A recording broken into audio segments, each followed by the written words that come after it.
Forced marriage. Patriarch. Allow Su Han to marry the second young lady of the Shao family. Indeed, patriarch.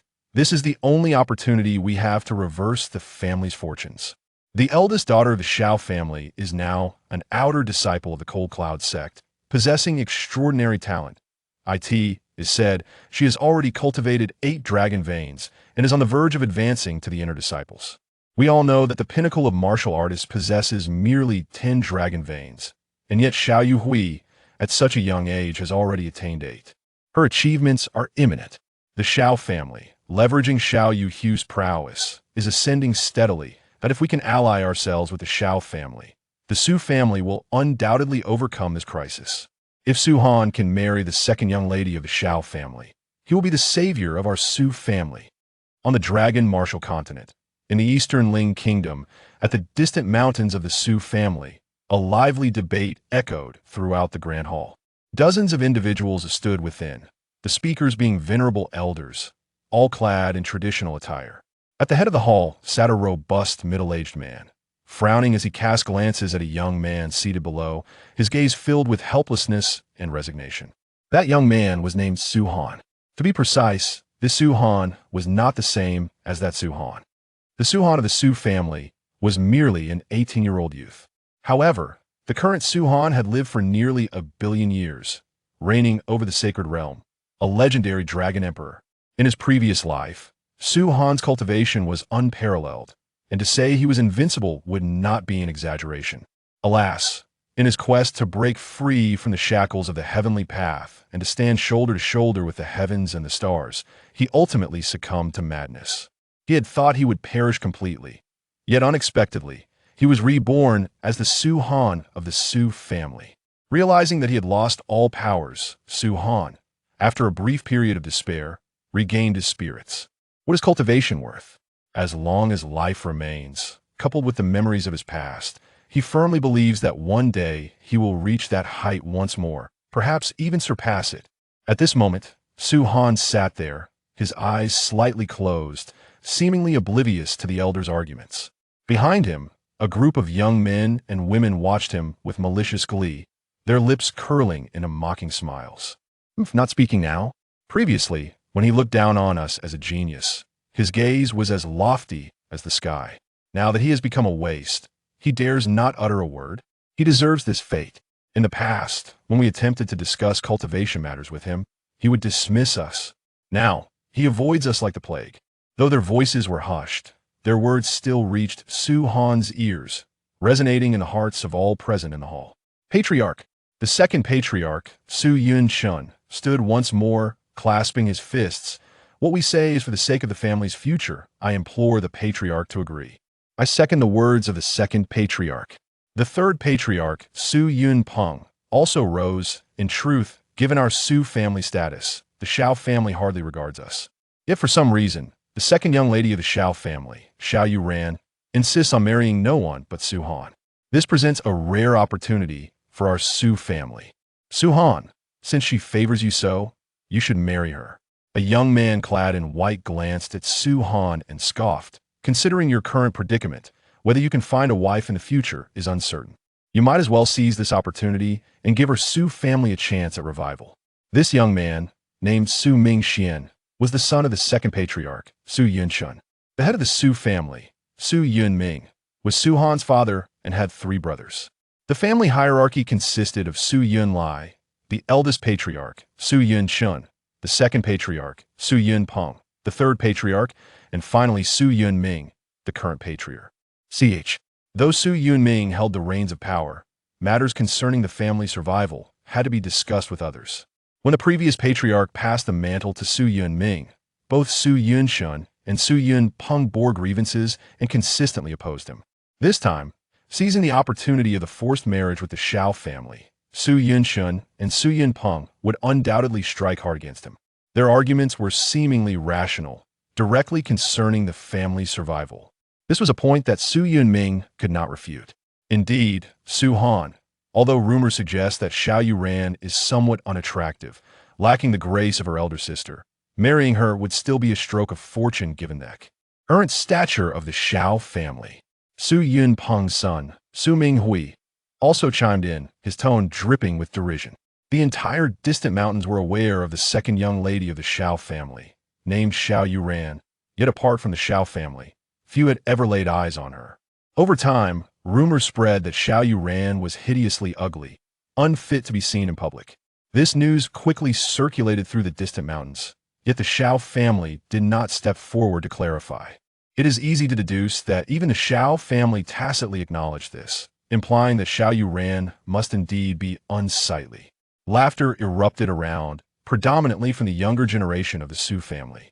As one of the four prominent clans in the distant mountains, the Su family boasted thousands of members, with hundreds among the younger generation. In the past, when Su Han's talent soared like the sun, anyone who encountered him would bow their heads in deference. Now, however, with Su Han having lost his cultivation and severed his meridians, they took delight in his misfortune, adding fuel to the fire. Such is human nature. Yet for Su Han, the laughter was as if it had fallen on deaf ears. What of severed meridians? What of lost cultivation? This was precisely in line with Su Han's intentions. This wretched Su family, what kind of mediocre techniques do they practice?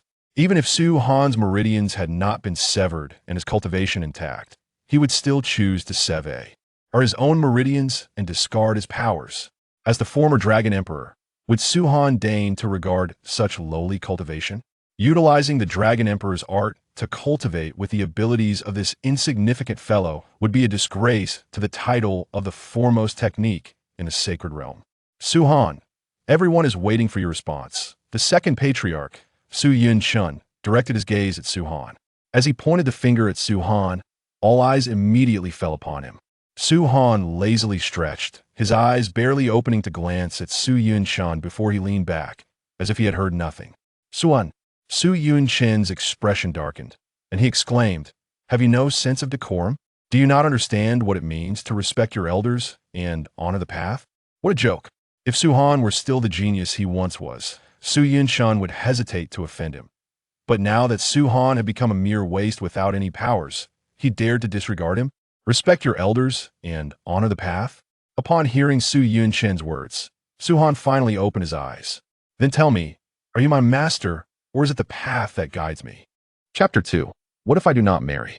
As soon as Su Han's words were spoken, the hall fell into an immediate silence. Clearly, no one anticipated that. Given Su Han's current predicament, he would dare to speak to Su Yunchen in such a manner. Only Su Yunming, seated at the head of the table, revealed a faint smile. He understood that his son had always possessed this kind of pride. Even in moments of genius, he could still act as if he were worthless. Su Yunchen's expression soured, and he coldly retorted, "I am neither your master nor your guiding principle, but I am your elder." That is precisely the point.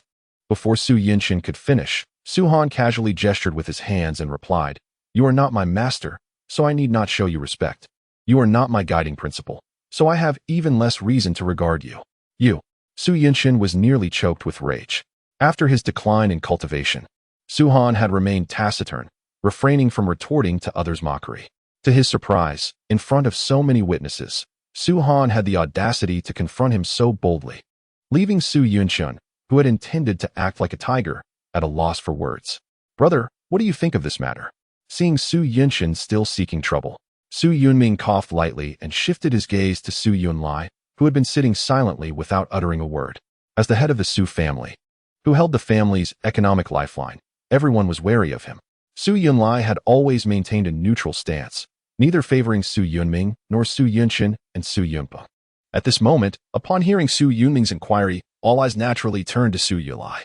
If Su Yunlai were to voice his agreement, then Su Han would have no choice but to marry the second daughter of the Xiao family. Almost everyone awaited Su Yunlia's response, while Su Han remained with his eyes closed, seemingly indifferent to the outcome.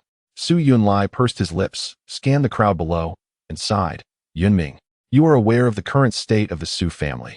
The Chen family and the Lin family are like two hungry tigers, always watching us closely. Our Su family lacks a solid backing. If we can find a supporter, it may not be a bad thing." Upon hearing this, Su Yunming's expression changed, and he fell silent. Su Yunlia's meaning was already quite clear. Meanwhile, Su Yunchen and Su Yunpeng burst into loud laughter, disregarding the opinions of others. In truth, no one dared to challenge them at this moment, for Su Han had become a mere shell of his former self, and in this power-driven realm of Longwu, Su Yunming was effectively left without heirs. The position of family head would inevitably be seized by Su Yunshin and Su Yunpeng. Since the family head has agreed, Su Han, what more do you have to say? Su Mingxin sneered. Indeed, the family head holds great authority. Even the head of the family must heed his words. Since he has issued an order, do you dare disobey? Su Minghui added with a mocking tone. Su Han did not even glance at them, casually responding, whom I choose to marry is my own business. There is no need for others to consent or decide for me. At this point, do you still dare to be presumptuous? Do you truly believe that you are still the same genius who opened 4 dragon veins in 2 years and 8 in 3? Su Mingxuan's expression turned cold. He and Su Minghui were considered quite talented within the Su family, yet Su Han had always loomed over them like a mountain, suffocating their aspirations. They had awaited this day for a long time. Su Yunming, will you not reign in your son? Su Yunpeng seized the opportunity to criticize. He even disregards the elder brother. What kind of decorum is that? A child's failure to learn reflects poorly on the father. It seems you have not held your elder brother in high regard. I certainly do not hold my elder brother in high regard, Su Yunming replied. At this, everyone fell silent, their faces displaying disbelief. Even Su Yunlai furrowed his brow, pondering why Su Yunming would not regard him with respect while he had always remained neutral. Su Yunshin and Su Yunming nearly burst into laughter, ready to retaliate. However, before they could speak, Su Yunming patted his chest and said, in my eyes, my elder brother is like both brother and father. While you may merely regard him superficially, I hold him deeply in my heart. Su Yunshin and his companion nearly spat blood, their words abruptly stifled. Su Yunlai was momentarily taken aback, reflecting on this moment, and then shook his head with a bitter smile. Su Han raised his gaze to Su Yunming, surprised to find that this father he had stumbled upon possessed such eloquence. This statement effectively achieved 3 objectives. It pleased Su Yunlai, silenced Su Yunshin and Su Yuming, and subtly diminished Su Yunshin and Su Yunpeng standing in Su Yunlia's eyes. Seizing this opportunity, Su Yunming continued, I believe this matter requires further discussion. Everyone knows Su Han's situation, but the Xiao family is unaware. They are interested in Han's talent, which is why they agreed to let Xiao Yuan marry him. Once the marriage takes place, this matter will inevitably come to the Xiao family's attention. By then, not only will Su Han be in danger, but our Su family may also face devastating repercussions. The marketplace of our Su family has already been largely acquired. If Su Han can marry Xiao Yuan, it will at least provide our family with some respite. Su Yunshin countered, I believe you are overthinking this, 4th brother. Given the current momentum of the Xiao family, they value their reputation. Even if they discover this matter later, they will not make a public spectacle of it. At most what? Su Yuming's expression darkened with anger. At most, in their fury, they will kill Su Han, but it will not implicate our Su family. Will it? You are gambling with my son's life, and I will never agree to this. No matter what, the elder brother has already consented, and my 3rd brother and I also support this. According to family regulations, Su Han must marry Xiao Yuan, and it must be a grand affair. Su Yunshin gritted his teeth. That will not happen. Su Yunming slammed his palm on the chair, causing dragon energy to surge forth, nearly shattering the seat. Yunming. Su Yunlai suddenly interjected. It has come to this. You cannot change it. If Su Han can truly help our Su family weather this crisis, regardless of the outcome, he will be a hero of our family. I believe that even if the old master were not in seclusion, he would agree to this matter. Su Yunming's face flushed with anger, yet he knew that Su Yunlai spoke the truth. Even though he was the family head, he could no longer influence this decision. Thus, it was settled. Seeing Su Yunming's silence, Su Yunshin displayed a triumphant smile. Settled? At that moment, Su Han suddenly spoke up. What if I do not marry? Do not marry? Su Yunshin scoffed. As a descendant of the family, you naturally must abide by family regulations. If you refuse to marry, according to clan rules, you will have your limbs severed and be cast out of the family, left to be fed to wolves on the Demon Mountain. Oh, and there is another option. Su Yunshin looked at Su Han with malicious glee and added, the engagement period set by the Xiao family is 6 months. If you can, within this half-year, achieve what Xiao Yuwei did by entering the Cold Cloud sect, becoming an inner disciple and opening 8 dragon veins, then you need not marry Xiao Yuan. This was utterly nonsensical. If Su Han could reach the level of Xiao Yuwei, would he still need to rely on the Xiao family? Would he be subjected to such coercion to marry Xiao Yuan? No one took this remark seriously, as Su Han's meridians were severed, and he had lost all cultivation. He would forever be deemed a worthless being, scorned by all. Su Yunshin, do you not think your words are excessively harsh? Su Yunming's face darkened. Not at all. These 3 words were uttered with an air of certainty, but they did not originate from Su Yunshin. Rather, they came from Su Han's lips.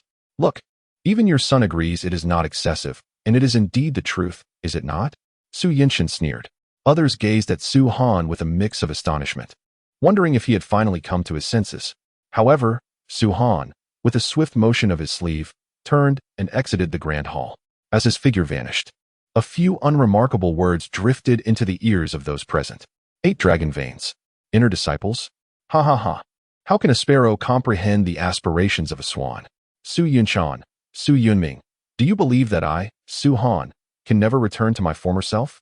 In my eyes, you are not elders. When I ascend to the cold cloud sect and look down upon you, you shall kneel and repent. Having left the hall, Su Han returned to his quarters. He was oblivious to what transpired afterward in the hall, nor did he wish to know. It was the 2nd day of his rebirth in the Dragon Martial Continent, in the Su family. Since his reincarnation, he had been relentlessly pressured by Su Yunshan and others regarding the marriage to Xiao Yuran. At last, he could carve out a moment to cultivate. This young body was indeed somewhat frail, Su Han murmured to himself. He could sense the severed meridians within, all of which belonged to martial artists. Although broken, they did not impair his physical limbs. He had merely become an ordinary person, unable to cultivate. Yet, reflecting back, wasn't his flesh equally weak when he first began his training 1,000,000 years ago? In his past life, he had trampled upon countless corpses, sweeping across the world and commanding the sacred domain. In this life, he could do so again. With a gentle exhale, Su Han sat cross-legged, his eyes slightly closed. A particular technique manifesting in his mind. It was the Demon Dragon Emperor technique. This technique was a gift from the Holy Emperor Dragon, once hailed as the Supreme Emperor of Eternity. Ultimately, he was surpassed by Su Han, who slayed him upon Thousand Gods Mountain. It was from that moment, upon beginning the cultivation of the Demon Dragon Emperor technique, that Su Han's name reverberated throughout the world, earning him the title of Ancient Demon Dragon Emperor. In his previous life, Su Han had traversed many detours in his cultivation, experimenting with numerous techniques. In this lifetime, with the Demon Dragon Emperor technique at his disposal, he need not tread the same winding paths again. First, let us gauge the spiritual energy of this remote county and discern its level. After a moment's contemplation, Su Han closed his eyes, activating the Demon Dragon Emperor technique. This technique consists of 7 layers: Dragon Vein Emperor technique, Dragon Spirit Emperor technique, Dragon Rider Emperor technique, Dragon Monarch Emperor technique, Dragon Young Emperor technique, Dragon God Emperor technique, and Dragon Emperor. Naturally, Su Han was cultivating the first layer, the Dragon Vein Emperor technique. Coincidentally, the cultivation realm of the Dragon Martial Continent begins with the Dragon Vein realm, where martial artists harness dragon energy. The Dragon Vein realm is not divided into early, middle, or late stages, but is directly classified by the number of dragon veins. There have been prodigious talents who, with astonishing prowess, opened 10 dragon veins, which has remained the limit for martial artists in the Dragon Vein realm for millions of years.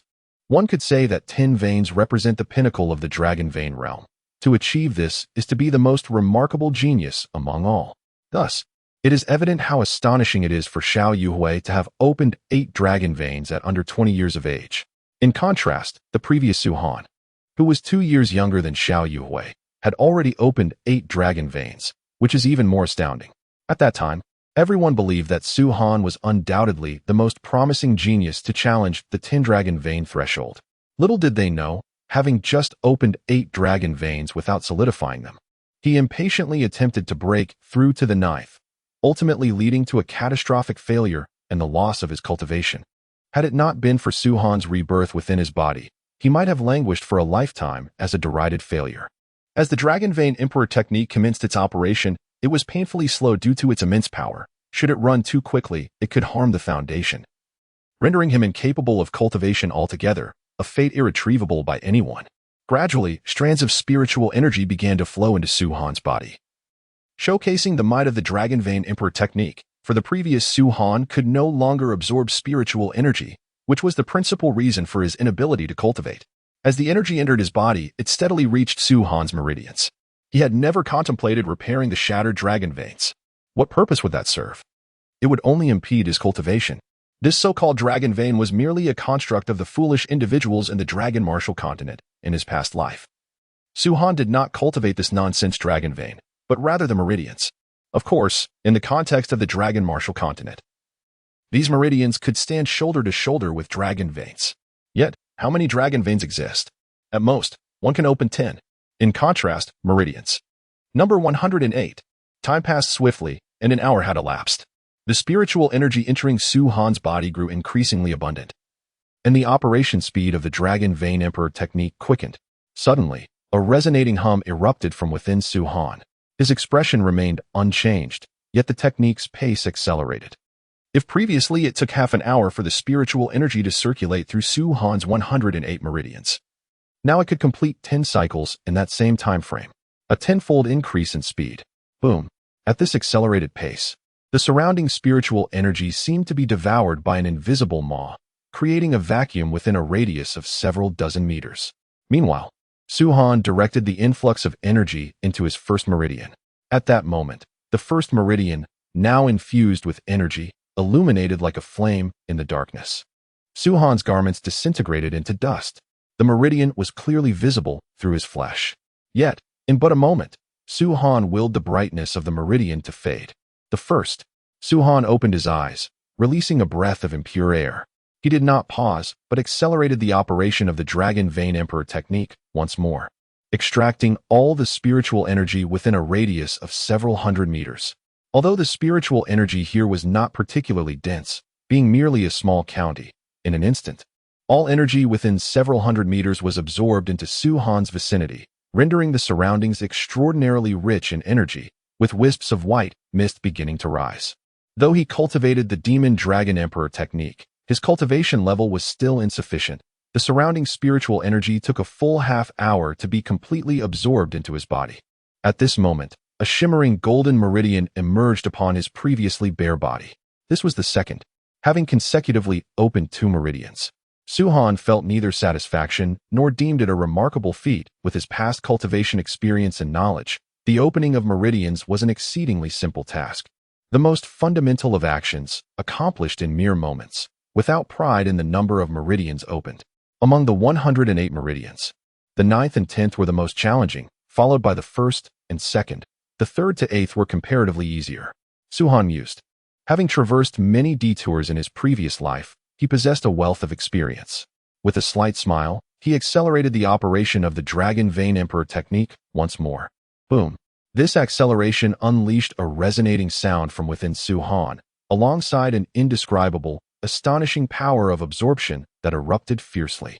The spiritual energy within several dozen meters had been completely devoured, and the same occurred within several hundred meters.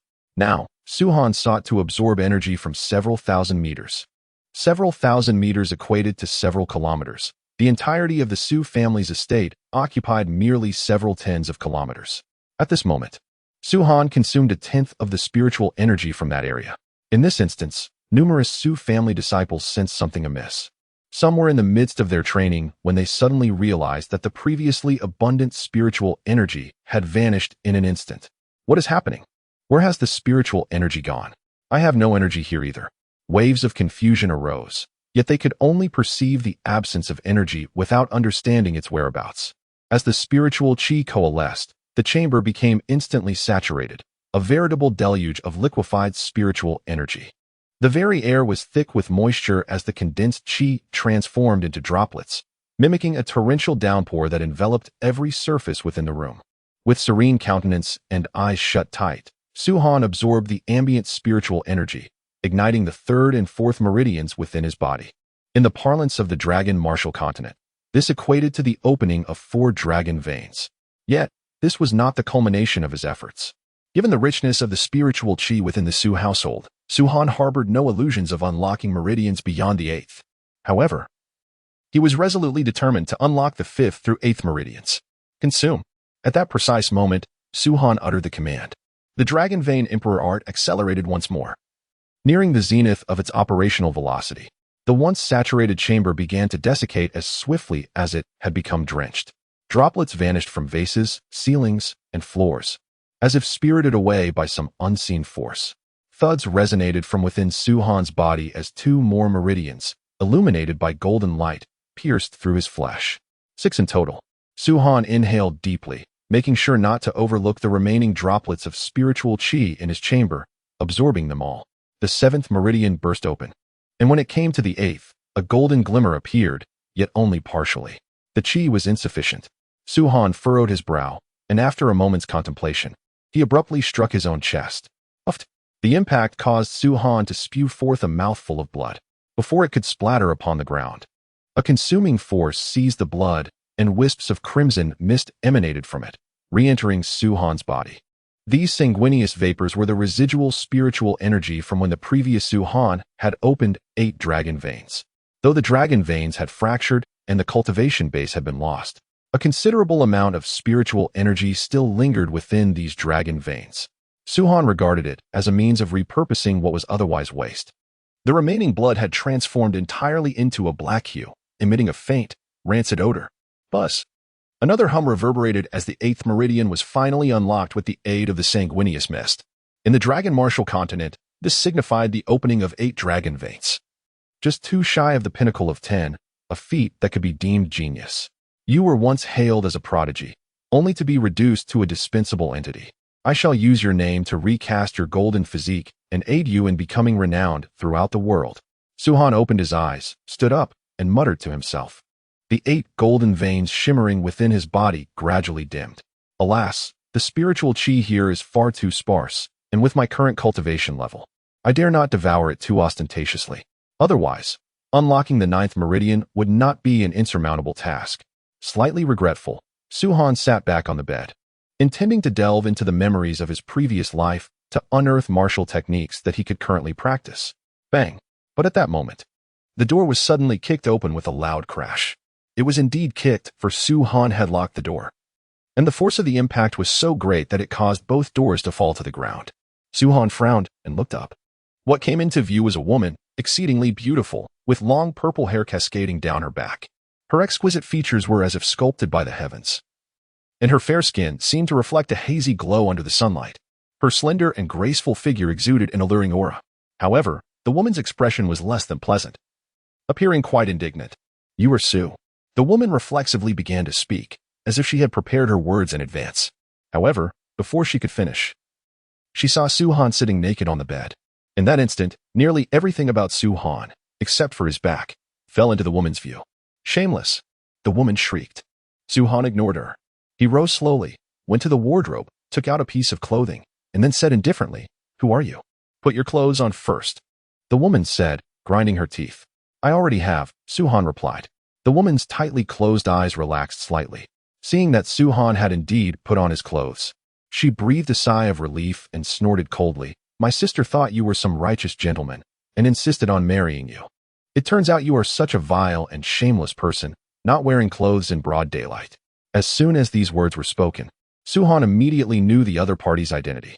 The eldest daughter of the Shao family, Xiao Yuhui. Rumor had it that the eldest daughter of the Shao family was beautiful and talented.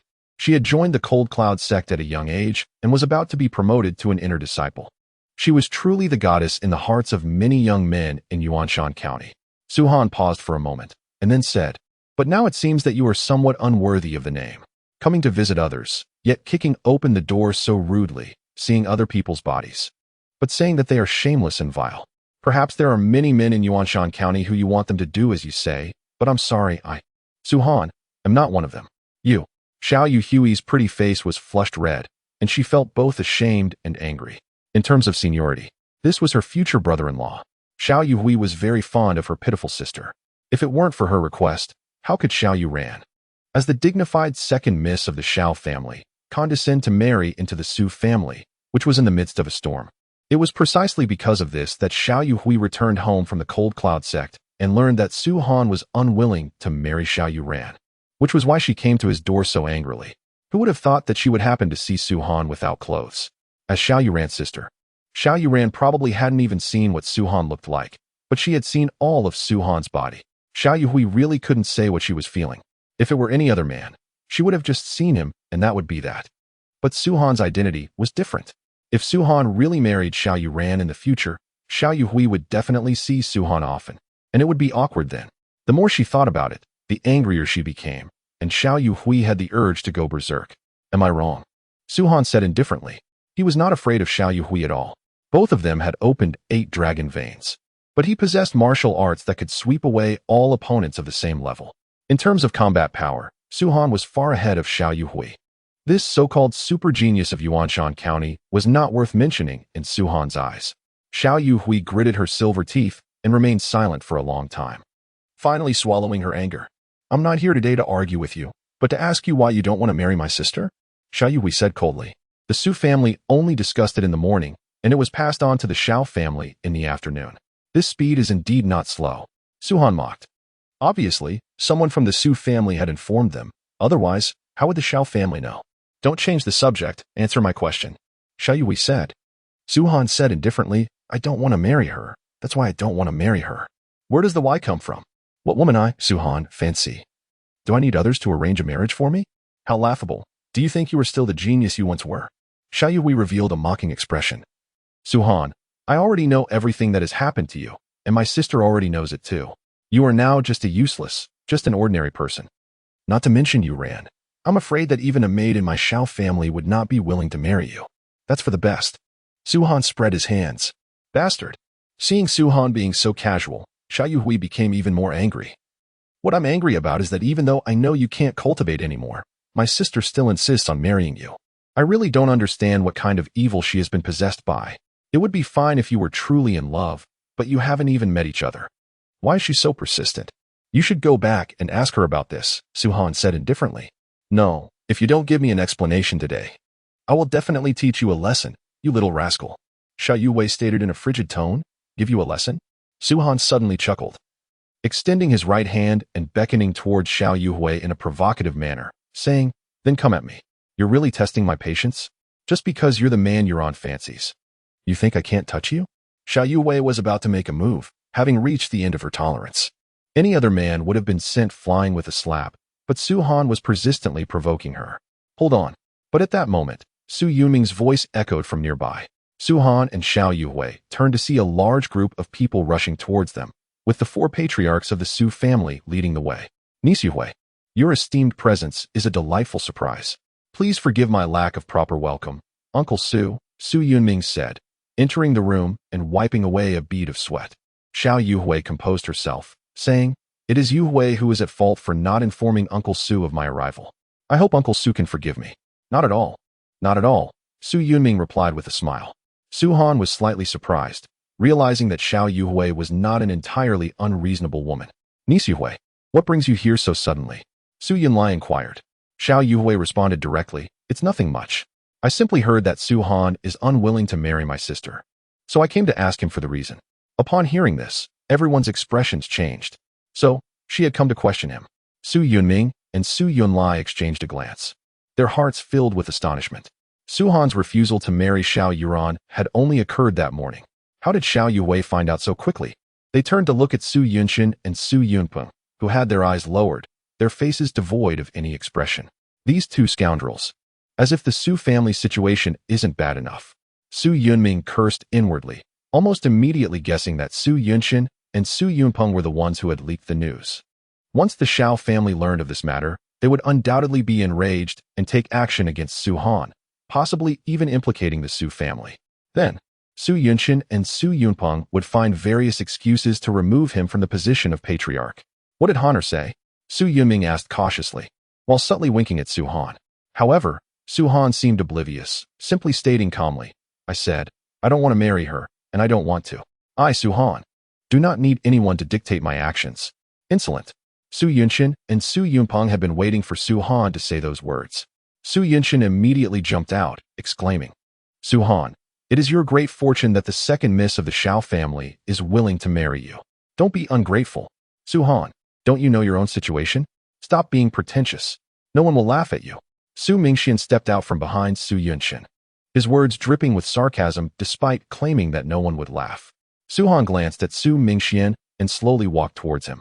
Everyone assumed that Su-Han was going to approach Su Yunming, as he was the only one who could save him at that moment. However, to everyone's surprise, Su-Han paused slightly as he reached Su Mingxian, then suddenly raised his right hand and delivered a resounding slap to Su Mingxuan's face. The resounding sound echoed throughout the courtyard, leaving everyone stunned. You dare to hit me? Su Mingxian asked, covering his reddened cheek, his eyes wide with disbelief. How dare this good-for-nothing strike him in front of so many people? That's right, I hit you, Su Han said, gazing at Su Mingxian.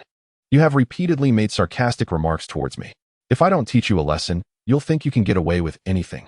As the former ancient emperor of the demonic dragon, who wouldn't have bowed and scraped before him, following his every command? Although he had been reborn and no longer possessed his previous cultivation, his pride from his past life could not be extinguished. You bastard, I'll kill you. Su Mingxian roared through gritted teeth, charging straight at Su Han. Stop! Su Yunming cried out anxiously, fearing that Su Han would be at a disadvantage. After all, in everyone's eyes, Su Han was just a useless individual who couldn't cultivate. Let him come, Su Han said calmly, even extending a finger to taunt Su Mingxian. Seeing this, Su Mingxian became even more enraged, thinking, you good for nothing, do you think you're still the same as before? With a surge of power, a golden light suddenly appeared on Su Mingxuan's palm, indicating the activation of a dragon vein. Su Han, don't say I'm bullying you. I'll only use one dragon vein. Su Mingxian sneered. Idiot, Su Han uttered flatly. Su Mingxian was further infuriated, but he intended to humiliate Su Han, making him realize that even with just one dragon vein, Su Han was no match for him. With the dragon vein activated, Su Mingxuan's speed increased slightly. As he reached Su Han, he ferociously aimed a blow at Su Han's face. So, this is the power of your one dragon vein? A hint of mockery appeared on Su Han's lips. Abruptly, he reached out and grabbed Su Mingxuan's arm, pulling him forward with force. Simultaneously, Su Han swiftly kicked out with his left foot, striking Su Mingxuan's ankle. Su Mingxian was sent flying, and with Su Han's pull, he crashed onto the ground with a thud. This scene once again left everyone in the courtyard stunned. Su Han's earlier slap could be excused as a sudden attack, catching everyone off guard. But now, Su Mingxian had been prepared and had initiated the attack. Yet the result was, a faceplant? You need a dragon vein to deal with me, but I don't need even one to deal with you. The calm voice echoed once more from Su Han. Standing there, Su Han's figure was straight, his aura tranquil, like a resilient pine tree in the snow. As he had said, he had not used any dragon veins during the attack. This guy, Xiao Yuhui, was also somewhat surprised. Although the power provided by one dragon vein wasn't significant, Xiao Yuhui admitted that she couldn't easily defeat someone like Su Mingxian as Su Han had done. Su Han. Su Mingxian scrambled to his feet, covered in dirt, his eyes filled with a desire to devour Su Han. Spit it out if you have something to say, Su Han said. You bastard, I'm going to kill you. With a roar, Su Mingxuan's body trembled, and a powerful aura erupted from him. At the same time, 5 golden veins appeared, radiating an intense light through Su Mingxuan's clothes. What's this? You couldn't beat me with one dragon vein, so you're using all of them?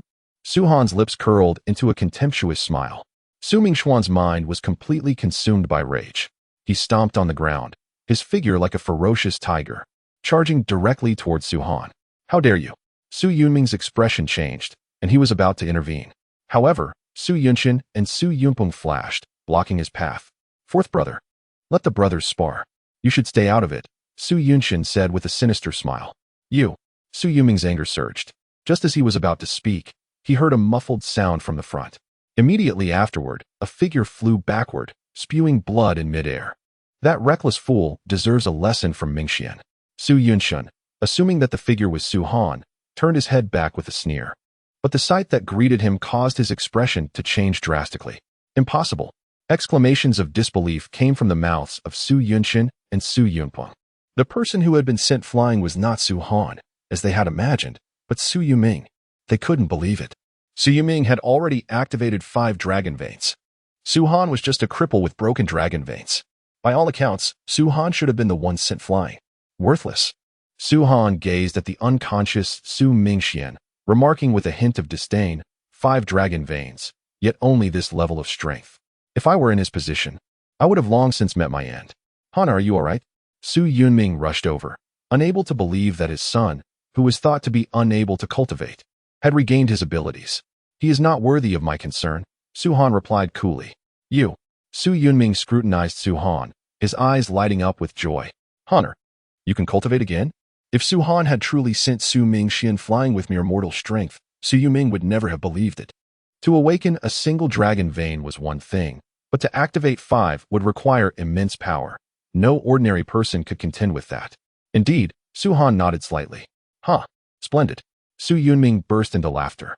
Meanwhile, Su Yunshin and Su Yunpeng wore expressions as dark as storm clouds.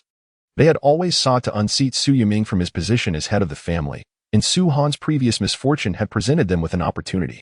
Yet, before they could fully exploit it, Su Han had managed to cultivate again. This little wretch had hidden his abilities well.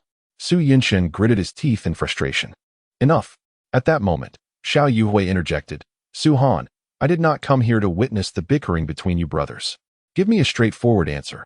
Will you marry my sister or not? Not a chance. Su Han waved his sleeve dismissively. Humph. Do you think that just because you possess some talent, you can look down on everyone? Xiao Yuhui's expression darkened immediately. I will give you one last chance. If you remain obstinate, do not blame the Xiao family for their ruthlessness. Ruthlessness? Su Han turned to face her, suddenly laughing. If the Xiao family dares to act recklessly, I, Su Han, will personally make you understand what true disaster entails. True disaster? Xiao Yuhui retorted, her eyes glinting with coldness. After a moment's pause, she turned to Su Yunming and said, Uncle Su, you have raised a remarkable son. With that, she huffed and left the Su family residence. Su Yunming watched this unfold, his expression somewhat troubled. Humph, fourth brother, your son truly brings honor to our family.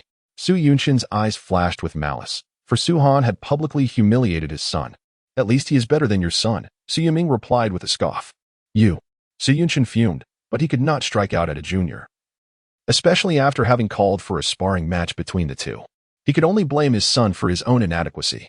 Everyone disperse, declared the family head, Su Yulai. Humph. Su Yunshin and Su Yunpeng sneered as they swept out with Su Mingxian and the others.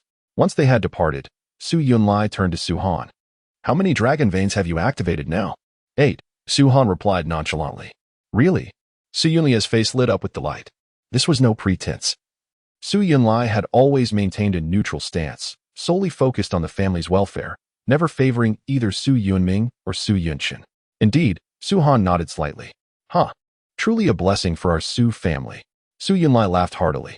Though you are at the same level as before, the fact that you can cultivate again means that, with your talent, if you remain patient, you truly have the potential to reach 10 dragon veins. 10. Su Han raised an eyebrow, remaining silent. 10 dragon veins would represent the pinnacle achievable in the dragon martial continent. However, Su Han's aspiration extended beyond that. His goal was to activate all 108 meridians. Su Han, if you need anything, do not hesitate to ask. Before the annual disciple recruitment at Hanyan Sect, let us see if we can further enhance your strength. Su Yulai urged excitedly. If you can activate one more dragon vein, you may even become a top disciple at Hanyan Sect. The 4 great families of Yuanshan County held an absolute dominion over the region. However, they looked up to Hanyan Sect, which was a legendary and powerful entity. The sects were categorized from 9 tier to 1 tier, with the 9 tier being the lowest and 1 tier the highest. There were also legendary super sects like Jushinzong, Giant Island, and Yusho Pavilion. Hanyan Sect belonged to the 9 tier sects, but even a 9 tier sect was an immense force in a small place like Yuanshan County. The greatest aspiration of the county's youth was to join Hanyan Sect, as its resources far surpassed those of the 4 great families. Should Su Han manage to join Hanyan Sect, even as an inner disciple like Xiao Yuhui, the status of the Su family would be secured. Until now, only Xiao Yuhui of the Xiao family had become an inner disciple, which had significantly elevated the Xiao family standing, placing it at the forefront of the 4 great families. Su Han, you must join Hanyan Sect. If you can accomplish this, I will publicly apologize to everyone in the Su family for having pressured you to marry Xiao Yuran. Su Yunlai said solemnly. Su Han glanced at him and smiled faintly. I will do my best. Su Han harbored no animosity towards Su Yunlai, for he was fundamentally good-hearted and solely focused on the family's interests. However, Su Yunshin and Su Yunpeng were another matter. Their cunning and malicious nature made them willing to employ any means necessary to overthrow Su Yunming. Very well, I will allocate additional resources for you from the family, extending your share by 3 more years. This is my utmost authority, Su Yunlai stated before turning to leave. Su Han had once been regarded as a prodigy, with the Su family pinning all their hopes on him. It was unfortunate that he had previously gone astray in his cultivation. Now that Su Han was able to cultivate once more, Su Yunlai was determined to nurture him to the best of his ability. That very day, Su Yunlai presented Su Han with a large package, lacking even a storage ring. Looking at the large parcel before him, Su Han shook his head in resignation. In his past life, storage rings had been mere trifles, easily acquired. Yet on the Dragon Martial continent, they were exceedingly rare items, with the most basic ones costing at least 10,000 gold coins. Spirit Mist Grass, Demon Cloud Roots, low-grade Spirit Stones, Meridian Protection Liquid. Su Han slapped his forehead in exasperation. How trivial. He sighed, conceding that these items were incomparable to those from his previous life. For now, he would make do with them. With these resources, along with the surrounding spiritual energy, it should suffice to activate the 9th and 10th meridians. Muttering to himself, Su Han closed his eyes and sat cross-legged, gradually channeling the Dragon Vein Emperor technique. 3 days swiftly passed. With a sigh, he stepped out of his room, his narrow eyes shimmering like stars, a fleeting brilliance flashing within. Hanyan sect? Merely a 9-tier sect. With a dismissive curl of his lip, Su Han made his way to the conference hall. At that moment, the 4 family heads were seated, engaged in discussion. Upon seeing Su Han enter, Su Yunlia's face broke into a smile as he beckoned. Come, take a seat. I am discussing matters regarding the Beast Mountain Range with your father and the others. The Beast Mountain Range? Su Ye's eyes brightened as he sat beside Su Yunming. Honor, how has your cultivation been progressing? Su Yunming gazed at Su Han, increasingly fond of him. Not bad, but unfortunately, I have already depleted those resources. Otherwise, I could have gained further strength, Su Han replied. You used them all?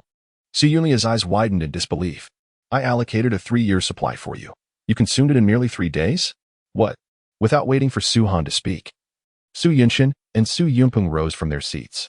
Eldest brother, how can you do this? The Su family's children are equal, and those spiritual items are hard-earned. How can you be so partial? Why grant him a 3-year share? Su Yunshun exclaimed angrily. Is that not within my rights? Su Yunlai responded. But Ming Xian and Ming Hui also possess commendable talents. Why should Su Han be favored? Su Yunpeng gritted his teeth. If they can catch up to Su Han, I would naturally grant them the same 3-year share, Su Yunlai replied indifferently. Humph. Both Su Yunshin and Su Yunpeng snorted coldly, falling silent. They might disregard Su Yunming, but they clearly did not dare to act recklessly in the presence of Su Yunlai. Chapter 8. The Beast Mountain Range. Seeing that Su Yunshin and the others had fallen silent, Su Yunlai turned his gaze to Su Han and smiled. It is good to use it up. It proves your rapid cultivation speed. However, within my rights, I can only grant you a 3-year share. Any more? You will have to fight for yourself. Understood, Su Han nodded. Honor, it is like this, Su Yunming said. I am discussing with your uncle. Tomorrow the Su family's guard team is preparing to venture into the Beast Mountain Range. You can join them for some training. How does that sound? Sounds good. Su Han replied. No way. Su Yunshin interjected vehemently. Su Han's strength is not sufficient to accompany the guard team to the Beast Mountain Range. He would only hold them back. Are you afraid that Hana will claim a share of the spoils? Su Yunming sneered. The Su family's guard team travels to the Beast Mountain Range every month. The spiritual items Su Han had previously used were obtained in this manner. According to family rules, young descendants may accompany the guard team to the mountain, and they will receive their share of any items found. Su Yunshin clearly opposed Su Han joining for this reason. After all, the more Su Han received, the less his son and others would get. As for Su Han's strength, Su Yunshin did not care. In his mind, he would be glad if Su Han perished in the Beast Mountain Range. Su Han can go, but Ming Xian and Ming Hui must accompany him. They have never trained alongside the guard team before, Su Yunpeng insisted. Are you certain their strength is adequate? Su Yunlai asked. Absolutely. Su Yunming snorted. What a joke. With the Su family's guard team present, even if they lack strength, what does it matter? The guard will protect my son, he continued. Very well, let Ming Xian and Ming Hui accompany them. This matter is settled, Su Yunlai declared. The next morning, at the entrance of the Su family residence, dozens of people gathered, including Su Han, Su Ming Xian, and Su Minghui. The captain of the guard team was a middle-aged man named Pang Qing, a guest elder of the Su family, possessing late-stage dragon blood realm strength. 2 vice captains, Zhang Hai and Hu Feng, were also guest elders with mid-stage dragon blood realm cultivation. The other guards were all members of the Su family at the early dragon blood realm. After the dragon vein realm comes the dragon blood realm. The power of the dragon blood realm depends on the number of dragon veins opened during the dragon vein realm. the more dragon veins opened. The richer the blood energy and the stronger the dragon chi. Now that everyone is here, let us set out, Pang Qing said, riding a second-tier unicorn, which was equivalent to the human dragon blood realm strength, subdued by Pang Qing himself. Among the beasts, the dragon clan is the strongest. It is said that the first cultivators on the dragon clan continent studied dragon blood to establish realms and even once tamed a divine dragon to become a dragon knight. In the present dragon martial continent, dragon knights are legendary figures capable of devastating destruction with a mere wave of their hand. If a battle were to erupt, the divine dragon alone would sweep away all. Humph, Su Han, do not perish in the Beast Mountain range. Su Mingxian glared at Su Han as they followed the guard team. Indeed, you are a genius, the genius of the Su family. Should you meet your end in the Beast Mountain range, you would bring great shame to your father. Su Minghui mocked. Early in the morning, have you both eaten dung? Such foul mouths. Su Han remarked dismissively, gazing ahead. The guards overheard the exchange and chuckled quietly, recognizing that Su Han was not only gifted in cultivation, but also sharp-tongued. You need not be so defiant. If you encounter danger, we cannot save you. After all, you chose to come here yourself, did you not? Su Mingxian scoffed. Your brains must be lacking, Su Han retorted tersely. After a journey of about half a day, the imposing Beast Mountain range came into view. The range spans vast distances, encircling the entire Dongling Kingdom. It is said that the Beast Mountain range is formed from the body of a colossal dragon, though few believe this tale. This is the edge of the Beast Mountain range. Pang Qing turned to address Su Han and the others. Young masters, there are many dangers within the Beast Mountain range. While we will protect you, you must be cautious and not stray from the group. There are numerous powerful beings inside, and with our strength, we can only search for spiritual items at the periphery. The three nodded in agreement. Very well, let us rest briefly before entering the mountains, Pang Qing instructed. Soon, the guard team set off toward the mountains. Although they were at the periphery, dense trees obscured the sunlight, creating an atmosphere of gloom. Surrounding them were bushes over 2 meters high, occasionally revealing pairs of green eyes glinting in the shadows. Ordinary wild beasts, no cause for concern, as Pang Qing stated. Spirit mist grass. A voice of delight rang out. A guard had discovered a spirit mist grass. Haha, what a great start. Finding spirit mist grass here suggests our harvest will be plentiful. Vice Captain Hu Feng laughed heartily. Be cautious. Spiritual items are often guarded by beasts. This spirit mist grass is merely a low-tier item. Those of mid-tier and above are protected by first-tier beasts. And high-tier items have second-tier beasts guarding them. Do not let your guard down, Pang Qing cautioned. As the guard team ventured deeper, they discovered more spiritual items. Su Han himself obtained 3 spirit mist grasses, which, according to family rules, belonged solely to him. The items found by the guard team would be divided among Su Han, Su Mingxian, and Su Minghui, with the remainder submitted to the family. After such a long time, acquiring only 3 spirit mist grasses was hardly sufficient for Su Han. He shook his head inwardly. The cores of the beasts were rich in spiritual energy, but so far, he had yet to encounter a single beast. In the blink of an eye, the guard team had penetrated over 10 miles into the Beast Mountain range. Everyone, stay alert. We are about to enter the area of mid-tier spiritual items, where beasts will appear, Pang Qing announced. Roar. Just as he finished speaking, a deafening roar erupted. Boom. As the roar echoed, the bushes ahead shook violently, and a black figure charged toward them. A first-tier beast, the fang-toothed boar. Pang Qing's eyes gleamed, and he laughed heartily. Brothers, our dinner is secured. Haha, this fang-toothed boar will barely be enough for us. Hu Feng also laughed, lightly stepping forward and suddenly charging. A spear appeared in his hand, and as he closed the distance to 5 meters from the fang-toothed boar, he hurled it with tremendous force. Chapter 9. Su Han takes action. Whoosh. The spear transformed into a streak of light, racing forth at astonishing speed, plunging fiercely into the boar's abdomen. In an instant, a gaping wound opened, and crimson blood flowed freely. Ag.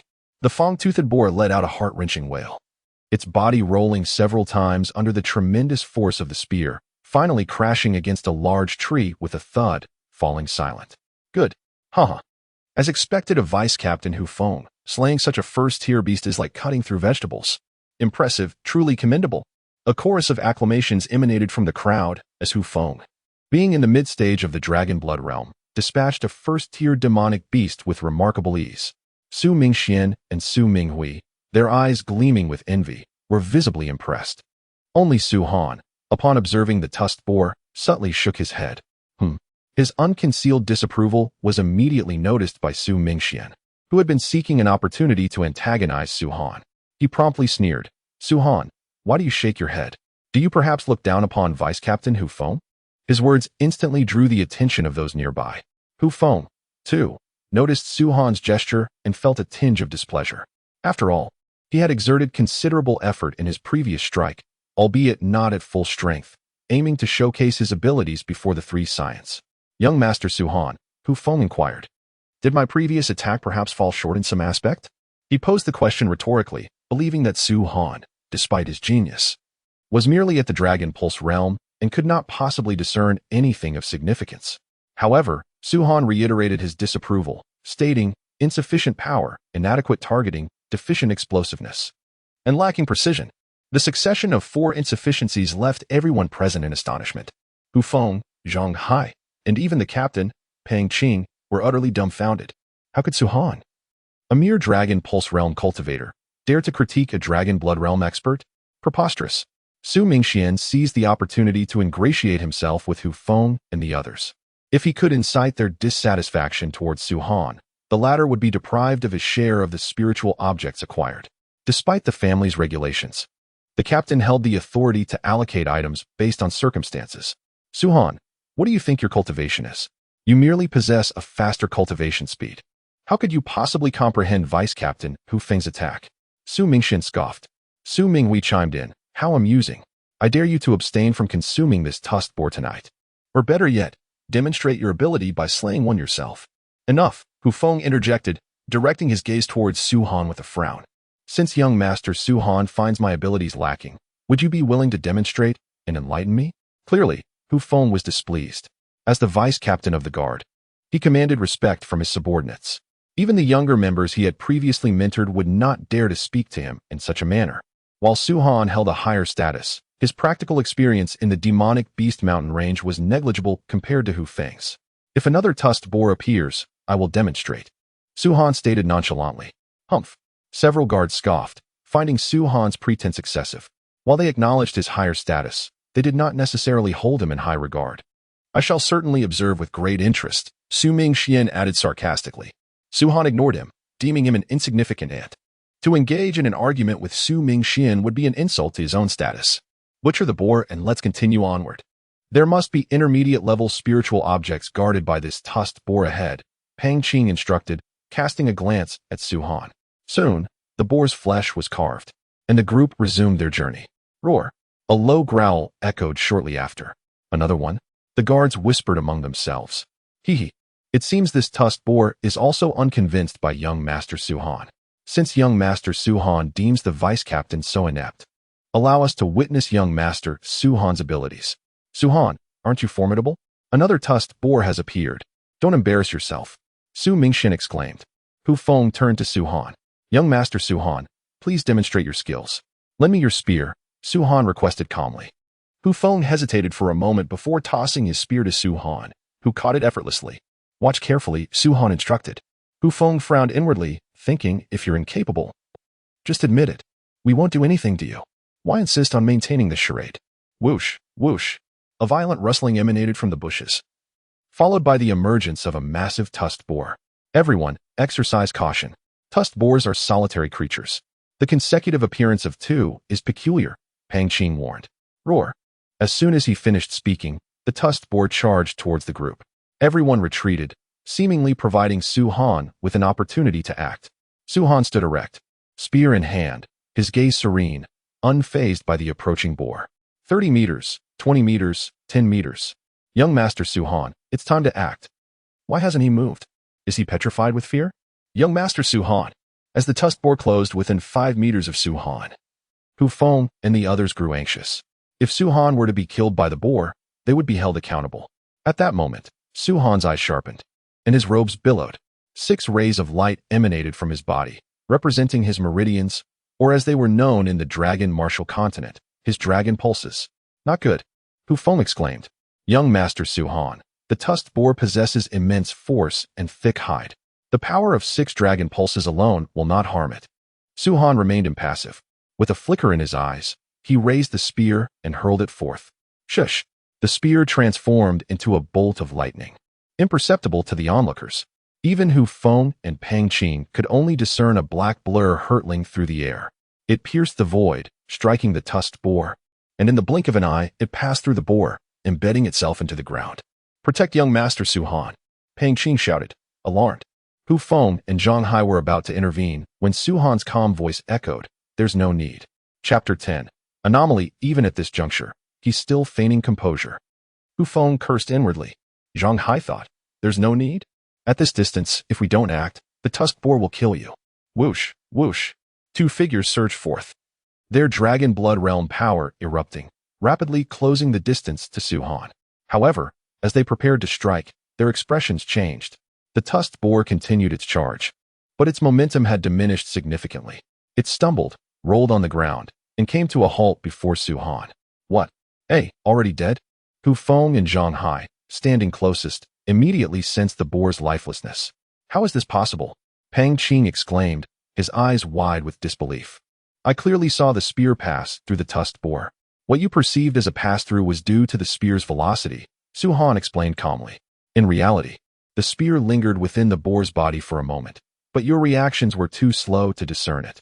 "Truly dead?" Pang Qing inquired, turning to Hu Feng, still unconvinced. Hu Feng swallowed hard and nodded with difficulty. "Indeed, it's dead. Do you now comprehend why I enumerated your deficiencies?" Su Han asked Hu Feng. Hu Feng's face flushed with embarrassment.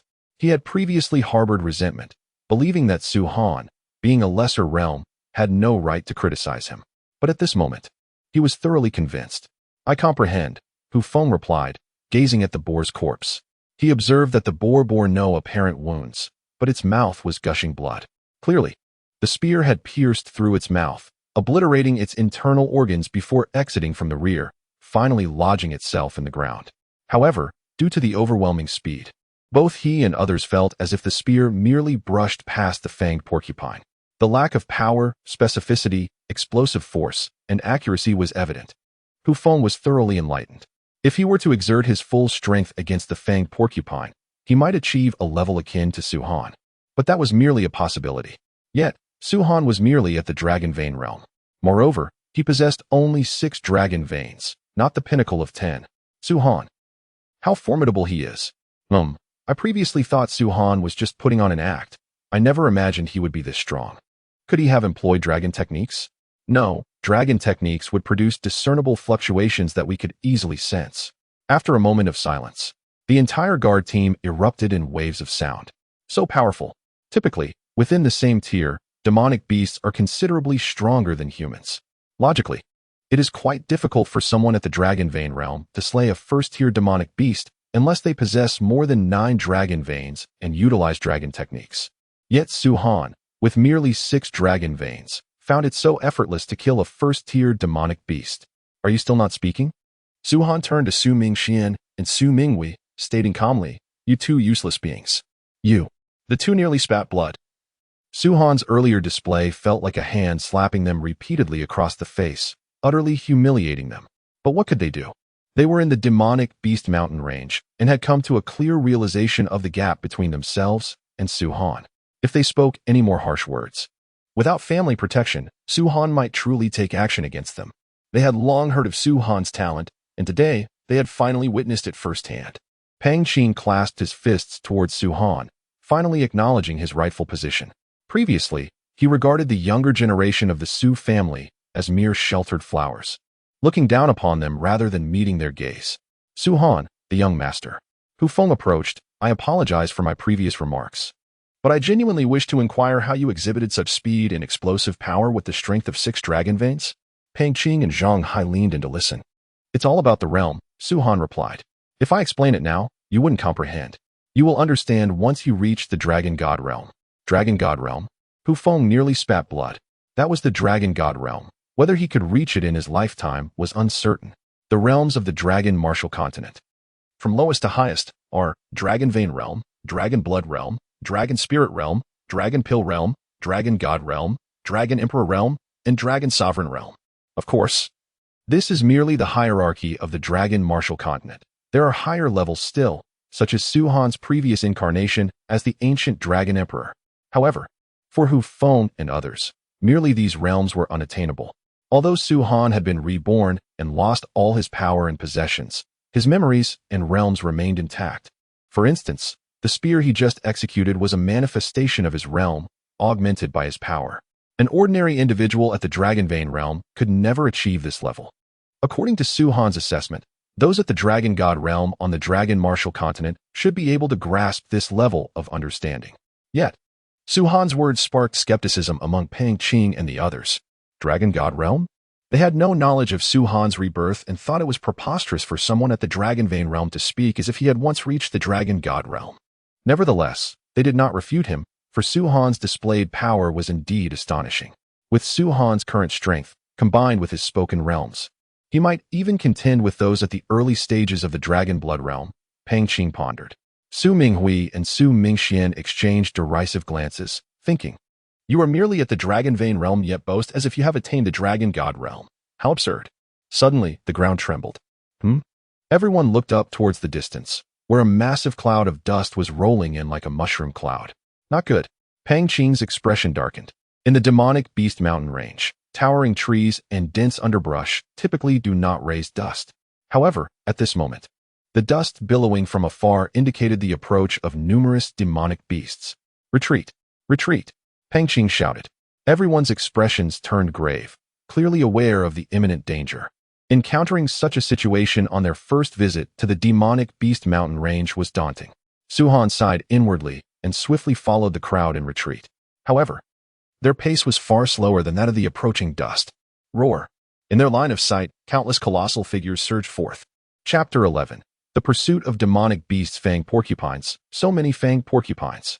Good heavens, there must be hundreds of them. There are also one-eyed giant lizards, flame-red horses, and white-skinned demon pythons. Why are there so many first-tier demonic beasts? They could see clearly that countless demonic beasts were rushing towards them like a tsunami, overwhelming them. No, there are also second-tier demonic beasts. Indeed, silver moon blue wolves and earth bears. How could even the top-tier three-tailed demon monkeys of the second tier appear? Run, run. Their faces turned pale. Although the guard team consisted of only Su Han, Su Mingxian, and Su Minghui at the Dragon Vein realm, while the others were at the Dragon Blood realm, comparable to second-tier demonic beasts, they were certainly no match for such a multitude of second-tier demonic beasts. Moreover, demonic beasts inherently possess greater strength than humans within the same tier. Defeating them one-on-one is already challenging, let alone facing them in such overwhelming numbers. The most critical factor was the presence of the top-tier three-tailed demon monkeys among the second-tier beasts, a level of beast even Pang Qing could not contend with. Damn it, we ventured too deep. Pang Qing's expression darkened as he saw the horde of demonic beasts rapidly closing in, cursing under his breath. What to do? So many demonic beasts. Su Mingxian and Su Minghui were ashen-faced. They had never witnessed such a grand spectacle before, and merely the aura of those demonic beasts instilled immense fear in them. Hurry! Hu Feng and Zhang Hai dashed over, grabbing Su Minghui and Su Mingxian, pushing their speed to the limit. Pang Qing reached for Su Han, who did not resist. Although he still possessed his realm, it was limited to attacking. Speed and defense relied on one's actual strength. Not good, they're catching up. After a moment of fleeing, Pang Qing's expression shifted again, for the horde of demonic beasts was now only a few hundred meters away. We must escape, Hu Feng urged.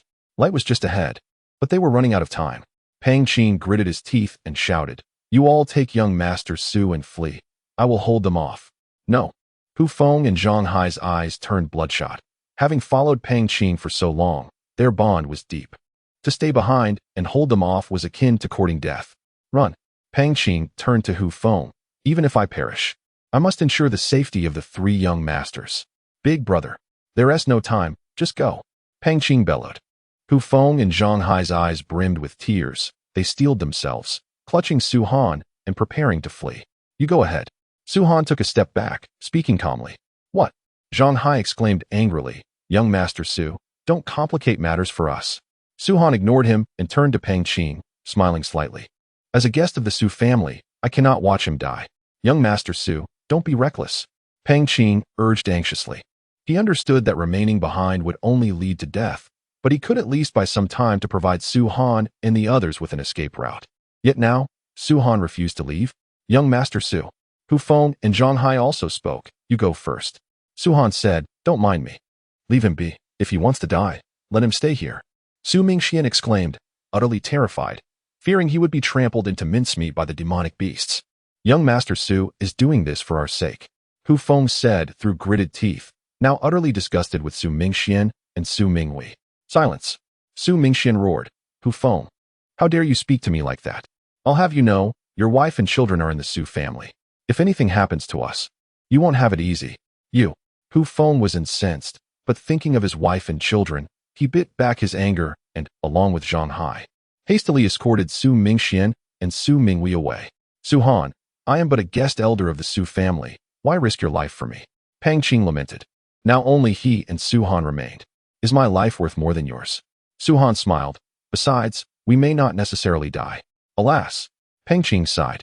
Then with newfound fortitude, ha ha ha, to have the Su family's foremost prodigy accompany me is the greatest fortune of my life. It's a pity that Su Mingxian and Su Minghui are worlds apart from you, young master. They are but two good-for-nothings. I will deal with them upon our return. Su Han said, your priority now is not to slay demonic beasts, but to strive to survive. As long as you can buy me time, we can escape. Meet me here in 10 minutes. Very well.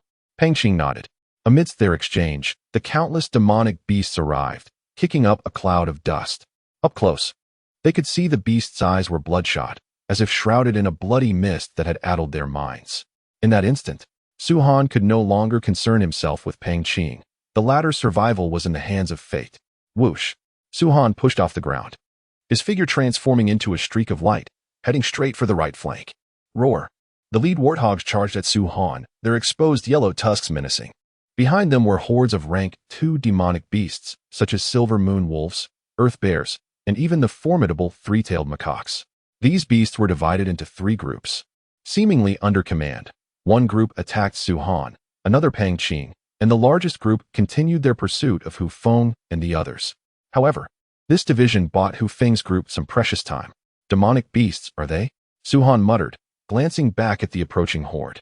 In my previous life, I became the ancient emperor of the dragon demons, treading upon mountains of corpses. Who would have thought my first massacre in this life would be against demonic beasts? Boom. As his words fell, Su Han's robes billowed, as if stirred by a gale. 8 meridians within him erupted, unleashing a torrent of power. Die! Su Han roared, a dagger materializing in his hand, etched with a golden thread. He hurled the dagger, its speed surpassing the earlier spear, piercing through a warthog. Return! Su Han commanded, tugging the golden thread, the dagger flying back, impaling a golden crystal, the warthog's core, or demon crystal. Without hesitation, Su Han swallowed it. Buzz! The demon crystal dissolved upon entering his abdomen. While ordinary dragon vein, dragon blood, or dragon spirit cultivators would absorb it slowly, with Su Han's dragon demon emperor art, it melted like water, releasing a torrent of dense spiritual energy that surged through his body. Cultivation is indeed faster this way, Su Han mused. Absorbing ambient spiritual energy is far too slow. A pack of mindless beasts, think you can hunt me? A smirk played on Su Han's lips. He dared to stay behind for a reason. How could the ancient emperor of the dragon demons be hunted by mere rank 1 and 2 beasts? In his previous life, he could obliterate billions of such creatures with a thought. Whoosh! The dagger shot out again, its piercing force embedding it in another warthog's skull, swiftly retrieving another demon crystal. Deprived of its crystal, the warthog's life force ebbed away, and it was swallowed by the beastly tide. Another one. Su Han devoured the crystal. The dragon demon emperor art rapidly refining it. I have opened 13 meridians, but to open the 14th, the spiritual energy contained within these rank 1 crystals is insufficient. Previously, Su Han had opened 8 meridians. With the additional spiritual materials provided by Su Yunlai, he had opened 13 meridians in the past 3 days. Glancing back, Su Han murmured, however, quantity can compensate for quality. With so many beasts, I wonder how many meridians I can open today? It was rare to encounter so many demonic beasts in the demonic beast mountain range, which was a key reason for Su Han's decision to stay. Whoosh, whoosh, whoosh. A black blur darted through the undergrowth, each pass yielding a demon crystal. After retrieving each crystal, Su Han would relocate, making it difficult for the beasts to track him. In the blink of an eye, 10 minutes had passed. For Pang Qing, those 10 minutes had stretched on like a decade. For Su Han, it was a veritable feast. 16. Su-Han exclaimed, a faint glow emanating from his body. Though he had opened 16 dragon veins, enhancing his strength, he still only displayed the power of 8. To him, 8 veins were sufficient to deal with rank 1 beasts. In those 10 minutes, Su-Han had slain over 200 rank 1 beasts, mostly warthogs, followed by cyclops lizards and crimson fire horses. He had consumed over half of the demon crystals, storing the rest in a bag. Almost there. Su-Han's eyes gleamed, and he circled back. Seeing Su-Han return from the side, a 3-tailed macaque in the beast horde seemed enraged, as if Su-Han was taunting it. It leaped out, using a crimson fire horse as a springboard, nimbly traversing the branches towards Su-Han. Su-Han sensed its approach and glanced up, a cold smile spreading across his face. A 3-tailed macaque? If there were hundreds of you, I might be wary, but you alone. You're not enough. As he spoke, the dagger in Su-Han's hand shot out. Bang! The 3-tailed macaque had been wary of Su-Han's dagger, having witnessed its use countless times. Seeing it appear again, the macaque sneered, swatting the dagger away. As expected of a rank 2 beast, not bad. Su-Han praised. It was the dagger's first failure. But Su-Han was unfazed. For a rank 2 beast, the power of 8 dragon veins was indeed paltry. Since 8 veins are insufficient, then try 10. As the voice fell, Su-Han's body trembled, and immediately, 2 beams of light re-emerged. With their appearance, Su-Han's strength surged dramatically, enhancing his speed, power, and attack capabilities comprehensively. Whoosh! The dagger shot forth once more, this time at several times the speed, accompanied by a faint whistling sound. The dagger's sharp glint sent shivers down the spine of the 3-tailed demon monkey, causing its fur to bristle as it screeched in terror. The 3-tailed demon monkey did not confront the dagger head-on. Instead, it nimbly dodged the attack by leaping aside. Afraid? Su-Han observed the 3-tailed demon monkey and shook his head slightly, saying, "Unfortunately, you cannot escape." As he spoke, the dagger, responding to his command, changed direction at an incredible speed, appearing right in front of the 3-tailed demon monkey as it attempted to evade. Seeing this, the monkey abruptly halted, wanting to retreat. Yet at that moment, a golden thread materialized in its line of sight, rapidly approaching, leaving no time for reaction. Splat! The thread sliced through the monkey's head, blood gushing forth as its corpse plummeted from the tree. After all, it was merely a beast, lacking in intelligence. Su-Han gazed at the demon crystal in his hand and sighed. Though demon beasts possess formidable strength, their lack of intellect is their downfall. Had the 3-tailed monkey been human, it would surely not have succumbed to Su-Han so easily. This was the first 2nd-tier demon crystal, and it belonged to the elite 3-tailed monkey among 2nd-tier beasts. I wonder if the spiritual energy contained within is sufficient to awaken my 17th dragon vein. Without hesitation, Su-Han swallowed the crystal. Boom! In that instant, the crystal melted, unleashing a torrent of violent spiritual energy that surged through Su-Han's body, accelerating the operation of the Dragon Vein Emperor technique. Ha ha ha, truly worthy of a 2nd-tier demon crystal. Su-Han laughed heartily as the impurities within his 17th meridian were forcefully expelled by the spiritual energy. Moments later, his aura abruptly intensified. The 17th meridian had been successfully awakened. I wonder how Pang Qing is faring now. He couldn't have perished, could he? Su-Han quickened his pace, rushing towards the location he had previously fled from. Upon arriving, he found no sign of Pang Qing, only the devastation left by the demon beast's trampling. Has he truly died? Su-Han furrowed his brow. Whoosh!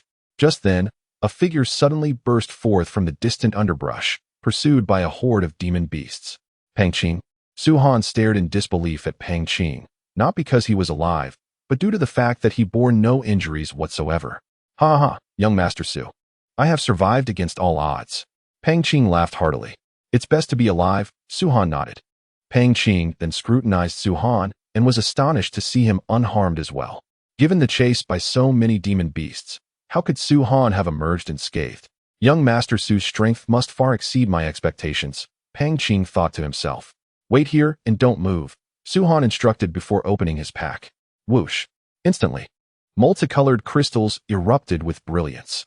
Pang Qing's pupils constricted. These are all demon crystals? Yes, Su-Han affirmed. Holy moly! Pang Qing swallowed hard. How many demon crystals are there? Dozens? Hundreds? About 100, all 1st-tier demon crystals, Su-Han replied. My goodness, this many demon crystals could fetch tens of thousands of gold coins. Pang Qing exclaimed in disbelief. Young Master Su, You didn't kill all those demon beasts to obtain these, did you? Su Han glanced back with a gentle smile. Do you believe they fell from the sky? But this is far too many. You killed over 100 first-tier demon beasts?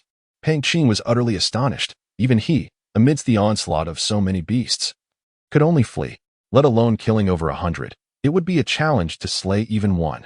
Enough. Su Han did not respond further, but gestured for Pang Qing to come closer.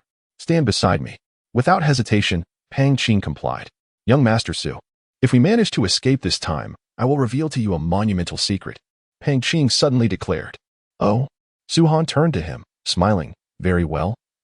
Consider it my reward for saving you. Indeed. Pang Qing nodded vigorously. Boom, boom, boom. The ground trembled as the multitude of demon beasts had caught up. They truly will not rest until we are dead. What a pity, you cannot kill us. Su Han shook his head slightly as he observed the approaching beasts. Pang Qing, unsure of Su Han's intentions, felt as if he were awaiting death standing there, trembling at the sight of the advancing beasts. Young master, they are almost upon us. Pang Qing spoke nervously as the demon beasts drew nearer. I know, Su Han replied calmly. Pang Qing rolled his eyes. If you know, why are you still standing here? The demon beasts appeared to be equally enraged, their roars shaking the earth. From all directions, they closed in, encircling the two men within a mere 10 meters. Pang Qing's eyes widened. He began to regret standing beside Su Han. If they were trampled by these beasts, their fate would surely be a gruesome one. Just then, Su Han's half-closed eyes suddenly snapped open, a glint of cold light erupting from within. He swiftly bent down, his robe billowing, and struck the ground forcefully with both hands. Buzz! With that strike, a circular beam of light erupted from the ground, centered around the two of them. Sizzle! At that moment, the demon beasts charged forward, crashing violently into the circular light. A torrent of blood erupted, splattering like crimson water upon the light. Yet not a single drop touched the two men. What? Pang Qing was astounded. He witnessed clearly that as the demon beasts collided with the light, spikes emerged from the surface, resembling daggers that pierced through the bodies of the beasts. In almost an instant, the first-tier demon beasts collapsed entirely, while those behind, unaware of what was happening ahead, continued to charge. Wave after wave, the light flickered but did not shatter. What kind of technique is this? Pang Qing's astonishment surged like a tidal wave. In all his life, he had never encountered such extraordinary prowess. It's an array, Su Han replied calmly. An array? Pang Qing was taken aback. It was the first time he had heard such a term. No one in the entire Dragon Martial continent knew what an array meant. Su Han had inherited the memories of the previous Su Han and was aware that arrays did not exist in the Dragon Martial continent. While they spoke, nearly all first-tier demon beasts had perished, with a few second-tier demon corpses scattered about. The remaining demon beasts encircling the light numbered roughly 100, all second-tier, lacking the overwhelming force they had displayed before. The intelligence of second-tier demon beast was slightly greater than that of first-tier, yet still lacking, instinctively. They sensed that if they charged forward, they would be torn to pieces by the yellow light. Not charging anymore. Su Han's eyes flickered as he extended his hands slightly forward. Buzz! As he pushed, the yellow light began to move, and Pang Qing felt as if he and the ground beneath them were shifting along with it. No matter how far the light traveled, they remained at its center. As the light advanced, the second-tier demon beasts emitted shrieks of terror, their bloodlust visibly diminishing. Soon, these beasts scattered in all directions, vanishing from sight. Have we really survived? Pang Qing murmured in disbelief. Otherwise, would you rather be dead? Su Han chuckled, surveying the mountain-like pile of corpses around him. Pang Qing still found it hard to believe. Fortunately, they had escaped. Otherwise, with the spiritual energy of the demon crystals exhausted, the formation would not have held. Su Han remarked. The 100 first-tier demon crystals left earlier were precisely for setting up this formation. Now, looking back, those crystals had lost their glow, turning into hard, lifeless stones. There were rumors that the young lady of the Shao family came to demand justice, and at a single disagreement, you threatened to annihilate the Shao family. We all thought you were boasting, but now I truly believe it. Pang Qing even changed his address to you, indicating the depth of his astonishment. In his view, with such a formation, even if not used to attack the Shao family, merely deploying it around the Su residence would make it impregnable. This formation is effective against demon beasts, as they lack intelligence, but against the Shao family, it falls short. Su Han stated. This was the truth. Yet he harbored no fear of the Shao family, for the killing cone formation was but the most basic of formations in his mind. Let's gather the demon crystals. Although the demon beast corpses could fetch a good price, we cannot carry them. Haha, right away.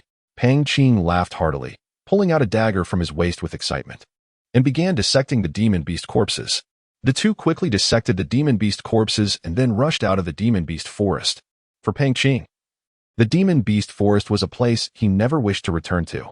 Once bitten by a snake, one fears the rope for 10 years, having narrowly escaped death. Pang Qing would never forget today's events. There were a total of 381 first-tier demon crystals and 84 second-tier demon crystals outside the demon beast forest. Pang Qing's eyes shone with intense excitement. Combined, there were over 400 demon crystals. When had he ever seen so many demon crystals? It took several bundles to carry all the demon crystals away. Although there were many first-tier crystals, the second-tier ones were far more valuable. In terms of worth, these 84 second-tier crystals were much more precious. Su Han noted. Indeed, Pang Qing nodded. The value of second-tier crystals was several times that of first-tier ones. A first-tier crystal was worth about 300 to 500 gold coins, whereas a second-tier crystal ranged from 1,500 to 2,000 gold coins. Take these. Su Han tossed 2 bundles to Pang Qing, one containing first-tier crystals and the other second-tier. This is too much. Pang Qing quickly protested. The 2 bundles contained about 50 to 60 first-tier crystals and around 20 second-tier ones. He had hardly contributed, as Su Han had slain all the demon beasts single-handedly, and arguably saved his life. Though he coveted the crystals, he still had his pride. Take them. You helped separate a batch of demon beasts. Su Han said, moreover, I give you these demon beasts to gain your support within the family. As a mere family retainer and captain of the guard, my support likely holds little weight. Pang Qing shook his head self-deprecatingly. You belong to the lineage of Uncle Su Yunlai. Your words carry weight. Su Han smiled lightly. By the way, I told you. If we survive this, I would reveal a great secret. Pang Qing suddenly remembered something. Su Han found his demeanor somewhat amusing. In his previous life as the ancient demon dragon emperor, what hadn't he seen? He wondered what this so-called great secret could be. Speak. Su Han said. Young Master Su Han, do you know why, despite being pursued by so many demon beasts, I remained unharmed? Pang Qing countered. Su Han shook his head. Because I discovered a cavern. Pang Qing said. The cavern is vast, but very hidden. I accidentally fell into it, and it was covered with shrubs. Oh? Su Han inquired. What's inside the cavern? I don't know, but after I fell in, the demon beasts only surrounded the cavern, not daring to enter. And soon after, they all retreated. If not for meeting you here, I would have waited until they completely left before coming out. Pang Qing explained. Is this the great secret? Su Han teased, emphasizing the word great. Pang Qing immediately grew anxious. The cavern isn't the point. The point is, in the darkness, I saw a flash of green light, and when it flashed, my cultivation unknowingly advanced from the late dragon blood realm directly to the peak. Su Han now paid attention. Just a flash of green light. And Pang Qing reached the peak of the dragon blood realm? Are you sure your cultivation advanced because of that green light? Many people break through during battles due to potential stimulation. Perhaps you're one of them. Su Han said. Absolutely not. Pang Qing explained. I know exactly why I broke through. Otherwise, I wouldn't call it a great secret. All right, I understand. Keep this between us. Su Han nodded.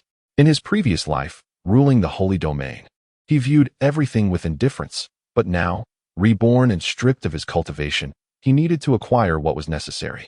I won't speak of it, Pang Qing said. In a few days, come find me. I'll tailor a secret technique for you. Su Han's eyes flickered. A secret technique? Pang Qing was puzzled. Oh. What you call dragon skills? Su Han smiled as he walked forward. Tailor-made dragon skills for me? Pang Qing watched Su Han's retreating figure, skeptical. For dragon skills were typically inherited from powerful predecessors. Yet, despite his disbelief, he found himself inexplicably anticipating Su Han's promise of tailor-made dragon skills. Perhaps it's because I've witnessed too many miracles from him today, but dragon skills. He's only at the dragon vein realm. Creating them is difficult, let alone crafting them for me. Shaking his head, Pang Qing followed Su Han's figure. In the Su family of Yuanshan County, the 4 family heads were in the main hall, watching as Su Minghui and others, freshly bathed, entered from outside. Su Yunshan smiled. Huir, Xin'er, why have you returned so soon? How was the harvest this time? Su Minghui and Su Mingxian remained silent, but their lowered eyes flickered with excitement. Now that the crisis had passed, their fear naturally dissipated, replaced by excitement. An intense excitement over Su-Han's death. Reporting to the second head, we faced great danger in the Demon Beast Mountains and gained little. Hu Feng spoke up from the side. Danger? Su Yinshin and Su Yunpeng immediately asked. Huir, Shinner, are you all right? Father, we're fine. Both smiled. Where's Honor? Su Yunming, noticing Su-Han's absence, had initially thought he hadn't finished bathing, but upon hearing of the danger in the Demon Beast Mountains, his heart tightened. Young Master Su-Han. Hu Feng hesitated. What about Su-Han? The family head, Su Yulai, also frowned. Su-Han is dead. Before Hu Feng could speak, Su Mingxian declared. Su-Han was too impulsive. We were pursued by numerous demon beasts. He could have escaped, but he was too greedy for the demon beast cores. Despite our pleas, he wouldn't leave, not considering his own strength. He must have died in the Demon Beast Mountains. What? Su Yunming suddenly stood up, his eyes erupting with a chilling cold. Boom. A powerful aura rose from his body, that of the Dragon Spirit Realm. The four heads of the Su family, all of whom are in the Dragon Spirit Realm, represent the pinnacle of strength among the four prominent families of Yuanshan County. At the peak of this realm stands the head of the Shao family, Shao Hongshan. Chapter 15. The truth revealed, is Honor dead? This is impossible. Su Yunming's aura surged like turbulent waves, instilling great pressure upon Su Mingxian and the others. He is truly dead, Su Mingxian replied fearlessly, reassured by his father's presence. The beasts that pursued us numbered at least 1,000, including many second-tier beasts. Even the peak third-tier three-tailed demon monkey was present. Our captain, Pang Qing, perished there. Uncle, you should abandon all hope. Pang Qing sacrificed himself to cover our retreat. But Su-Han foolishly sought to seize some demon cores amidst the chaos, ignoring our warnings. In hindsight, he deserves his fate, Su Ming, we added, aligning with Su Mingxian. Having previously conspired on their narrative. With Su-Han now deceased, they felt free to speak as they wished, knowing no one could contest their words. As for Hu Feng and the others, upon hearing Su Mingxian and Su Minghui's statements, Hu Feng's face remained impassive, yet rage simmered within him. He felt powerless to defend himself, as his wife and child were in the Su family. Furthermore, with both Su-Han and Pang Qing seemingly dead, any further explanation would only invite trouble. Who deserves to die? Su Yunming's gaze turned frigid as he coldly declared, I refuse to believe Honor would be so greedy. You two are lying. Fourth brother, can you please remain calm? Su Yunshin retorted with a scoff, rising to his feet. Su-Han is indeed dead. What good does your anger do? You might as well prepare for his funeral. How dare you speak such nonsense? Su Yunming shouted. Whom are you cursing? Su Yinshin replied darkly. My mother is your mother. Mind your words. Su Yunming clenched his fists, his face a mask of fury. His gaze fixed on Su Minghui and Su Mingxian, contemplating their culpability in Su-Han's demise. The intensity of his glare pressured them, yet they remained resolute, thinking that Su Yuming could do nothing further. Fourth brother. At that moment, Su Yuping, the third head, interjected, Su-Han was indeed reckless. You needn't be so enraged. Did he not already fall into madness? Now that he is dead, consider it a consequence of his recklessness and avoid further straining family relations. Yes? Are you speaking sense? Su Yunming's eyes widened with fury, his aura flaring ominously. Do you intend to strike? Su Yunpeng raised an eyebrow, smirking coldly. Let me remind you, we are in the Su family. Even as the head, you must act within your limits. Suddenly, Su Yuming burst into laughter. You two wretches have opposed me ever since I became the head, striving to usurp my position. Very well, if you desire this role so fervently, I shall relinquish it. But whether you can hold it remains to be seen. With that, Su Yunming trembled with rage, ready to act. Fourth brother. Su Yunlai stood, demanding, calm yourself. Calm. My son is dead. How can I remain calm? Su Yunming shot back. He died at the hands of beasts, not by our hands. Why do you direct your anger at us? Su Yunshin interjected coldly. Be silent. Su Yunlai commanded, turning to Su Yunshin, who merely shrugged, choosing not to retort further. Such grand posturing, a faint voice echoed from outside the hall. The familiar tone drew everyone's attention as two figures approached. Hana? Su Yunming's heart soared upon spotting Su-Han, and he rushed to his side. Hana, my dear Honor, are you unharmed? Why would I be? Su-Han glanced at Su Mingxian and Su Minghui, sensing their intent. Is someone wishing for my misfortune? Indeed, some not only wish for your misfortune, but for your demise. Su Yunming laughed heartily. Upon hearing this, despair washed over Su Mingxian and Su Minghui. Their faces paled as they realized Su Han's survival against all odds amidst the beast onslaught. Su Yunshin and Su Yunpeng exchanged glances, questioning how Su Han could have returned. As Su Han entered the hall, Su Yunming, brimming with confidence, resumed his seat. While you were gone, Su Mingxian and Su Minghui claimed you acted impulsively, greedily seeking demon cores amidst the beast attack, leading to your demise. Is there any truth to this? Oh? Su Han raised an eyebrow at Su Mingxian and Su Minghui, a smile playing on his lips. Is that what they said? Indeed. Su Yiming nodded. Before Su Han could respond, Pang Qing interjected. When we were besieged by the beasts and escape seemed impossible, I resolved to stay behind.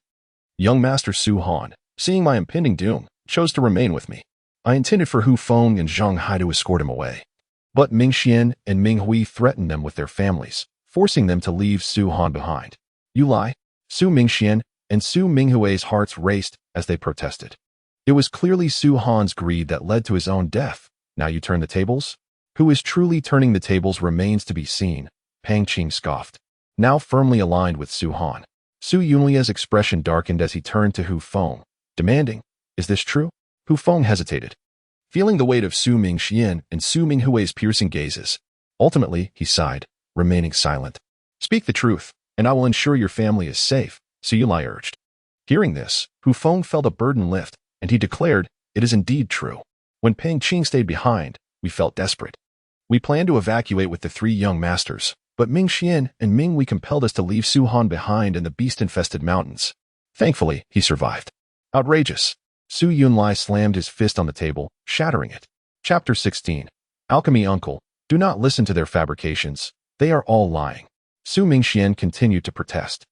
If one person lies, I might believe it. But if everyone lies, how can I trust you? Do you think me a fool? Su Yunli's face flushed with anger. Uncle, you did not witness the events in the Beast Mountain, solely relying on their words. Bang! Before Su Mingxian could finish, a resounding thud echoed as he was struck, blood spewing forth as he was thrown back. Su Minghui gasped, but before he could react, Su Han approached and seized him by the throat, casting him aside with force. In an instant, both were gravely wounded. Only then did everyone grasp the unfolding situation. Hunter, you. Su Yunming's eyes widened in shock. Su Han calmly clapped his hands, stating, why waste time with empty words? Let us settle this directly. Impudence. Su Yunshin bellowed, charging towards Su Han. Daring to act against our kin beneath our very eyes. You have defied us. Depart. Su Yiming too took action, his cold voice booming as he struck Su Yunshin's fist with a powerful blow. Bang! The dragon energy dispersed, its residual force rippling outward, causing Pang Qing and the others to retreat several steps, while only Su Han remained steadfast. Su Yunming, do you intend to stop me? Su Yunqing roared, his fury palpable as his son lay grievously injured before him. What if I do? Would you have me stand idly by while you harm my son? Su Yunming replied with a chilling laugh. Su Yunqing turned to Su Yunping, their brother, your son has been knocked unconscious, and you remain unmoved? Su Yunping's expression darkened as he rose to his feet. You dare? Su Yunli scoffed. Anyone who lays a hand on Su Han shall face my wrath without mercy. At these words, both Su Yunqing and Su Yunping's expressions shifted. Among the four family heads, Su Yunli was the strongest, at the late stage of the dragon spirit realm, while the other three were only in the mid-stage. Without formidable means, Su Yunli could easily suppress them. Eldest brother, it is true that Su Han possesses some talent. But must you show such favoritism? Are you disregarding our clan's rules? Su Yunqing ground his teeth. Clan rules? You speak of clan rules. Ask your son if he understands them. Su Yunli retorted sharply. I know not what Su Han encountered in the Beast Mountain range, but his return is a stroke of fortune. If he were to perish there, your two fine sons would be of no worth. The clan rules state that harming a fellow clansman results in the forfeiture of cultivation. Su Yiming sneered. The matter remains unclear. Do not invoke the clan rules here. Su Yunpeng glared at Su Yunming. Since Su Han has already intervened, let us set this matter aside for now. I will conduct a thorough investigation.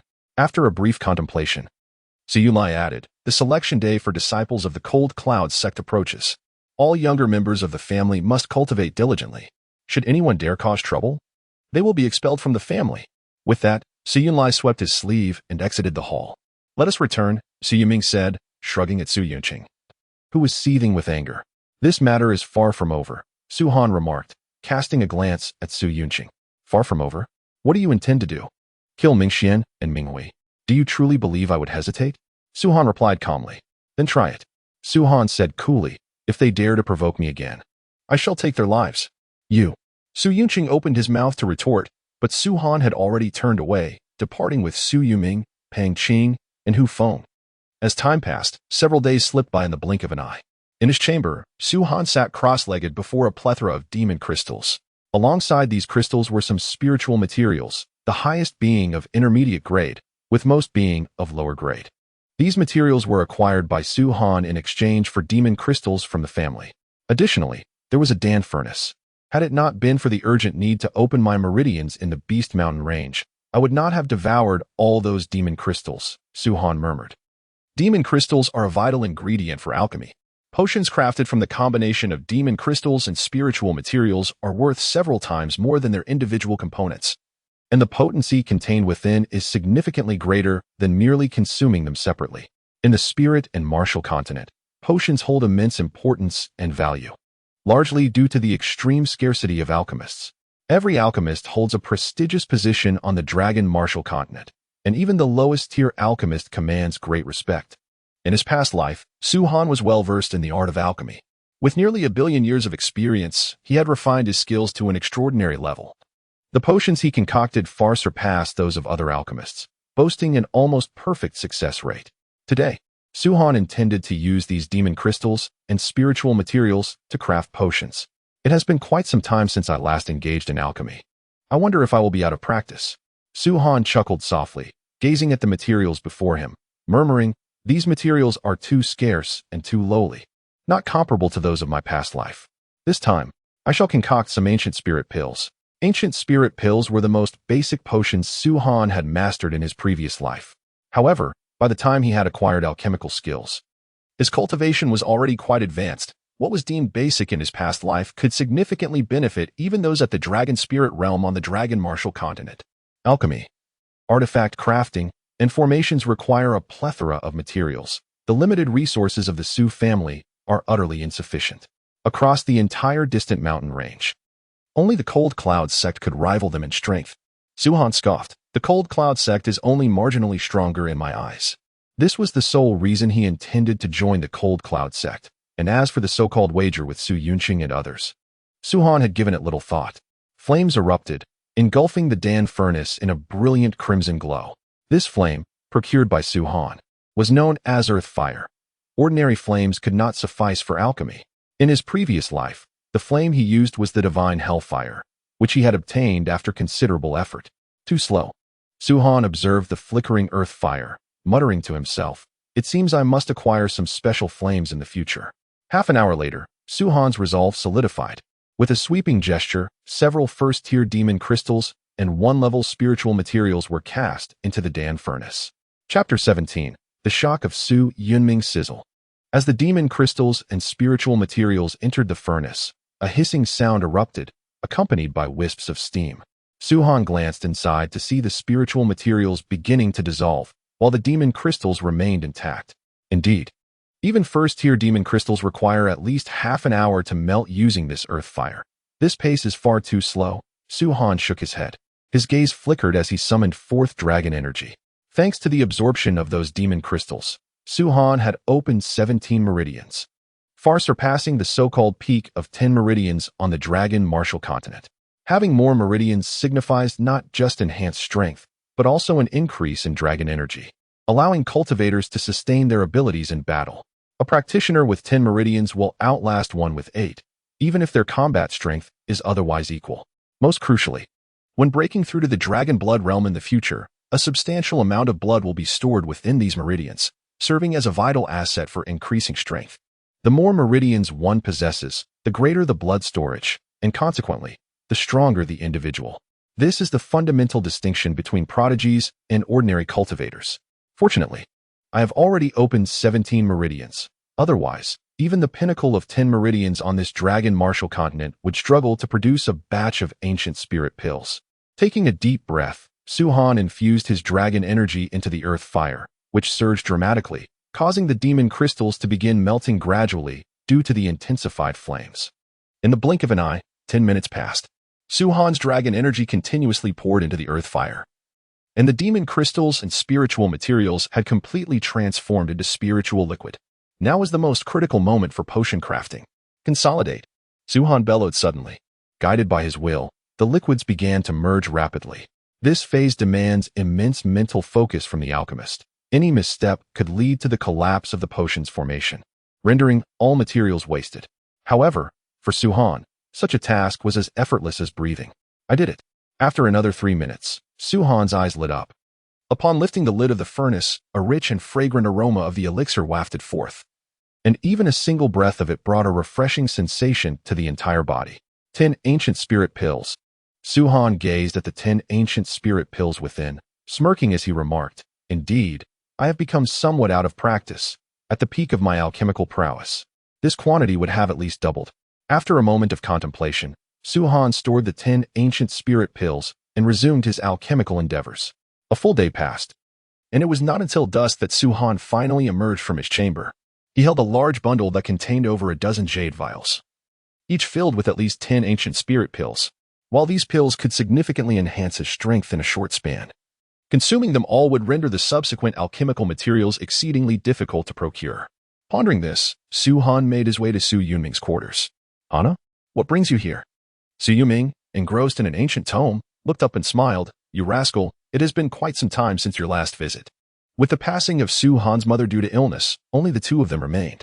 "Here are 3 vials of ancient spirit pills, totaling 30 in number. After consuming them, you should be able to break through," Su-Han declared, placing the vials upon the table. Pills. Su Yuming's eyes widened. He had heard of such things and had even consumed the most rudimentary ones, but each pill on the market was exceedingly precious. The lowest grade pills he had taken during his time in the Dragon Blood realm were already worth at least 1,000 gold coins. Even with his status, he had only indulged a few times, as affording more was beyond his means. The exhilarating sensation of a swift breakthrough lingered in his memory. Simply delightful. "Hunter, where on earth did you acquire so many pills?" Su Yunming asked, opening one vial, from which a fragrant aroma burst forth, invigorating him instantly. "These must be of at least high-grade quality," he exclaimed in astonishment. "I refined these myself, so you need not feel reluctant," Su-Han replied. "You refined them?" Su Yuming's mind buzzed with disbelief, quickly replaced by ecstatic joy. "You have become an alchemist? And a high-grade one at that?" "Indeed," Su-Han nodded, revealing no hesitation. However, this acknowledgement plunged Su Yunming into shock. To become an alchemist necessitated formidable mental strength, which in turn required a robust cultivation base. To achieve the status of a high-grade alchemist, one typically needed to be at least in the Dragon Spirit realm. How could Su-Han, at the Dragon Vein realm, possess such formidable mental prowess? "Are you truly an alchemist?" Su Yunming questioned again, his disbelief palpable. "Without a doubt," Su-Han sighed. "My heavens, my son, not only a cultivation prodigy, but also a high-grade alchemist." Su Yunming burst into laughter. "By the way, here is a custom dragon technique I designed for you. After practicing it, you should be able to fight beyond your level." Su-Han tossed a book to Su Yunming.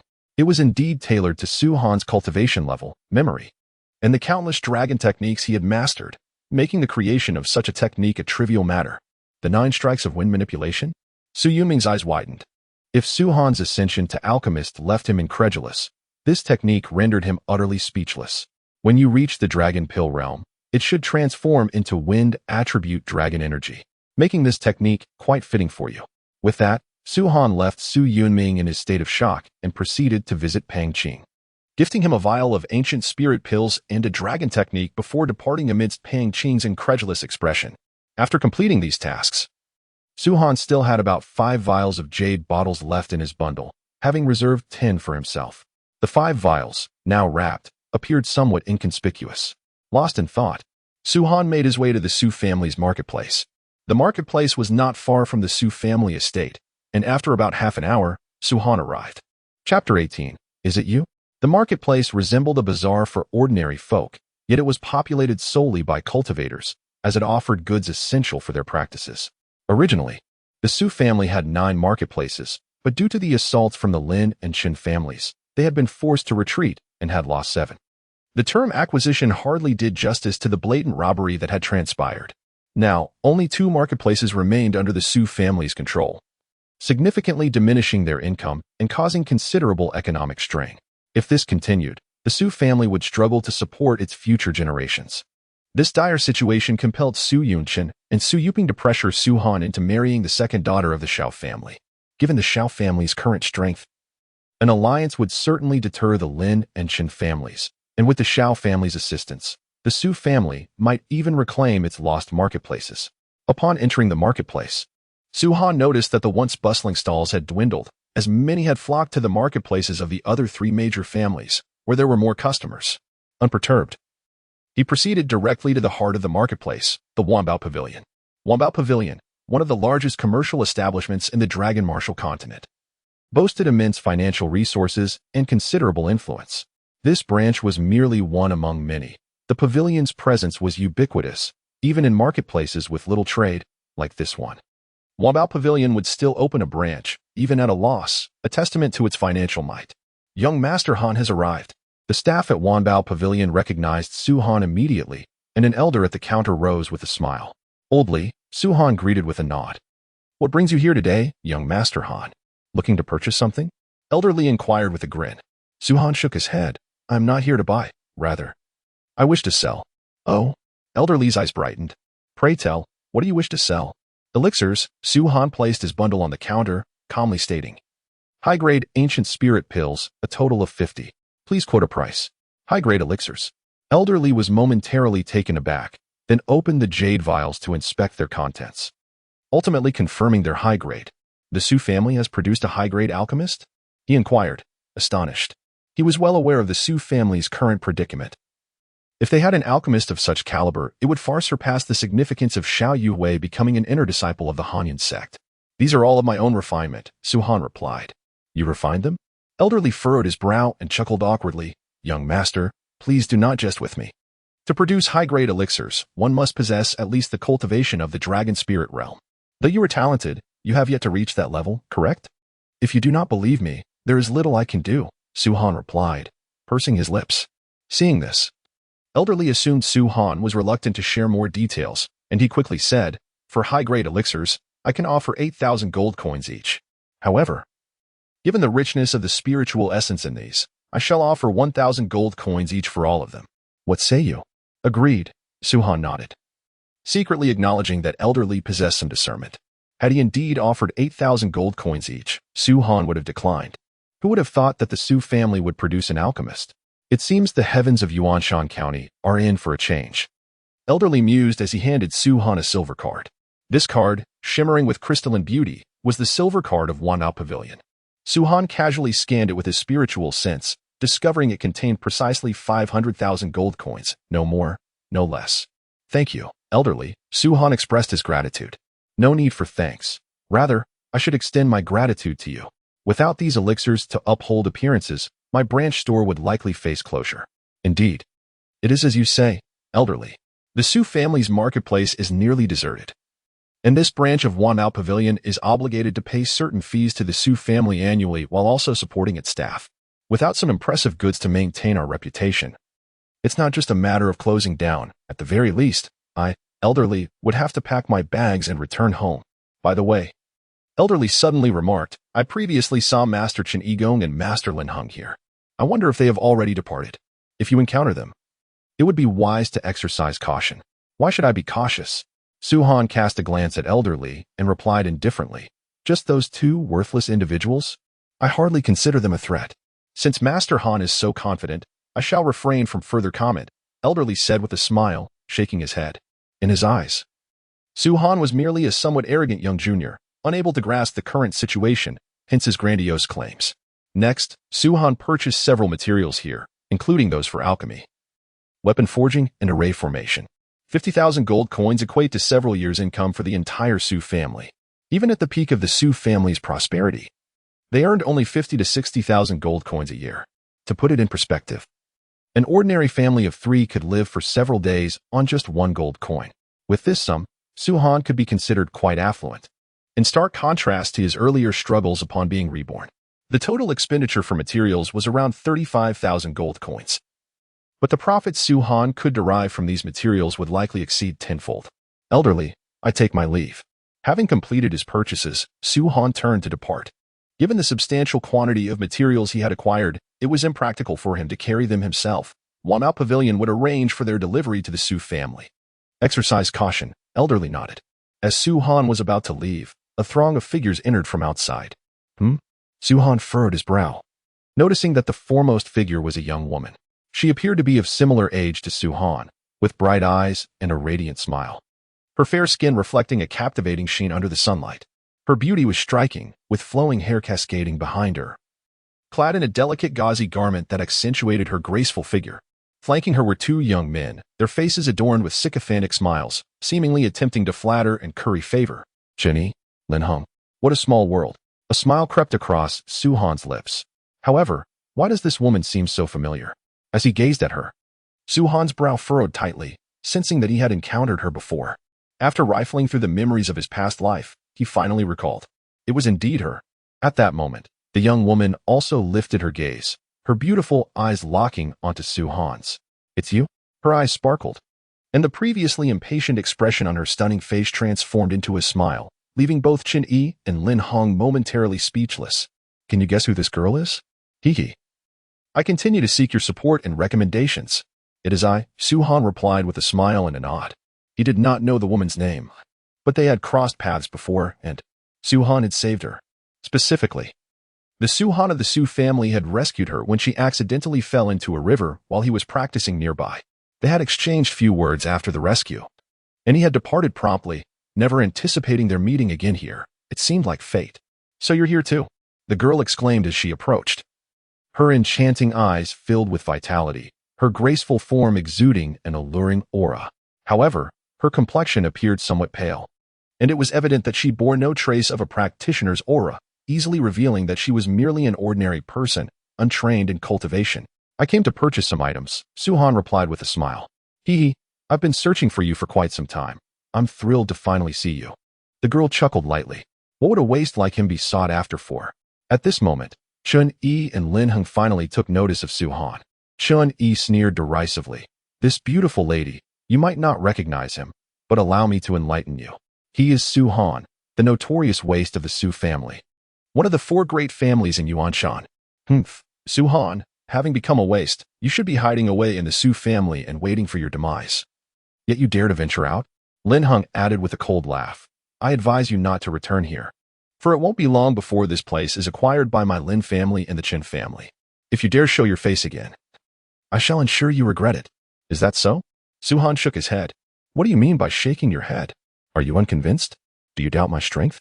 The once superb genius, who had opened 8 dragon veins, grew overly ambitious and fell into madness, resulting in the severance of his meridians.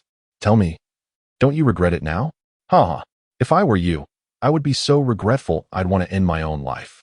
Lin Heng and Chen Yi exchanged barbs, continuously mocking and provoking Su Han. Had Su Han still been the former Su Han of the Su family, he might have genuinely been affected by their taunts, even considering suicide. But at this moment, what foul breath! Su Han waved his hand in front of his nose, remarking blandly, this sensation is akin to someone having consumed excrement and is now spewing filth before me. The girl couldn't help but smile upon hearing this. Chen Yi and Lin Heng did not recognize her, but she was aware of Chen Yi's identity and held a deep disdain for their harassment, instead feeling a sense of fondness for Su Han before her. Scoundrel! Chen Yi glared, enraged. Su Han, you wretched fool. Have you become such a waste that you still dare speak to us in this manner?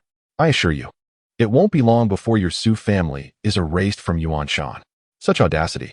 Lin Heng's expression darkened ominously. Su Han, we had no intention of laying hands on you, considering you've already become a waste, utterly pathetic. Yet, you dare speak to us like this?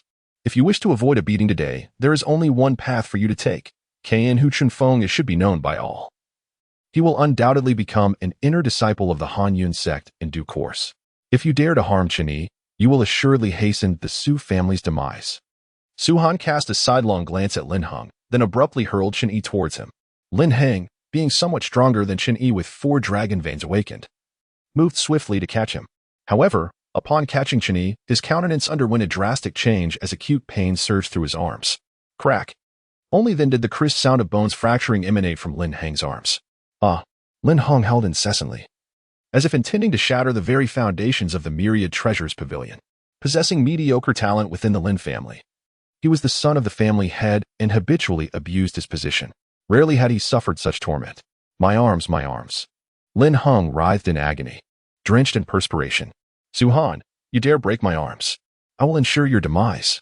Upon hearing these words, Su-han's gaze turned frigid. Initially intending only to teach him a lesson, he thought, if you seek my death, to let you live would be akin to nurturing a viper.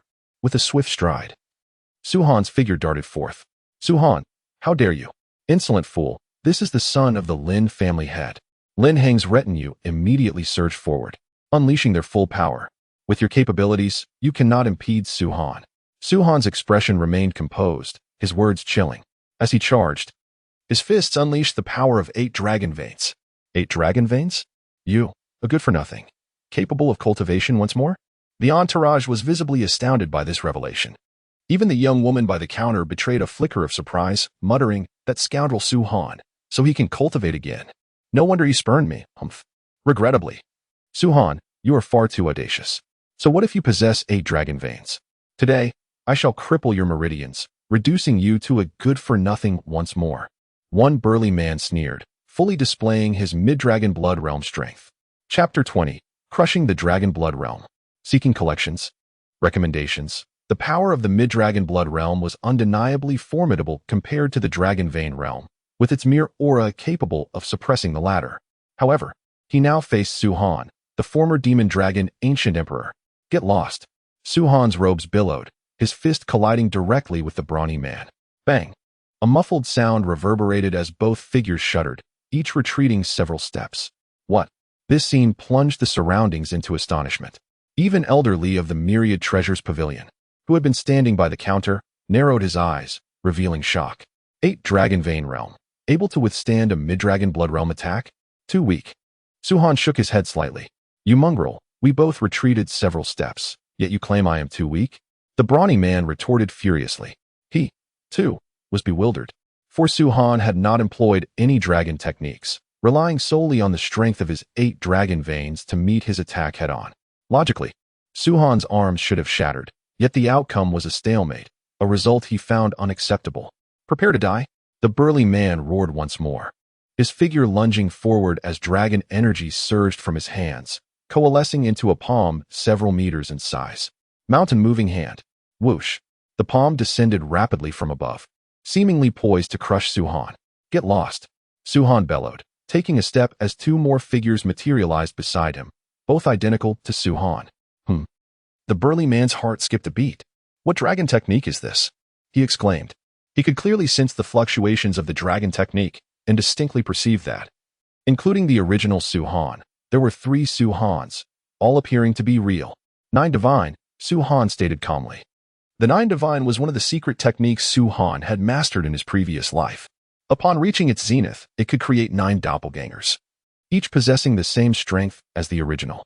Su-han had mastered an abundance of secret techniques, many of which were exceptionally potent, capable of devastating destruction. But beyond his current capabilities, this 9 Divine, while not low-level, lacked such formidable power and was within his reach. Of course, Su-han's current cultivation only allowed him to create 2 doppelgangers, the limit for now. Swoosh, swoosh. The 2 doppelgangers darted forth, brushing past the burly man. The latter, preoccupied with executing the dragon technique mountain moving hand, was unable to impede them. Simultaneously, Su-han's eyes gleamed, his lips curling into a smile as a dazzling light erupted from his fist. The light roared, instantly transforming into a white tiger several meters in size, which bit down on the burly man's mountain moving hand. Crack! The bite produced a shattering sound as the mountain moving hand crumbled. The tiger's bite further impacted the burly man's palm, severing his right hand. Excruciating pain surged from his arm, turning the burly man's face ashen. What dragon technique is this now? He howled, incredulous. The doppelganger technique was already astonishing, capable of conjuring 2 identical clones possessing all the original strength. Its application in combat equated to a 3-on-1 advantage, making one virtually invincible among equals. Yet now, Su-han had unleashed another dragon technique, one that seemingly allowed a dragon vein realm cultivator to utterly crush a dragon blood realm cultivator. 5 sync combo. Su-han replied in his usual calm tone. His answer only deepened the burly man's shock. The 5 sync combo, when mastered, could conjure the azure dragon, white tiger, vermilion bird, black tortoise, and Shilin, the 5 sacred beasts, to launch successive attacks. In his previous life, Su-Han had spent tens of thousands of years extracting the souls of these 5 sacred beasts to infuse the 5 saint combo, ensuring its peak power. While not as potent as in his past life, Su-Han believed that merely conjuring the white tiger was sufficient to sweep through the dragon blood realm. These are not Su family dragon techniques. The Su family possesses no such formidable techniques. Chen shouted from afar. The Su family? Su-Han glanced dismissively at Chen. What are the Su family's dragon techniques to me? What are the dragon techniques of this dragon martial continent to me? Uft. At that moment, the sound of spurting blood suddenly echoed. Lin Heng lay on the ground, eyes wide, a straight gash across his neck, as if sliced by a sharp weapon. Blood gushing forth. Young master. The Lin family entourage witnessed the scene, their eyes instantly bloodshot, consumed by rage. Beside Lin Heng's corpse, Su-Han's doppelganger gradually dissipated. Clearly, the doppelganger had slain Lin Heng. You truly killed Lin Heng? Chen Yi's legs trembled, his face pale. Do you also seek to kill me? Su-Han turned to Chen Yi. Chen Yi shook his head almost reflexively, terrified. No. Then crawl over here and kneel before me, and perhaps I shall spare you. Su-Han said calmly. An eye for an eye. Chen Yi and Lin Heng had sought to make him kneel before them. Now, Lin Heng was dead, so there was no need for him to kneel. Su-Han, Chen Yi is our young master, the son of the Chen family head. He cannot kneel before you. An attendant retorted coldly. Su-Han raised a finger, pointing at Chen Yi, and said softly, if he does not kneel today, he shall not leave this place. Such audacity. The elder, his hair streaked with gray, was well past his 60th year, yet his cultivation was only at the dragon blood realm middle stage. Ignoring him, Su-Han smiled at Chen Yi and inquired, will you kneel? Chen Yi trembled, feeling Su-Han's smile as if it emanated from the depths of the netherworld, chilling him to the bone. He had not feared Su-Han before, secure in the protection of his many followers, including a Dragon Blood Realm middle stage cultivator who could easily crush Su-Han, a Dragon Pulse Realm cultivator. But now, witnessing Lin Heng's demise, Chen Yi was genuinely terrified. If Su-Han could slay Lin Heng before a Dragon Blood Realm middle stage cultivator, killing him would be no challenge. I'll give you one more chance, Su-Han said. Kneel or not? If you wish my young master to kneel before you, you must first pass me. The elder retorted. Su-Han's expression turned icy. If you seek death, then I shall grant it. In that instant, Su-Han surged forward. Simultaneously, 3 figures materialized, their combined force of 8 dragon pulses bearing down on the elder. Get back. The elder's expression was grave. He had witnessed Su-Han shatter the burly man's palm with a single punch and dared not underestimate him. However, before he could even launch an attack, 3 colossal white tigers materialized before him. How is this possible? How could he be so fast? The elder's face contorted in shock as the 3 white tigers appeared before him in an instant. Another dragon skill. The onlookers gasped. Su-Han's sudden burst of speed was astonishing. It was undoubtedly another dragon skill. Su-Han's dragon skills seemed endless, one after another. Most importantly, how could Su-Han, with only 8 dragon pulses, simultaneously unleash 3 dragon skills? Even executing one such potent skill would require a vast amount of dragon chi, wouldn't it? The force reverberated as the fist struck the elder. The 3 white tigers caused him to spew blood as his eyes widened, his chest pierced through. Dead. A collective gasp filled the air. A Dragon Blood Realm middle stage expert had fallen? Slain by a Dragon Pulse Realm cultivator with only 8 dragon pulses? Su-Han had not resorted to stealth or trickery, but had directly attacked, using his overwhelming power to obliterate the Dragon Blood Realm middle stage expert. Too powerful. Too powerful. Dragon Pulse Realm. How could one be this strong? Even Dragon Spirit Realm cultivators would covet the dragon skills he wields. Many watched, their eyes wide with shock as they stared at the elder's corpse. Kneel. Su-Han commanded, looking at Chen Yi. Terror seized Chen Yi as he heard Su-Han's roar. He immediately knelt, banging his head on the ground. Su-Han, I was wrong. Please don't kill me. I won't kill you, Su-Han replied, but you call me trash. Today, you shall taste what it is to be trash. Chen Yi looked up, horrified. What are you going to do? I will cripple you. Su-Han kicked out, striking Chen Yi's chest. Chen Yi coughed up blood, flying backward. As he landed, he felt excruciating pain, and the dragon chi within him vanished. You severed my dragon pulses? Despair washed over Chen Yi as he sensed the weakness within him. Su-Han, do you wish to die? Su-Han turned, glaring at Chen Yi. Chen shuddered. Despite his anger, he did not want to die. He knew that if he said another word, Su Han would kill him. If you don't want to die, then shut your mouth. Su Han scanned the crowd and sneered. Go back and tell the Lin and Chen families that if they want to find trouble with me, Su Han, then they are welcome to come. I will be waiting at the Su family. With a wave of his sleeve, he turned and left the Myriad Treasures Pavilion. The girl followed him out. My dragon pulses. My dragon pulses. Inside the Myriad Treasures Pavilion, Chen Yi's face was twisted with rage. Su Han, you severed my dragon pulses. On the Dragon Martial continent, those who could not cultivate were treated like beggars among commoners, scorned by all. Like Su Han before, when his dragon pulses were severed, he had endured countless glares and jeers. For a spoiled young master like Chen Yi, accustomed to respect, the inability to cultivate was worse than death. Su Han, just you wait. When my elder brother enters the Cold Cloud sect and becomes an inner disciple, I will make you wish you were dead. In the marketplace, a melodious voice called out, Su Han, wait for me. Su Han paused, turning back. Is there something else? Can't I look for you if there's nothing else? You're talented. But could you show a little respect for women? I've been chasing you for a long time. The girl said playfully. Why are you chasing me? Su Han shook his head slightly. I saved you, but I don't need you to thank me. I want to marry you. The girl declared. Su Han was taken aback. What did you say? I said I want to marry you. The girl's eyes twinkled mischievously. Humph, you haven't even asked my name yet. Su Han glanced at her and walked forward. The girl caught up, blocking his path. Ask me my name. If you ask, I'll tell you. Su Han chuckled. Why would I ask your name? Because I want to tell you.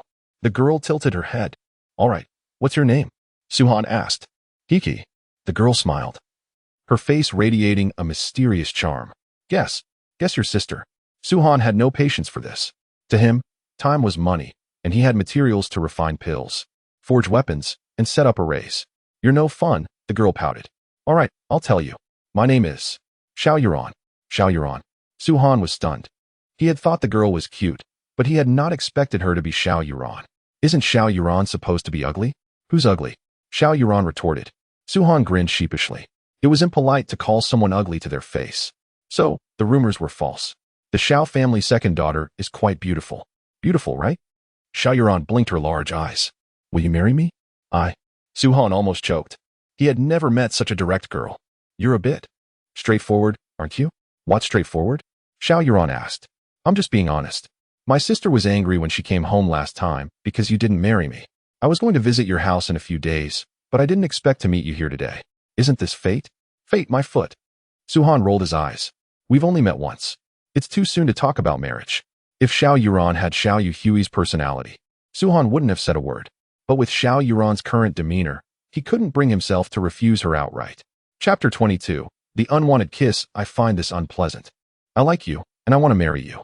A resolute expression graced Xiao Yuran's delicate face. Su Han sighed with a hint of helplessness. You like me? Just because I saved you once? Yes. Xiao Yuran tilted her head thoughtfully and continued. It might be because you saved me. But perhaps it is also love at first sight. If it's the latter, I would have liked you even if you hadn't saved me. It sounds almost believable, Su Han muttered. What I say is true, humph. We can discuss this later. Su Han waved his hand dismissively. He certainly wasn't in the mood for romantic entanglements so soon after his rebirth. Hey, little Su Han, by age. You are 2 years younger than my sister and 1 year younger than me, so you should call me sister. As Su Han turned to leave, Xiao Yuran exclaimed urgently. Fine, my dear sister Xiao Yuran, please hurry home and stop blocking my path. Su Han replied. But now you are so powerful. There must be many girls who like you. If I don't seize this opportunity, you might not marry me. Xiao Yuran said coyly. Su Han was utterly exasperated by Xiao Yuran's naivety. Could she be any more innocent? Xiao Yuran was remarkably candid, speaking her mind without hesitation. Whether or not I marry you has nothing to do with my strength. Su Han shook his head. How can that be? I can't cultivate. And you will undoubtedly grow stronger, causing an ever-widening gap between us. As Xiao Yuran spoke, her large eyes began to glisten with tears. Is she really crying? Looking at Xiao Yuran's pitiful appearance, Su Han found himself entirely convinced. If Xiao Yuran were as domineering as Xiao Yuwei, insisting he marry her, Su Han would have no hesitation in rejecting her. However, Xiao Yuran's character was completely different. Gazing at her tear-streaked face, Su Han felt an odd sense of guilt, as if he had wronged her. I will help you cultivate, Su Han suddenly declared. Xiao Yuran froze, then shook her head vigorously. I am naturally incapable of cultivation. I have no dragon vein, just a waste that they all look down upon. Not even the strongest in the dragon martial continent could help me. The strongest in the dragon martial continent? What a joke. Su-Han scoffed. You may indeed lack a dragon vein, but your physique is far superior to those in the dragon martial continent. If you can awaken your true potential, you will surpass the dragon vein realm and reach the dragon blood realm. Really? Xiao Yuran's beautiful eyes widened. Little Su-Han, you're not deceiving me, are you? I'm Su-Han, don't call me little. Su-Han rolled his eyes.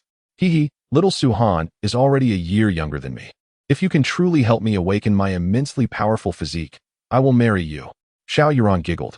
She too wished to cultivate, but she did not genuinely believe Su-Han's words. To her, he was merely offering her comfort. Thus, Xiao Yuran emphasized immensely 3 times, to the point where Su-Han felt like tossing her 1,000 miles away. Let us do this. Su-Han pondered for a moment and said, you go back and have the Xiao family gather 4 items: Spirit Flower, Sacred Morning Dew, Ice Heart, and Dragon Blood. In truth, with Xiao Yuran's physique, these 4 items were somewhat inadequate for awakening her potential. But given the conditions of the dragon martial continent, they would have to suffice for now. Once Xiao Yuran reached the pinnacle of power in the dragon martial continent and left, he would seek out stronger items to help her fully awaken. What are these things? Xiao Yuran blinked her big eyes. She had never heard of them before. These items can help you awaken your potential, and then you will believe what I've said, Su-Han replied, regardless of whether your words hold truth. I will reward you first. Xiao Yuran dashed towards Su-Han, and before he could react, her soft lips pressed against his. A faint fragrance wafted from her lips as she quickly pulled away, her cheeks flushed. What the Su-Han struggled to articulate his feelings at that moment. The mighty ancient dragon emperor had just been kissed forcefully by a girl? Regardless, I like you, and I will marry no one else. I must be the first girl to kiss you, so you must take responsibility, Xiao Yuran declared, tilting her head. Responsibility? You're the one who kissed me, okay? Su-Han rolled his eyes. I don't care. Xiao Yuran pouted, her small hands clasped behind her back as she hopped away playfully. Little Su-Han, I won't bother you any longer. I will work hard to find those 4 items you mentioned, and you must keep an eye out too. After all, Xiao Yuran, am your wife. Her lively voice grew fainter as she departed, and Su-Han could only shake his head in resignation while watching her retreating figure. The efficiency of the Wanbao Pavilion was indeed remarkable. By the time Su-Han returned to the Su family, all the materials he had purchased were already delivered directly to his room. Many members of the Su family witnessed this scene, mistakenly believing that Su-Han had pilfered from the family to acquire the materials. Upon investigation, they found nothing amiss. Evidently, these were all Su-Han's own funds. Su-Han had anticipated this situation but paid it no mind. With so many materials, I have enough to refine for several days. After contemplating for a moment, Su-Han did not rush to use the materials, but instead took out 10 bottles of medicinal pills. I will use these pills for cultivation first. Only by opening more meridians can my dragon energy sustain the complete utilization of these materials. Meanwhile, in the Lin family's hall among the 4 great families of Yuan Mountain, a profoundly sinister atmosphere pervaded the space. Hunger, my son. The Lin family patriarch, Lin Chengsong, glared with bloodshot eyes at the lifeless body of Lin Heng being carried back, a palpable aura of murderous intent emanating from him. Who is it? Who did this? Lin Chengsong bellowed. It was Su-Han. One of Lin Heng's protectors spoke up, his scalp tingling with fear.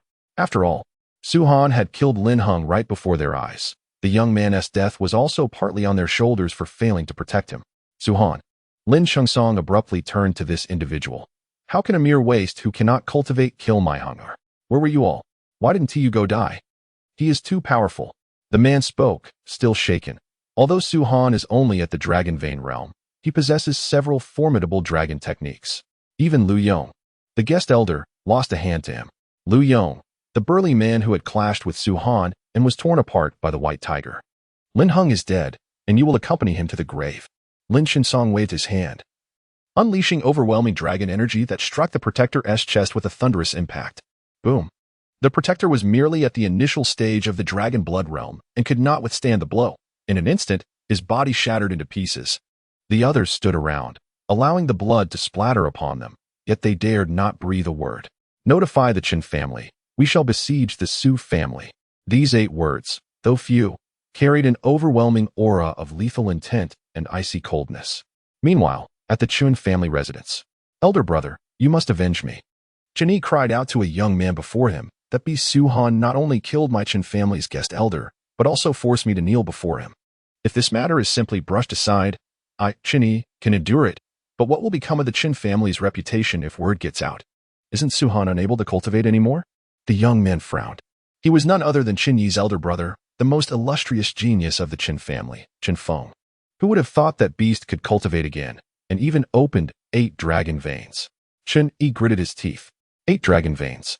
8 dragon veins defeated a mid-stage dragon blood realm powerhouse. Chen Feng's frown deepened. "I don't care, big brother. You must help me with this. Rest assured, the Lin family will not let this matter rest either. To dare force my brother to kneel, Su Han is courting death." Chen Feng's eyes glinted with cold light. "But we must wait. Our father is in seclusion. He should emerge in a few days, and by then, his strength will surely have advanced.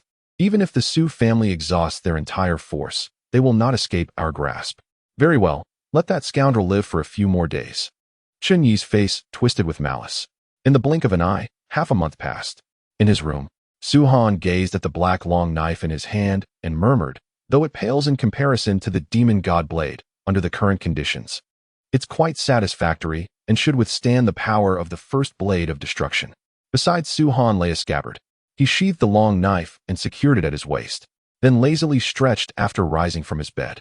Half a month has passed. Su Han mused, surveying his surroundings. He found numerous bottles of varying sizes, at least several dozen.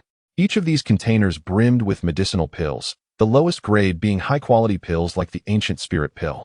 Among them were a few bottles of superior-grade pills known as blood vitality pills, which Su Han intended to save for after he broke through the dragon blood realm. "Come in," Su Han called. The door swung open, and a figure entered. It was Hu Feng.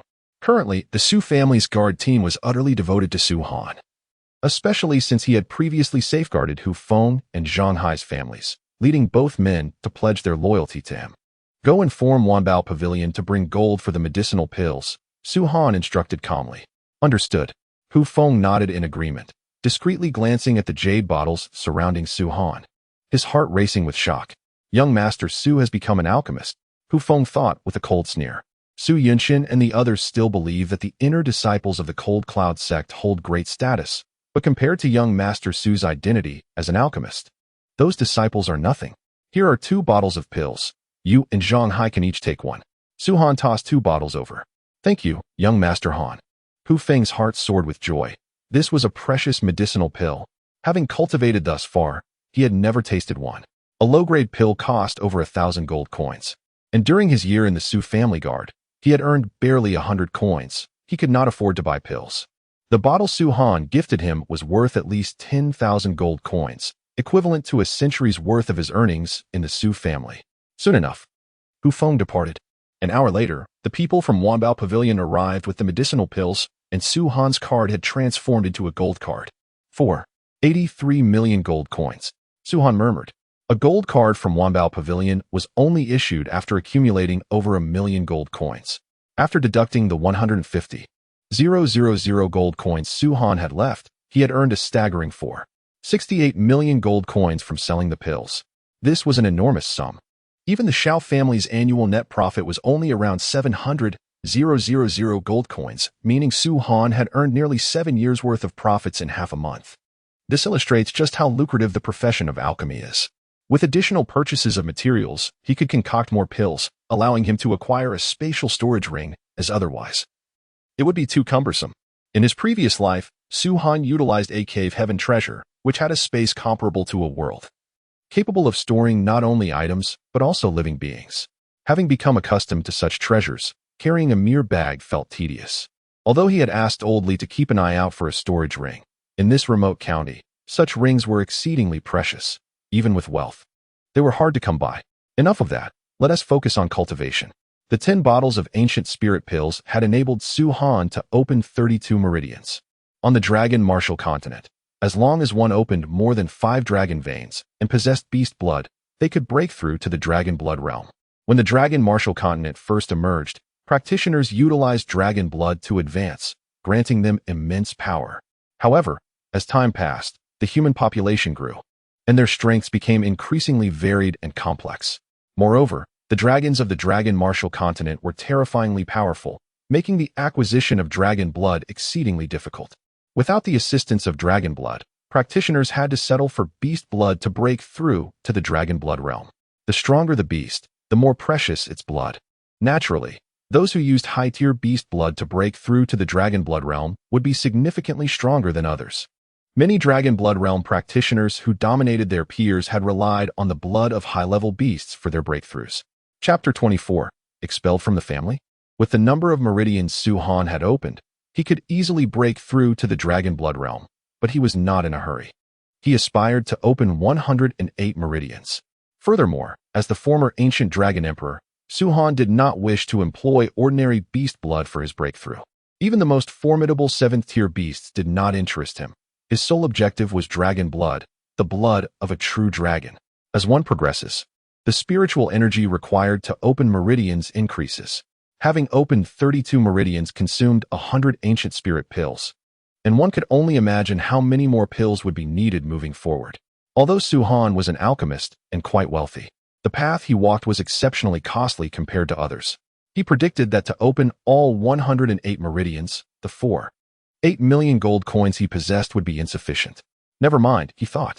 With my current strength, though I remain in the dragon vein realm, I can easily crush those in the dragon blood realm, and I could even contend with those in the dragon spirit realm. Why overthink it? Shaking his head with a smile, Su Han intended to resume his cultivation. Just then, the door to his room was kicked open with a loud crash. Su Han, you scoundrel!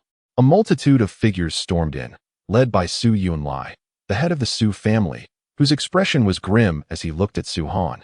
Laced with reproach, Su Yunming gazed at his son, worry etched across his brow. Meanwhile, Su Yunshin and Su Yunpeng showed no restraint, their faces ablaze with fury. And it was Su Yunshin who had just shouted that earlier remark. Is there something you need? Su Han glanced at the group, his demeanor unruffled. He had already surmised the reason for their visit. Is there something? Su Yunshin retorted. You tell me if there is.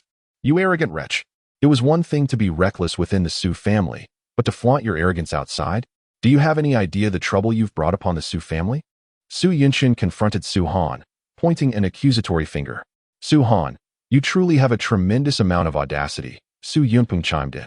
You should be well aware of the current situation of the Su family, yet you care nothing for our interests. Not only did you kill the young master of the Lin family, but you also forced the young master of the Qin family to kneel. You are nothing but a calamity for the Su family. Su Yunshin, Su Yunpeng, your words are a bit excessive, Su Yunming interjected with a cold snort. I heard that it was Lin Heng and Chun Yi who insisted on forcing Su Han to kneel. Could it be that Su Han was truly meant to bow to them? Is your son's life more important than the Su family's?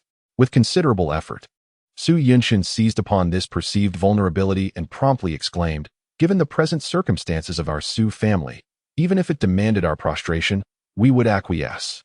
Yet, this reprobate Su Han brazenly murdered Lin Heng. When the Lin and Chun families arrive to seek retribution, can you shield the Su family from their wrath? Indeed. Second master possesses an extraordinary audacity. Su Han responded, addressing Su Yunshin. So, you would obediently prostrate yourself? Excellent. When the Lin and Chun families appear, you may kneel before them and implore their clemency. Why should I kneel for the transgressions you have committed? Su Yunshin, his voice laced with resentment, retorted, you miscreant. Having inflicted such immense tribulation upon the family, remain unrepentant, presuming I dare not lay a hand upon you? Try me, Su Han retorted with a measured tone. Su Yunming chimed in with a derisive chuckle. Su Yunshin, spare me your charade of strength. As long as I am present, you shall not harm my son. You. Su Yunshin trembled with indignation, a genuine manifestation this time. While he harbored aspirations of dethroning Su Yunming from his position as family head, he recognized the futility of such ambitions should the Su family be annihilated. Elder brother. Su Yunshin abruptly shifted his gaze towards Su Yunlai, exclaiming in exasperation, you are a man of discernment, and you have witnessed Su Han's utter lack of contrition. He is a malignant tumor within our Su family. And if we continue to indulge him, he will inevitably lead us to our demise. Su Yunlai, his brow furrowed in contemplation, addressed Su Han in a grave tone. Su Han, having perpetrated such a grievous transgression, why did you not inform us sooner? And why should I? Su Han retorted. Su Yunpeng, his voice tinged with derision, countered. Su Yunming, behold your exemplary son. Despite having committed an offense, he maintains an air of superiority, as if he possesses the capacity to resolve this situation. Had you informed us earlier, we could have devised a strategy to mitigate the consequences, Su Yunlai urged. Su-Han responded with a sardonic smile. Given the current state of the Su family, as you yourselves have acknowledged, what viable strategies remain? Su Yunlai, his patience wearing thin, expressed his dismay at Su-Han's perceived insolence. Amidst external threats, the Su family persists in internal strife. Under such circumstances, what purpose would my disclosure serve? Su-Han retorted. Do you dare cast blame upon us? Su Yuping exclaimed. I suspect your intellect has been compromised. Empowered by your meager talent, you hold all others in contempt. I am tempted to obliterate you with a single blow. Dare you? Su Yunming countered with a frosty tone. Su-Han, having wrought such havoc, resolve it yourself. Su Yunlai declared. Elder brother, you should never have granted this cur the spiritual resources allocated for 3 years. Su Yunshin interjected, had he not received those provisions. Su-Han would not have achieved his current level of cultivation, nor would he have possessed the audacity to provoke Chen Yi and Lin Heng, much less slay Lin Heng. Su Yunlai offered no rebuttal, harboring his own regrets. Ha ha ha. Su-Han erupted in laughter, according to Second Master's logic. Should the younger generation of the Su family abandon cultivation altogether? Should we endure humiliation and subjugation, feigning contentment? Enough. Su Yunlai thundered. Su-Han, why do you remain so incorrigible? The Lin and Chen families will undoubtedly seek retribution. Have you not contemplated how to resolve this matter? I shall confront adversity with fortitude and navigate challenges with ingenuity. Su-Han responded calmly. Do you possess the requisite capabilities? Su Yunshin and Su Yunpeng scoffed. Su Yunshin declared, in my estimation, the sole viable course of action to peacefully resolve this matter is to divest the fourth brother of his position as family head and banish both of them from the family, severing all ties with our Su family, thereby ensuring the safety of the Su family. Su Yunshin, have you not long harbored such intentions? Su Yunming retorted with a derisive chuckle. Even if I have, what recourse do you have? Su Yunshin responded with a sinister smile. Su Yunming, blame your son's arrogance and recklessness. Had he not provoked this incident, you would have continued to serve as family head without incident. However, if you can propose an alternative solution, I, Su Yunshin, will concede defeat. Su Yunming fell silent, acknowledging his lack of viable solutions. However, he vowed never to condemn Su-Han, recognizing that he would have acted similarly had he been subjected to the same humiliation by Chen Yi and Lin Heng. Let us await developments, Su Yunlai declared before departing. Awaiting developments? Su-Han mused, casting a glance at Su Yunlai. It appears you intend to banish us from the family. Calamity! Calamity! A guard burst into the room, exclaiming in panic, esteemed family heads, the Lin and Chen families, have arrived. What? The expressions of those present underwent a dramatic transformation. Su Yunlai, who had hoped to identify alternative solutions, realized that time had run out. Su-Han, Su-Han. Su Yunlai lamented, casting a reproachful glance at Su-Han before departing. Humph. Su Yunshin and Su Yunming scoffed, departing in a huff. Su-Han, prepare yourself. Your demise is imminent. Su Mingxian and Su Minghui sneered before exiting the room. Honor, fear not. Your father will protect you, Su Yunming declared, nodding reassuringly at Su-Han. Witnessing his father's display of confidence, Su-Han couldn't help but chuckle, recognizing the old man's underlying anxiety. Let us observe the situation, Su-Han proposed, rising to his feet. I believe it would be prudent for you to remain here. I shall attend to it, Su Yiming suggested with a forced grin. Remaining concealed will not suffice. Even if I do not venture forth, Su Yunshin and his ilk will deliver me to them. Let us proceed, Su-Han declared before exiting the room alongside Su Yunming. At the Su family residence, a multitude of figures had gathered, forming a dense throng of at least several thousand individuals. Leading the assembly were Lin Chengsong, the head of the Lin family, and Chun Yifu, the head of the Chen family. Both individuals were mounted atop second-order demonic beasts known as unicorn rhinoceroses. Accompanying them was a figure clad in official attire, also mounted on a unicorn rhinoceros, suggesting a person of considerable authority. Esteemed heads of the Chun and Lin families, your arrival is unexpected. We extend our apologies for any inconvenience. Su Yunlai and his cohorts emerged from the residence, offering a perfunctory greeting. Spare me your insincere greetings. Lin Chengsong retorted with a torrent of invective. The expressions of the Su family members soured, but they dared not utter a word in response. The combined forces of the two families had encircled the Su family, indicating their unwillingness to compromise. "Bring it forth," Lin Chung-song commanded with a somber tone. Immediately, attendants carried a stretcher before Su Yunlai and his companions, gently placing it on the ground. Upon it lay a corpse. The Su family members were aghast, recognizing the deceased as none other than Lin Hong. Has it not been cremated after half a month? The Su family members lamented, realizing the gravity of the situation. "I would rather allow Hunger's corpse to decompose than deny you the opportunity to witness the ruthlessness of your Su family," Lin Chung-song declared. "This is a misunderstanding." "A misunderstanding," Su Yunshin stammered, attempting to defuse the situation. "A misunderstanding?" Lin Chung-song responded with a derisive laugh. "Very well, if you deem it a misunderstanding. Then deliver the Su Han cur to me, and I shall orchestrate a misunderstanding within your Su family. Summon Su Han immediately," Su Yunshin commanded. "There is no need," a voice declared calmly. Su Han appeared within view. "You are so eager for my demise, are you not?" Su Han remarked, directing his gaze towards Su Yunshin. "You are the architect of this calamity. Why should we bear the burden?" Su Yunshin retorted coldly. "Incompetent," Su Han uttered softly, eliciting a vehement reaction from Su Yunshin. "Su Han." Upon sighting Su Han, Lin Chung-song's eyes turned bloodshot, and his aura surged with murderous intent. "The Su family has nurtured a prodigy." Lin Chung-song gnashed his teeth. "However, since you nurture these geniuses, you must take responsibility. Today, the Chen family head and I have come here for one purpose: to obliterate the Su family. How dare you make Chen Yifu's son kneel before you? You have some nerve." Chen Yifu wasn't as enraged as Lin Chung-song. As his son hadn't perished, only a guest elder had died, which was inconsequential to him. However, he had long desired to annihilate the Su family and seize their territory and assets.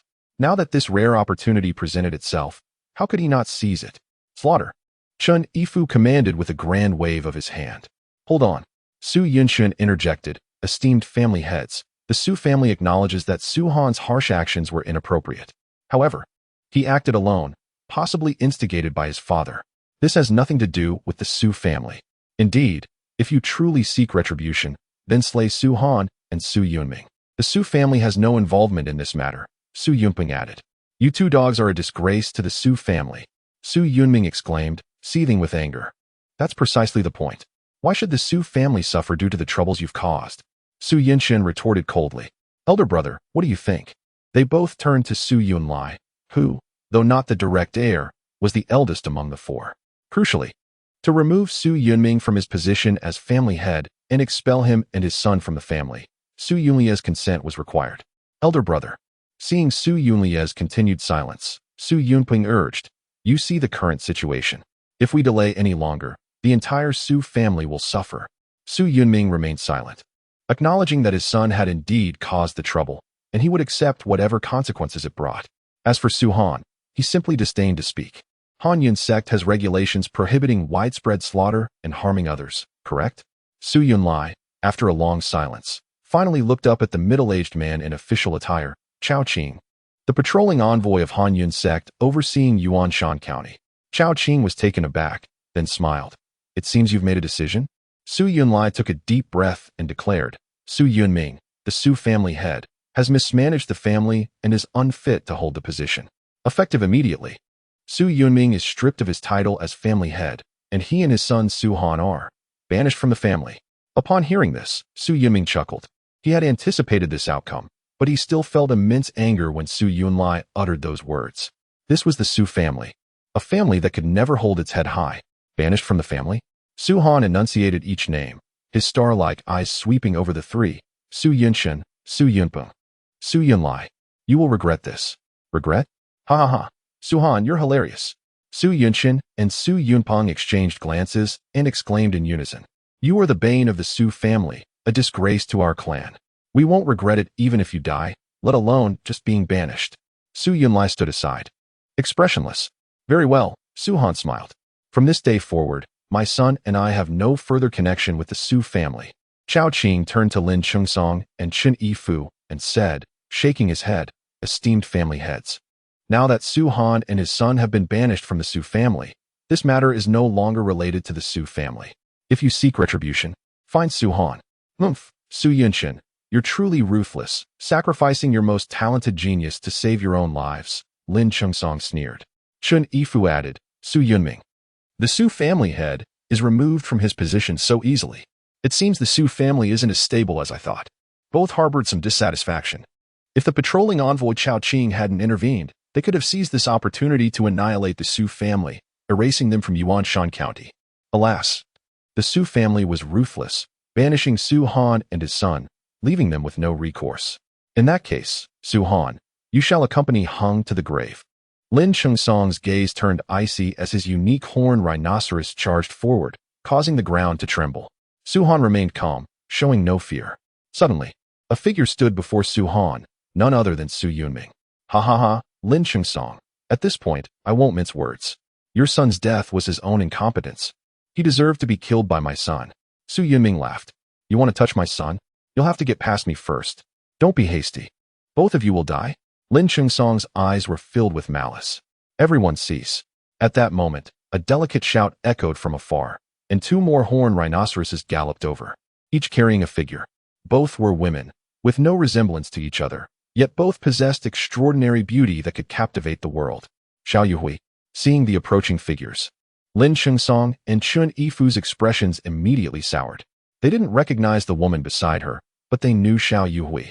Greetings, Elder Yuhui. Chao Qing's expression changed, and he hastily dismounted from his horned rhinoceros, bowing respectfully to Xiao Yuhui. Elder? Everyone was slightly taken aback by this title. The patrolling envoy, Xiao Yuhui, had become an elder? Inner or outer sect elder? Chun Yifu whispered. Inner, Chao Qing replied. Inner sect. Chun Yifu's expression shifted. Chao Qing continued. Elder Yuhui has demonstrated astonishing talent since joining the Hanyun sect. She first became an inner sect disciple with 8 dragon veins, then opened her 9th dragon vein. Directly promoted to the sect master's personal disciple. Just when everyone thought she was about to break through to the dragon blood realm, she opened her 10th dragon vein. 10 dragon veins.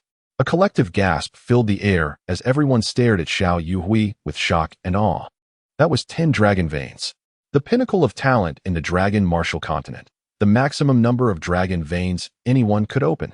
A person capable of opening 10 dragon veins was a once-in-10,000 years phenomenon, a stunning existence even in the vast dragon martial continent. Such a person was destined to become a super powerhouse in the future. After opening 10 dragon veins, Elder Yuhui utilized the resources of our Hanyun sect to rapidly advance, and now, she has reached the late stage of the dragon blood realm, Chao Qing added. Silence descended upon the scene. To them, Xiao Yuhui was a legend. Just a month ago, Xiao Yuhui was only an inner sect disciple with 8 dragon veins. But now, she had already broken through to the late stage of the dragon blood realm, becoming an inner sect elder of the Hanyun sect. Both her status and strength had undergone a tremendous transformation. Lin Chengsong, head of the Lin family, greets Elder Yuhui. Chun Yifu, head of the Qin family, greets Elder Yuhui. Chun Yifu and Lin Chengsong also dismounted from their horned rhinoceroses, bowing their heads respectfully. Rise, Xiao Yuhui said indifferently. Yes, everyone replied, standing up. Little Su Han, my husband. I've come to save you. The woman beside her winked her large eyes at Su Han. Who is this woman? Chun Yifu and the others wondered. Chun Yi whispered, Father, I saw this woman in the Myriad Treasures Pavilion, and she seems to have a very close relationship with Su Han. Chun Yifu frowned, a sense of foreboding creeping into his heart. She is my younger sister, Xiao Yuran. As if sensing what Chun Yifu and the others were thinking, Xiao Yuhui spoke. What? This captivating woman was actually Xiao Yuhui's younger sister? This was impossible.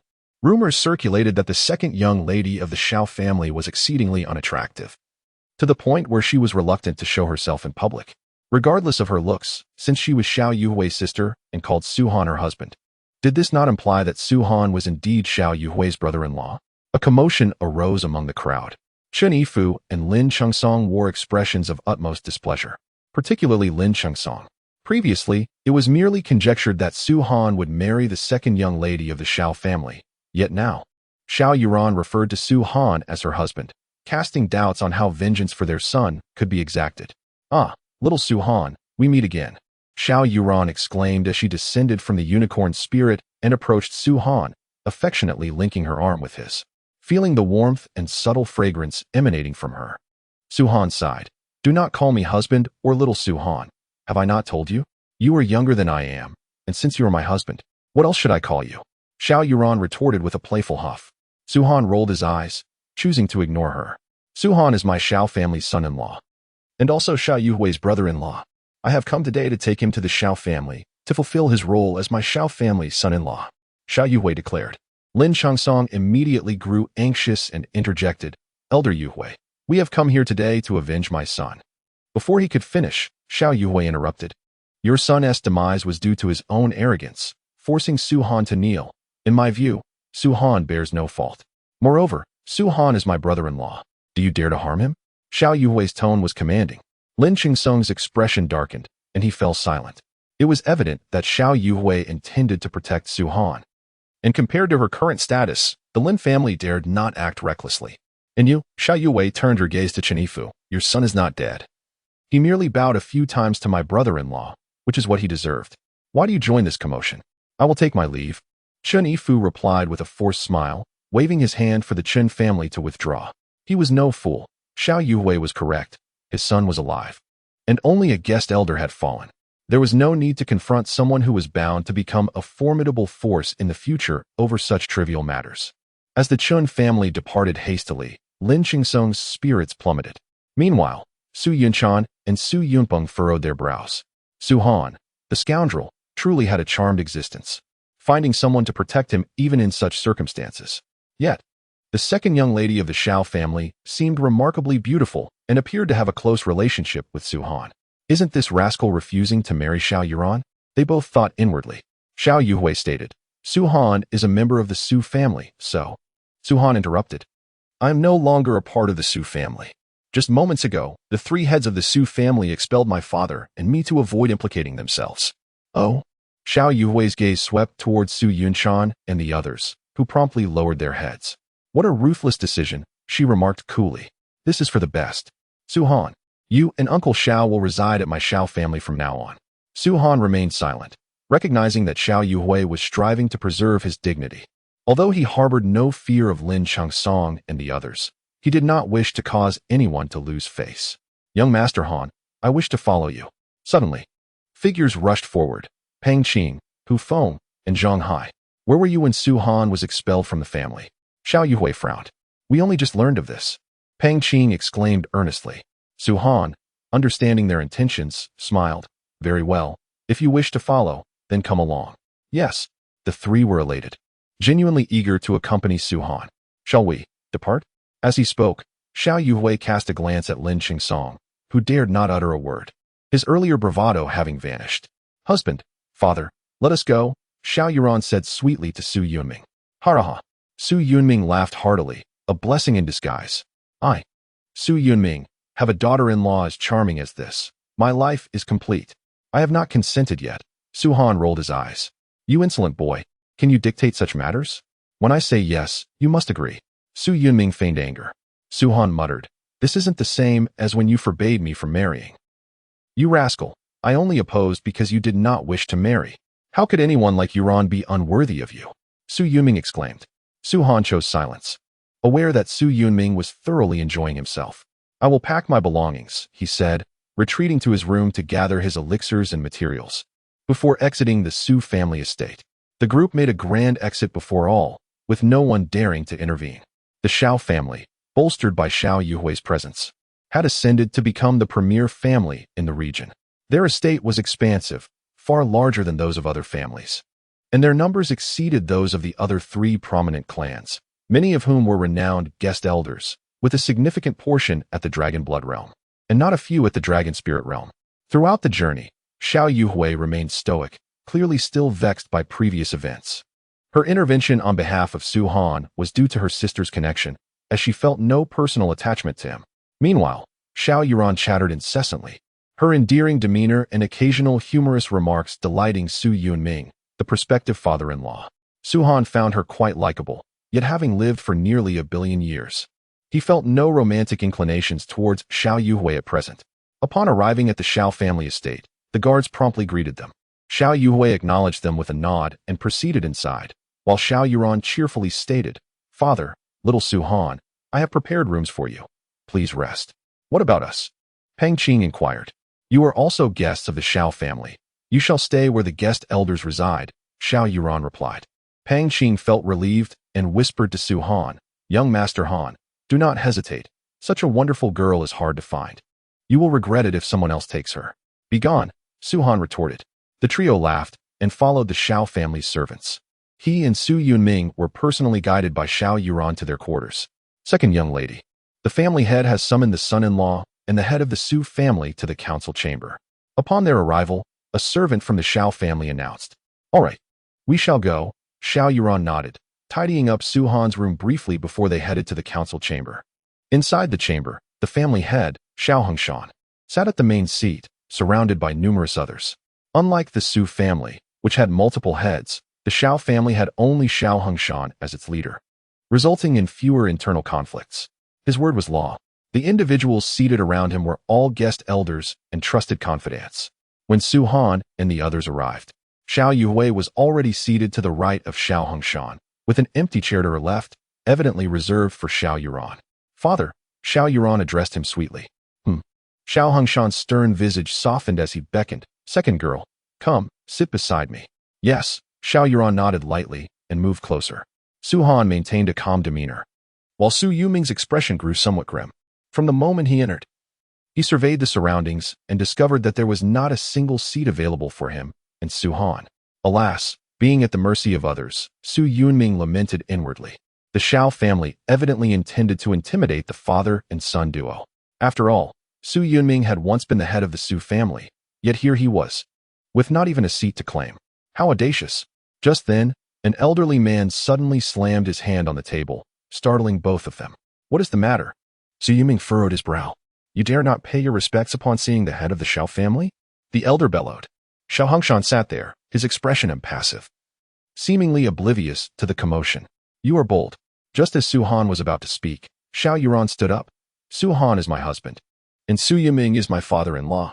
How dare you speak to them in such a manner? The elder was momentarily taken aback, thinking to himself that she was rather oblivious. Could she not discern that this was her father's instruction? Su Han also looked at Xiao Yuran with some surprise, his fondness for her growing exponentially. This little girl is quite charming, he mused with a secret smile. Yuran, please sit down, Xiao Yuhui interjected. You are not yet married to Su Han. He is not your husband. But, Xiao Yuran tried to protest, but Xiao Yuhui's expression darkened. But what? If I tell you to sit down, then sit down. Are you disregarding your sister's words?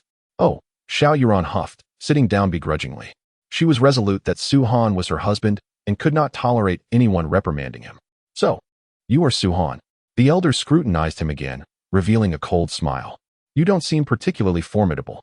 How could the second miss possibly take a liking to you? I heard that your talent was decent at one point, but then you fell into depravity, severing your dragon veins. Although you have recovered now, I know well that once severed, the dragon veins do not heal at the same pace. In other words, while you may have regained your previous 8 dragon veins, the cultivation ahead will be exceedingly arduous. You may be forever trapped in the dragon vein realm. What the elder said was not entirely unfounded. Many had suffered the same fate of severed dragon veins, facing countless hardships to recover, yet remained stuck in the dragon vein realm without further progress. Comparatively, this was still deemed useless. You think you can marry the second miss of the Xiao family based solely on your dragon vein realm? Dream on. Head of the family. I oppose this marriage. With a chorus of voices echoing the sentiment, Xiao Hongshan remained silent at the head of the table. What are you all doing? Xiao Yuran exclaimed in frustration. I am willing to marry Su Han. I like him. On what grounds do you oppose? The naivety of the girl was apparent, prompting Su Han to shake his head inwardly. He could easily discern that these individuals were not genuinely opposed. They merely wished to show him his place as a son-in-law. Someone. Xiao Yuhui beckoned. The second miss is unwell. Take her away to rest. Yes. Someone immediately stepped forward. I'm not unwell. Don't move me. Xiao Yuran struggled, but was still escorted away. Su Han. Xiao Yuhui narrowed her beautiful eyes, fixing her gaze upon him. I recall you once told me at the Su family that you would show the Xiao family what calamity truly means. At these words, everyone's attention turned to Su Han, a wave of pressure from the dragon spirit realm enveloping him. Yet, Su Han remained unfazed, his expression calm as water, as if he felt nothing. What's the matter? Are you afraid to speak? Xiao Yuhui pressed. Su Han raised his gaze, stating flatly, after standing for so long. Is there no one to offer my father a seat? Xiao Yuhui's brows knitted together, but she remained silent. The elder who had spoken previously interjected, "Humph. A fallen phoenix is less than a chicken. Do you still think this is the Su family? Then how about I buy my father a seat?" Su Han replied coolly. "1 high-grade elixir for a seat for my father." Everyone was taken aback, clearly not expecting Su Han to make such a proposition. A seat alone, and he would offer a high-grade elixir? It was utterly absurd. The elder barked again. "Do you think high-grade elixirs grow on trees? In your current predicament, let alone high-grade elixirs, you probably don't even have a low-grade elixir." 2. Su Han countered calmly. "Do not speak recklessly, you." 5. Without allowing the elder to finish, Su Han interrupted. "Su Han, do not be too presumptuous. That is a high grade." 10. "You cannot possibly." 20. Su Han continued, his demeanor unruffled, causing a palpable tension in the room. High-grade elixirs were worth at least 8,000 gold coins each. 20 would amount to a staggering 160,000 gold coins. "Someone, prepare the seats." Xiao Hongshan finally spoke, waving his hand. And 2 seats were placed behind Su Han and Su Yunming. One of the seats was complimentary. "There's no need," Su Han replied. "If the Xiao family wishes for me to stand, then I shall stand." Xiao Yuhui was incensed by his nonchalant demeanor, baffled by where Su Han found his confidence. "Humph. Since you are offering 20 high-grade elixirs for a seat, now that you have a seat, do not go back on your word." The elder scoffed. Su Han produced 2 jade vials from his waist and tossed them to the elder, who caught them. The elder frowned, casting a skeptical glance at Su Han before opening the vials. Instantly, a rich aroma of elixirs wafted out, captivating everyone in the discussion hall. Are these truly high-grade elixirs? 20 high-grade elixirs were worth at least 160,000 gold coins. Where did this boy acquire such a fortune?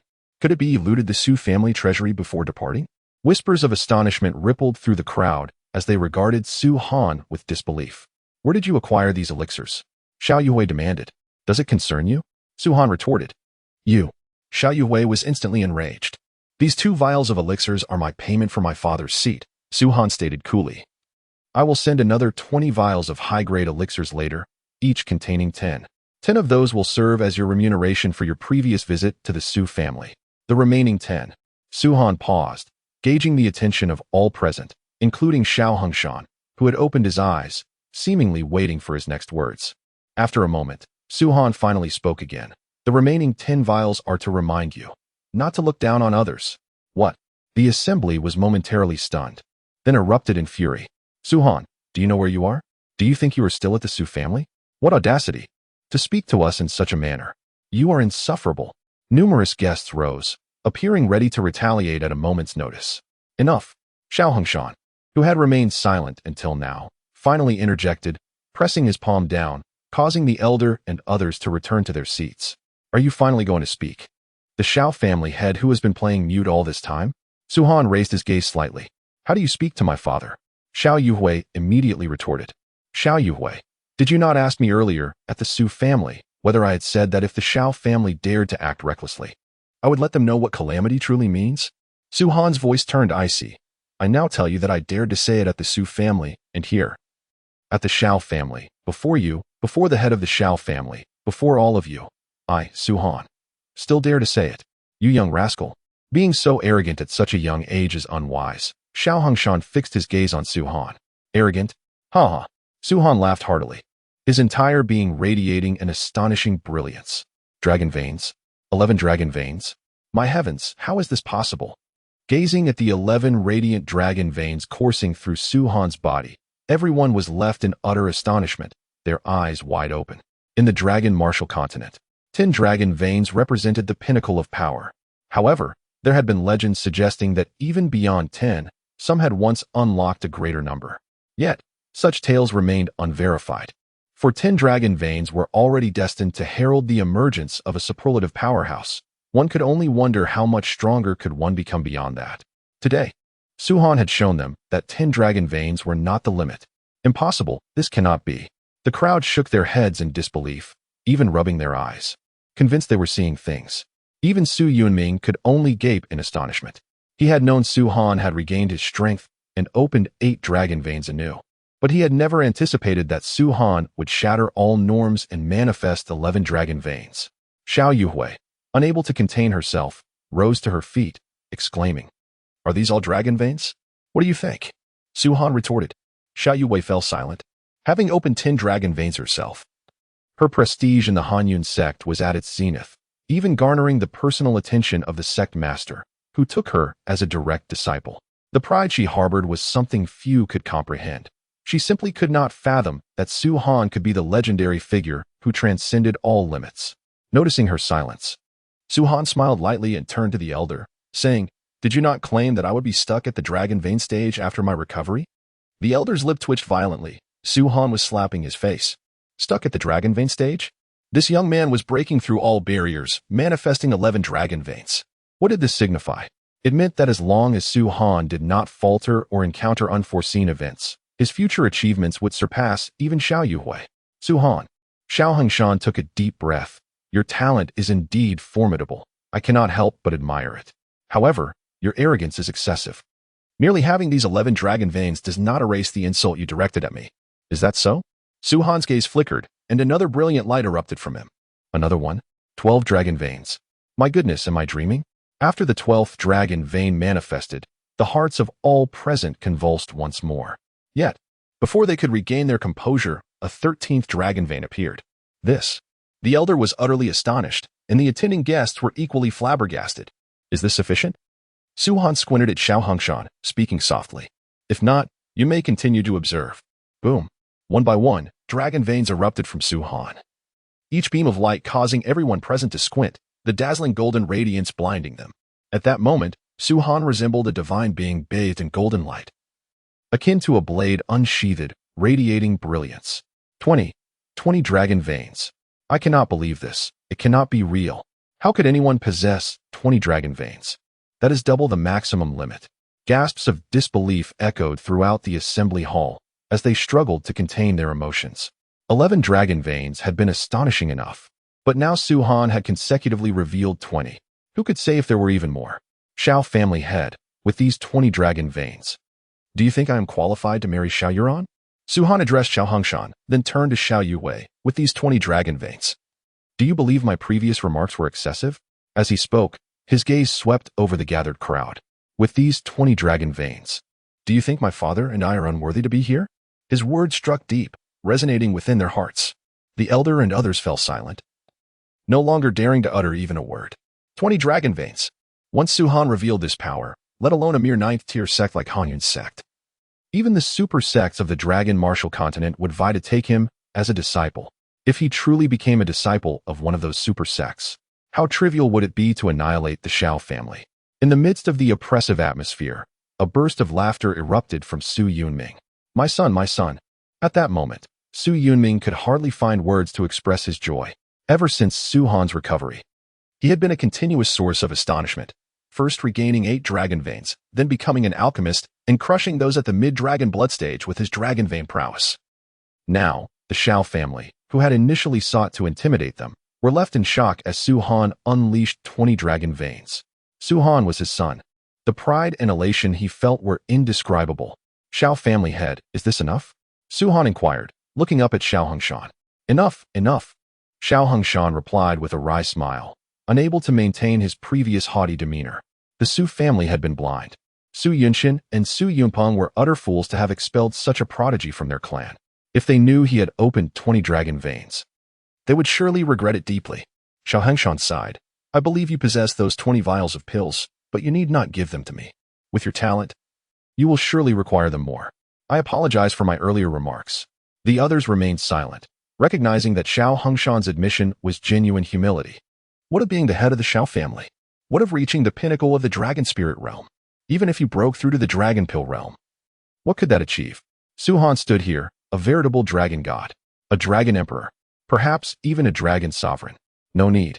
I will provide the pills to you as a gift. Su-Han replied indifferently, for they are all concocted by me. As long as I have the materials, I can create as many as I desire. You concocted them yourself? You are an alchemist? Wait, these are high-grade pills. You've become a high-grade alchemist? My goodness. 20 dragon veins, and you are also an alchemist. Are you jesting? Another wave of astonishment swept through the crowd. Although they understood that to become a high-grade alchemist one needed to possess the cultivation of the dragon spirit realm, Su-Han had already defied that rule by manifesting 20 dragon veins. What more could he break? From this day forth, Su-Han will receive treatment equivalent to mine within the Shao family. Having spoken, Shao Hongshan rose and exited the assembly hall, unable to bear the humiliation of remaining there. Thank you, Shao family head, Su-Han's teasing voice echoed, causing Shao Hongshan's mouth to twitch painfully, nearly causing him to stumble. Clearly, for Nanshan at this moment, the votes and support were never enough. No matter how much came, it would never suffice. Nanshan was insatiable, so everyone, please lend a hand. Chapter 30. Creating trouble. From that day forth, Su-Han took up residence in the Su family. He had informed the elder and others not to disclose the matter of the 20 dragon veins, fully aware of the gravity of the situation. Should anything go awry, they would be unable to bear the consequences. In the blink of an eye, a month had passed. During this month, Su-Han remained in his room, utilizing those pills for cultivation, while other dragon vein cultivators would take days, even weeks, to refine a single high-grade pill. Many unable to refine them at all due to their weaker dragon veins, Su-Han consumed and refined hundreds of ancient spirit pills within the span of a month. The only pills he preserved were the blood-enhancing ones, saving them for when he would break through the dragon blood stage. Previously, Su-Han had already opened 32 dragon veins, and after refining these hundreds of ancient spirit pills, his strength underwent a tremendous transformation. However, the more pills one refined, the diminishing returns on their effects. As of now, the efficacy of the ancient spirit elixir has diminished significantly for Su-Han. Perhaps the blood-generating pill could allow me to awaken some dragon veins once more. But refining it at this moment would greatly reduce its potency. It would be best to use it during the dragon blood realm phase. Stepping out of his room, he basked in the warm sunlight and couldn't help but stretch. I should first concoct some other pills. I wonder what materials the Shao family possesses, he murmured to himself. Young Master Han, you have emerged from seclusion? Hu Feng hurried over as he saw Su-Han exiting his room. Pang Qing and Zhang Hai had been residing in the guest quarters, while Hu Feng had remained to guard Su-Han. Yes, Su-Han nodded slightly. Over the past month, Lian Yuza has sought you no less than 5 times, each visit filled with anger, but I sent him away every time, Hu Feng informed him. Who is Lian Yuza? Su-Han inquired, puzzled. He is the son of Lian Chong, a prominent guest elder of the Shao family, holding a high position among many guest elders and at the later stages of the dragon spirit realm, second only to Shao Hongshan, Hu Feng explained. What does he want from me? Su-Han frowned. It seems to be about the second young lady of the Shao family, Hu Feng replied. Oh. Su-Han appeared enlightened and chuckled. Indeed, Shao Yuran is extraordinarily beautiful and possesses a lively and innocent personality, making her quite endearing. But that does not give him the right to approach you. If Lian Yuza has any capability, he should pursue the second young lady himself rather than coming to you. Hu Feng scoffed. Perhaps he wishes to intimidate me, Su-Han suggested, shaking his head slightly. You should focus on your training. I will visit the Shao family storeroom to gather some materials. Understood, Hu Feng replied. Stop right there. Just as Su-Han was about to head to the storeroom, a cold voice suddenly pierced the air. Su-Han halted, turning to see several individuals approaching. Leading them was a young man clad in a green robe, whose appearance was passable, yet his somewhat sharp features bore a hint of gloom. Young Master Han, this is Lian Yuza, Hu Feng whispered. Su-Han nodded and chose to ignore him, continuing on his way. I said stop. Seeing Su-Han's disregard, Lian Yuza furiously blocked his path. Are you deaf? When I say stop, do you not hear? Lian Yuza scoffed. Su-Han raised his gaze slightly. Are you speaking to me? Who else would I be addressing? Are you trying to play the big shot here? Lian Yuza's eyes glinted coldly. I have not provoked you, have I? Su-Han frowned. You may not have, but you have provoked someone you ought not to. Oh, who might that be? Please enlighten me. Su-Han responded with an intrigued expression. Shao Yuran, Lian Yuza declared directly. Su-Han, I hope you recognize your place. You live in my Shao family, consume our resources, and even your life was spared by my family. Have you considered what qualifications you possess for such privileges? Although Shao Yuran lacks the talents of the eldest young lady, she is not someone you can covet. It would be best if you gave up on that notion. I recall your surname is Lian, correct? Su-Han suddenly remarked. Lian Yuza retorted, yes. I am indeed a Lian. What of it? Then why do you incessantly speak of my Shao family? Do you not feel ashamed? It sounds as if you are truly one of them. Su-Han shrugged. Impudent. Lian Yuza coldly snorted. Do you dare speak to me in such a manner? Lian Yuza, do you dare to speak to my husband like that? At that moment, Shao Yuran's lively voice rang out. Lian Yuza's expression shifted, and he threatened in a hushed tone. Su Han, consider this a warning. If you continue to pursue Yuron, I will ensure you regret it. Get lost, Su Han replied irritably. You. Lian Yuza seethed with fury. Yet in front of Xiao Yuron, he dared not be excessively unruly. Su Han, you are truly something. Just wait and see. With that, Lian Yuza turned and left with his entourage. Little Su Han, are you all right? Did they harm you? Xiao Yuron approached Su Han with concern. With them? Su Han scoffed, shaking his head. Hee, I knew my husband was formidable. Xiao Yuron beamed, shaking her little head. Stop with the husband nonsense. I haven't agreed to marry you yet, Su Han replied. Exasperated, Xiao Yuron lifted her small chin. Whether you agree or not, you are already my husband. Indeed, just like your sister, so domineering. Su Han sighed and then asked, Did you find the 4 items I asked you to look for? I only found that demon spirit flower. I couldn't find the other 3. I asked everyone, and they've never even heard of them. What exactly are these things you asked me to find? Xiao Yuron said, feeling disheartened. You found the demon spirit flower? Su Han's eyes brightened. He had only mentioned it to Xiao Yuron casually, never expecting her to actually find it. For those 4 items were exceedingly rare across the Dragon Martial continent. Finding it is one thing, but it's not mine, Xiao Yuron pouted. My father heard at the Wanbao Pavilion that in 3 months, they will hold an auction, and the centerpiece will be this demon spirit flower. The pavilion master mentioned that to have a chance at acquiring it, one must prepare at least 10 million gold coins. 10 million? The Xiao family should be able to manage that, right? Su Han chuckled. Are you serious? Before my sister joined the Hanyan sect, the Xiao family's annual profits were only 50 to 60,000. 10 million is equivalent to 20 years' income. Xiao Yuron shook her head. Setting aside whether the Xiao family has that much money, even if they did, my father would never purchase the demon spirit flower, for even if he bought it, it is only one of the 4 items. If the others are equally expensive, the family cannot bear it. The most significant reason is that your father fears I might deceive you, Su Han chuckled. Chapter 31. You had better get lost. Xiao Yuron was taken aback, unable to refute this. Indeed, what Xiao Hongshan feared most was this. While those with severed dragon veins might still have a chance at restoration, those like Xiao Yuron, who were born without them, had never been heard of as being cured on the Dragon Martial continent. Su Han's talent was indeed exceptional, and he was a pill master. Yet expecting Xiao Hongshan to pay such a hefty price to trust him was clearly impossible. Do you wish to cultivate? Su Han asked with a smile. Of course. Xiao Yuron's beautiful eyes sparkled with anticipation. I want to become that kind of legendary powerhouse, soaring through the skies and mastering everything.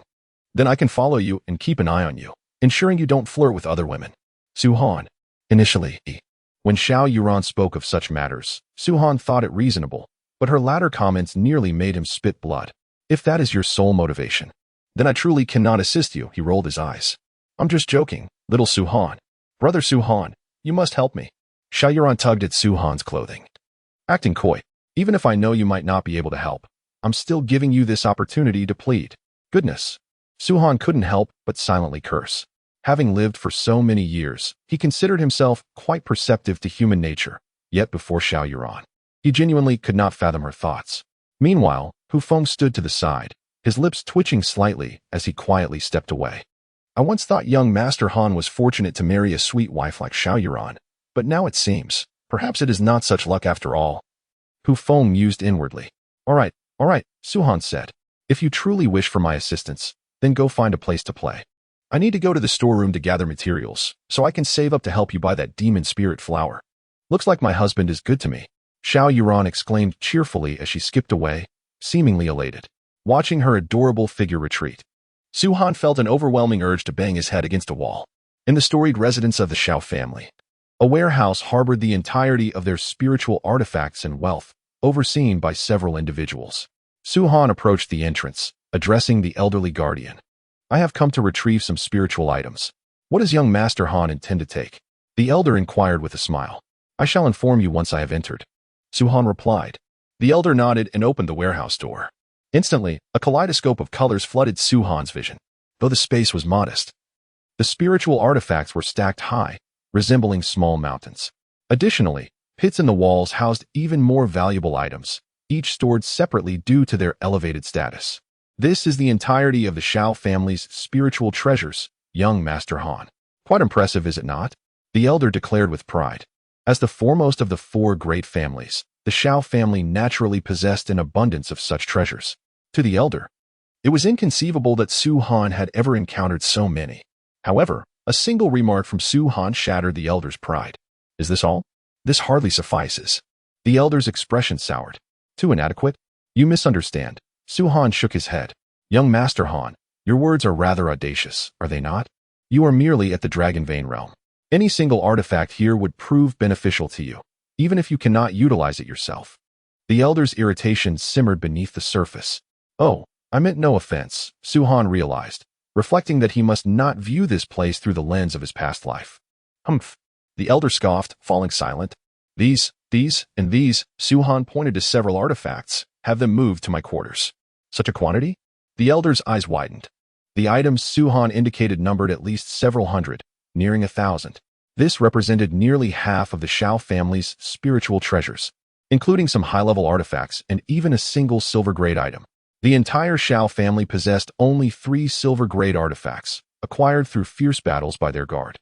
In the Dragon Martial continent, weapons, spiritual artifacts, and elixirs were classified into grades: low, medium, high, silver, gold, purple gold, holy spirit, earth dark, and heaven mysterious. From the silver grade onward, each was further divided into inferior, superior, and exceptional. For instance, the ancient spirit elixir crafted by Su Han was classified as a high-grade elixir, while the blood-replenishing elixir was deemed exceptional, but it lay between high-grade elixirs and inferior silver-grade elixirs in the Dragon Martial continent. An inferior silver-grade elixir could exchange for 10 inferior silver-grade artifacts. Absolutely not. The elder immediately rejected Su Han's choices. You are selecting far too many. And the silver-grade artifact is non-negotiable. The Shao family possesses only 3. Did your family head authorize this? My treatment is the same as his. Can you not even spare me an inferior silver-grade artifact? Su Han countered. Your treatment is indeed equal to the family heads, but you are a Su, the elder replied. Shaking his head, a frown creased Su Han's brow before he broke into a smile. Very well, I shall take nothing from the Shao family. With that, Su Han turned and exited the warehouse. He had initially intended to use these materials for alchemy, intending to share the resulting elixirs with the Shao family, as they were derived from their resources.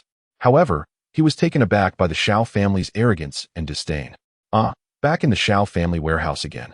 At that moment, a familiar taunt echoed forth. Lien Yuza and his entourage approached, blocking Su Han's path. Who permitted you to enter? Who allowed you to take our Shao family's treasures? The elder shook his head.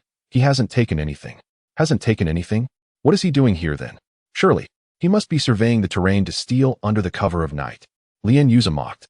Indeed, Lien Gongzi speaks the truth. I believe that is his intent. Another echoed. After all, when has the Su family ever possessed such treasures? If he harbors no thieving thoughts, I find that hard to believe. A mouse is a mouse, universally despised. Expelled from the Su family, he now seeks to steal from the Shao family? Lien Yuza and his followers joined in the ridicule. Honestly, I am not in the best of moods, so. Su Han lifted his gaze, fixing a cold, piercing stare upon Lien Yuza and his companions. You would do well to leave. Bold, insolent. How dare you speak to my master in such a manner? You must be tired of living. As Su Han's words fell, Lien Yuza's entourage erupted in fury, surrounding him. Su Han, your audacity is astounding. Do you think this is still the Su family? Lien Yuza approached, locking eyes with Su Han, a mocking smile playing on his lips. What if I refuse to leave? Will you dare to act against me? Go ahead, try. He was certain Su Han would not dare to retaliate, given that they were in the Shao family domain, and his father was a powerful guest elder, revered by all, including Shao Hengshan. I shall grant you one more chance. Leave at once, Su Han stated coolly. You will give me a chance? Lien Yuza guffawed. Then his tone darkened. I, however, would offer you an opportunity. Crawl beneath me and from this day forth, refrain from troubling Shao Yuan. Should you comply? I may let you off this once. Slap. Before he could finish, Su Han raised his hand and delivered a resounding slap across Lien Yuza's face, momentarily stunning him. You dare strike me? Lien Yuza finally reacted, incredulous. Su Han snorted coldly, seizing Lien Yuza by the neck and throwing him into the air. Lien Yuza soared several meters high. With a single step, Su Han launched himself upward, executing a graceful kick akin to a soccer player, striking Lien Yuza squarely in the chest. A dull thud resounded as Lien Yuza staggered back, spitting blood as he was sent flying. Su-han, you seek death. Lian Yu's lackeys were taken aback, unable to process the speed of Su-han's attack. Anyone who dares to intervene shall lose their cultivation. Su-han's gaze was sharp as a blade, sweeping across the group. These individuals were merely at the Dragon Vein realm, with little aptitude, hence their servitude to Lian Yu. Comparatively, Lian Yu was significantly stronger. Being at the ear before him stood a middle-aged man who immediately approached upon seeing Lian Yu's state. What has occurred? Lian Chong inquired. Father, you must avenge me. Lian Chong cried out. That scoundrel Su-han, disliking me for no reason, attacked me directly. I told him you were my father. But he wouldn't listen and grew increasingly violent. I cannot abide this. Su-han. Lian Chong frowned. He was no fool and knew his son's character, how he relied on his status to act arrogantly in the Shao family. Ignoring Lian Yu, Lian Chong turned to the others. Tell me, what truly happened? The young master is correct. That Su-han troubled him for no reason. Warning him not to approach the second young lady and demanding you apologize in person, or else he would strike the young master every time he saw him. Someone hastily added. Nonsense. Lian Chong slapped the speaker. I know Yu's behavior. If you dare conceal the truth, I will cripple you. Father, it truly is as he says. Lian Yu exclaimed, startled. Silence. Lian Chong glared at him. I have long cautioned you that this is the Shao family, and I am merely a guest elder. You must act with prudence. In the past, it was tolerable, but this time you have provoked Su-han. Do you know who he is? Do you know his strength? If you weren't my son, I would slap you to death. Lian Yu was momentarily stunned. Wasn't his father usually protective? Why this change of attitude? Tell me the truth. And quickly, Lian Chong pressed. Yes, it was the young master who provoked Su-han first, someone whispered. However, the young master didn't go too far, merely expressing his wish for Su-han not to approach the second young lady. Unexpectedly, Su-han was so arrogant and attacked directly. You unfilial son, Lian Chong roared. Su-han is already the second young lady's betrothed. Why would you provoke him? With Su-han's power, he could kill 10 of you with a mere flick of his wrist. He's only at the Dragon Vein realm and doesn't have a strong background. Lian Yu muttered. Slap. Lian Chong struck him again and then coldly snorted, exiting the room. He had personally witnessed Su-han unleashing 20 dragon veins in the living room. In terms of strength, Su-han, despite being only at the Dragon Vein realm, could easily overwhelm Lian Yu's Dragon Blood realm with those 20 dragon veins. Even the Qin family's Dragon Blood realm mid-stage guard was killed by Su-han in a direct confrontation. As for background? Yes, Su-han currently lacks any backing and seems to rely solely on the Su family. But Lian Chong knew that if Su-han wished, at least a 7th-rate sect would offer him support. At that point, not only would he, a mere guest elder, be insignificant, but even the entire Shao family and the Cold Cloud sect would not dare to be presumptuous. Lian Chong stood before Su-han's door, carrying 5 packages. Many passers-by watched with curiosity. What is Elder Lian doing here? Those packages seem to contain spiritual objects. Elder Lian's expression doesn't seem pleasant. As the Shao family's most powerful guest elder, Lian Chong was known to everyone in the family. All were puzzled by his presence at Su-han's door. Taking a deep breath, Lian Chong finally spoke. Young Master Su-han, my son, blinded by ignorance, provoked you. I, Lian, have come to offer my apologies, hoping you will forgive him. The surrounding crowd erupted in astonishment. What? Did I hear correctly? Elder Lian is apologizing to Su-han? What happened? I heard Lian Yu had a conflict with Su-han and was beaten up. Just for that? With Elder Lian's status and strength, shouldn't he be here to cause trouble? Not apologize? Su-han is just a good-for-nothing who came to our Shao family to escape trouble. Why would Elder Lian be so afraid?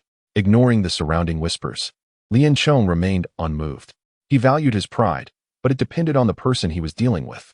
With someone like Su-han, pride was irrelevant. Xiao Yuhui had unlocked 10 dragon veins and had already become an inner elder of the Cold Cloud sect. Su-han had unlocked 20 dragon veins, destined to become a supreme powerhouse. If he didn't resolve this matter now, he and his son Lian Yu would truly be in trouble if Su-han held a grudge in the future. Please, young Master Su-han, grant me an audience. Lian Chong added. The door creaked open, and a figure in white robes emerged. It was Su-han. Elder Lian, how have you been? Su-han said with a faint smile. Lian Chong's lips twitched. My son carelessly offended you. I hope you will be magnanimous and forgive him this once. Is that so? Su-han replied. I thought Elder Lian was here to cause trouble, considering Lian Gongzi's arrogant and domineering nature. I assumed his father wouldn't be much different. It is my fault for failing to discipline him, Lien Chong sighed inwardly. Consider the matter closed. You may leave, Su-han said, waving his hand. Lien Chong finally breathed a sigh of relief, placing the 5 packages before Su-han. A small token of my sincerity. Su-han nodded, not refusing. After Lien Chong left, Su-han opened the packages. Each contained 10 mid-grade spiritual herbs, and the last package held a silver card from the Myriad Treasures Pavilion with 100,000 gold coins. Not bad, Su-han remarked, raising an eyebrow. Hu Feng, come in here. Hu Feng opened the door and entered. Young master, what are your orders? These spiritual herbs are for you, Su-han said, tossing the 5 packages to Hu Feng. Hu Feng's face lit up with joy. These 5 packages contained a total of 50 spiritual herbs. Thank you, young master. Hu Feng exclaimed excitedly, since accompanying Su-han to the Demon Beast mountain range. They had received pills, spiritual herbs, and even a dragon skill each. The benefits were overwhelming. Don't be so quick to thank me, Su-han said. I've given you quite a bit, but I haven't seen your cultivation levels increase. Hu Feng looked embarrassed. The items young master gave us. We haven't been willing to use. We've been saving them. Saving them for what? Use these items to cultivate and improve your cultivation as soon as possible. You'll be able to assist me in the future, Su-han instructed. Yes, Hu Feng immediately agreed.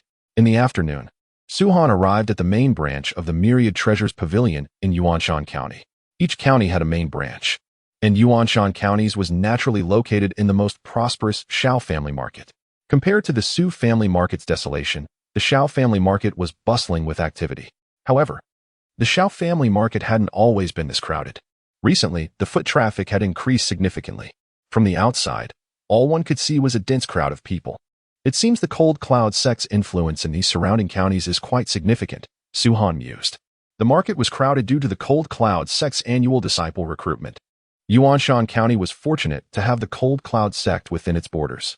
The increased foot traffic boosted the market's income, benefiting the 4 major families. 1 month left, Su-han murmured. It is said that the first-place winner last time received 3 high-grade silver-level spiritual objects, 2 top-grade silver-level spiritual objects, and 1 low-grade gold-level spiritual object. I wonder what they will offer this time. Lost in thought, Su-han entered the market. His objective was unmistakable, the Wanbao Pavilion. As for the surrounding vendors, he paid them no heed. At this moment, the Wanbao Pavilion was bustling with a throng of people, a cacophony of noise that had clearly not been present before. What can I do for you, young master? Upon entering the pavilion, Su-han was immediately approached by a strikingly beautiful woman. She was as lovely as Xiao Yuhui and Xiao Yuran, exuding an air of allure, her eyes seemingly capable of conversing, drawing one into their depths. Dragon Spirit Realm? Su-han discerned her cultivation level at a glance. Though she was suppressing her aura, her status as a Dragon Spirit Realm cultivator was still easily detectable. Clearly, this woman was no ordinary attendant. Su-han regarded her with significant intent. The woman, startled, wondered if he had seen through her cultivation. After a brief assessment, realizing he was merely at the Dragon Vein Realm, she felt relieved and smiled, saying, if you have any needs, Qianqian may be of assistance.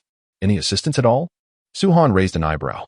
Yun Qianqian's brow furrowed slightly as she replied, if you have any special requirements, the Wanbao Pavilion may not be suitable for you. You think too much. Su-han shook his head and strode deeper into the pavilion. Summon your pavilion master, he commanded. Pavilion master? Yun Qianqian paused, then said, what do you wish to buy or sell? The counters can handle that without needing to disturb the pavilion master. Is that so? Su-han flipped his hand, revealing a book. I wish to sell this purple gold level dragon technique. Please handle it. What? Yun Qianqian's eyes widened in disbelief. A purple gold level dragon technique? Indeed. Su-han affirmed. Follow me. Yun Qianqian blushed slightly, leading Su-han upstairs. Her initial impression of him was not particularly favorable, and she thought it absurd that a mere Dragon Vein Realm cultivator would have any significant business that would warrant the pavilion masteress' attention.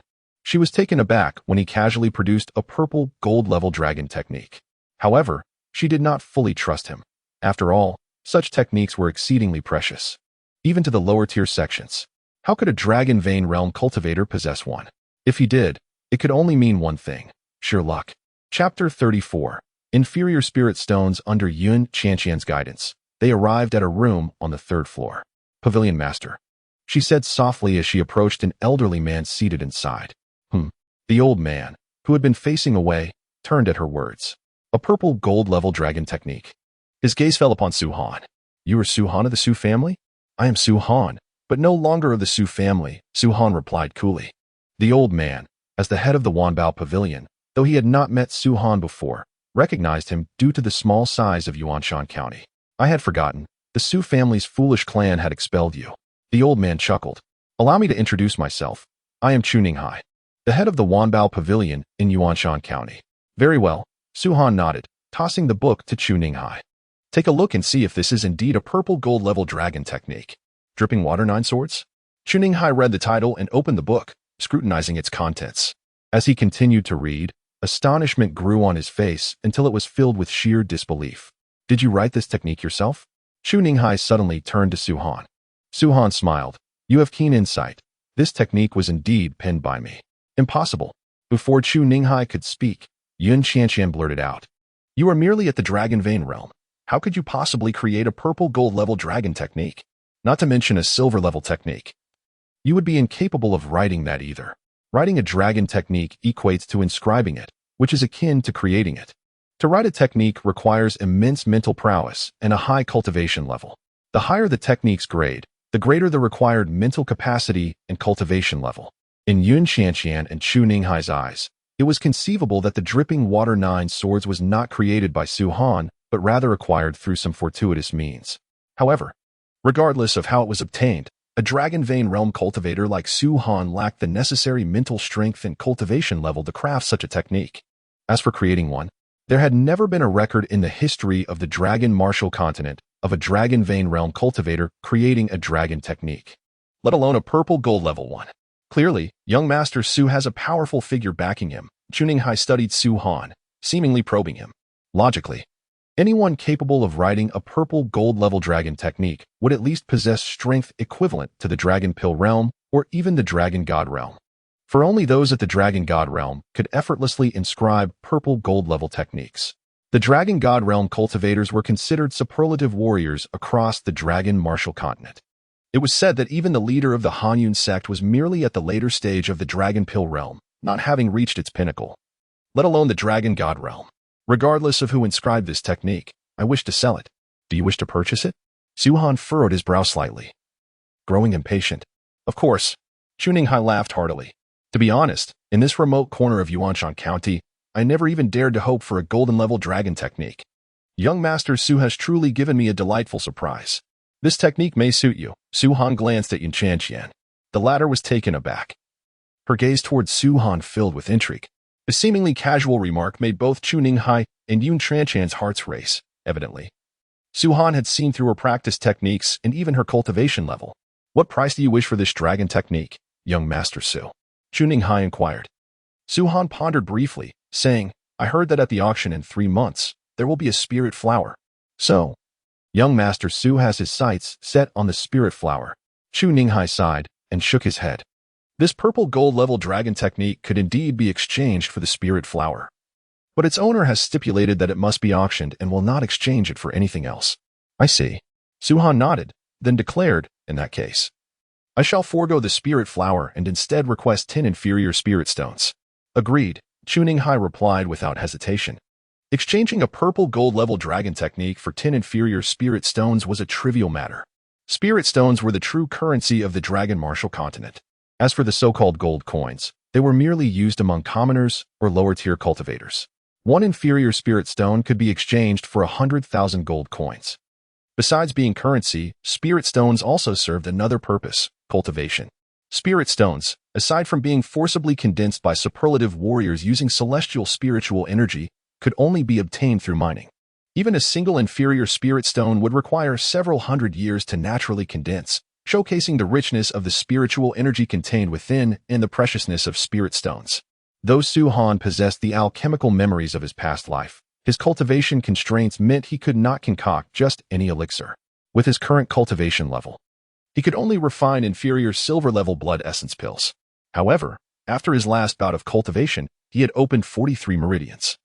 And the blood essence pills were most effective for those at the Dragon Blood realm, compelling Su Han to seek alternative avenues for cultivation. One such avenue was through spirit stones. As for the ancient spirit pills, he had already refined several hundred of them, rendering their efficacy negligible. The spiritual energy within spirit stones was the purest and most concentrated, making them one of Su Han's best avenues for cultivation at present. Certainly, there exist alternative methods. Yet employing spirit stones for cultivation is undoubtedly the most straightforward. Please, do not rush. Su Han cast a glance at Chu Ninghai and continued, a purple gold level dragon technique, even if it is of the lowest grade, can fetch a price of at least 20 million gold coins. 10 pieces of low-grade spirit stones, however, are merely worth 10 million gold coins. Upon hearing this, Chu Ninghai furrowed his brow and inquired, then what else do you desire? I require the Wanbao Pavilion to unconditionally assist me 3 times within its capabilities, Su Han proclaimed in a grave tone. What? Chu Ninghai was taken aback and promptly replied, this is impossible. A mere 10 million gold coins is trivial for us at the Wanbao Pavilion, but to expect us to act 3 times based solely on that amount, without any restrictions on rank, is beyond our means. The Wanbao Pavilion will manage it, Su Han replied with a calm smile.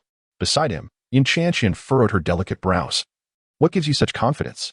The Wanbao Pavilion is one of the mightiest forces in the Dragon Martial Continent. Surely, our Dragon Emperor and Dragon Sovereign would not act on your behalf. Have you ever heard of a formation known as the teleportation array? Su Han suddenly interjected. Teleportation array? What is that? Chu Ninghai displayed confusion. Su Han slapped his forehead. Right? You haven't even heard of formations, let alone the teleportation array. Humph. You speak as if you were well-versed in these matters, Yin Qianqian retorted with a huff. She had already formed a negative impression of Su Han, and his hesitance only served to diminish her patience. At the very least, I possess more knowledge than you. Su Han shot a glance at Yin Qianqian. You. Yin Qianqian was about to retort, but Chu Ninghai interjected. Perhaps you could explain what this teleportation array is? The superpowers of the Dragon Martial Continent possess astonishing speed, which you must be aware of, Su Han elucidated, not to mention those at the Dragon Emperor and Dragon Sovereign levels. Even those at the Dragon Pill realm can traverse several miles in a single step, akin to shrinking the earth to inches or instantaneously moving. Indeed, those of the Dragon Pill realm can harness a fragment of the power of heaven and earth, allowing them to overcome certain spatial barriers and traverse great distances in a single step. Chu Ninghai nodded. However, they can only achieve this alone. Su Han continued. If accompanied by others, their speed significantly diminishes. The more individuals included, the slower the pace. Chu Ninghai nodded again, uncertain of Su Han's intentions. The teleportation array, however, enables instantaneous movement without any restrictions on cultivation levels. Su Han finally revealed its function. He felt a tinge of helplessness in his previous life. The teleportation array was merely an exceedingly common formation, one that any formation master could establish, albeit the strength of the array varied based on the master's proficiency. What? While this notion seemed mundane to Su Han, it was utterly shocking to Chu Ninghai and Yin Qianqian. Even those at the Dragon Vein realm can teleport? Chu Ninghai exclaimed. Those unable to cultivate can do so as well, Su Han affirmed. You are lying. Yin Qianqian protested. The ability to teleport is a result of one's mastery over the power of heaven and earth. How could those at the Dragon Vein realm, or even those who cannot cultivate, possibly teleport? To speak of teleportation is merely to pay them undue respect. Do you understand what true teleportation is? Su Han gazed at Yin Qianqian, his eyes glimmering. True teleportation occurs in the blink of an eye, directly shattering the void and traversing millions of miles. You lack the requisite cultivation to know this, Yin Qianqian contested. This does not concern you. Su Han shook his head, then added, however, teleportation arrays do have drawbacks. They require spirit stones to operate. Furthermore, most teleportation arrays are fixed between 2 locations and cannot be freely relocated, only allowing back and forth travel. Does that mean there are teleportation arrays that can move freely? Chu Ninghai inquired. Certainly, but do not dwell on it for now. The materials required for such arrays are exorbitantly precious. Even the Wanbao Pavilion would feel the pinch, Su Han replied nonchalantly. Yin Qianqian tilted her head. Are you aware of the immense financial resources of the Wanbao Pavilion? There is nothing in the Dragon Martial Continent that my Wanbao Pavilion cannot procure. Then you are truly remarkable. Su Han feigned admiration, clearly insincere. The wealth of the Wanbao Pavilion? In Su Han's previous life, he could produce a single item worth more than all the wealth of the Dragon Martial Continent combined, let alone the mere Wanbao Pavilion. Let's do it this way. Su Han suggested, I will exchange the purple gold level dragon technique for 20 low-grade spirit stones. With that, Su-han stood, seemingly waiting for Chu Ninghai to retrieve the spirit stones before departing. Do not be hasty. Chu Ninghai grew anxious. As the head of the Wanbao Pavilion in Yuanshan County, he possessed some economic acumen and realized the potential profit the teleportation array could yield him. We shall discuss the matter of the teleportation array further. Discuss? Su-han shot a glance at Chu Ninghai. The Wanbao Pavilion will assist me 3 times, and I will help you construct 3 teleportation arrays. But you must provide the materials yourself. Given my limited cultivation, I can only construct the arrays within Yuanshan County for the time being. Operating a teleportation array requires a substantial amount of spirit stones, doesn't it? How many spirit stones are necessary for teleportation? Chu Ninghai asked pointedly. To operate it, 1 low-grade spirit stone is needed per month, as Yuanshan County is not overly large. However, the materials for constructing the teleportation array are rather precious, though the Wanbao Pavilion should be able to procure them with ease. As for teleportation, 1 low-grade spirit stone can facilitate the movement of 100,000 people. Su-han explained. A single low-grade spirit stone is worth 1,000,000 gold coins, yet it can transport 100,000 people. If one were to charge 10 gold coins per person, that amounts to 10 million, tenfold profit. Chu Ninghai's eyes brightened. Even at its lowest point, the transient population of Yuanshan County exceeded 10 million, and 10 gold coins were not a significant sum for cultivators. To put it simply, would a cultivator prefer to spend several days traveling or pay 10 gold coins to arrive instantly? What if there were an urgent matter? The answer is evident. Wait a moment, Chu Ninghai stated before exiting the room. After a considerable half-hour, he finally returned. Young Master Su-han, the upper management has agreed to your terms. As long as you assist in constructing 3 teleportation arrays, the Wanbao Pavilion will assist you 3 times. Excellent. Su-han promptly prepared a list and handed it to Chu Ninghai. This is the list of materials required to construct the teleportation array. Once you have gathered these materials, come to the Shao family to find me. 1 piece of spatial spirit wood, 10 medium-grade spirit stones, 1 spatial stone. As Chu Ninghai read the items on the list, his face twitched involuntarily. The value of these items must exceed 100 million gold coins. And this is just for a single teleportation array. For the Wanbao Pavilion, this should not be difficult, and the potential profit is substantial. As I trust the pavilion master can envision, Su-han smiled. All right. Chu Ninghai took a deep breath, handing over the 20 low-grade spirit stones to Su-han, along with an invitation card. This is an invitation to our auction at the Wanbao Pavilion 3 months from now. The invitation will light up as the auction approaches. Thank you. Su-han did not hesitate and left the room with the spirit stones. Clear the way. As he entered the hall, a chorus of shouts reached his ears. Su-han looked up to see a throng of figures approaching from outside, exuding formidable auras. Anyone who obstructed their path was ruthlessly pushed aside. At the center of the crowd stood a young man clad in a luxurious robe, unmistakably a noble scion. Flanking him were 2 youths, appearing subservient, their faces adorned with expressions of flattery and obsequiousness. Is it them? Su-han squinted his eyes, a smirk forming at the corners of his mouth. Chapter 36. The upper beam is not straight, and the lower beam is crooked. The 2 individuals in question were none other than Su Mingxian and Su Mingwei. At this moment, in the presence of a young man clad in resplendent attire, they appeared as subservient as hounds, bowing and scraping before him. Noticing Su-han's gaze upon them, the 2 raised their heads, only to find Su-han descending the stairs, a serene smile gracing his lips. Ah! Is that not the genius of the Su family, Su-han? Su Mingxian exclaimed upon spotting Su-han. Su Minghui chimed in with a mocking tone. The genius of the Su family? He is no longer a member of the Su clan, is he? I've heard some individuals are living under the roof of the Shao family, encountering obstacles at every turn. It seems rather unfortunate. Ha ha. Does he still think he is in the Su family? Merely a son-in-law, how could the Shao family possibly regard him with esteem? Indeed, if not for the second miss of the Shao family insisting on marrying him, that good-for-nothing would have long been slain by the head of the Lin family, and the grass on his grave would have grown tall by now.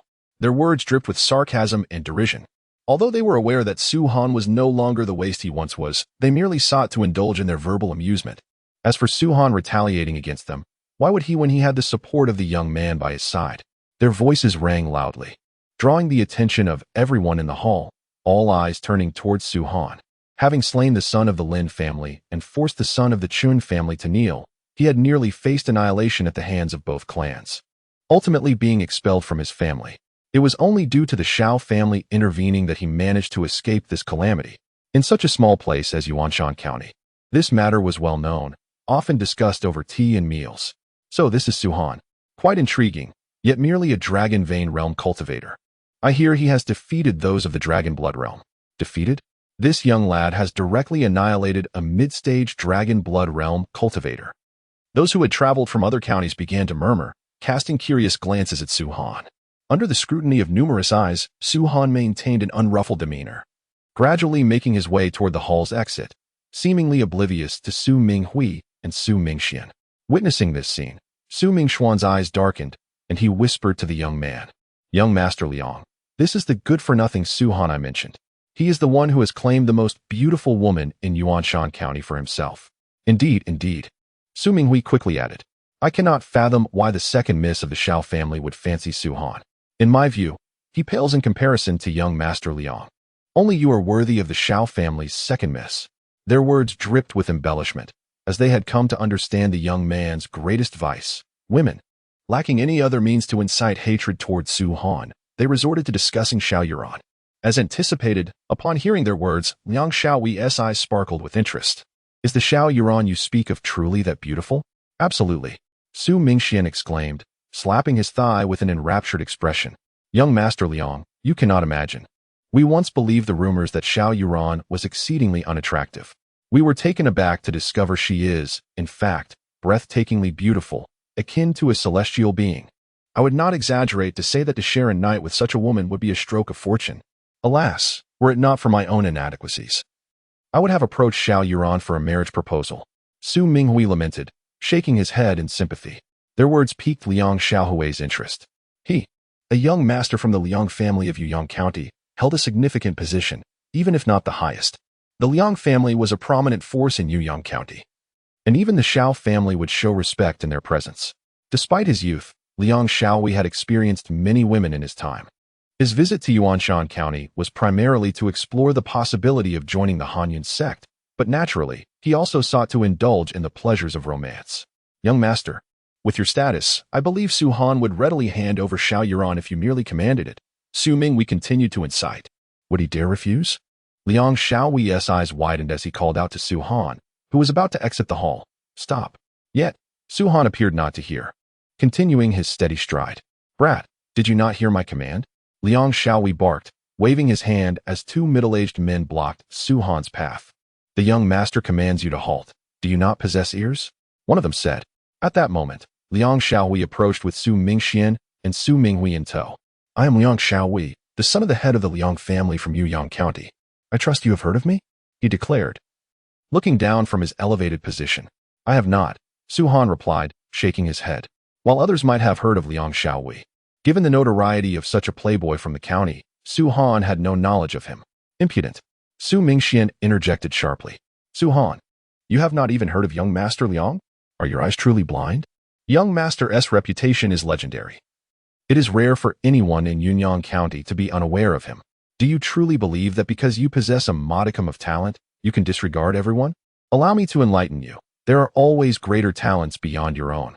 Young Master Liang is not someone you can afford to offend. You should quickly apologize." Liang Xiaohui reveled in Su Mingxuan's words, crossing his arms and waiting for Su Han to submit. Su Han glanced at him, then turned his gaze to Su Mingxian and Su Minghui, a smile breaking across his face. "What are you laughing at?" Su Mingxian frowned. "The upper beam is not straight, and the lower beam is crooked. The Su family indeed produces remarkable talents."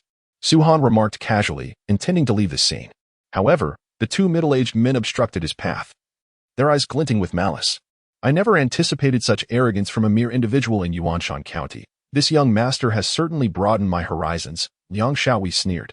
"Strike him until he acknowledges his mistake." Yes, the two middle-aged men prepared to act.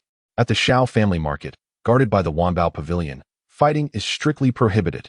Just then, a voice echoed from the third floor of Wanbao Pavilion, belonging to the pavilion master himself. Upon hearing this, the two middle-aged men hesitated.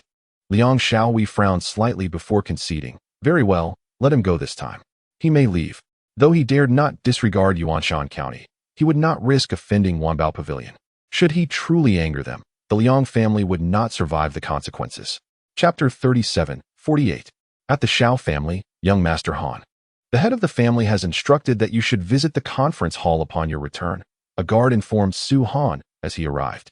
Understood, Su Han nodded, first returning to his room to set down the spirit stones before heading to the conference hall. He paid no mind to Liang Xiaohui and his entourage. Had it not been for the bustling market and the crowd, he would have made a move first. Upon arriving at the conference hall, he found many already seated. Su Yunming occupied a prominent position directly beneath Xiao Hongshan, showcasing the respect Xiao Hongshan held for both Su Han and his father. This was a position previously held by the first guest elder of the Xiao family. Young Master Han has returned? Haha, we have been waiting for you. Please, take a seat. Noticing Su Han's arrival, the members of the Xiao family greeted him with smiles, their words laced with flattery. It would be foolish to offend Su Han at this juncture. Su Han, come, sit beside me, Xiao Hongshan beckoned with a smile. 2 seats were available beside him, one occupied by the expressionless Xiao Ruhui, the other reserved for Su Han. As for Xiao Yuan, she was unable to cultivate and typically did not attend family meetings. Without hesitation, Su Han took his place beside Xiao Hongshan. Esteemed guests, I have convened this assembly today for a matter of some import. As you are aware, the annual disciple recruitment for the Han sect is imminent. Consequently, we anticipate a significant influx of individuals into Yuanshan County, many journeying from distant locales, including the very heart of the prefecture. As such, I implore you to disseminate these directives to your subordinates, urging them to exercise utmost discretion and circumspection in their dealings during this period. Furthermore, intelligence suggests the presence of 4 influential factions among the visitors, whose displeasure we must assiduously avoid incurring. These entities hail from the venerable Cold Clan of Nanxing Prefecture, the esteemed Hu Clan of Huang'an Prefecture, the prominent Yang Clan of Minghai Prefecture, and the distinguished Liang Clan of Yuyang Prefecture. While the Cold, Hu, and Yang clans command considerable influence within their respective prefectures, the Liang clan, though less formidable in Yunyang, boasts a connection to an intersect elder within the Han sect. Therefore, prudence dictates that we refrain from antagonizing them. Such matters are commonplace, given the annual nature of the Han sect's recruitment in Yuanshan County. This assembly is primarily for the benefit of Su Han, though possessing undeniable talent. Su Han's disposition is somewhat haughty. I hope that through this assembly he will understand the importance of not offending others. I fear I have already transgressed, a voice interjected. All eyes converged upon Su Han. Su Han, what precisely do you mean by that statement? Inquired Xiao Hongshan. During a recent visit to the Myriad Treasures Pavilion, I encountered Liang Xiaohui of the Liang clan, and a minor altercation ensued, though no physical violence occurred, Su Han elucidated. What provoked this conflict? Xiao Hongshan probed. His brow furrowed. The reasons will soon become apparent, Su Han replied cryptically, rising to depart. If there is nothing further, I shall take my leave. A chorus of disapproval rippled through the assembly as Su Han's figure receded from view. My apologies, esteemed guests, Su Yuming interjected, rising to his feet. My son's temperament is such that he would not provoke conflict without due cause. I suspect there is more to this matter than meets the eye. With that, Su Yunming followed his son out of the assembly hall. Whispers filled the hall. In his chambers, Su Han held a low-grade spirit stone. Its surface shimmered with ethereal light, and a subtle aura of spiritual energy enveloped it. Unlike the diffuse spiritual energy of the natural world, the energy within the spirit stone possessed a concentrated potency. Alas, these stones pale in comparison to those of my previous life, Su Han lamented. Even the most rudimentary immortal or divine crystals dwarf these paltry stones by a factor of millions. With a sigh, Su Han inhaled deeply and activated the Dragon Vein Emperor art. The moment the Dragon Vein Emperor art was invoked, the low-grade spirit stone in his grasp detonated, unleashing a torrent of spiritual energy. In contrast to the gentle flow of spiritual energy in the atmosphere, the energy within the spirit stone surged like a raging tide. Not entirely without merit, Su Han mused, his eyes gleaming. The draconic energy within him erupted, forming a barrier that contained the volatile spiritual energy. Under Su Han's meticulous absorption, the spiritual energy coursed through his meridians. In the span of an hour, 3 distinct thuds reverberated within his body, accompanied by the emergence of 3 radiant lines of light. 48 meridians, Su Han murmured, a hint of satisfaction in his voice. The remaining energy should suffice for the activation of 1 more meridian. Chapter 38. Liang Xiaohui's arrival. With the passage of time, The remaining spiritual energy was fully assimilated into Su Han's body. Concurrently, the low-grade spirit stones in his possession transformed into inert rocks, devoid of all spiritual energy. Impurities emanated from Su Han's pores, forming a layer of black grime that enveloped his body and face. 5 days later, 20 low-grade spirit stones had been exhausted. The sheer magnitude of this expenditure was staggering, exceeding the annual operating budget of even a prominent family like the Shao clan. On this day, Su Han emerged from his chambers. Hu Feng, poised to knock, greeted him with the news. Young Master Han, a guest has arrived at the Shao residence. Liang Xiaowei, I presume? Su Han inquired. Your prescience is remarkable, young Master Han. Hu Feng affirmed. It requires no great insight to anticipate the actions of a spoiled scion like Liang Xiaowei. Su Han retorted with a sardonic smile. I anticipated his arrival sooner. His tardiness is almost commendable. In the Shao clan's assembly hall, Shao Hengshan and his advisors received Liang Xiaowei, who sat in the foremost seat with an air of arrogance and disdain. Behind him stood Su Mingxian and Su Minghui, seemingly elevated by Liang Xiaohui's status. Xiao Yuhui, observing the two, inquired, Su Mingxian and Su Minghui, what is your relationship to this gentleman? Attendants, Su Mingxian replied, as if the role were a badge of honor. You are both scions of the Su clan, Xiao Yuhui continued, and Su Mingxian, I understand your father is now the head of the clan. By rights, you should be the first son of the Su clan. How is it that you are serving as another's attendant? Shao Hengshan interjected, casting a stern glance at Xiao Yuhui, signaling her to desist. It is our honor to serve young Master Liang, Su Mingxian replied, casting a flattering glance at Liang Xiaowei. Liang Xiaowei, endowed with exceptional talent and possessing a commendable character, sought to befriend individuals such as ourselves. Yet, given our humble status, how could we possibly be worthy of such an association? Thus, I resigned myself to a secondary role, content to be a mere attendant. Was this truly exceptional talent? Xiao Yuhui inwardly shook her head.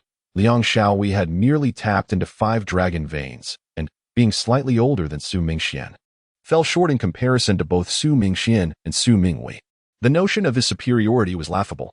Both Mingxian and Minghui were commendable individuals, deserving of respect. Liang Xiaowei did extend a gesture of courtesy to the two, but the disdain etched on his face was unmistakable. Any discerning observer could see that his words were insincere, dismissing them from his mind. In Liang Xiaohui's eyes, these mere scions of a county family were unworthy even to shine his shoes. Their role as attendants stemmed solely from their familiarity with Yuanshan County.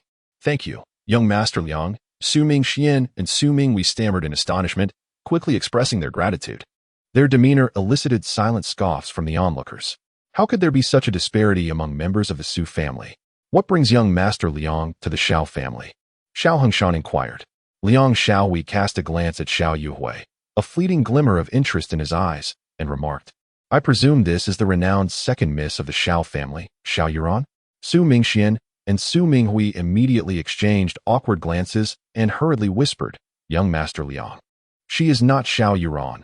She is the eldest daughter, Xiao Yuhui, the sister of Xiao Yuran. Why didn't you mention this sooner? Liang Xiaohui exclaimed in irritation. We intended to, but we didn't have the chance, they muttered, lowering their heads. Ah, so it is the eldest daughter of the Shao family. My apologies. Liang Xiaowei replied with a disingenuous smile. However, he was acutely aware of Xiao Yuhui's recent rise to the rank of elder within the Cold Cloud sect, a status that commanded his respect. Are you here to seek Yuran? Xiao Hengshan asked, his brow slightly furrowed. Indeed, Liang Xiaowei stood, laughing heartily. I have heard tales of the beauty of the second miss of the Shao family, enchanting enough to captivate nations. I come seeking her hand in marriage. With that, he produced a silver card and placed it on the table. This card contains 500,000 gold coins, a token of my sincerity in this proposal. What say you? Head of the Shao family? Proposal? Bride price? Everyone was taken aback. No one anticipated such an abrupt declaration from Liang Xiaowei, especially considering he had yet to meet Xiao Yuran. Who told you my sister was beautiful? Xiao Yuhui suddenly interjected. Liang Xiaowei gestured towards Su Mingxian and Su Minghui. Their expressions shifted, silently cursing their earlier boastfulness as they suddenly found themselves thrown under the bus. Xiao Yuhui shot them a cold glance. You are mistaken. My sister is not beautiful. The rumors circulating about her unattractiveness are well known. She then turned to Liang Xiaowei. You should be aware of this. Liang Xiaowei chuckled. I have heard such talk, but it is merely gossip. The second miss of the Xiao family is a paragon of beauty, and those who claim otherwise are simply misguided. Even if my sister is not unattractive, she is still not of the age for marriage, so I believe we should dismiss this proposal, Xiao Yuhui asserted, her authority unmistakable. At this moment, she held the upper hand in Liang Xiaohui's eyes, given her esteemed position within the Cold Cloud sect. Is it that you find the bride price insufficient? Liang Xiaohui smirked, producing another silver card. This one also contains 500,000 gold coins, totaling 1 million. Is that sufficient? Xiao Yuhui frowned. This is not merely a matter of money. Kindly take back your card. The Xiao family does not lack for wealth. Before Liang Xiaohui could respond, two figures entered the hall. One was Su Han, and the other was Xiao Yuran, whom he had encountered on his way. How beautiful! Liang Xiaohui marveled at Xiao Yuran's pure and delicate demeanor, considering how he might take advantage of such charm. Upon seeing her, he was momentarily taken aback, his eyes gleaming with unprecedented excitement. This must be the second miss of the Xiao family, he thought, recognizing the resemblance between the sisters. While Xiao Yuhui exuded an imposing, regal presence, Xiao Yuran radiated a tender charm that compelled one to want to protect her. The second miss of the Xiao family, indeed, Liang Xiaohui's heart raced. He had encountered many women, but none possessed the enchanting aura of Xiao Yuran. Even Su Mingxian and Su Minghui's eyes sparkled with admiration, silently acknowledging that the Xiao family produced remarkable beauties. Young master, Su Minghui whispered, I sense no aura of a cultivator from Xiao Yuran. She appears to be an ordinary person. Ordinary. Liang Xiaohui assessed Xiao Yuran's presence and confirmed her lack of any cultivation. Fortune favors me. He chuckled inwardly, realizing that winning over an ordinary girl would pose no challenge. In the Dragon Martial continent, one without the ability to cultivate was deemed worthless. As evidenced by Su Han's earlier predicament, Liang Xiaohui believed that even if Xiao Yuran were the biological daughter of Xiao Hongshan, she would ultimately be inconsequential. In this world, strength spoke volumes, and he was confident that Xiao Hongshan would not risk conflict with the Liang family over an ordinary girl. With this thought, Liang Xiaohui approached Xiao Yuran, adopting a gentlemanly demeanor. I am Liang Xiaohui, the son of the Liang family head from Yuyang County. Xiao Yuran glanced at him and, without a word, continued toward Xiao Hongshan and Xiao Yuhui. What? Liang Xiaohui's brow furrowed deeply. A mere girl, incapable of cultivation, dared to disregard him? His fury intensified as he overheard Su Han mutter as they brushed past. Fool. How dare you? Liang Xiaohui seethed. He had intended to court Xiao Yuran. Yet Su Han's insolence ignited his rage. Stop right there. Who do you think you are to speak to me in such a manner? Su Han paused but did not halt, casually retorting, dimwit. Liang Xiaohui nearly choked on his indignation. Su Han's two phrases, spoken with a condescending air, were unbearable for him to accept. Throughout his life, he had been the one to belittle others, not the other way around. Su Han, you are utterly insufferable. Noticing Liang Xiaohui's darkening expression, Su Mingxian and Su Minghui recognized their opportunity to intervene. Young Master Liang's presence here is a favor to Yuanshan County. Your disrespect is unacceptable, and to insult him is sheer folly, Su Mingxian declared. Indeed, thankfully, your father expelled you from the family. Otherwise, you would have brought great misfortune upon us all. Su Minghui chimed in. On what grounds do you speak of my husband in such a manner? Xiao Yuran glared at them, exclaiming, You should reflect on your own shortcomings before daring to address my husband. Forget it. Su Han waved his hand dismissively and said lightly, They are merely two dogs. Not worth your anger. Humph. Xiao Yuran let out a soft huff and fell silent. Two dogs? Su Han, I believe you are envious and resentful, aren't you? Fine. Even if we are two dogs, you are unworthy to be a dog of the Su family, which is why you were expelled from the clan. Su Mingxian sneered. Rest assured. Su Han turned to Su Mingxian, a sudden smile gracing his lips. The Su family will soon cease to exist. What did you say? Both were instantly enraged. Su Han, you truly have a grandiose opinion of yourself. Are you implying that you will annihilate the Su family? Shut up. I did not come here to witness your petty squabbles. Liang Xiaohui, losing his patience, produced a gold card. Head of the Xiao family. This card contains 1 million gold coins, and together with the previous million, it totals 2 million. This should suffice as a betrothal gift, correct? This sum of 2 million gold coins included 1 million, which was all his savings, and another million gifted to him by the head of the Liang family. Usable in Yuanshan County. Liang Xiaohui was indeed making a considerable show of wealth, especially when even the first family of Yuanshan County, the Xiao family, could not achieve such profits in a year. In my opinion, the second young lady is merely an ordinary person. I hope the head of the Xiao family will give this serious consideration. Liang Xiaohui continued, his words laced with menace. He should have refrained from such comments. For upon hearing them, Xiao Yuhui, who had been seated, stood up, her beautiful eyes radiating an icy fury. What of my sister's inability to cultivate? Are you threatening us? Xiao Yuhui spoke coldly. Liang Xiaohui did not expect such a strong reaction from her and replied, "This is not a threat. It is merely a fact. In the Dragon Martial continent, the status of one who cannot cultivate is well understood. Should she marry me, perhaps I could assist her in finding a way to cultivate. After all, my Liang family's influence far surpasses that of the Xiao family. Get lost." Xiao Yuhui waved her hand, her face a mask of frost. Liang Xiaohui frowned. Xiao Yuhui, though you are an elder in the Cold Cloud sect, my Liang family also has elders within the sect. Setting aside the Cold Cloud sect, do you truly believe the Xiao family can compare to the Liang family? Considering your position as the son of the Liang family head, I shall grant you one last chance. Leave at once. Xiao Yuhui reiterated. Miss, you must think carefully. This is Liang Xiao of Yuyang County. Su Mingxian chuckled coldly. Even though the Xiao family is the foremost family in Yuanshan County, they cannot afford to offend the Liang family. In my view, it would be wise for the young lady to apologize to Liang Xiao. Su Minghui echoed. Seeing Xiao Yui's expression fluctuate between anger and uncertainty, Liang Xiaohui smirked, standing there as if awaiting her apology. Meanwhile, Xiao Hongshan and the various guest elders looked troubled. Suddenly, a flash of golden light swept through the hall. At the end of that golden light was a streak of black, moving with astonishing speed, ultimately plunging into Liang Xiaohui's heart.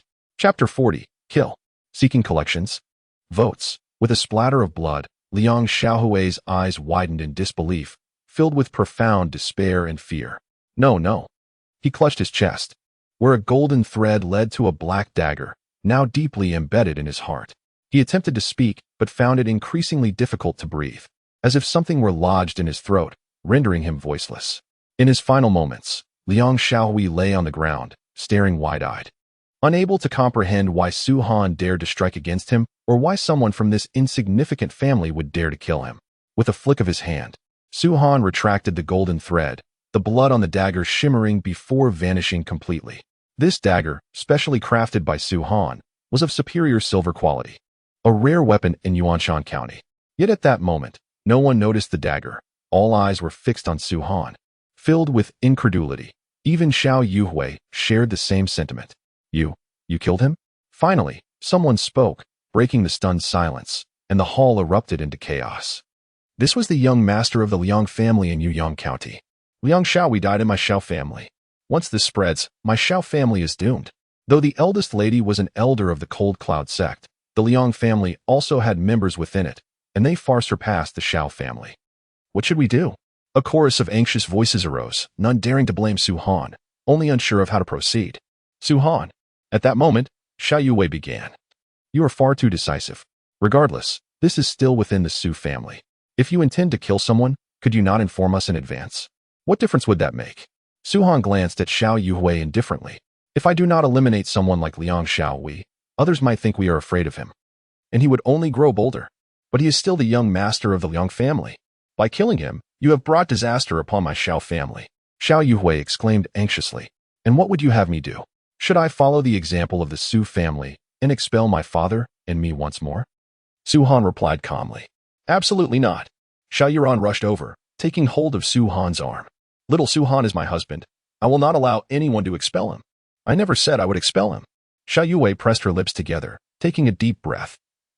While Su Han's actions were not without justification, Liang Xiaohui had already crossed the line. His actions were somewhat hasty and lacked consideration.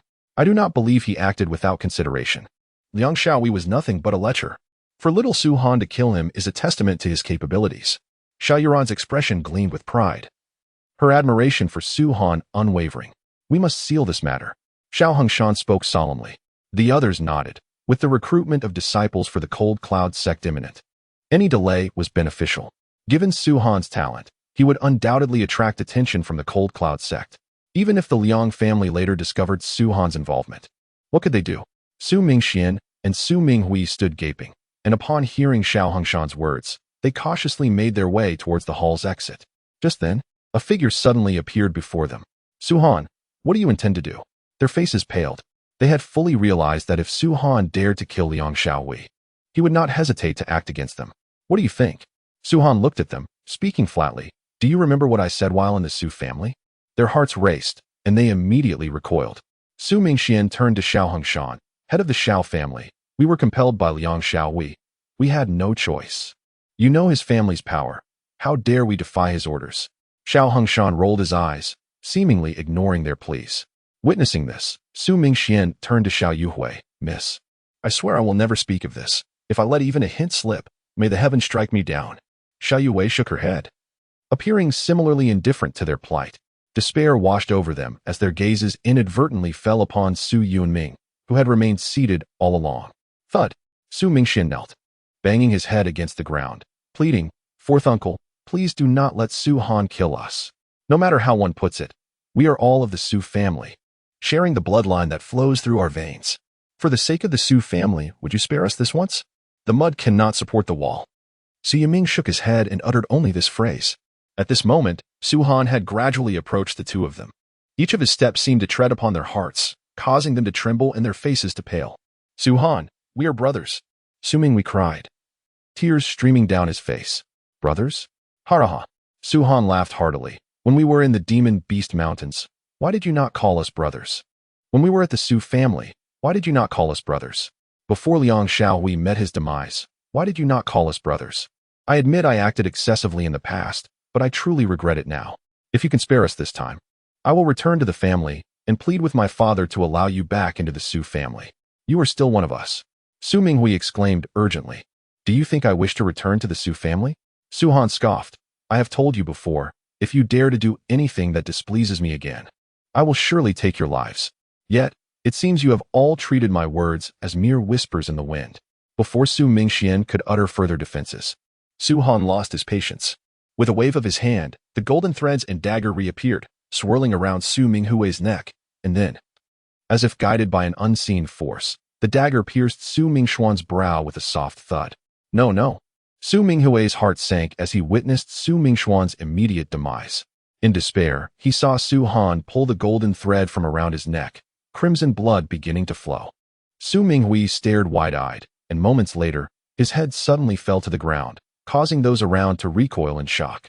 As the chapter unfolded, the death of Liang Xiaowei had rendered the Xiao family indifferent to Su Mingxian and Su Minghui's fate, to avoid revealing the truth to the Liang family. Even if Su Han had not intervened, the Xiao family would have acted, at the very least, to imprison the two. They could only blame themselves for their own misfortunes. However, the Xiao family was taken aback by Su Han's ruthless methods. Once regarded as a genius who had opened 8 dragon veins in just a few years, the current Su Han seemed like a different person altogether, swift and merciless in his actions. Sighing, Su Yunming gazed at the corpses, feeling a pang of sorrow. After all, they were family. One could say they were his own nephews. While Su Yunshin and Su Yunpeng may not have cared for such blood ties, Su Yunming still felt a sense of connection. If the Liang family learns of this, I will directly inform them that it was I who killed Liang Xiaowei, Su Han declared, casting a glance at Su Yunming before departing the hall. In the room, Su Han and Su Yunming sat together. Honor, you should exercise more caution in your future endeavors, Su Yunming advised softly. I understand, Su Han replied with a nod, then smiled. It seems you have made a breakthrough? Indeed, Su Yunming said, a smile breaking through. With the several bottles of elixirs you provided, I have consumed some and advanced to the peak of the dragon spirit realm. After a moment of contemplation, Su Han handed Su Yunming 3 more bottles of elixirs, saying, take these as well and strive to reach the dragon pill realm swiftly. Haha, very well. Father will not disappoint you. Su Yunming laughed heartily, feeling a sense of pride, even as the head of the Su family. He had never indulged in elixirs to this extent. It could only be said that he had a fine son. Yet, for Su Han, this father, whom he had gained without effort, stirred some emotion within him, but as someone who had been reborn, he found it challenging to fully accept. Thus, he had never referred to him as father, always speaking of them as the two of us two outsiders. Su Yiming seemed to sense this. Yet he felt that Su Han was indeed his son, and whether he called him father or not was of little consequence. There is one more matter.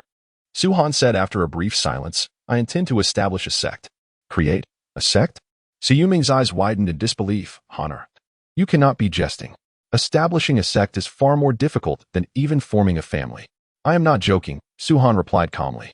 Creating a family requires time to nurture descendants, while a sect requires only that others join. You speak as though it is simple, Su Yunming countered with a wry smile. Why would others join a sect? First, for the protection of the sect. Second, for its resources. Third, for its teachings. I do not wish to discourage you, but we lack all three. A sect, even a lowly one, is a distant dream for a place like Yuanshan County. To establish a sect, one must have vast resources, immense power, and superior realms. Anyone wishing to join a sect seeks these three things. Without them, who would join yours? If it were truly that easy, anyone could create a sect. Su Yunming shook his head once more. You need not concern yourself with these matters. Suhan asserted, what other sects can offer their disciples? I can provide, and even more. What will you offer? Su Yunming furrowed his brow. He believed in his son, yet found it hard to accept that Suhan, at the Dragon Vein realm, would dare to propose establishing a sect. Those capable of creating a sect must possess a cultivation level above the Dragon Pill realm.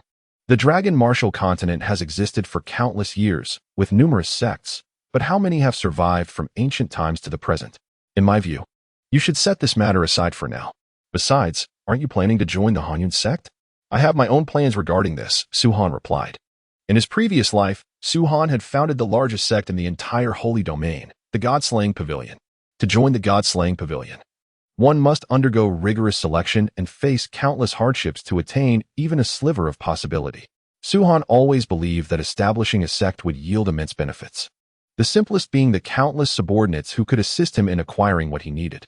It was precisely through this means that Suhan could secure his foothold in the Holy Domain. As time flew by, 20 days passed swiftly. Only 10 days remained until the Hanyun sect began accepting disciples. During these 20 days, apart from cultivation, Suhan frequented the Wanbao Pavilion. His purpose was clear, to purchase materials for refining elixirs, weapons, and formations. The strongest support for Suhan's intention to establish a sect lay in these formations, especially since the Dragon Martial continent lacked any formations. This was his greatest advantage, as long as he could set up formidable formations. Even if he was merely at the Dragon Vein realm, who would dare challenge him? The formations would obliterate any intruders. Over these days, his frequent visits to the Wanbao Pavilion had left the head of the pavilion utterly astonished. Every time Suhan arrived, he brought with him a vast quantity of elixirs and weapons, exchanging them for an astounding amount of materials. By the end, the main pavilion had been nearly emptied by Suhan's purchases. It could be said that the Wanbao Pavilion's main location had effectively been reserved for Suhan alone. Ultimately, with no other option, the head of the main pavilion requested numerous materials from the other branches to compensate for Suhan's massive withdrawals. Nevertheless, the head was immensely pleased, for in just these 20 days, Suhan had generated profits that would typically take him years, even a decade, to accumulate. After his final return from the Myriad Treasures Pavilion, Suhan secluded himself in his chambers, remaining there for 10 days. He exhaled a breath of stale air, his gaze sweeping over the countless jade vials surrounding him, eyes gleaming. Collect. At his command, the vials vanished in an instant. Having a storage ring is indeed convenient, even if the space is somewhat limited, he mused, examining the silver-white ring on his finger. Purchased from the Myriad Treasures Pavilion for a staggering 10 million gold coins. Within the ring lay not only a plethora of elixirs, but also over 100 pieces of silver-grade weaponry and a multitude of array materials. Such an accumulation of elixirs and gold coins would rival the entire fortune of a major clan. If the Shao family were equipped with these silver-grade weapons, they would instantly surpass the Liang family in Yunyang County and perhaps even rival the established clans there. Weapons, unlike elixirs, were not disposable. They could be used repeatedly, hence their higher value. The status of weaponsmiths likely exceeded that of alchemists. The following dawn, the entirety of Yuanshan County was abuzz with activity. The influx of people had increased exponentially, all with the same aspiration, to become disciples of the Cold Cloud sect. Even a mere nominal disciple would enjoy elevated status and protection within Yuanshan County. Meanwhile, within the Shao residence, preparations were underway. Shao Hongshan himself addressed the assembled descendants in the Shao family square, encouraging them.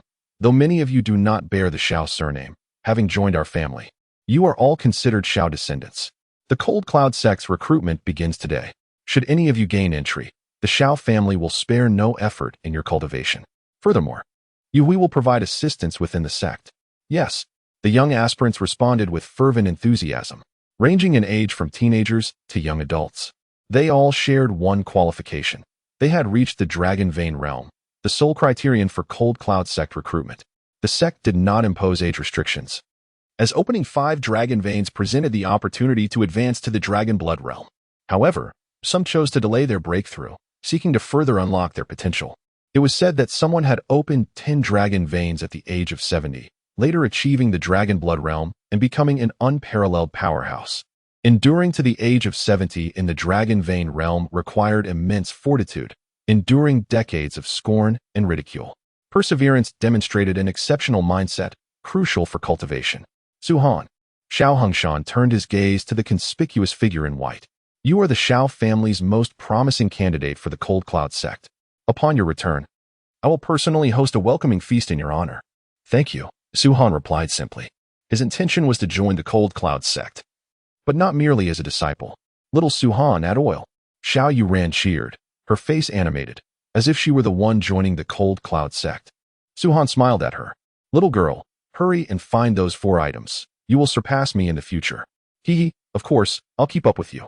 She giggled, but a hint of melancholy flickered in her eyes, not lost on Su-han. Xiao Yuran still believed he was merely comforting her. Since her inability to cultivate, no one in the Xiao family, not even her father or sister, had suggested she could still cultivate. Su-han was the first, which was the second reason she was so fond of him. Depart. With Xiao Hongshan's command, hundreds of people set off towards the Cold Cloud sect. In Yuanshan County stood a towering mountain, its peak reaching 1,000 meters into the sky, overlooking the northern part of the county. Many gazed upon it with longing. For atop this mountain resided the Cold Cloud sect. At its base, countless figures gathered, their numbers swelling, a dense throng resembling a swarm of locusts. Among them were members of the 4 great Yuanshan County families, as well as scions from various county cities, such as the Lung family of Nanqing County, the Hu family of Huang'an County, and the Yang family of Minghai County. These 3 families were among the most powerful in their respective counties.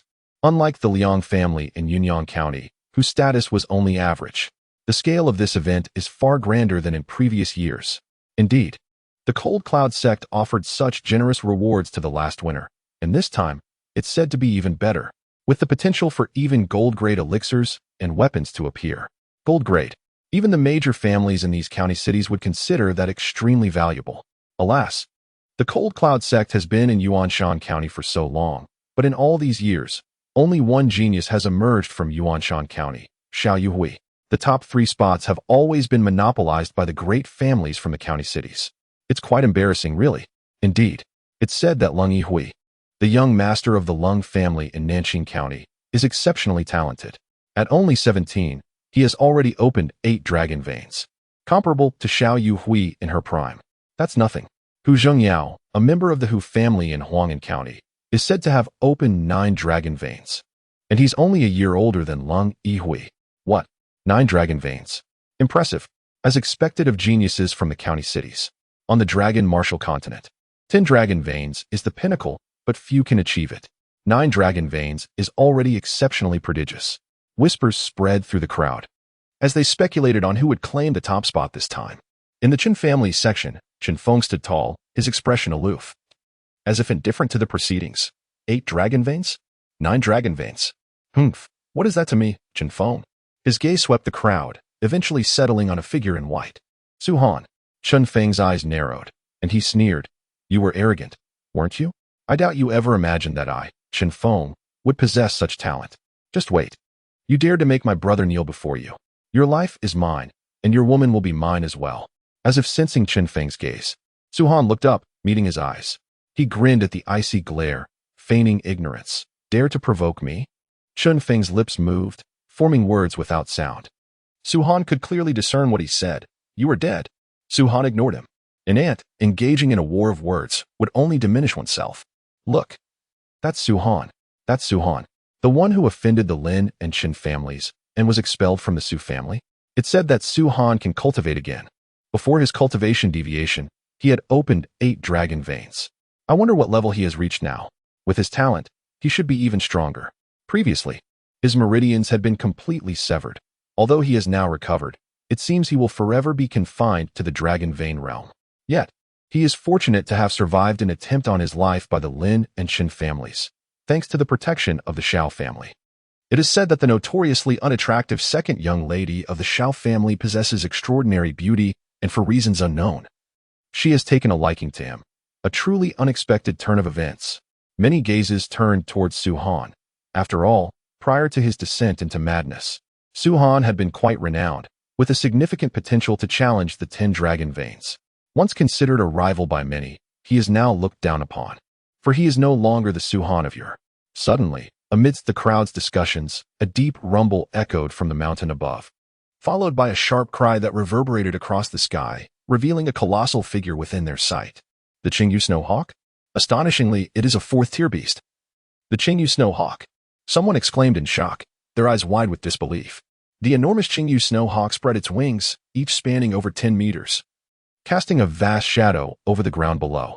The fierce and terrifying aura emanating from it caused the faces of everyone present to shift, silently acknowledging the prowess of the Hanyun sect, capable of taming such a proud and unruly beast. Upon the back of the Qingyu Snow Hawk stood several figures. Among them an elderly man with gray hair, accompanied by 2 men and 2 women. It was Xiao Yuhui. Rumor has it that Xiao Yuhui has opened 10 meridians and has become an elder of the inner sect of Hanyun sect, a testament to her unparalleled talent that incites envy in others. 10 meridians. Does this not assure that Xiao Yuhui is destined to become an extraordinary powerhouse in the future? As they gazed at one of the women standing behind the elderly man, the crowd gasped in admiration. Xiao Yuhui not only possessed exceptional talent, but her beauty rendered her a goddess in the hearts of countless men. To marry such a woman, even if one's own cultivation is lacking, would surely lead to a life of prominence in the dragon martial continent. Behind Xiao Yuhui stood another woman, flanked by 2 men. One of the men appeared youthful, donned in white robes, exuding an ethereal charm that stirred the hearts of many girls. His gaze remained fixated on Xiao Yuhui, never wavering. Yuhui, you are from Yuan Shan and must be somewhat familiar with those below. Who do you think will emerge as the top disciple among them? The young man inquired with a smile. Xiao Yuhui did not respond. Instead, her gaze fell directly on the figure clad in white below. The young man followed her gaze and finally fixed his eyes on Su Han. Is it him? He asked, his brows knitting slightly. What is his name? Su Han. Xiao Yuhui replied nonchalantly, then added, he is my brother-in-law. Is that so? Upon learning that Su Han was Xiao Yuhui's brother-in-law, the young man's expression brightened. Surely, someone you favor cannot be wrong. However, I am aware that there are several dark horses among the disciples this time. Your brother-in-law may not necessarily secure the first position. He will undoubtedly claim it. Xiao Yuhui spoke calmly, her unwavering conviction evident in her words. It was not merely her faith in Su Han, but rather the undeniable fact of his 20 dragon veins that compelled her belief. Then I shall observe closely, the young man replied, taking a deep breath as a flicker of shadow passed through his eyes. He sensed that although Xiao Yuhui's gaze towards Su Han was neutral, an unusual emotion lingered beneath the surface, one he could not tolerate. Xiao Yuhui was already his designated fiancé. Yuhui, what about the matter I mentioned? Have you given it any thought? The young man suddenly asked after a brief pause. Xiao Yuhui hesitated, then shook her head gently. By you. We have only known each other for a few months. Discussing marriage is rather premature. Let us set it aside for now. Yuhui, my background is not limited to just the Hanyun sect. With your talent, if you were to marry me, my family would spare no effort in cultivating you. Achieving the Dragon Emperor realm would not be a mere dream. Bai Yu insisted fervently. I have heard of your background. You belong to one of the 3 great families of Wangan Prefecture, which indeed possesses more profound roots than the Hanyun sect. However, matters of the heart cannot be decided so easily, Xiao Yuhui replied, shaking her head once more. Very well, then please reconsider, Bai Yu said helplessly. As their conversation unfolded, the Qingyu Snow Hawk had descended to the ground. With a powerful flap of its wings, dust swirled around, causing many to step back, creating a vacuum around the majestic beast. I am Ping Yuzi, the chief elder of the inner sect of Hanyun sect, the elderly man proclaimed. His voice was calm, yet resonated deeply, impacting the hearts of the younger generation who trembled in response. Greetings, elder. Many bowed in acknowledgement. Ping Yuzi paid them little mind. Continuing, this time, as in previous years, we will recruit disciples through 3 trials. The first trial, opening the dragon veins. The second trial, merging with beast blood. The third trial, testing dragon strength. To be deemed the top disciple, one must excel in at least 2 of these trials. If no single trial produces a unanimous first place, the 3rd trial will prevail, and the one who claims first in that trial shall be the top disciple. The crowd nodded in agreement, aware that the rules of Hanyun sect have always been thus. They understood that the first 2 trials assessed talent and willpower, while the 3rd trial evaluated true strength. For the top disciple, we have prepared 3 lower-grade golden spirit treasures, 2 middle-grade golden spirit treasures, 1 upper-grade golden spirit treasure, and 100 lower-grade spirit stones, Ping Yuzi announced. Well, the moment his words fell, a commotion erupted around them. Goodness, so many? 3 lower-grade golden treasures, 2 middle-grade golden treasures, 1 upper-grade golden treasure. All are at least of golden grade. Just one of these could enable me to open another dragon vein. And the spirit stones, 100 lower-grade spirit stones amount to a staggering 100 million gold coins. Truly, Hanyun sect is wealthy beyond measure. Just those 100 lower-grade spirit stones could sustain the 4 great families of Yuanshan for decades. No one anticipated such bountiful rewards this time. The previous first-place winner had only received a single lower-grade golden spirit treasure, with the rest being silver-grade. Chapter 44. The first trial. The reason for such generous rewards is... Ping Yuzi paused for a moment, smiling slightly, then continued. Because Hanyun sect has produced a remarkable genius, and our sect leader has broken through to the Dragon God realm. What? Everyone was left astounded. The so-called unparalleled genius was quickly overshadowed by the revelation regarding the sect leader. The Dragon God realm. Although Hanyun sect holds a prestigious position in Yuanshan, it is ultimately a mere 9th-tier sect. However, things have changed. The breakthrough of the sect leader to the Dragon God realm signifies that Hanyun sect will soon ascend to the 8th tier. Should one seize this opportunity to join Hanyun sect, they could very well become disciples of an 8th tier sect in the future, though it is only a single tier difference. The distinction in identity, status, and treatment is immensely significant. In an instant, many began to prepare themselves, their eagerness palpable. This was precisely the reaction Ping Yuzi had hoped to elicit. Otherwise, why would he utter such words? All right, he said, observing the impatient crowd. Those wishing to join Hanyun sect, come forth to meet me. The rest, please remain here and wait.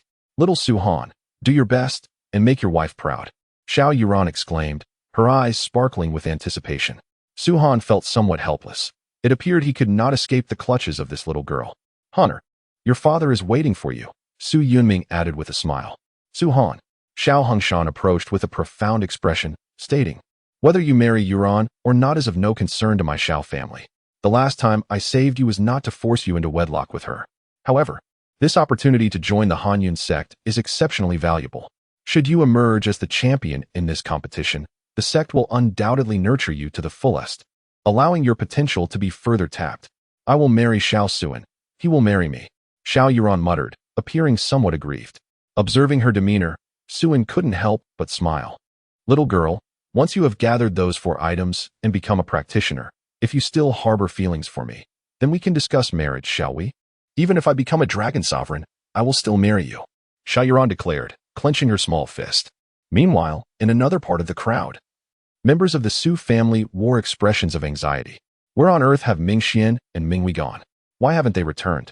The competition is about to commence, Su Yunshan urged. Su Yuping, visibly irritated, remarked, these 2 rascals are causing me trouble at such a critical moment. Just wait and see how I will deal with them. Standing nearby, Su Yunlai glanced at them, then at the figure in white not far off, Suan, his heart swirling with conflicting emotions. Was my decision truly wise? He pondered. Father, though Suan has left the family, you still have me.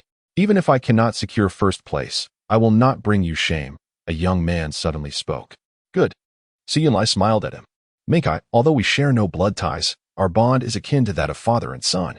Dear utmost, and regardless of the outcome, I shall host a banquet to await your return. Yes, the young man nodded. His name was Su Minkai, the adopted son of Su Yunlai. In truth, Su Yunlai had no wife or biological offspring. Su Minkai had been rescued by him a month prior and subsequently adopted. Before entering the Su family, Su Minkai had only opened 5 dragon veins, but utilizing the resources of the Su family, he had opened 3 more within a month, much to Su Yunlia's delight. The only drawback was Su Minkai's age, nearing 30. However, the Hanyun sect valued not age but potential and willpower. Su Yunlai held great expectations for him, believing Su Mingkai's potential surpassed that of Su Minghui and Su Mingxian. Let us depart. At that moment, the voice of Ping Yuzi resonated. Su Yunchan and Su Yunpeng's expressions shifted dramatically, with the former exclaiming, "Are you all a bunch of useless fools? After this long, you still cannot determine the whereabouts of the two young masters?" Reporting to the family head, "We have just received word that half a month ago, the two young masters accompanied a scion of the Liang family to the Xiao family, and then they vanished," a guard reported. "What?" Su Yunping's expression darkened. "They disappeared half a month ago? The Xiao family wouldn't dare." "Xiao family dares not," Su Yunchan interjected coldly. "If it were merely Mingxian and Mingwei, that would be one thing, but with Liang Xiaowei involved, the Xiao family wouldn't dare act against him. Indeed, Liang Xiaowei has yet to arrive, and it seems they have been missing for 3 months. It is unfortunate they missed the opportunity to join the Hanyan sect." Su Yunpeng seethed through clenched teeth. Unbeknownst to them, both Liang Xiaohui and Su Mingxian had already met their untimely fates. A multitude of figures followed Ping Yuzi into the arena, all members of the younger generation. Upon counting, there were easily thousands. The 4 great families alone contributed over 1,000, and with additional participants from other counties and cities. The numbers were hardly surprising. The mountains ahead bore stone steps, leading straight upwards. For ordinary individuals, traversing these stairs would be exhausting, but for practitioners, it posed little challenge. Half an hour later, they reached a massive plateau capable of accommodating thousands. Surrounding the square was a colossal light barrier, enveloping the entire area. This was the venue for the first challenge. Ping Yuzi announced, "Once you all enter, a high-grade golden spiritual object will be bestowed upon you. After consuming it, those who open 1 dragon vein shall receive 10 points, 2 dragon veins shall yield 20 points, and so forth. The more dragon veins you open, the higher your score." Scores were only relevant for this challenge. They held no value in the subsequent rounds. The highest scorer would naturally be the champion of this first phase. Of course, the golden spiritual object Ping Yuzi mentioned was not real but an illusion. Otherwise, with thousands of participants, even the Hanyan sect could not withstand such a demand.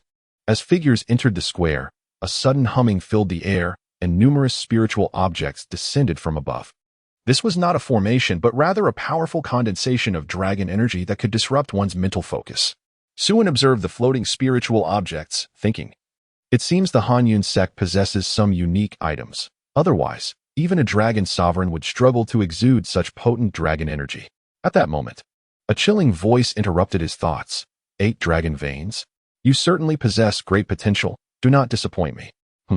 Suin furrowed his brow and turned to Si Chen-feng sitting cross-legged, a mocking smile on his face as he held a spiritual object. "Are you implying that you have opened 8 or more dragon veins?" Suin replied coolly. Chen-feng scoffed, ignoring Suin as he swallowed the spiritual object whole. Suin could easily deduce the implication behind Chen-feng's words. In the dragon martial continent, the limit for dragon veins was 10. Claiming to have opened 8 meant that Chen-feng was subtly implying Suin's potential was lacking. Why was it lacking? It was because Chen-feng had already opened 8 or more dragon veins.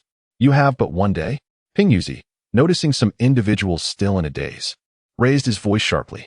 Instantly, everyone seated themselves, consuming their spiritual objects, closing their eyes, and immersing themselves in cultivation, though the spiritual objects were illusions. The dragon veins they supposedly opened would vanish once they exited the square. Yet, amongst the thousands seated, there remained one individual standing, clutching the illusory golden spiritual object in silence. "Are you not going to cultivate?" Ping Yuzi frowned. Suin shook his head slightly. "This spiritual object holds no significance for me. How could I not know it is of no use to you?" Ping Yuzi retorted, displeased. "It may be useless to others, but it is the rule of the Hanyan sect. This assessment measures your potential. Even if you cannot open a single dragon vein, the sect can still evaluate you.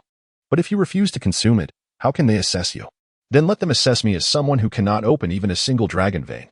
Suin tossed the spiritual object away. He spoke the truth. Given his current number of dragon veins, even if this were indeed a high-grade golden spiritual object, he would likely not open any dragon veins. The only things of value to him were spirit stones and elixirs. "Are you mocking me?" Ping Yuzi shouted in anger. "If you do not wish to consume it, why enter this place?" "I am merely adhering to the regulations of the Hanyan sect," Suin replied indifferently. "You." Though Ping Yuzi was furious, he had no retort. The Hanyan sect stipulated that even if one did not achieve anything in the first round, They could not be deprived of their right to participate in the subsequent rounds. Otherwise, in his rage, Ping Yuzi might have directly revoked Suin's qualification to join the Hanyan sect.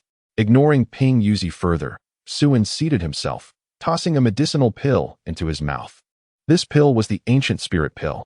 Although the ancient spirit pills were nearly useless to Su Han at this moment, every bit counts, and time should not be squandered. With the current quantity of dragon veins he possessed, the speed at which he devoured the spirit pills was remarkably swift. The pills would dissolve within moments of entering his body, subsequently absorbed with great efficiency.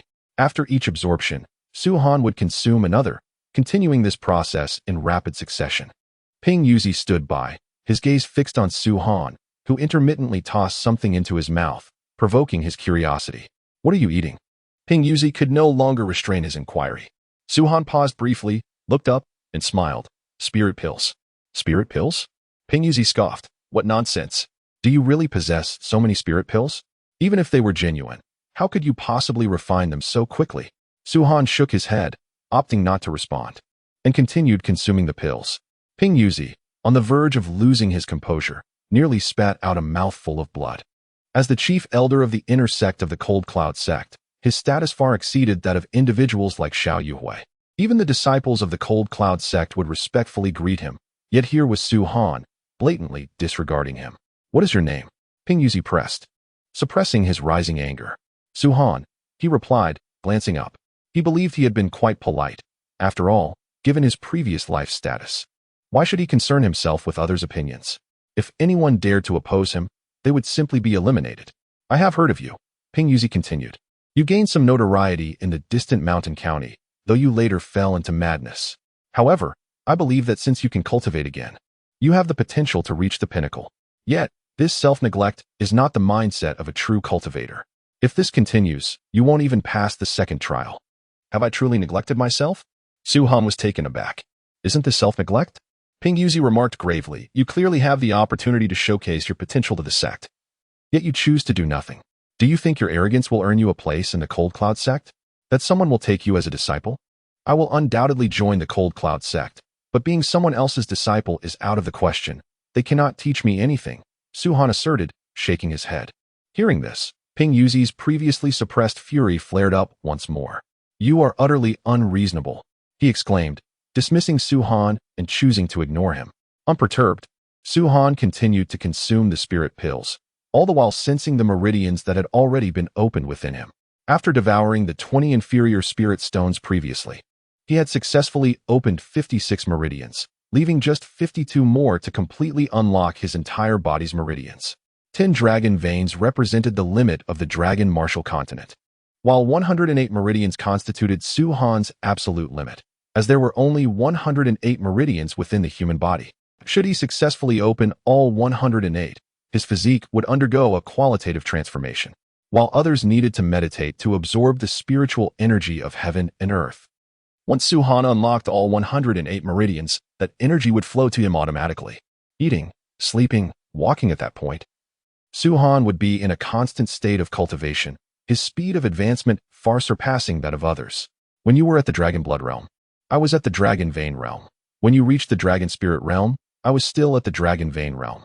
And even when you attain the Dragon Pill realm, I will remain at the Dragon Vein realm. But so what? Once I open all 108 meridians, I will swiftly surpass you. Moreover, having lived nearly 1 billion years in my past life, traversing the entire galaxy, the methods for cultivation and enhancing strength are innumerable. The realms of the Dragon Martial Continent seem rather rudimentary to me." In the blink of an eye, half a day passed. Ping Yuzi had truly ceased to concern himself with Su Han. Regardless of what he said, Su Han seemed disinclined to listen. His fate was of little relevance to Ping Yuzi now. Suddenly, a resonant sound reverberated through the air. In the midst of the thousands present, a figure clad in blue erupted with a golden radiance. Opening dragon veins. Chapter 46. Targeted him? Ping Yuzi instantly turned his gaze, a smile gracing his lips. "In just half a day's time, one has opened a dragon vein? Impressive." As soon as he spoke, another individual opened a dragon vein, their golden glow particularly dazzling. One after another, dragon veins were being opened, filling the entire square with radiant golden light. "Ha ha ha, splendid." Ping Yuzi laughed heartily. "It appears this selection process is quite intriguing. I recall the last first-place contestant took most of the day to open their first dragon vein. This time seems much better. The light barrier opened, and 4 individuals stepped forward, Bai Yu, Xiao Yuhui, and 2 others. They had been standing outside, obscured from view by the barrier, unaware of the events inside. Now that someone had opened a dragon vein, they sensed it and naturally entered. Now that someone has opened a dragon vein, it seems likely we may witness 2 or even 3 being opened today, Bai Yu remarked. I do not expect 3, 2 would suffice. Ping Yuzi gazed at the blue-clad youth who had opened the dragon vein first and inquired, if I recall correctly. That person is the young master of the Lung family from Nanjing County, Lung Yihui, isn't it? Indeed, Xiao Yue nodded. It is said he has already opened 8 dragon veins, and now he is the first to open another. He certainly possesses considerable potential. Should he open yet another, he would reach 10 dragon veins, rivaling Yu Yuhui. Ping Yuzi teased. Xiao Yuhui maintained a calm demeanor, saying nothing further. What is being assessed here is potential, not reality. Even if Lung Yihui were to open 2 dragon veins today, it does not guarantee he would truly be capable of opening 10 after receiving a golden-level spiritual item. If that were the case, those with 10 dragon veins would be commonplace across the dragon martial continent, wouldn't they? I have my eye on Hu Zhengyao from Huang'an County. He has already opened 9 dragon veins. If our Cold Cloud sect were to nurture him vigorously, achieving 10 dragon veins should not be difficult, Bai Yu stated. Haha. Ping Yuzi erupted into laughter. Regardless, this time our Cold Cloud sect has certainly profited. I never anticipated such a plethora of talents would emerge. Not to mention those with 10 dragon veins. Even those with 8 or 9 are exceedingly rare in the dragon martial continent. It appears this small remote mountain county not only produced a prodigy like Yuhui, but has also given rise to these youngsters. Truly, this place is blessed with exceptional talent and auspiciousness. Bai Yu and the others nodded in agreement, equally surprised by the emergence of so many talented individuals. Logically, with such gifts, they would be suitable for even the lower-tier sections. Although the treatment in those sects may not match that of the 9th-tier sects, they were still considered 8th or 7th-tier sections. Yuhui, weren't you optimistic about Suhan? Bai Yu chuckled, scanning the area until his gaze fell upon the figure in white. Upon seeing Suhan, he paused, perplexed. What is he eating? Xiao Yuhui also spotted Suhan, who was intermittently tossing something into his mouth. Utterly devoid of any appearance of cultivation, her expression turning awkward. This guy is always so casual, she thought, suppressing the urge to roll her eyes. It wasn't that she had lost faith in Suhan. Rather, she felt that, considering this was a test for the Cold Cloud sect, he could at least adhere to some decorum. While others were diligently opening dragon veins and cultivating, he seemed engrossed in snacking. Humph. Ping Yuzi's irritation flared upon seeing Suhan. This young man clearly disregards our Cold Cloud sect's test, he huffed. He casually discards the golden-level spiritual item conjured before him, claiming it is useless. Does he think I am unaware of its value? Such a statement is absurd. Who could possibly find it useless? Yet this trial is to assess his potential. Must we truly provide him with a golden-level spiritual item? Observing the furious expression of Ping Yuzi, Xiao Yuhui could not help but exclaim, Suhan, what are you doing? There is only half a day left. If you do not activate your dragon veins soon, you will find yourself at the bottom of the rankings. Let me be at the bottom then, Suhan replied indifferently. You. Xiao Yuhui's cheeks puffed up, her ample bosom rising and falling with evident agitation. However, recalling Suhan's 20 activated dragon veins, her ire swiftly dissipated. Indeed, with 20 dragon veins already opened, even if he were given a genuine golden-level spiritual item, it would likely be of little use to him. Forget about him. This young man is clearly not suited for the Cold Cloud sect, Ping Yuzi declared coldly. If it were anyone else, such words would have sealed their fate. Yet for Suhan, they were met with indifference. Is this your idea of a first-rate candidate? Bai Yu glanced at Xiao Yuhui and chuckled. I hardly think so. You will soon find out whether he is or not, Xiao Yuhui replied. As time passed, 3 more hours slipped away. Suddenly, a resonant hum emanated from Lung Yihui, who astonishingly manifested yet another dragon vein. 10 in total. Ping Yuzi's eyes widened, and he burst into hearty laughter. Ha! Lung Yihui's potential is indeed remarkable. He has activated yet another dragon vein. If he joins the Cold Cloud sect without any competition, I shall definitely take him as my disciple. Congratulations, Elder. Bai Yu and the others responded with clasped fists and smiles. Soon, evening descended. A streak of crimson clouds ascended into the sky, casting a warm glow upon those gathered beneath the yellow luminescence. Enough. Ping Yuzi's voice boomed, rousing the young aspirants still striving to activate their dragon veins. Alas, I have failed to open any. If I had just a bit more time, I could have succeeded. Well, at least one dragon vein was opened. A chorus of sighs, regrets, and expressions of excitement filled the air. Among the thousands present, most had failed to activate even a single dragon vein, with only a handful achieving this feat.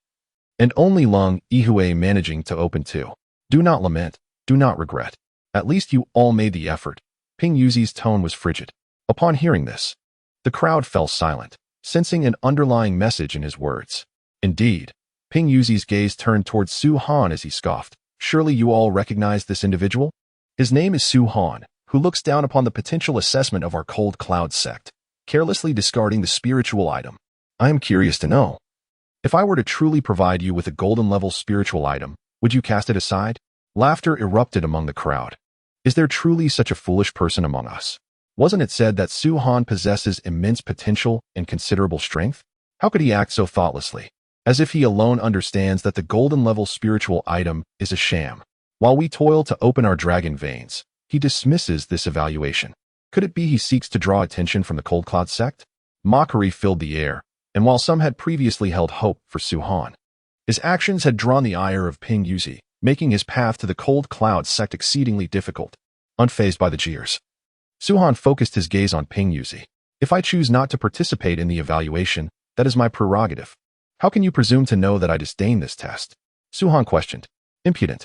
A man behind by you suddenly roared, stepping forward. Do you dare speak to the Grand Elder in such a manner? Do you understand your own standing? Silence your barking. Su Han replied with a chilling tone. Ping Yuzi had persistently targeted him, and having merely retorted, he found himself confronted by a sycophant. Given Su Han's character, he would not easily endure such provocation. What did you say? The young man seethed. This individual, named Li Qing, was also an elder of the Cold Cloud sect, albeit of the outer sect. His status was significantly lower than that of Bai Yu and Xiao Yuhui. However, he was no less talented, having activated 7 dragon veins, and with diligent training. He had progressed to the mid-stage of the Dragon Blood realm, mastering several dragon techniques, allowing him to triumph over most of his peers. It would have been one thing had Bai Yu or Xiao Yuhui made such remarks, but this mere youth from a remote county, who had yet to join the Cold Cloud sect, dared to speak to him in such a manner. I said, silence your barking. Su Han met Li Qing's gaze directly, cold light flashing in his eyes. You are truly courting death. Li Qing's fury escalated, and he prepared to strike. Yet Xiao Yuwei stepped in to restrain him, saying, He is my brother-in-law. Elderly, I suggest you temper your anger. Brother-in-law? Li Qing frowned, glaring at Su Han, taking a deep breath before saying, Very well. Since he is the brother-in-law of Elder Xiao, I shall consider this matter closed. However, this man is exceedingly arrogant. I hope Elder Xiao will discipline him accordingly. Indeed. Xiao Yuhui simply nodded. Discipline him? How could she? Su Han had dispatched even the young master of the Liang family without hesitation. Did she truly believe he would heed her words? So you had Elder Xiao backing you, allowing you to act so brazenly, Ping Yuzi remarked, fixing his gaze on Su Han. Indeed, Elder Xiao possesses extraordinary talent and will surely become a powerful figure in the future. You may have reason to be arrogant, but let me remind you, in the Dragon Martial Continent, strength reigns supreme. You can rely solely on yourself, as others cannot be expected to assist you at all times. I require no assistance from others, Su Han replied coolly. Very well. Ping Yuzi sneered, choosing to ignore Su Han. Since Su Han was Xiao Yuhui's brother-in-law, he would extend a modicum of courtesy. Although he held a higher rank as the chief intersect elder, Xiao Yuhui's talent was so formidable, having activated 10 dragon veins, that she would soon surpass him. He had no desire to make an enemy of her. Yuhui, will you not rein him in? Bai Yu whispered. Rein him in? How would I do that? Xiao Yuhui countered. Bai Yu was taken aback. Is he not your brother-in-law? It appears he has no regard for you at all. It is not merely a lack of regard. He truly holds me in contempt, Xiao Yuhui replied with a bitter smile. While others may be unaware of Su Han's true capabilities, she understood all too well. In terms of talent, he far surpassed her. Why would he deign to regard her? How many dragon veins has he activated? Bai Yu inquired, puzzled by Xiao Yuhui's demeanor. You will find out by the time the 3rd trial arrives, Xiao Yuhui replied, pursing her lips. With the conclusion of the first trial, Lung Yihui had activated 2 dragon veins, scoring 20 points, and securing the top position. The favored contenders, Hu Zhengyao and Yang Lin from the Yang family, had each only managed to activate a single dragon vein. Of course, many others had also opened one dragon vein. But to judge their potential based solely on that would be utterly absurd. Next came the second trial, the blood fusion of beasts. It is well known that in the dragon martial continent, transcending from the dragon vein realm to the dragon blood realm requires the infusion of beast blood. The powerful beings of millennia past achieved breakthroughs using dragon blood, which is why this realm is termed the dragon blood realm. However, times have changed. Obtaining even the blood of a flood dragon is exceedingly difficult. This second trial of blood fusion of beasts is designed to test the participants' willpower and endurance. Not everyone possesses the constitution to successfully fuse with the blood. Some may even fail to endure a single drop of dragon blood. Follow me, Ping Yuzi commanded. A large group followed eagerly, ready to embark on the next challenge. They were eager to ascertain the extent of their physical prowess, especially with the impending dragon blood realm initiation. This was an opportune moment to gauge their tolerance for various grades of bestial blood. Many, unaware of their limits, had perished from ingesting excessively potent blood, their bodies unable to withstand the strain. Half an hour later, the assembly convened at a vast plaza. Its center marked by 7 deep pits, each hundreds of meters in diameter, easily accommodating everyone. Let me reiterate, the elder announced.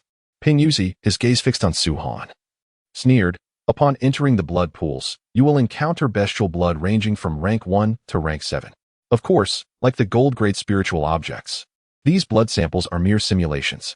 Those who disdain this exercise or wish to abstain from testing may simply refrain from participating. This remark was clearly directed at Su Han, and as it echoed, a chorus of derisive glances converged upon him. Su Han, Xiao Yuhui approached, her voice laced with concern. While the first trial was inconsequential, it would behoove you to partake in this second one, if only to uphold the honor of the Han Yun sect. Su Han remained silent.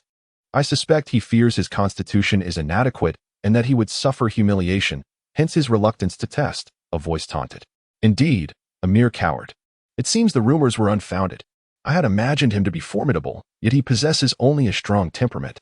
Laughter erupted from the crowd, their words dripping with disdain. Hearing the jeers, Su Han chuckled. Do you truly believe I fear embarrassment?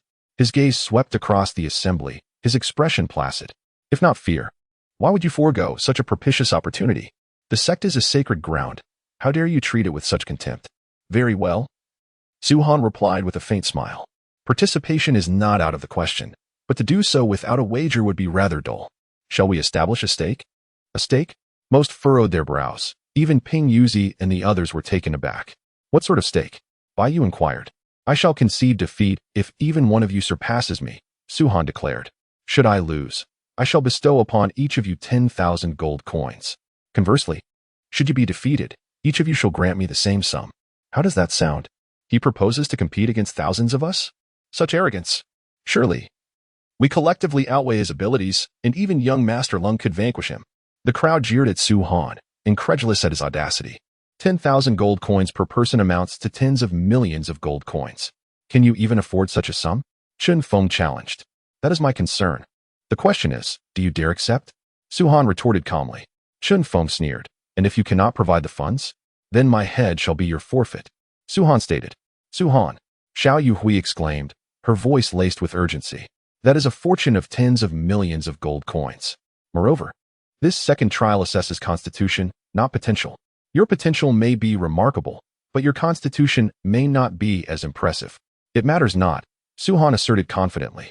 In his previous life as the ancient emperor of the Azure Dragon, he would have scorned ordinary dragon blood, let alone this paltry bestial blood. Very well.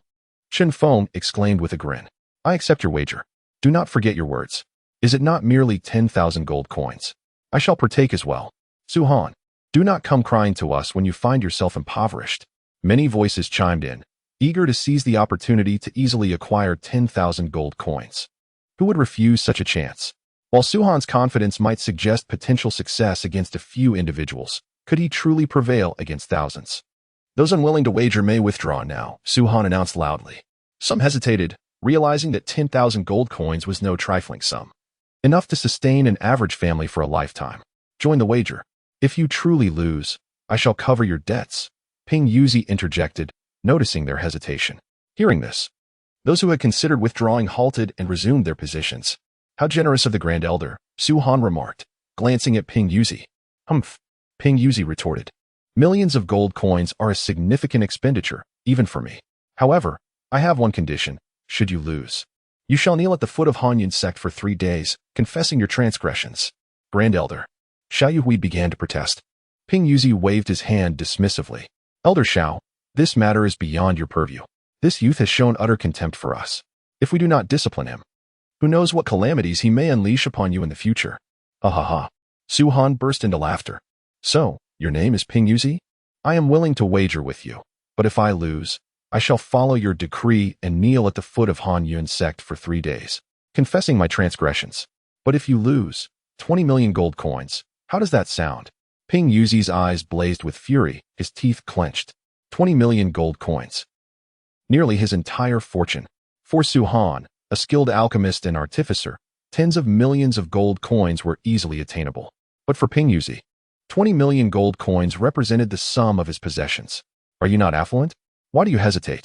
Su Han pressed, noticing Ping Yuzi's silence. Ping Yuzi, consumed by rage, finally retorted, very well, I accept. Then let us begin.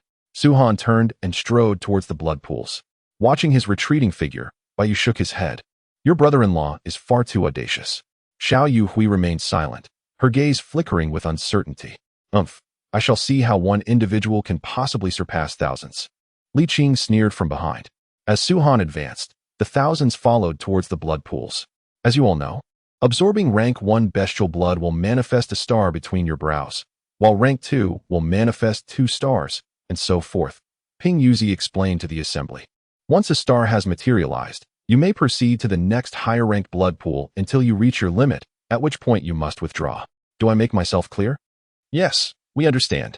Came the eager response. They secretly rejoiced at the prospect of earning 10,000 gold coins simply by participating in the selection. With a collective surge, the participants entered the blood pools, immediately enveloped in a radiant crimson glow that intensified, resembling genuine blood, and gradually submerging their lower bodies. You have 1 night, until dawn tomorrow, to complete the second trial. Begin the blood fusion now, Ping Yuzi proclaimed.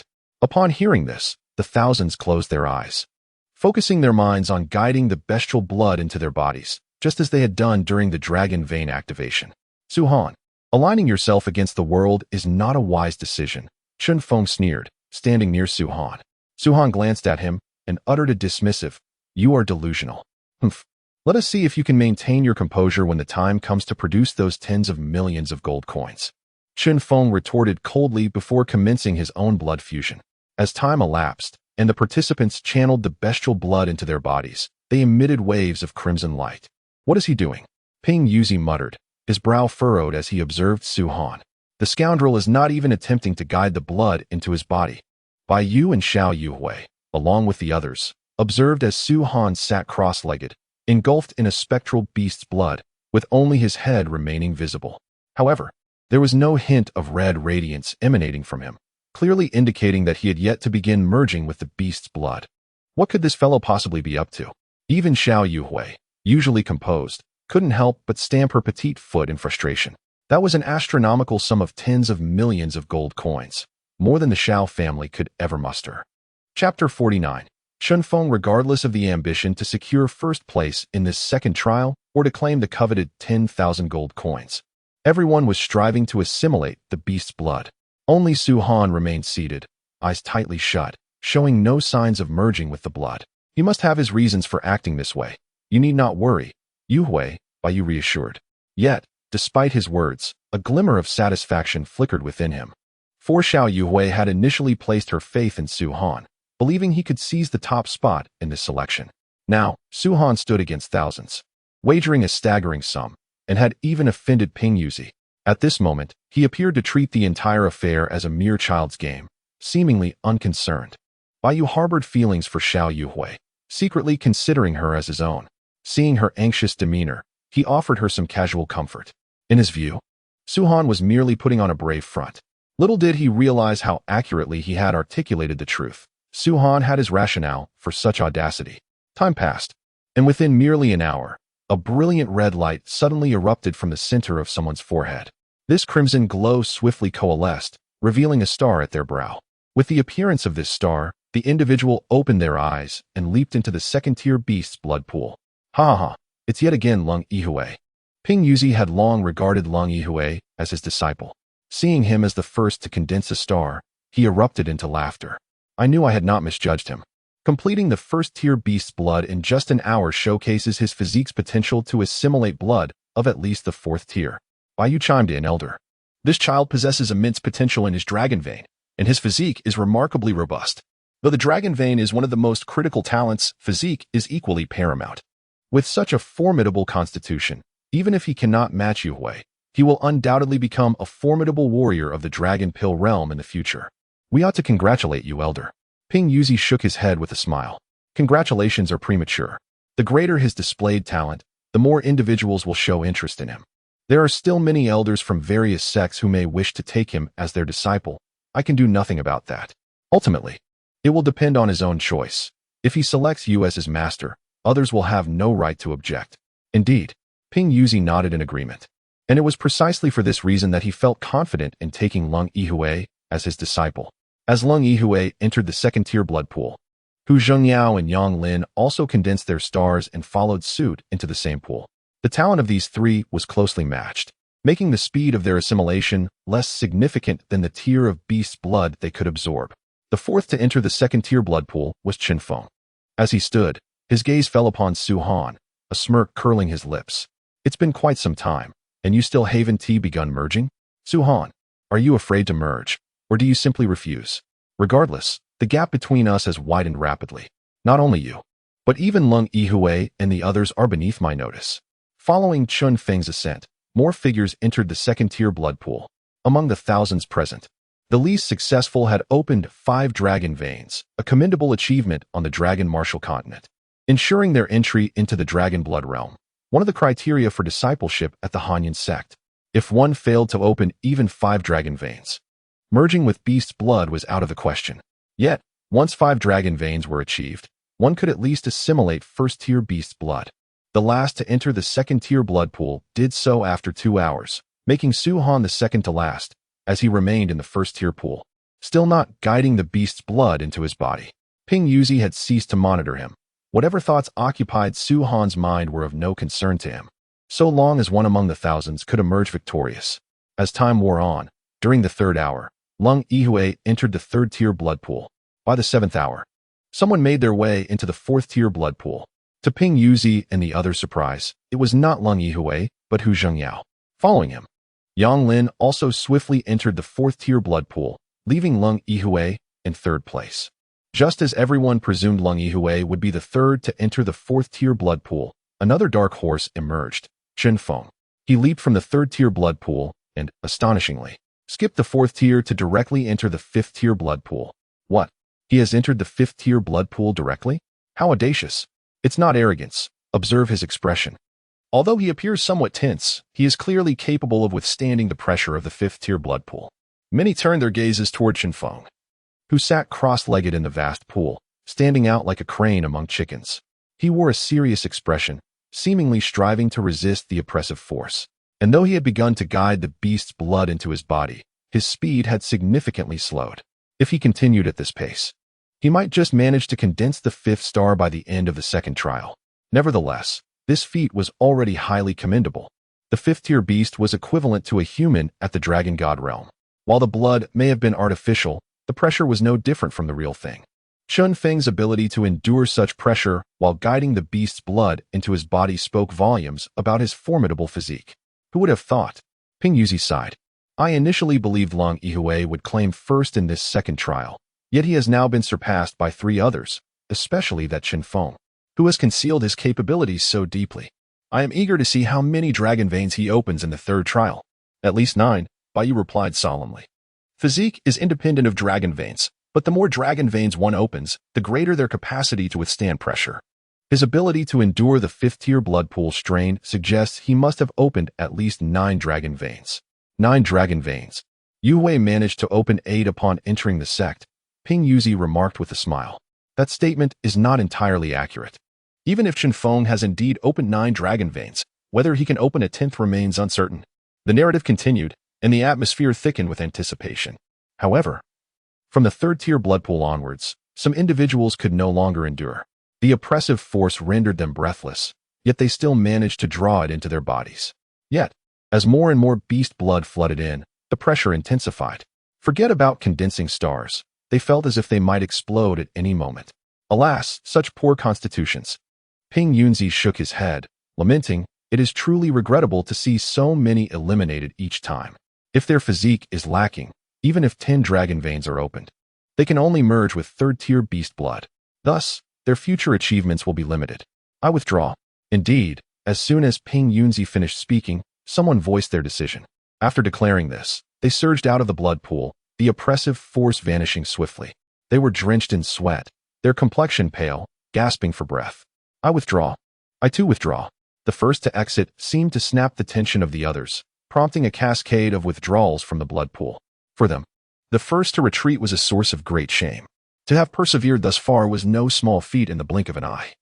Over 1,000 individuals emerged from the third-tier blood pool, standing around it, casting envious glances at those who remained. They understood that by exiting now, they had sealed their fates, likely limiting themselves to merging only third-tier beast blood in the future, or perhaps even failing to merge that, having never reached the point of condensing stars. This foretold a turbulent path ahead, with their cultivation likely peaking at merely the dragon spirit realm. The dragon spirit realm is neither too low nor too high. Across the dragon martial continent, it could be said to be quite common.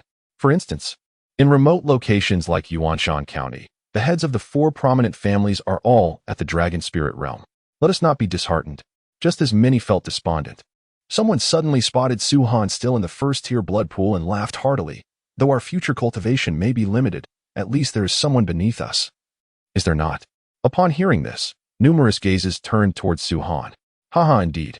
Why feel discouraged? Those who consider themselves geniuses are merely waste. Lacking true capability, they end up losing millions in gold. Compared to this individual who cannot even merge with first-tier beast blood, we are indeed quite strong. Scornful remarks flowed from their lips. Aware of their limited future cultivation, an inexplicable anger surged in their hearts, and they vented it entirely upon Su-Han. Enough. At that moment, Ping Yunzi suddenly shouted. "The second round has not yet concluded. What are you shouting about? Your physique and potential are not your greatest obstacles. The greatest impediment lies within your hearts." Hearing Ping Yunzi's words, the crowd fell silent, pondering why he, who had previously looked down upon Su-Han, was now defending him. Could it be that he now holds them in contempt due to their inadequate physiques? After all, they had not brought shame upon themselves. If Su-Han failed to merge with the first-tier beast blood until the very end, it would still mean their victory. Meanwhile, Su-Han's previously closed eyes suddenly opened, directing his gaze toward Ping Yunzi. "This old man doesn't he seem to be targeting me after all," Su-Han mused. Ping Yunzi indeed did not harbor any animosity towards Su-Han. He simply despised those who lacked ambition. In contrast to Su-Han, he held a greater disdain for those with myopic perspectives, like the individuals who had just spoken. If you possess true capability, compete with someone stronger. Seeking out the weak is no true skill. Su-Han. Seeing Su-Han glance his way, Ping Yunzi said, "I must inform you that only 5 hours remain until the second round concludes. To merge with first-tier beast blood, you will need at least 1 hour. For second-tier beast blood, 3 hours, and for third-tier beast blood, even more time. If you continue to delay like this, you risk losing everything. If I were to start merging now, would I not also face ruin at your proposed pace?" Su-Han cast a sidelong glance at Chen Feng and chuckled. "After all, some have already entered the 5th-tier blood pool, would you not agree?" "Stubborn fool." Ping Yunzi waved his sleeve. "Do as you please. Regardless, you will not heed my words." Before long, another hour passed. Lung Yihui, Hu Zhengyao, Yang Lin, and several others, totaling over a dozen, entered the 5th-tier blood pool. In contrast, Chen Feng, under the watchful eyes of many, rose and stepped into the 6th-tier blood pool. At the center of his brow, 5 stars rotated slowly, seemingly heralding his ability to merge with 5th-tier beast blood. Quite impressive. Ping Yunzi's eyes glimmered with admiration, if I recall correctly. The last first-place finisher only reached the 6th-tier blood pool. Moreover, due to time constraints, they could not fully merge. Indeed, Bai Yu replied, however, that Yuni Xuan entered the 6th-tier blood pool in the final hour, while Chen Feng still has 4 hours until the second round ends. So, he might indeed have a chance to merge with 6th-tier beast blood? Ping Yunzi's gaze brightened. Not necessarily. After all, 6th tier beast blood is akin to the dragon sovereign realm for humans. Even if he can merge, for hours may not suffice. Bai Yu remarked, nevertheless. Possessing such a physique is already exceptionally rare. It was Lang Yihui and the others who felt a tinge of regret. Ping Yunzi sighed. To have only just entered the 5th tier blood pool now, and it seems merging will be extremely challenging. They will certainly not reach the 6th tier blood pool before the second round concludes. Being able to merge with 5th tier beast blood is already commendable. I only managed 5th tier myself. Li Qing added, casting a glance at Su Han, sneering, at least he has outstripped that fellow by a considerable margin. Grateful thanks to Achitian. Brother Gabriel for their 4 donations of 99 book coins, to Brother Loser for his 4 donations of 100 book coins, to Brother Qing for his 3 donations of 99 book coins, and to Brother Emogio for his donation of 99 book coins. Thank you so much. Nanshan is thrilled. I truly did not expect that, upon starting to solicit donations, 3 brothers would contribute so generously. There will certainly be an outpouring, but during this new book period, it is indeed quite challenging. Nanshan will surely repay the brothers and sisters, ensuring you are not disappointed. Chapter 51. I laugh at others' inability to see through. Su Han. Why have you not yet begun to merge? Xiao Yue also turned to Su Han, suddenly taken aback. Could it be that you do not know the method of merging blood? Did you not learn it while at the Su family? Upon this realization, Xiao Yue grew increasingly anxious. Merging beast blood requires a special method, typically imparted only when one is on the verge of a breakthrough. Reflecting on it, Su Han had not learned any blood merging techniques while at the Xiao family, and given that he was in the dragon vein realm at the Su family, he likely had not learned it there either. Do you truly not know how to merge beast blood? Xiao Yue asked again. The others also looked at Su Han, thinking this fellow must be utterly foolish. Did he not know that the second round of Hanyun's sect involves merging beast blood? How could he not even know the method for merging beast blood? What is going on? Ping Yunzi glanced at Xiao Yue. She explained. The Grand Elder is unaware that Su Han was originally not from our Xiao family, but a disciple of the Su family, who was expelled from his clan. I initially thought he had learned the method of merging beast blood, which is why I did not remind him. It seems he indeed does not know how to merge beast blood. He does not know how to merge beast blood? Li Qing had always harbored a deep-seated disdain for Su Han, especially since the latter had publicly berated him in front of a crowd. Hearing Xiao Yuhui's words at this moment, he burst into laughter, relishing the opportunity to add insult to injury. To participate in the selection of my Hanyun sect and yet not know how to merge beast blood? Surely, any cultivator would be familiar with the method. How foolish must this person be not to comprehend the fusion of beast blood? Li Qing, you ought to be cautious with your words. He is my brother-in-law. Xiao Yue frowned, aware of Su Han's exceptional talent, yet surprised that he lacked knowledge of merging beast blood. Very well, I shall heed your words. Li Qing closed his mouth, but his struggle to suppress laughter only served to further irk Xiao Yue. Why didn't you mention this sooner? Ping Shanzi frowned slightly and waved his sleeve, sending a book flying towards Su Han. This is the method for merging beast blood from my Hanyun sect. Take it for now. Su Han glanced at the book and tossed it aside, responding nonchalantly, you are overthinking this. How absurd. The illustrious ancient dragon emperor cannot merge beast blood? If Su Han wished, he could conjure thousands of methods for merging beast blood in an instant. Yet, Su Han's impression of Ping Shanzi improved slightly. It appeared that Ping Shanzi's intentions were not targeted at any individual, but rather aimed at encouraging the participants to realize their potential. If you possess a method for merging beast blood, then proceed to the second round, Ping Shanzi continued. If not, it is understandable. I might, for Yue's sake, request the sect for another chance at the second round. What do you think? What? Grant him a separate assessment? On what grounds? Just because he has a formidable backing. What can you do? How unfair. An uproar of dissatisfaction erupted among the crowd, all eyes fixed on Su Han, as if they wished to devour him whole. That won't be necessary. Under the scrutiny of those gazes, Su Han spoke calmly, pushing his palm forward, causing the ethereal beast blood to ripple. Playing with water? At such a critical moment, you still have the leisure to toy around? Do you think you are still a child? Li Qing's contempt for Su Han deepened. What a ridiculous fellow. The Grand Elder shows you mercy, and you not only refuse but also indulge in beast blood. If you can win this second round, I shall bow to you thrice. This statement was merely a careless remark, meant for others to hear. But at that moment, Su Han suddenly raised his head, fixing his gaze on Li Qing, a smile gradually curling at the corners of his mouth. Those were your words. Li Qing was taken aback. feeling a chill run down his spine at Su Han's slowly rising smile. However, with only 3 hours remaining until the second round concluded, Li Qing sneered. Yes, those were my words. What of it? Just watch. Suddenly, Su Han stood, lightly stepping onto the blood pool, his figure soaring forth. What was he about to do? Was he finally going to merge beast blood? Humph. Even if he could, there were only 3 hours left, no matter how skilled he was. He could not surpass Chen Feng. The crowd watched as Su Han bypassed the second, third, fourth, and fifth blood pools, ultimately descending into the sixth blood pool. Is he intending to enter the sixth blood pool directly? How ludicrous. Does he not understand the pressure of the beast blood? Anyone can withstand the first level, but the pressure increases with each subsequent level. Just wait, he will soon embarrass himself. As Su Han charged towards the sixth blood pool, another wave of scornful laughter erupted. Chen Feng, who had been merging beast blood, raised his head to sneer. Su Han, do not be arrogant. The sixth blood pool is beyond your reach. The sixth? Merely a fool. Su Han glanced at Chen Feng, then disregarded him entirely. Just as he was about to descend, he once again lightly touched the ethereal beast blood, his figure soaring in a startling display, landing directly in the seventh blood pool. With Su Han's descent, a surge of crimson light erupted, coalescing into a dense, ethereal beast blood, overwhelming his lower half with immense pressure. This fellow. Xiao Yuhui was left speechless, unsure of what to say.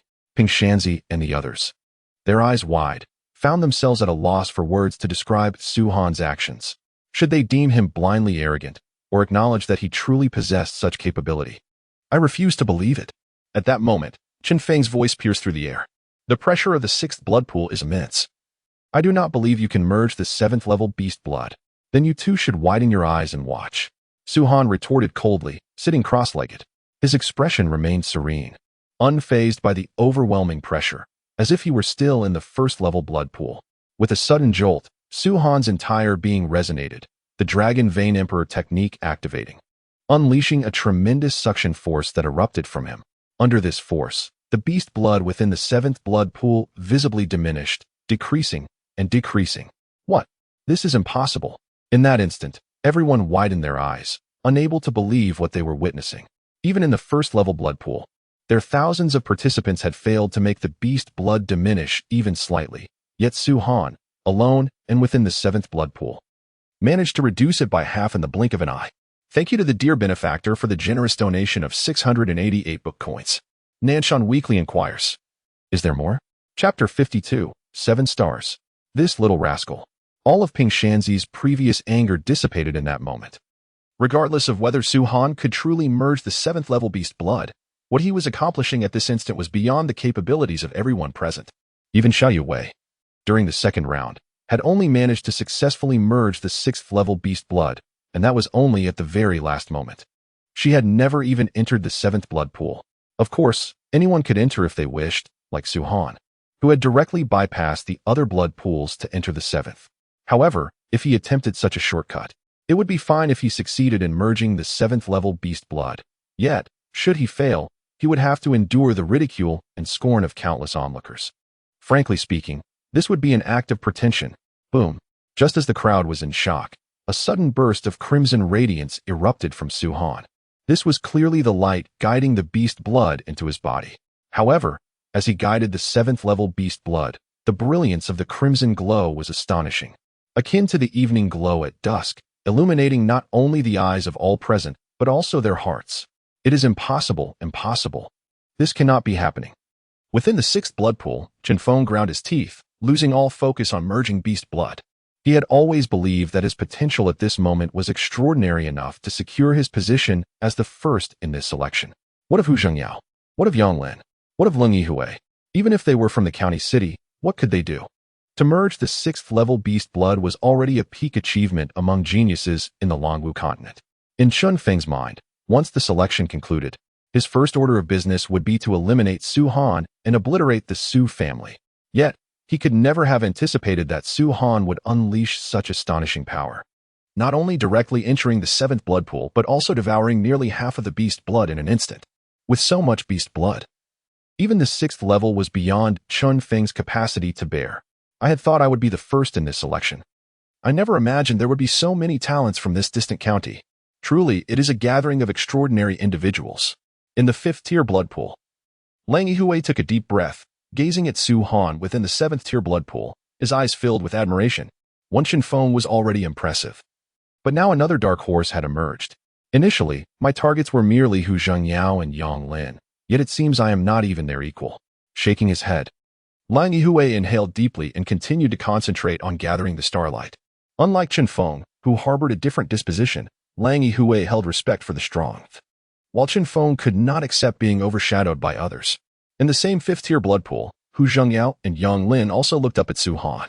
From the first round, they had dismissed Su Han as a competitor, even considering him a fool for disregarding the illusory, golden-level spiritual objects and participating in the selection. If he truly possessed talent, he could have been accepted as a direct disciple by the sect leader of the Hanyan sect. Had it not been for the sect's regulations allowing participation in the subsequent rounds regardless of rank, Su Han would have likely been eliminated long ago. As they entered the second round, everyone was diligently merging the beast's blood, while Su Han sat there, seemingly lifeless. At that moment, they perceived him as merely seeking attention. But now, it seemed that Bai Yu was correct. Su Han's audacity had its rationale. If anyone else had attempted to consume nearly half of the seventh-tier beast blood from the blood pool, their body would have surely burst. Yet, Su Han appeared unaffected, as if the beast blood were mere water, evaporating swiftly upon entering his body. This alone indicated that regardless of whether Su Han could successfully merge the seventh-tier beast blood, his physique was extraordinarily formidable. In just one remote county, there were two individuals stronger than them. Indeed, there are always greater heights beyond. The two exchanged glances, both wearing bitter smiles. At that moment, in the seventh-tier blood pool, the crimson glow enveloping Su Han reached a staggering intensity. At a glance, his silhouette was obscured, with only the radiant red visible. Let us hope he doesn't perish in the blood pool, Li Qing muttered coldly. Li Qing, you ought to amend your temperament, Xiao Yuhui remarked. With him, he hasn't earned that privilege, Li Qing replied darkly, though he felt a twinge of regret upon recalling his previous words. Boom. At that instant, a resounding explosion erupted from the seventh-tier blood pool. Everyone turned their gaze, witnessing the crimson glow suddenly dissipate, as a figure leaped forth and landed gracefully. Clad in white, the figure moved with the wind, exuding an ethereal aura. Even Xiao Yuhui was momentarily taken aback upon seeing the white-clad figure, a faint blush gracing her cheeks for reasons unknown. At that moment, although Su Han had not truly enhanced his strength, his otherworldly demeanor was undeniably captivating. However, no one cared for his demeanor. They were fixated on the 7 stars slowly revolving on Su Han's forehead. A collective gasp echoed as all beheld the 7 stars, including Xiao Yuwei, Bai Yu, Li Qing, and even Ping Yuzi, without exception. 7 stars. 7th-tier beast blood. He had truly succeeded in merging them. Heaven forbid. Am I seeing things? This was 7th-tier beast blood. How long had he been merging it? 1 minute? 2 minutes? Or perhaps 3? After a brief silence, a cacophony erupted on the platform. Regardless of their belief or disbelief, 7 stars were indeed revolving on Su Han's forehead. As the beast blood was illusory, the stars began to fade after Su Han exited the blood pool, ultimately vanishing entirely. Yet, that previous spectacle was indelible. Everyone had witnessed it. I refused to believe it.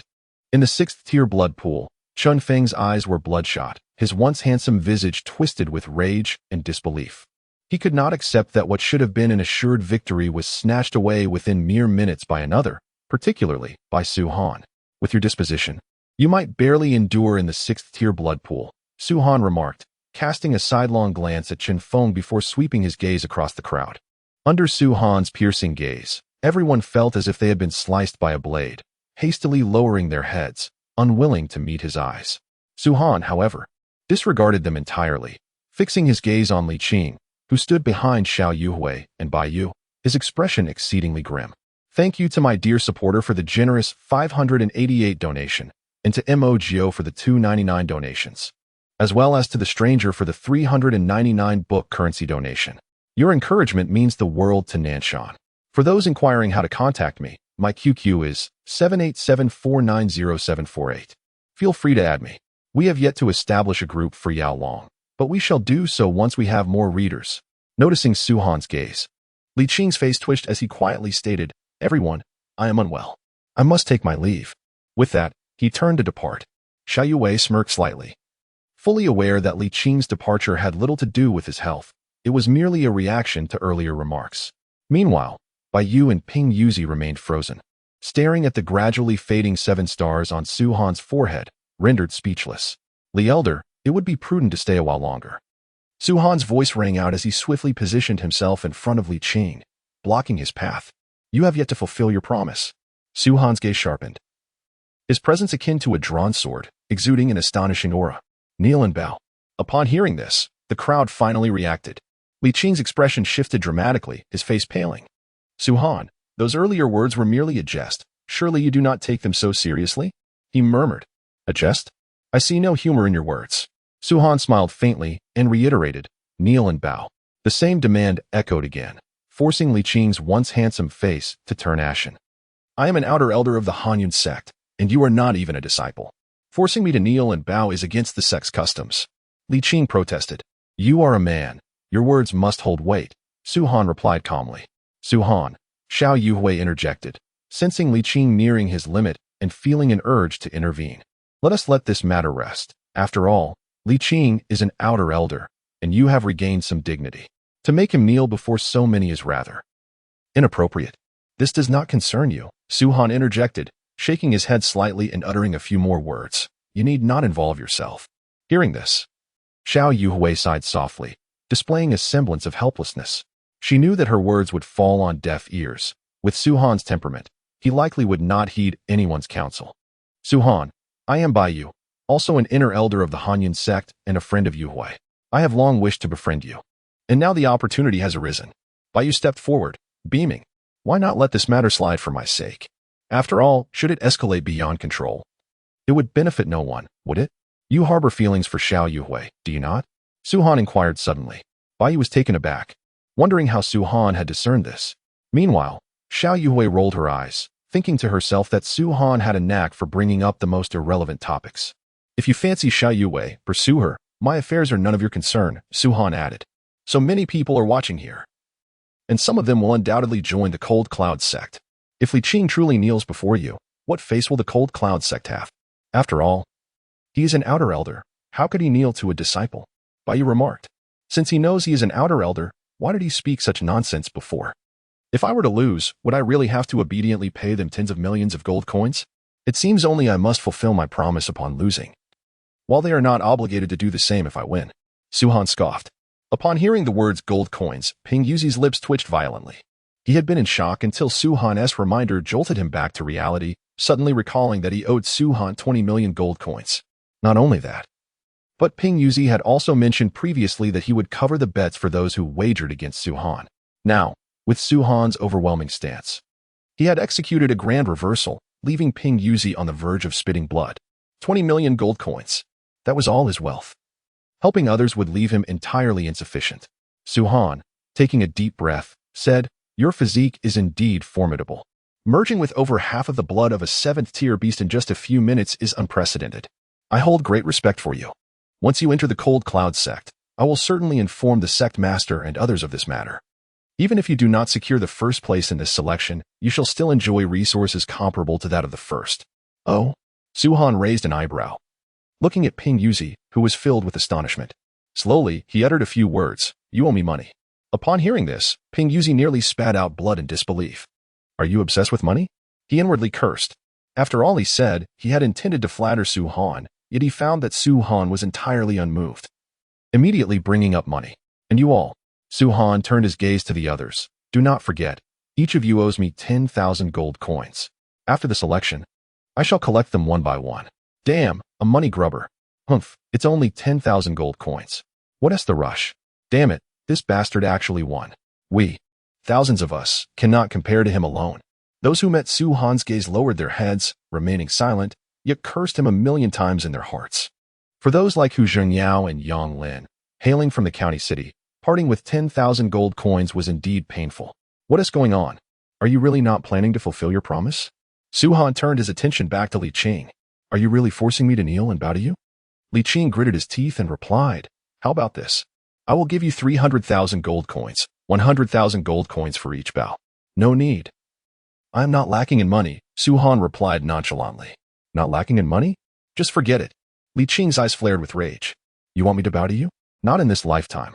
If you refuse to bow, I will break your legs, Suhan suddenly declared. Li Qing was taken aback, then burst into laughter. Ha ha. Break my legs? Since I became an outer elder of the Cold Cloud sect, I have never encountered someone as arrogant as you. Today, I shall see how you intend to break my legs.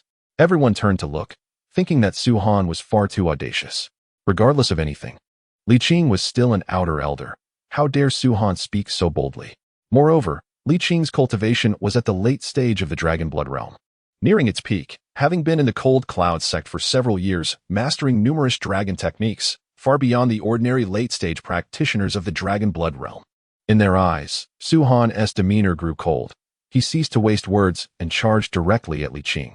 His character was one of vengeance, and Li Qing had previously spared no effort in mockery, nearly attacking Suhan. If you were to let him go now, Suhan of the past life would not deserve the title of the ancient Dragon Emperor. Thank you to that lonely brother for the generous 599 book coins. I am immensely grateful. May Nashung wish everyone good fortune and success in their endeavors. Chapter 54, The Magic Mountain Rock Giant. With a roar, as Suhan surged forward, his fist surged with energy, manifesting a white tiger above him, roaring mightily as it charged toward Li Qing. Get lost, Li Qing coldly shouted. Having only given Suhan face before, wishing to settle this with gold coins, but now found Suhan utterly ungrateful. You, a mere dragon vein realm, dare to strike at me? With a disdainful snort, Li Qing also hurled a punch, unleashing a tremendous force, red light erupting from his body, clearly tapping into his Dragon Blood realm power. Today, I will show you what it means to be people beyond people, heavens beyond heavens. Boom. The two fists collided, and Suhan staggered back, the white tiger dissipating into nothingness, while Li Qing stood firm, his body radiating red light. With this little strength of yours, do you think you can make me kneel? Are you worthy? Li Qing's face was filled with mockery. Since the facade was broken, he no longer cared about appearances. What's the rush? Suhan smiled faintly. Just now, he had merely showcased the power of 8 dragon veins, combined with the 5 sacred strikes, clashing with Li Qing. Though he had been pushed back several steps, considering he remained uninjured against a late-stage practitioner of the Dragon Blood realm, it was already quite remarkable. I have many means. I fear you may not withstand them. The smile on Suhan's face grew more pronounced as he waved his hand, causing the platform beneath them to tremble violently. Seeing this, everyone furrowed their brows, particularly those still standing on the platform, who immediately retreated, unsure of what was happening. Rise. At a certain moment, Suhan suddenly spoke, flipping his palm upwards, causing the massive stones of the platform to soar into the air with a loud thud. What? Ping Yuzi and the others were utterly stunned. Witnessing the 30-meter radius around Suhan, all the massive stones floating into the void. Convene. Suhan commanded again, the stones seemingly drawn by an invisible force, all rushing toward one point. In the blink of an eye, 2 enormous figures appeared before everyone's eyes. Anyone witnessing this scene swallowed hard, involuntarily gasping in shock. The 2 colossal figures were entirely composed of gigantic stones, standing 15 meters tall, each step causing the ground to tremble. Originally, there were still 3 hours left in the assessment, and Shun Feng and others were diligently merging with beast blood in the blood pool. However, with the stones stirred by Suhan, the blood pool erupted with a loud bang, and everyone within it scrambled out in disarray. Suhan, what do you intend to do? Ping Yuzi shouted. It's one thing to attack, but you're even destroying the platform? I will break your legs. Suhan coldly snorted, flicking his fingers, commanding the 2 enormous figures to charge at Li Qing. They were composed entirely of stone, towering high, each step causing the platform to quake. Li Qing's expression changed drastically. The overwhelming pressure radiating from the 2 figures unsettled his internal energy. Moreover, the sheer visual impact of their presence shattered any confidence he had in fighting back. What dragon technique is this? Li Qing shouted as he retreated. Dragon technique? Do you think this is a dragon technique? Suhan replied with a faint smile. I can tell you, this is not a dragon technique. It is magic, earth magic. And among earth magic, it is the simplest form. Magic? Hearing this term, everyone displayed expressions of confusion. They had never heard of such a thing as magic. Magic, a concept gleaned by Suhan from an advanced planet during his eons of existence, was initially a pastime. Yet, the more he delved into it, the more he marveled at its formidable power. In the Holy Domain, a 7th-tier archmage once single-handedly annihilated several ancient emperors, shaking the entire realm. This mage, in his fury, intended to exterminate the emperor's descendants, but Su Han intervened, resolving the matter. The inhabitants of the Dragon Martial continent require spiritual energy, while magic draws upon elemental forces. These are inherently conflicting. Without proper guidance, the magical elements remain imperceptible. Su Han, at this moment, was merely conjuring the most rudimentary of spells, the stone golem. However, as magic originates from superior planets, and the Dragon Martial continent is akin to a desolate world, even the simplest spell allows him, in the Dragon Pulse realm, to obliterate any in the Dragon Blood realm. The most potent magic is forbidden magic. Su Han himself witnessed its might. With even the most basic incantation capable of obliterating the entire Dragon Martial continent in an instant. Your understanding is limited, Su Han remarked, shaking his head. The two stone golems, with their earth-shattering strides, were closing in on Li Qing. Despite utilizing every ounce of his strength and reaching the pinnacle of his speed as a late-stage Dragon Blood Realm cultivator, Li Qing was still outpaced by the golems. Towering at 15 meters, each step of the stone golem spanned several meters, far exceeding Li Qing's velocity. Boom! As they overtook him, one of the stone golems swung a mighty fist downward. Li Qing's expression shifted in terror, and he narrowly evaded the blow by executing the nimble step. This mid-grade silver-level dragon skill enhanced his speed. Crack! Due to Li Qing's evasion, the golem's fist struck the ground, instantly shattering the underlying rock and creating a massive crater in plain sight. Hiss! The sight of this chasm caused a collective gasp. Had Li Qing failed to dodge, this single blow would have reduced him to a pulp. Su Han, Li Qing cried out as he fled, I bear you no great animosity. There's no need for such relentless pursuit. Kneel and kowtow, and I might spare you this once, Su Han stated, remaining stationary and smiling faintly. Or perhaps, 1,000,000 gold coins would suffice. 3 million is far too little. What do you say? I have no money. Li Qing nearly spat blood. Where would he possibly acquire 1,000,000 gold coins? Even with Ping Yuzi's years as the chief inner elder of the Cold Cloud sect, he had only amassed 20 million. Then it seems I have no choice, Su Han shrugged. The two stone golems resumed their assault. Boom, boom. With each impact of the stone golem's fists, the platform reverberated, and fissures spread across its surface like a dense spider web. Wherever the stone golems trod, massive craters appeared, attesting to their immense power. Compared to these giants, Li Qing was like a minuscule ant, desperately exerting himself to escape with a look of stark terror. Throughout this ordeal, Li Qing attempted offensive dragon skills, but they merely stirred up dust on the stone golems, causing no discernible harm. This is too powerful. Su Han is merely in the Dragon Pulse realm. How could he possess such potent dragon skills? Didn't you hear him? It's not a dragon skill, it's magic. Everyone was dumbfounded. Li Qing, an outer elder of the Cold Cloud sect, was a figure of immense stature to them. Even after joining the sect, they would address him as Elder Li with utmost respect. Yet, this esteemed elder was now reduced to a cornered dog, relentlessly assaulted by the two stone golems summoned by Su Han, with death looming at every misstep. Rumor had it that Su Han had slain a mid-stage Dragon Blood Realm cultivator. I disbelieved it before, but now I am convinced, someone whispered. Grand Elder, save me. Li Qing's desperate cry echoed from afar. His dragon energy was nearly depleted, while the stone golem showed no signs of fatigue. At this rate, he would be exhausted to death by Su Han. Ping Yuzi, as the chief grand elder of the Cold Cloud sect, could not stand idly by as Li Qing was brutally slain. Su Han, cease at once, he commanded, rushing forward. Su Han turned abruptly, pointing at Ping Yuzi and shouting, Hold your tongue. This matter is of no concern to you. Do not interfere. Ping Yuzi was taken aback, then incensed. I am the chief inner grand elder of the Cold Cloud sect.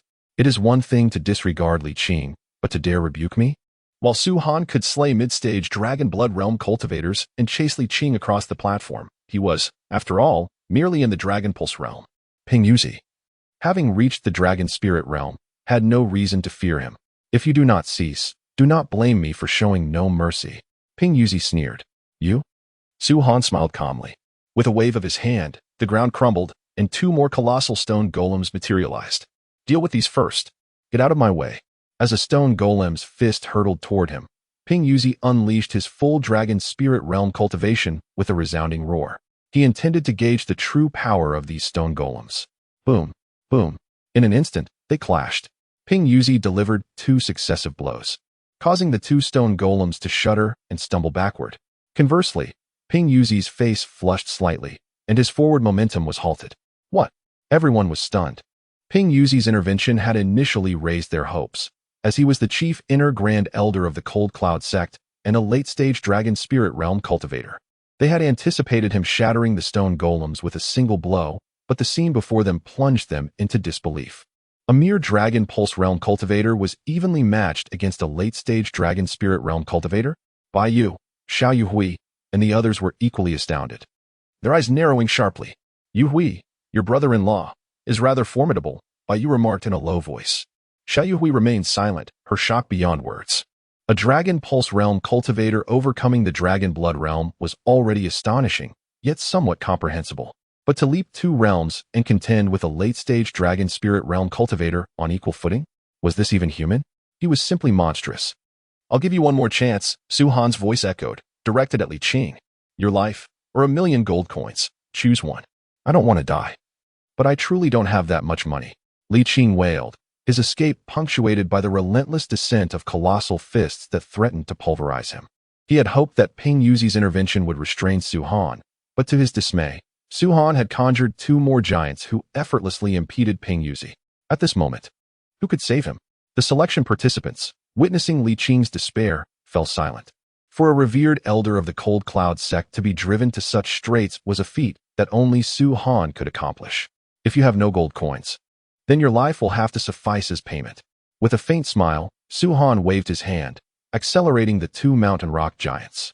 Even before the acceleration, Li Qing was on the verge of being overtaken. Now, with the increased speed, he had no chance of escape. Su Han, will you accept that I owe you 10,000,000 gold coins? Li Qing cried out in despair. As long as I have the money, I will return it to you immediately. Credit is possible, but not for you. Su Han shook his head. Boom. The mountain rock giant's fist descended from above, carrying astonishing pressure. Li Qing's pupils constricted, his face paling as an overwhelming sense of helplessness arose within him. Whoosh. But at that moment, a figure suddenly appeared beside Li Qing. This figure, clad in azure robes and appearing to be in his 50s or 60s, unleashed a punch that collided directly with the mountain rock giant. Boom. An incredible shockwave erupted from the center of their fists, raising a cloud of dust as Li Qing was thrown backward. Crack. At that instant, a crisp sound echoed as cracks began to spread from the mountain rock giant's fist, ultimately causing it to explode into fragments with a thunderous boom. Su Han frowned, casting his gaze upon the middle-aged man. Dragon Core Realm? Master. Li Qing finally regained his senses, overjoyed at the destruction of the mountain rock giant. Greetings, Vice Sect Master. Xiao Yuhui and Bai Yu, among others, promptly paid their respects to the middle-aged man. Seeing this, the dazed aspirants snapped out of their stupor and followed suit. Only Ping Yuzi, still engaged in combat with a mountain rock giant, and Su Han, standing erect with his hands clasped behind his back, remained unbowed. The middle-aged man nodded slightly to acknowledge Xiao Yuhui's greetings before turning his attention to Su Han. All right, this is still the selection process. Let's bring it to an end. Su Han, recognizing the man's identity as Yuning Nan, the vice sect master of the Han Yun sect, gave a slight pause. With a wave of his hand, the remaining 3 mountain rock giants abruptly halted before crumbling into pieces with a deafening boom. Ping Yuzi, taken aback, approached with a somber expression and bowed to Yuning Nan. Greetings, Vice Sect Master. Yuning Nan ignored him, instead turning to Su Han with a smile. You call this magic? Indeed. Su Han nodded. Intriguing. This sect has never encountered the term magic before, Yuning Nan remarked with a smile. Despite the commotion Su Han had caused, his demeanor and tone suggested no animosity toward him. Are you his master? Su Han questioned, pointing at Li Qing. His query once again stunned those present. They were baffled by Su Han's audacity. It was one thing to disregard Li Qing, an outer sect elder, or even Ping Yuzi, the chief inner sect elder. But to display such a lack of reverence toward the vice sect master of the Han Yun sect, a figure second only to the sect leader, was astonishing. Moreover, his tone was condescending, devoid of any respect. Yes, what was even more astonishing was Yuning Nan's lack of anger at Su Han's tone. Very well, Su Han declared. Your disciple owes me 10,000,000 gold coins. You shall settle the debt for him. When did I ever owe you 10,000,000 gold coins? Li Qing retorted angrily. Su Han's brow furrowed. You just admitted to owing me 10,000,000 gold coins, and now you wish to renege? Do you truly believe that with someone protecting you, I cannot kill you. You. Enough. Yun Ingnan interjected, cutting Li Qing off. I will settle the debt for him. With a wave of his hand, Yun Ingnan produced a gold card and placed it in Su Han's hand. Su Han stowed the card in his storage ring, a smile finally gracing his lips. We are now even. Scoundrel. Li Qing seethed, his teeth grinding. He could not comprehend why Yun Ing and would so readily give Su Han 10 million gold coins. It was an exorbitant sum. Shouldn't he have been enraged and immediately killed Su Han? Have you come to participate in the selection and join the Hanyan sect? Yun Ingnan inquired further. Without deigning to respond, Su Han turned to Ping Yuzi. Your wager was 20 million gold coins, and combined with theirs, it amounts to 30 million. You offered to cover for them, so I'll give you a discount and make it 50 million. What do you say? Ping Yuzi nearly choked on his own blood, his face turning a ghastly shade of purple. Where would he ever acquire such a sum? Yet, he had boasted earlier that he would back these aspirants in their bid against Su Han, and now he could not go back on his word. Hand over the money, Su Han demanded, extending his hand. Xiao Yuhui approached Su Han, tugging at his sleeve as if to dissuade him. She knew that Ping Yuzi did not possess such a vast fortune. Oh, that's right, Su Han said, feigning ignorance of Xiao Yuhui's intentions. You are my sister-in-law, after all. Once I receive the money, I will certainly offer you a token of my appreciation. Rest assured. May you meet a swift demise. Xiao Yuhui hissed through gritted teeth, wishing she could tear a piece of flesh from Su Han's body. The scoundrel was clearly trying to drag her down with him. What is the matter? Noticing Ping Yuzi's silence, Su Han pressed impatiently. Surely the esteemed chief inner-sect elder of the Han-Yun sect can afford such a trifling sum? Upon hearing this, Ping Yuzi's face twitched violently. A trifling sum, indeed, not to mention 50 million gold coins. Even 50 million heads of cabbage would take a considerable amount of time to collect. And he dared to call it a trifling sum? You truly cannot produce it? Seeing Ping Yuzi's continued silence, Su Han's expression darkened. This old man does not currently possess such a sum. I will owe it to you for now and repay you when I have it. Ping Yuzi mumbled, desperate to find a hole to crawl into. I will settle my own wager. There is no need for the grand elder to intervene. Chen Feng, having emerged from the 6th grade blood pool, tossed a silver card to Su Han. I will also settle my own wager. It's just 10,000 gold coins. Here you go. Subsequently, Lung Yihui, Hu Zhengyao, and others also tossed their silver cards towards Su Han. While they did not fear Ping Yuzi, they could not afford to make a bad impression on him. It would not be worth it to incur his displeasure over such a small amount of money, potentially leading to difficulties within the Han-Yun sect. Soon, Su Han had collected over 100 silver cards, each containing 10,000 gold coins. However, compared to the thousands of aspirants, a mere 1 million gold coins was far from sufficient. There are still 73 million remaining, Su Han calculated precisely. Could you not say a few words less? Xiao Yuhui's cheeks flushed, fearing that Su Han's actions would turn him into a target of public resentment. Why should I say a few words less? They owe me money. Su Han retorted. He is an inner-sect grand elder, and didn't he provide your Han-Yun sect with the method of fusion beast blood earlier? Can't you take a step back? Xiao Yuhui pleaded. I possess the method of fusion beast blood myself. Since he made a bet with me, he must be prepared to lose, Su Han said. Taking a deep breath, Su Han declared, You want me to relinquish this money? Why should I? Do you not know why they bet against me? It is because they look down on me. Hearing these words, Xiao Yuhui bit her lip, ultimately remaining silent. Su Han was right. The reason anyone had bet against him was because they looked down on him. Previously, all the mockery directed at Su Han had reached Xiao Yuhui's ears. Had Su Han lacked such prowess, it is likely that thousands would now be pursuing him for debts. From beginning to end, Su Han had done no wrong. I admit that I misjudged the situation. Here are 20 million gold coins for you, and I shall repay the rest later. Ping Yuzi tossed a gold card to Su Han and immediately turned to leave. Even though the third round was yet to be hosted, he truly felt too embarrassed to remain any longer. Remember, there is still 28 million remaining. Ensure that you keep the accounts clear. Su Han called out loudly. Ping Yuzi stumbled, nearly falling to the ground. Is this satisfactory? Yun Nan, who had been watching from a distance, shook her head and said helplessly, Since you are here to participate in the selection, let us commence the third round. Excellent.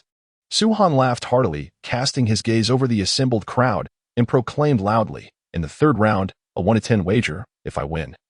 You owe me 10,000 gold coins. If I lose, I shall pay you 100,000 gold coins. Huesin, brothers and sisters, I humbly request your support in terms of collections and recommendations. Moreover, this book has been signed. I, Nanshan, timidly seek some donations. As Suhan's words fell, countless eyes rolled in unison. Another wager? For goodness sake. They were all too familiar with Suhan's audacious bravado, regardless of how many dragon veins he might have opened. They would not gamble with him again. I'll take your bet. Just then, someone suddenly stepped forward. It was Chen Feng. As his words echoed, numerous gazes turned towards him. You wish to bet against me? Suhan observed Chen Feng with keen interest. What shall we wager? No. Chen Feng replied coldly. If I lose, I will avoid you in the future. If you lose, you must also steer clear of me. Where does this fellow find such confidence? Bai Yu murmured. The dragon veins Chen Feng had opened surely matched, if not exceeded, my own. Xiao Yuhui regarded Chen Feng and remarked, this man is indeed a genius of the Chen clan, but the extent of his open dragon veins remains unknown. The key point is that Suhan has already demonstrated formidable strength. Still, he dares to challenge him, showcasing his remarkable confidence. Indeed, Suhan previously utilized magic, a technique we have never encountered. However, the third round tests dragon power, specifically the quantity of dragon veins opened. Neither dragon techniques nor any kind of magic may be employed, which likely emboldens Chen Feng to make this wager against Suhan. Bai Yu noted. Xiao Yuwei refrained from further comment, silently mourning for Chen Feng. Others may be unaware, but she knew that Suhan had opened 20 dragon veins. Could Chen Feng surpass that? You seem quite confident, Suhan remarked with a slight smile. However, the stakes are rather low. Do you dare to wager something greater? Chen Feng's heart raced. His brow furrowed. What do you propose? If I lose, my head is yours. If you lose, the Chen family will be expelled from the Yuan Mountains. Suhan's voice was not loud, but each word struck Chen Feng's heart. Others heard as well, and a wave of murmurs ensued. The stakes of Suhan's wager were indeed colossal, risking a life. Without absolute confidence, would he dare to say such? Chen Feng's expression darkened, the enormity of the wager leaving him hesitant. Afraid, are you? Suhan scoffed dismissively. If you are hesitant, let us revert to gold coins. Your proposed avoidance bears no tangible benefit. I'll take your bet. Chen Feng gritted his teeth. If I lose, the Chen family shall be expelled. If you lose, you must forfeit your life. Very well. Suhan's eyes flashed. The third round's location was nearly atop the mountain, a platform devoid of blood pools, featuring two massive stone pillars. Surrounding the pillars, a radiant glow flickered, and above them hovered an ethereal screen. Upon arriving, they found many already gathered. At the center stood a middle-aged man, appearing to be in his 40s, yet radiating an imposing aura. Surrounding him were a dozen or so elders of the Hanyun sect. These were true elders, incomparable to Ping Yuzi's so-called senior inner gate elder. In terms of cultivation, these elders were at least at the Dragon Pill realm. We pay our respects, sect master, and to all esteemed elders. Xiao Yuhui and the others greeted the middle-aged man, who was none other than Ling Qinghai, the newly ascended sect master of Hanyun sect. Within 100,000 miles, Ling Qinghai was undoubtedly the absolute sovereign. The selectees felt as though they were suffocating in his presence, their hearts swelling with admiration and reverence. They had not anticipated encountering the sect master at this stage of the third round. Having just broken through, I find myself with some leisure and wish to observe. Do not overthink it. Simply exhibit your true abilities. Ling Qinghai smiled gently. As he spoke, his gaze swept over the crowd. Those who met his eyes trembled as if frozen. Finally, Ling Qinghai's gaze settled upon Suhan. I have heard you merge with 7th-tier beast blood? Ling Qinghai asked suddenly. Yes, Suhan nodded casually. Remarkable. In the past decade within Hanyun sect, only a handful have managed to merge with 6th-tier beast blood. Yet here stands one who has achieved the 7th tier. Ling Qinghai pondered briefly before proposing, would you be willing to become my disciple? At this declaration, a wave of astonishment swept through the crowd. All eyes turned towards Suhan, filled with envy and jealousy. The sect master personally offering to take on a disciple was an exceedingly rare occurrence in the annals of Hanyun sect. Even Xiao Yuhui had only been accepted after joining the sect. Yet here, before the third round had even commenced, the sect master sought to take Suhan as a disciple? Did this not imply that regardless of how many dragon veins Suhan had opened, or where he might rank in the third round, he was destined to be associated with the towering figure of the sect master? The most crucial aspect was that Ling Qinghai's strength was that of the dragon god realm. Among the crowd, Chen Feng's fist clenched. His face flushed with a surge of indignation. To him, it was all because of Suhan. Had Suhan not existed, he would have been the one to become Ling Qinghai's disciple. Just wait. Once I defeat you in the third round, your head will be mine. And the position of the sect master's disciple will be mine as well. Chun Feng's heart roared. Su-han, why are you still hesitating? Hurry and accept. Xiao Yuwei tugged at Su-han's sleeve, whispering, this is a golden opportunity. Should you become the sect master's disciple, the resources you would receive would rival those from a 7th or even 6th tier sect. Moreover, with the sect master having ascended to the dragon god realm, his depth of knowledge is profound. If you agree, even if the Liang family discovers that you killed Liang Xiaowei, they would not dare act against you. After a moment of contemplation, Su-han shook his head. I wish to join Han Yun's sect merely as a guest elder, not as a disciple. If the sect master seeks a disciple, he should choose someone else. What? He actually declined? Goodness, has he lost his mind? This is the sect master. Such a rare opportunity, and he dares to refuse, while foolishly aspiring to be a guest elder of Han Yun's sect. Truly, his arrogance knows no bounds. Everyone gazed at Su-han in disbelief. To turn down such an opportunity? A disciple of the sect master, a dragon god realm disciple at that. Should he accept? Would he not stride effortlessly within 100,000 miles? Who would dare provoke him? Not only were the selectees taken aback, but even the vice sect master Yun Ingnan and the elders were momentarily stunned. Every single person who participates in the selection process desires to join the Han Yun sect and find a formidable master. The sect master of the Han Yun sect is undoubtedly the one they most aspire to be disciples of. Yet, Su-han actually declined. Why did he decline? Ling Qinghai also did not anticipate Su-han's refusal. He had merely asked casually. In his estimation, Su-han would be beside himself with joy. Do you perhaps believe that this sect lacks the ability to instruct you? Ling Qinghai inquired further. This was the first time he had been turned down when accepting a disciple. It is not that you lack the ability to instruct me, but... Su-han raised his head and stated calmly. Rather, in this dragon martial continent, no one possesses the qualifications to instruct me. Insolence. Audacity. What an arrogant junior. To disregard the sect master's goodwill and utter such presumptuous words, despite being merely at the Dragon Pulse realm? The moment Su-han's voice faded, the elders immediately looked up, emitting a palpable pressure that bore down on Su-han. Had it been anyone else, this pressure would have rendered them breathless, trembling, and prostrate on the ground. However, Su-han stood upright, his expression unchanged, gazing calmly at the group. They laugh at my eccentricity, I laugh at their inability to perceive. In his previous life, Su-han was the master of the Holy Domain, the ancient emperor of the demon dragon. Although he was reborn at this moment, his cultivation was completely lost. But he was reborn with his memories intact, the realms, techniques, and secret arts within his mind. Any one of them, if taken out, would cause the dragon martial continent to tremble. Who could possibly teach him? If he were willing, Ling Qinghai would likely be begging to become his disciple. Very well. Ling Qinghai observed Su-han for a moment and then chuckled. Since you are unwilling to be my disciple, then I shall not force you. Let us commence the third trial. Humph. The elders all snorted coldly, clearly feeling that Su-han was extremely unappreciative. Su-han glanced at Ling Qinghai, thinking to himself that this Han Yun sect was worth promoting. Neither Ling Qinghai nor Vice Sect Master Yun Ingnan displayed any anger despite Su-han's lack of respect, which gave Su-han a favorable impression of them. Moreover, Su-han was planning to establish his own sect, and having the assistance of the Han Yun sect would be convenient.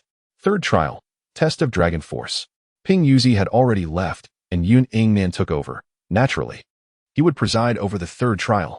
Each of you has only one opportunity to unleash your full dragon force and strike that stone pillar. The screen above will display the amount of your dragon pulse. The one with the most dragon pulse will be the first.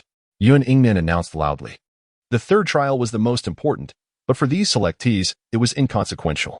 They all knew how much dragon pulse they had opened up, and they were merely hoping that others had opened up less than them, so that they would have a chance to enter the Han Yun sect. Third trial, begin. As Yun Ingnan's words fell, someone immediately stepped forward. Whoosh. This person dared not hold back, unleashing all of his dragon force and striking the stone pillar with his fist. Buzz. The stone pillar emitted a buzzing sound, and several large characters immediately appeared on the screen above it.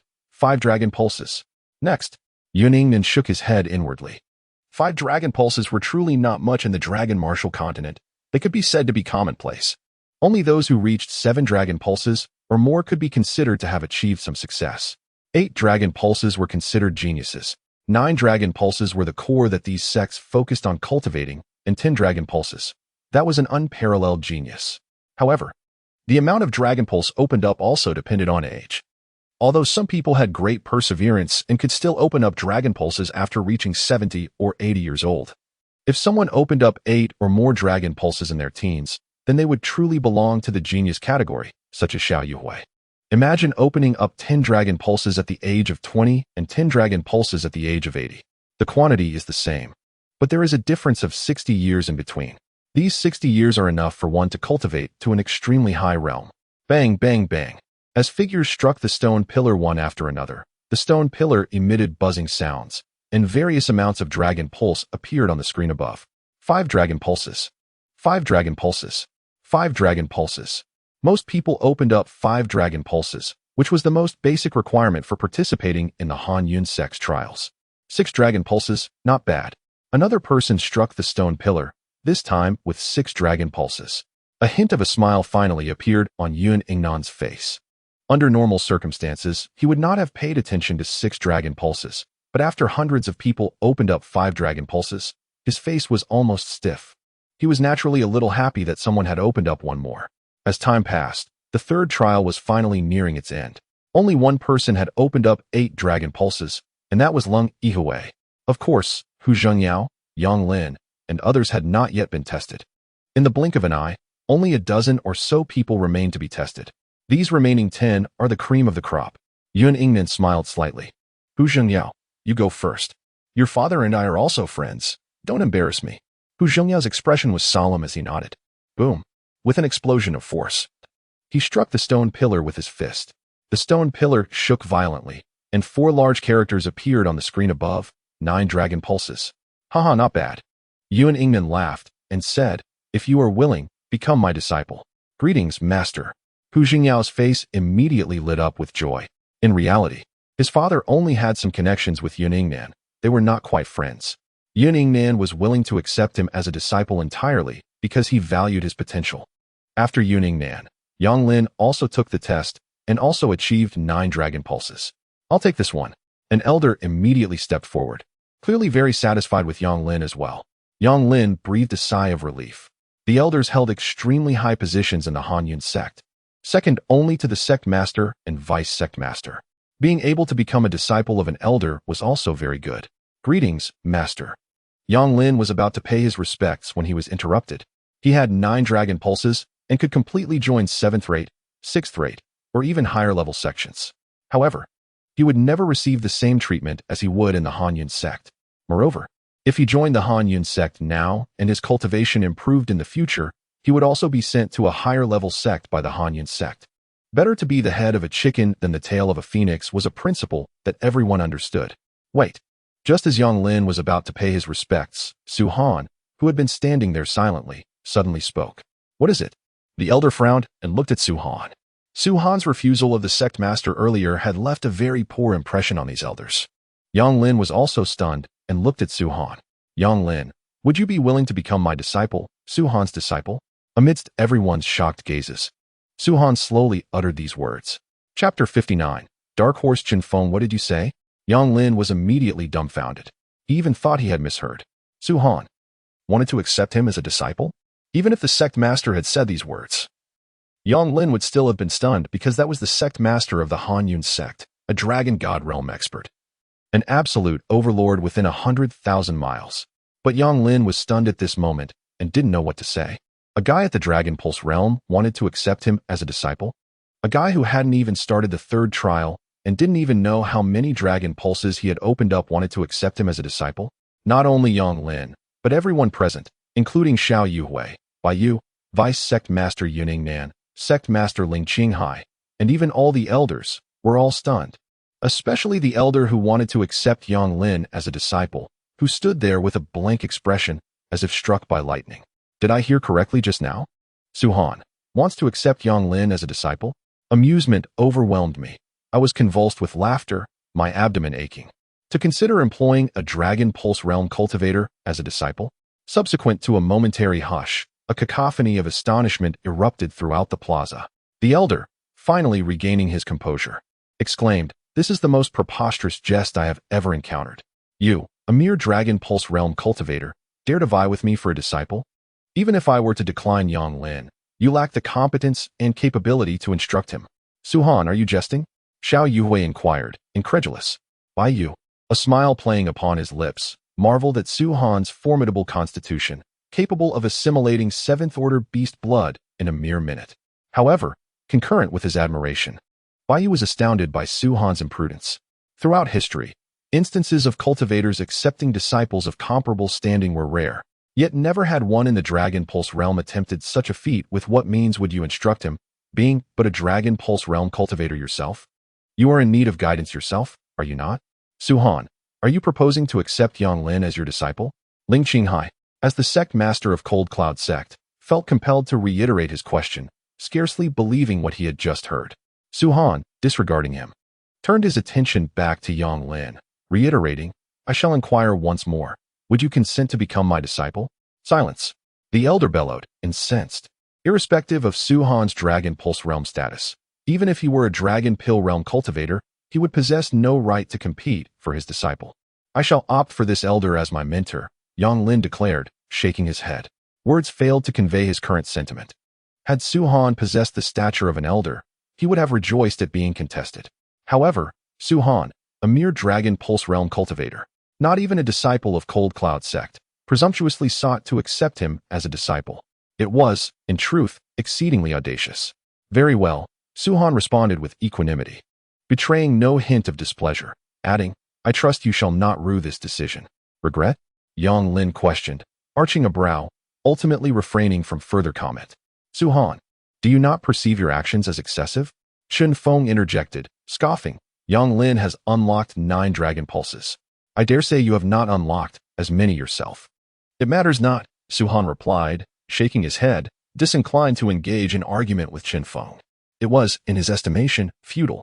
He was, indeed, in the Dragon Pulse realm, yet his capacity to instruct disciples was his alone to ascertain. Very well, let us put an end to this matter, Yiningnan announced. Those yet to be assessed, proceed with the third trial. I shall go next, Chen Feng declared, striding towards the stone pillar, casting a disparaging glance at Su Han. And sneering, did you not propose a wager? Observe closely then. Boom. With these words, Chen Feng delivered a resounding blow to the stone pillar. As his fist connected, draconic power emanated a resplendent golden radiance, as if Chen Feng had transformed into a golden deity, the effulgence causing onlookers to squint. So potent, the crowd exclaimed, their eyes widening. Clearly, the force of Chen Feng's blow far surpassed that of Yang Lin and Hu Zhengyao, despite their having unlocked 9 Dragon Pulses. Chen Feng's Dragon Pulses would undoubtedly be more numerous. Buzz. Upon impact, the stone pillar reverberated violently. After a protracted 30 seconds, the screen above the pillar shifted, revealing a line of prominent characters, 11 Dragon Pulses. Upon witnessing this revelation, the crowd was awestruck. 11 Dragon Pulses? How can this be? Am I hallucinating? Is the limit of the Dragon Martial Continent not 10 Dragon Pulses? How could one possibly unlock 11? A collective gasp filled the air as all eyes turned to Chen Feng, regarding him as an anomaly. In their understanding, 10 Dragon Pulses represented the pinnacle, a feat that guaranteed a future as a formidable powerhouse, traversing the Dragon Martial Continent unhindered. Yet now, Chen Feng had shattered their perception, exceeding the Dragon Martial Continent's peak Dragon Pulse count, delivering a profound shock to their sensibilities. No wonder he dared to wager against Su Han. At that moment, everyone comprehended Chen Feng's audacity in challenging Su Han. During the second trial, Su Han had displayed remarkable prowess, effortlessly overwhelming them, instilling in them an inexplicable trepidation. Yet Chen Feng had remained undeterred, daring to wager against Su Han, a decision that had puzzled them. Now, that perplexity had dissipated entirely. So what if Su Han possessed such formidable strength? He was, in the final analysis, merely a Dragon Pulse realm cultivator. Chen Feng had unlocked 11 Dragon Pulses, surpassing even Xiao Yuhui in talent, and was destined to become an unparalleled powerhouse, surpassing Su Han in due course. It is a spirit body. At that moment, Ling Qinghai, the sect master of Cold Cloud Sect, who had been seated in the central position, exchanged a look of profound astonishment with Deputy Sect Master Yuningnan, before erupting into hearty laughter. A spirit body. A spirit body has emerged during our Cold Cloud Sect's assessment. Ha ha ha ha. Chen Feng, Ling Qinghai exclaimed. Would you be willing to become this sect master's disciple? This disciple is willing. Greetings, master. Chun Feng responded promptly, bowing respectfully, while surreptitiously glancing at Su Han, his eyes brimming with self-satisfaction and arrogance. From the moment Su Han had declined Ling Qinghai's offer, Chun Feng had known that the position of sect master's disciple would inevitably fall to him, for he had unlocked 11 dragon pulses, unmatched by any other. Upon hearing Ling Qinghai's words, the others once more revealed envious expressions. 11 dragon pulses truly warranted the position of sect master's disciple. Su Han, it is your turn. Chun Feng sneered, do not forget our previous wager. Should you lose, you shall leave your head behind. As Chun Feng spoke, all eyes turned to Su Han. Su Han is doomed.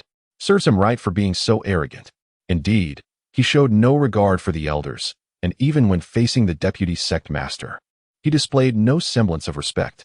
Even when the sect master himself offered to accept him as a disciple, he refused. As if he were not in the Dragon Pulse realm, but the Dragon Sovereign realm. He was, indeed, excessively arrogant. This Chun Feng is truly adept at concealing his abilities. Heh, do you believe Su Han will actually offer his head to Chun Feng? I doubt it.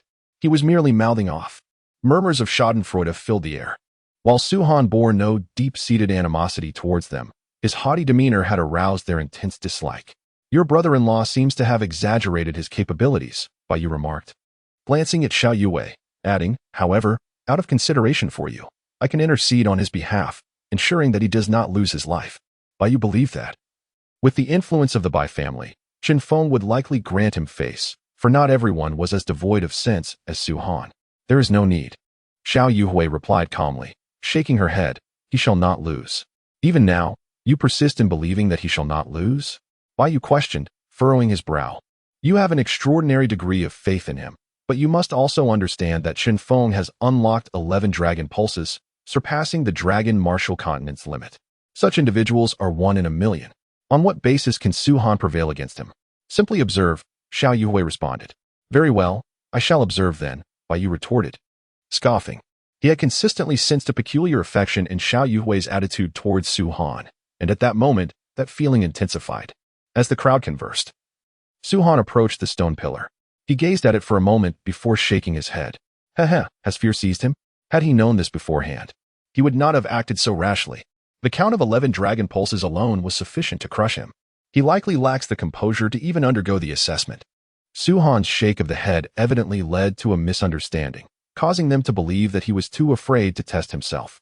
Contemplating how to plead for mercy from Chun Feng instead, Chun Feng clearly shared this sentiment, the cold smirk at the corner of his mouth deepening. At that moment, however, Su Han slowly raised his right hand. As he did so, a brilliant golden light suddenly flickered around him, and he clenched his fist, striking it forcefully against the stone pillar. Boom! A tremendous sound reverberated from the stone pillar, and at the instant Su Han's fist connected, a vast cloud of dust erupted, enveloping both him and the stone pillar, rendering the onlookers unable to see clearly. Crack! At a certain moment, a crisp sound suddenly pierced through the dust. What was happening? Everyone fixated their gaze on the swirling dust. As it gradually dissipated, they were met with a sight that made their eyes widen in disbelief, leaving them utterly astonished. Boom! At that moment, a colossal noise echoed across the platform. The stone pillar had begun to shatter from the center. The thunderous sound marking the moment it broke into two and crashed to the ground. In an instant, dust filled the air. Yet the entire platform fell into an eerie silence, so quiet that a pin drop could be heard. Gulp! At some point, someone swallowed nervously, shattering the silence. Su Han had actually split the stone pillar in two? Impossible. This could not have been caused by Su Han. The stone pillar was protected by a radiant barrier. With Su Han's strength alone, he could not have shattered it. Everyone stared at the stone pillar, eager to rush forward and inspect how it had fractured. Meanwhile, Chun Feng's cold smile had frozen on his face. He too could not believe this was the work of Su Han. Forcing himself to think that the pillar had cracked due to the elements after being exposed for so long. Yet, why had it not broken before? Even when he had struck it. On the high platform, Ling Qinghai and the elders present were utterly speechless, while others may have been unaware. They knew the stone pillar had been replaced just before the assessment began. According to the rules of the Hanyun sect, a new pillar was set for each test. It was evident that the pillar's fracture was a direct result of Su Han's strike. Standing beside Xiao Yue, Bai Yu gaped in disbelief at the scene unfolding before him. What now? Xiao Yue asked, a beautiful smile gracing her lips. I told you he would win. Do you believe me now? Bai Yu remained silent, lost in thought. How many dragon veins? Finally, someone articulated the crux of the assessment. It did not matter whether Su-Han had shattered the pillar. What truly mattered was how many dragon veins he had unlocked. However, no one could provide an answer. As at the moment of Su-Han's outburst, he had merely shimmered with golden radiance, unlike Qin Feng, who had been completely enveloped. Moreover, with the pillar now broken, the ethereal screen above it had vanished, leaving no one to ascertain how many dragon veins Su-Han had opened. Not even the sect leader Ling Qinghai. Announce the results. Su-Han said calmly, stepping back a few paces. Yuning Man wore a troubled expression. How could he announce the results? You shattered the pillar and dissipated the ethereal screen. How could he possibly declare a result? There were still several individuals yet to test, but that no longer mattered. All eyes were now focused on the contest between Su-Han and Qin Feng, eager to see who would prevail. Yuning Man glanced at Ling Qinghai. Perhaps we should let Su-Han test on another pillar? No need, Ling Qinghai replied, shaking his head, his astonishment mounting. If Su-Han could shatter this pillar with a single punch, it was clear that he had unlocked even more dragon veins than Qin Feng. What if he were to destroy another one as well? Yuning realized the implication. Yes, there were others who still needed to test. And if Su-Han were to break another pillar, it would severely hinder their path to advancement. Why should that be? Qin Feng interjected, displeased. We have no way of knowing how many dragon veins he has unlocked. His ability to shatter the pillar might simply be due to the use of dragon techniques. The crowd found merit in this argument. However, Ling Qinghai countered, if he had employed dragon techniques, the pillar would have easily registered the measurement and absorbed his dragon power, making this scenario impossible. Perhaps it's due to a malfunction with the pillar, unable to accurately assess the situation, Qin Feng insisted, still unconvinced. Or maybe he utilized a different kind of method, such as the magic he displayed previously, which the pillar could not detect. What do you intend to do? Su-Han asked, a smile playing on his lips as he regarded Qin Feng. This man had a notoriously poor temperament, vastly differing from the likes of Long Yue. In his eyes, he had to be the strongest, and no one could surpass him. Just tell us directly how many dragon veins you've unlocked. Qin Feng scoffed. That is simple enough. Su-Han shrugged, his body once again emanating a radiant golden glow as streams of dragon veins materialized around him like miniature golden rivers. How could this be possible? As they beheld the dragon veins emanating from Su-Han, everyone was left dumbfounded. He did not display 20 dragon veins, but rather 12. Qin Feng's 11 dragon veins had already shaken the world, yet Su-Han had managed to unlock 12. Apologies. But I simply have one more than you, Su-Han stated nonchalantly. Though his words were calm, the surrounding crowd erupted in disbelief. Had Qin Feng revealed 5 or 6 dragon veins, it would have been one thing, but to surpass Qin Feng's 11 dragon veins, which had already shattered the conventional limits of the dragon martial continent, was astonishing. Xiao Yuhui shook her head secretly, aware that Su-Han had actually unlocked a full 20 dragon veins but was only revealing 12. Meanwhile, on the platform, the sect leader Ling Qinghai, deputy sect leader Yuning Nan, and the elders were completely taken aback.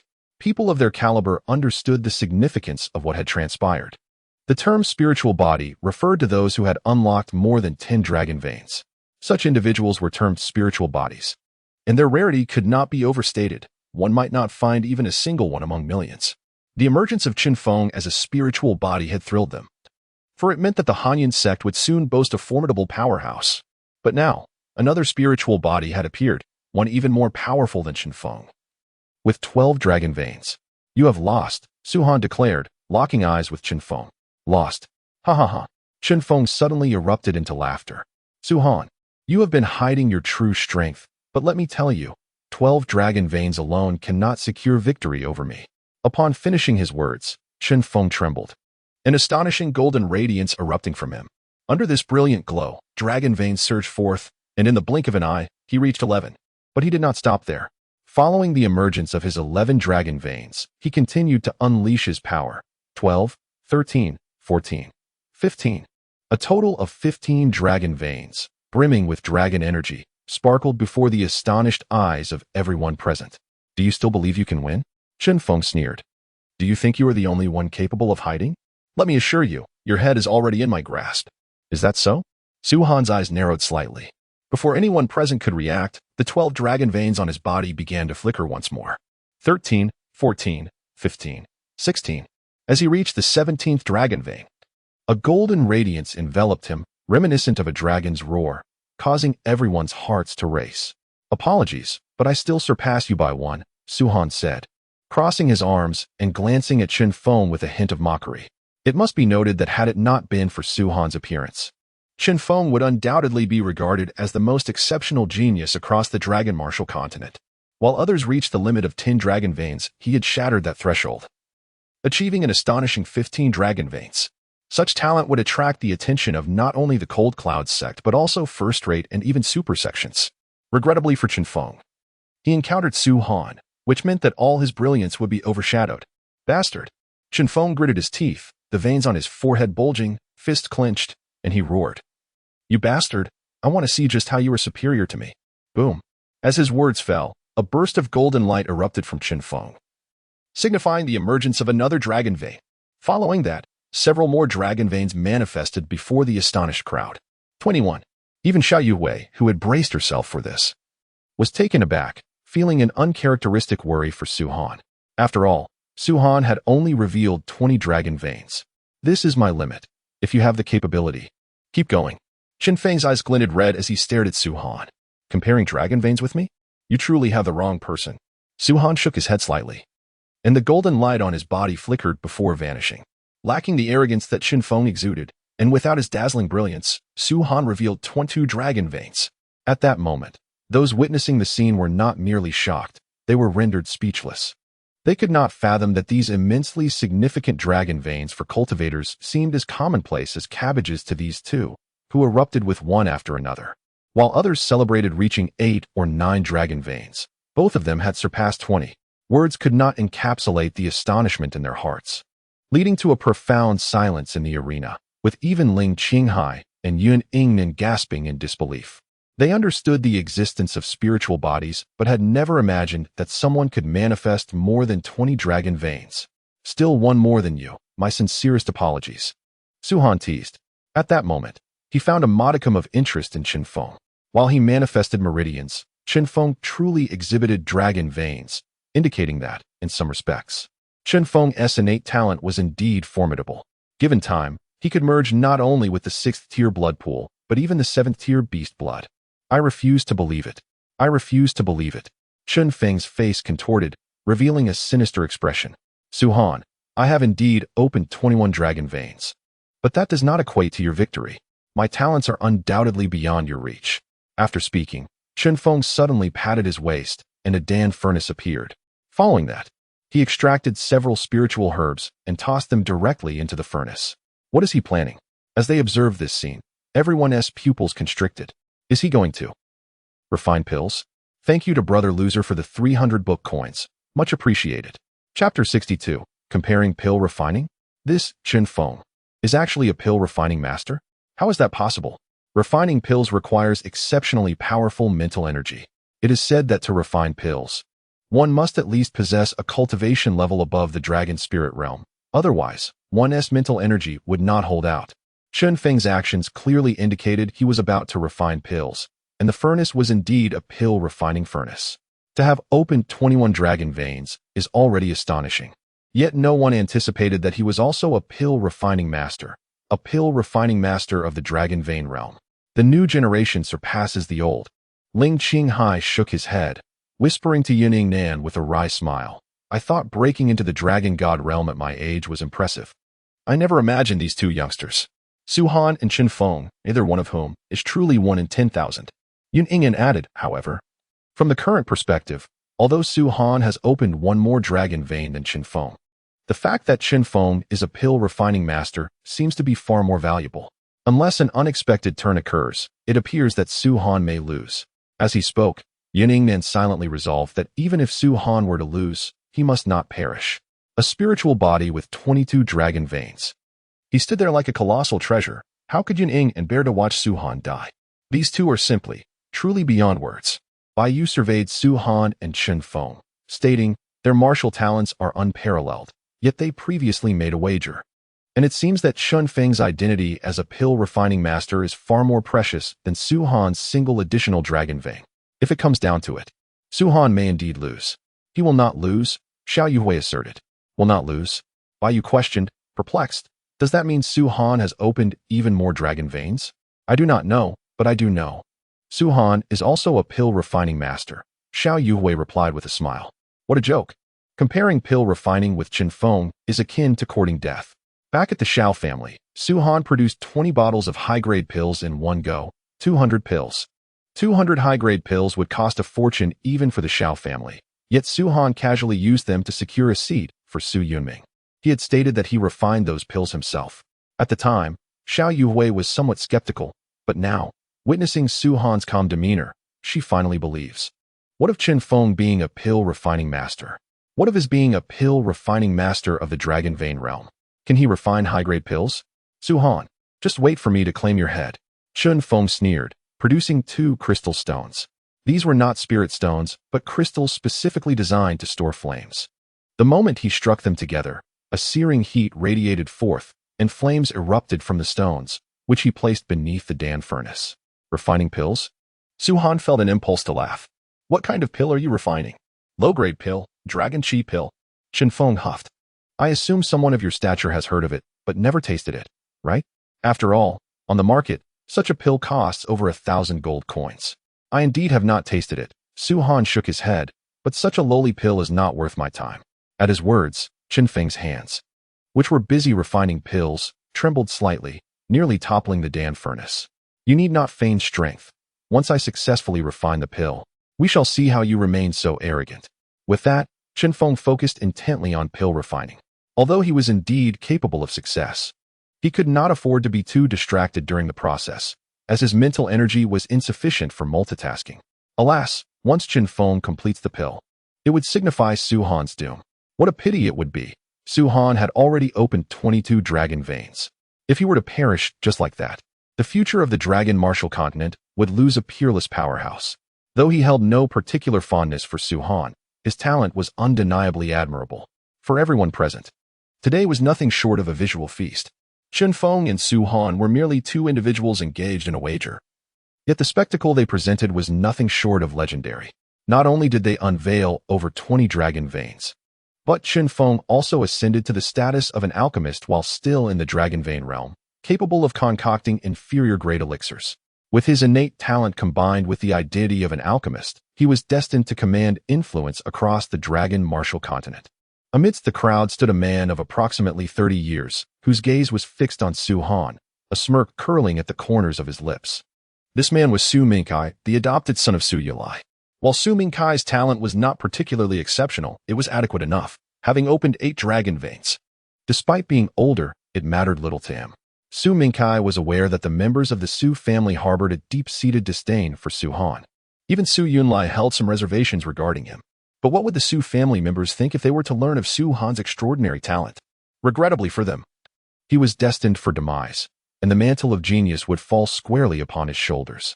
Su Mingkai mused inwardly, his ambitions vast. While he appeared unassuming on the surface, he secretly aspired to control the entire Su family. Once Su Han was eliminated, he believed that in a decade's time, he would possess sufficient strength to ascend as the head of the Su family. Admittedly, Su Han had been expelled from the Su family, but in Su Mingkai's perspective, Su Han was still one of their own. Should he perish, then the obstacles in his path would be entirely removed. As time passed, half an hour slipped away unnoticed. At a certain moment, Qin Feng's eyes gleamed, and he erupted into laughter. Su Han, just watch. With that declaration, Qin Feng abruptly gestured, extinguishing the flames and storing away the cauldron. However, in his hand, he held an elixir still radiating warmth, the dragon chi pill. He waved the dragon chi pill in front of Su Han, then approached Ling Qinghai, saying, "Please, master, appraise it." Ling Qinghai accepted the elixir and nodded, "Indeed, it is the dragon chi pill. You have lost." The moment Ling Qinghai's words fell, Qin Feng turned abruptly, his gaze fixated on Su Han, a palpable aura of menace emanating from his eyes. Though there was no profound enmity between them, Qin Feng perceived that Su Han's exhibited talent posed a significant obstruction to his ambitions. If Su Han were to survive this day, it could lead to unforeseen complications in the future. The onlookers directed their attention towards Su Han, their eyes gleaming with schadenfreude. "You have lost." Yet, in response to their gazes, Su Han merely smiled and shook his head. "Half an hour, and you managed to concoct only an inferior-grade elixir? With such a pace, you dare to claim the title of alchemist? What's your meaning? Chen Feng's heart skipped a beat, an ominous premonition creeping in. The others furrowed their brows, perplexed, wondering if Su Han was also an alchemist. The next moment, Su Han dispelled their doubts. Behold, with the same cauldron, the same ground fire, and the same spiritual herbs. Chen Feng, widen your eyes and witness what true alchemy looks like. Su Han's icy voice echoed across the platform, leaving all who heard it momentarily stunned. Without allowing them a moment to react, the ground fire surged violently as Su Han hurled spiritual herbs into the cauldron. Simultaneously, his dragon power erupted, infusing the ground fire, which flared up, enveloping the entire cauldron. Haraha! Initially skeptical of Su Han's alchemical prowess, Chen Feng erupted into laughter upon witnessing Su Han's technique. I foolishly assumed you could truly concoct elixirs, but your ignorance astounds me. You dare to use your dragon power to intensify the ground fire's heat. Let me inform you, at this intensity, it will soon vaporize those spiritual herbs into nothingness.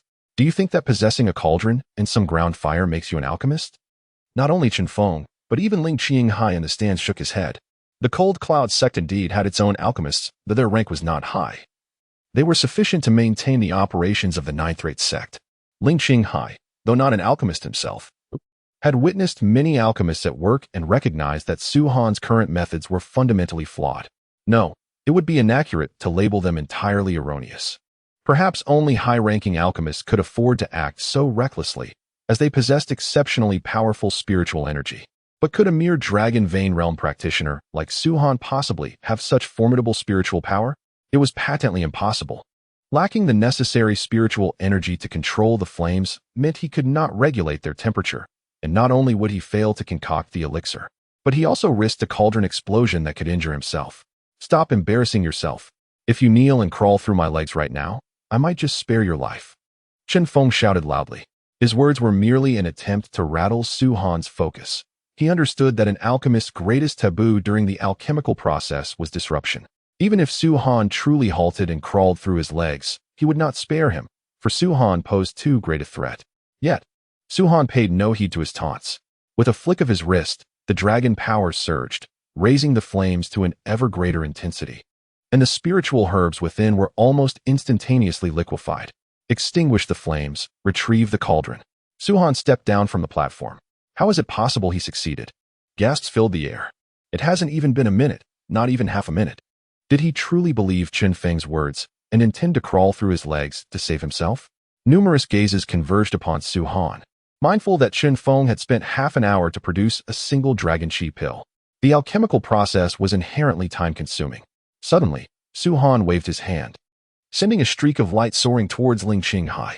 Aren't you proficient in appraising elixirs? Then please, do assess this. Su Han spoke coolly. Ling Qinghai's brows knitted together as he grasped the streak of light. At that moment, the crowd saw clearly that the light was not an elixir but a jade vial. Upon opening the vial, a rich fragrance wafted forth, drawing the attention of nearby elders and even the vice sect leader, Yining Nan. Superior grade elixirs. The eyes of Ling Qinghai and the others widened in shock as they immediately poured out the contents of the vial. 1, 2, 3, 4. 10 elixirs. 10 perfectly rounded, high-quality elixirs emerged in Ling Qinghai's hands. As the realization dawned, everyone held their breath, their gazes locked onto Su Han, filled with disbelief and astonishment. How is this possible? Superior grade elixirs? 10 of them? No one believed these elixirs were concocted by Su Han. Setting aside the quantity and quality of the elixirs, the time he had taken was simply inconceivable. An uproar erupted. No one could accept that Su Han had produced these elixirs. Su Han, you must have procured these in advance, waiting for this moment to use them.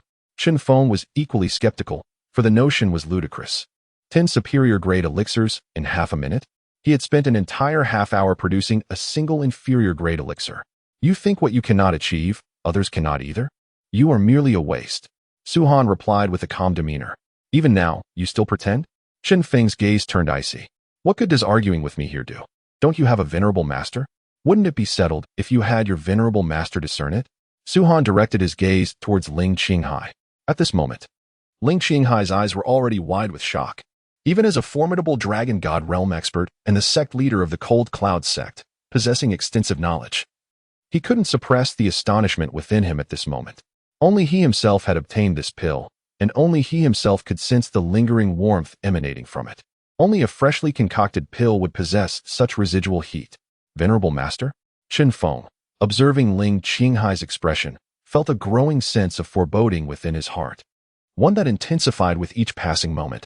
Master Rong, would you please examine this pill and determine if it was just recently refined? Ling Qinghai disregarded Chen Feng and instead handed the pill to an elderly man beside him.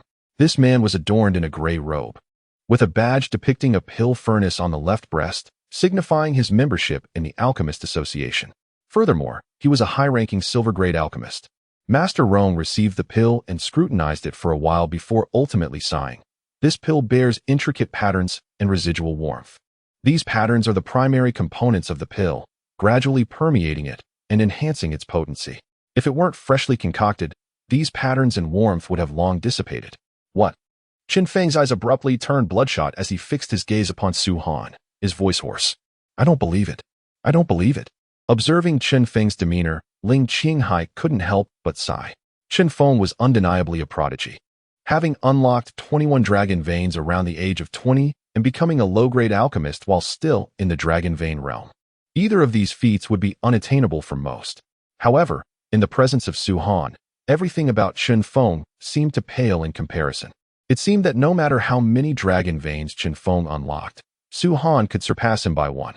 Ling Qinghai even suspected that Su Han was still concealing his true potential and that if Chen Feng revealed even more dragon veins, Su Han would continue to outshine him.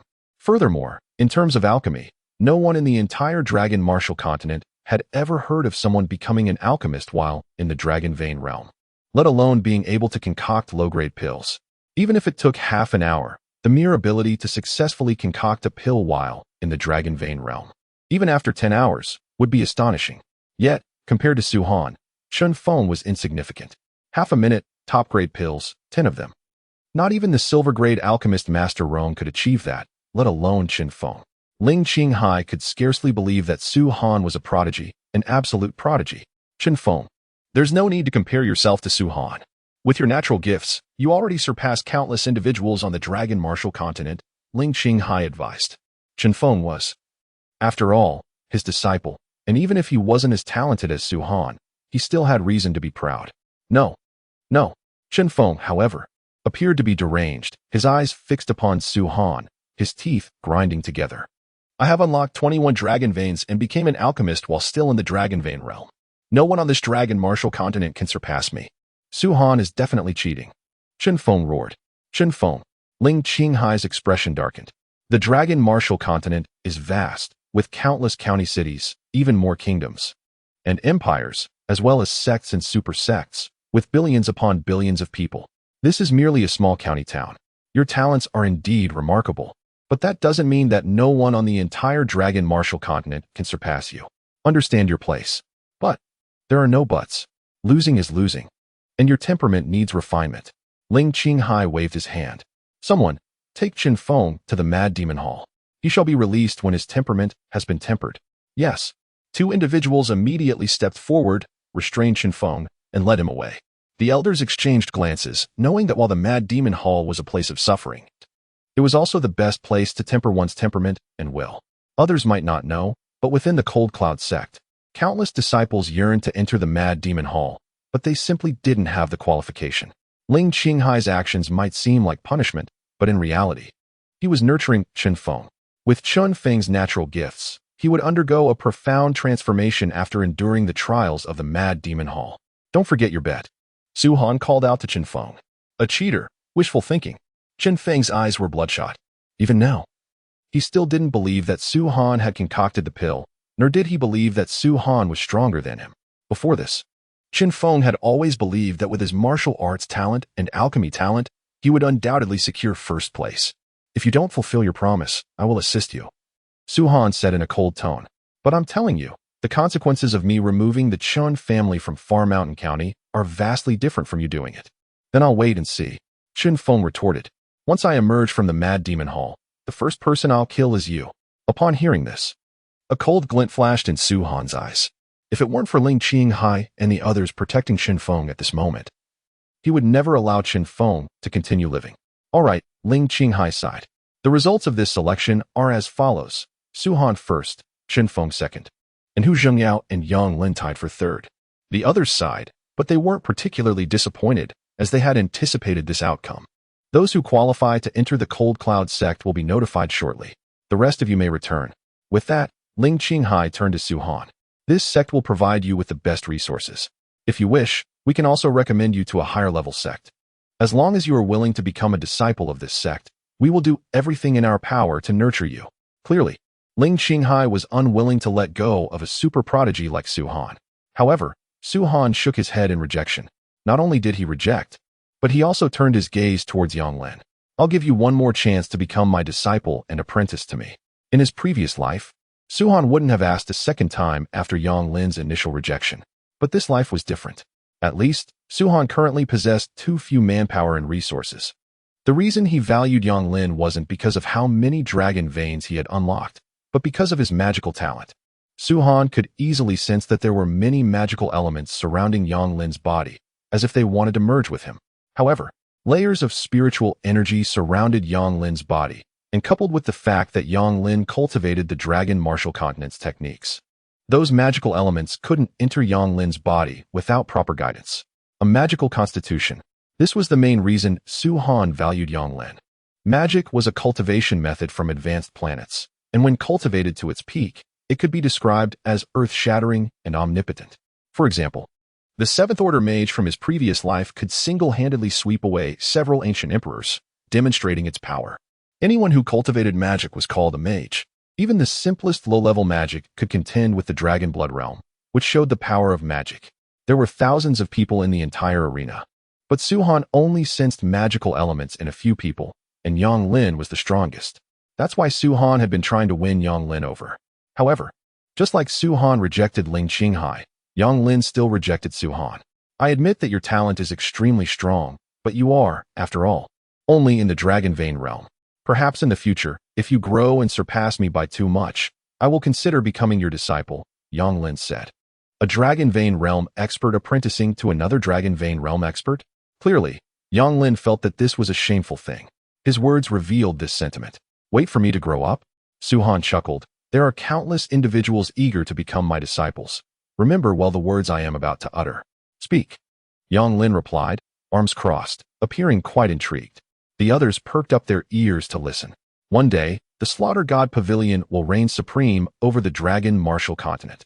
At that time, you will be regarded as mere ants in the eyes of the Slaughter God Pavilion. Whether you are my disciple will no longer matter. What truly matters is that you will never have the opportunity to join the Slaughter God Pavilion. His calm words exuded an extreme dominance and bluntness, resonating slowly from Su Han's lips. Chapter 65. News. First update. The Slaughter God Pavilion?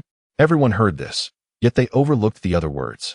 Focusing solely on the Slaughter God Pavilion, it was evident that Su Han intended to establish a sect named the Slaughter God Pavilion. Given Su Han's previously demonstrated extraordinary talent, no one dared to voice their objections, though they all privately deemed him exceedingly arrogant. After all, Su Han was merely at the Dragon Vein realm at this moment. To establish a sect, one must at least reach the Dragon Pill realm. It was not that one must attain the Dragon Pill realm to qualify for founding a sect, but rather that to do so, one must undergo a series of tasks, which necessitate the strength of the Dragon Pill realm. The Dragon Martial Continent is vast, teeming with numerous sections. Many have aspired to establish their own sects. Some failed entirely, while others were quickly annihilated after their formation. Su Han, do you comprehend what it means to be a divine being?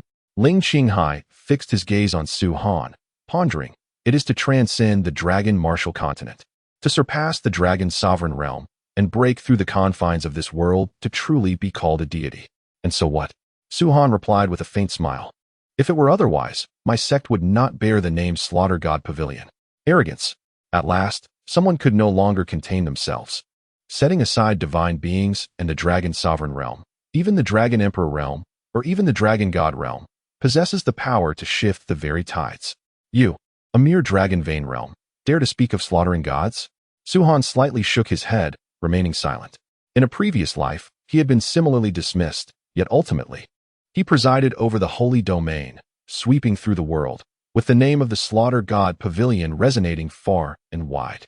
In those days, the The Slaughter God Pavilion was built upon countless corpses and the slaughter of millions, earning a reputation that silenced all who dared to call Su Han arrogant or presumptuous. Enough of this matter. Since the assessment has concluded, you shall return to the Cold Cloud sect with me now. Ling Qinghai rose, gesturing grandly, enveloping Su Han in a powerful dragon force, causing his figure to flicker and vanish. This exemplifies the might of the dragon god realm. As they gazed at the receding figures of Ling Qinghai and Su Han, admiration gleamed in the eyes of all present. The Dragon Martial Continent comprises 7 major realms. Upon reaching the Dragon Pill realm, a qualitative transformation occurs. From that point onward, the higher the realm, the more formidable one becomes.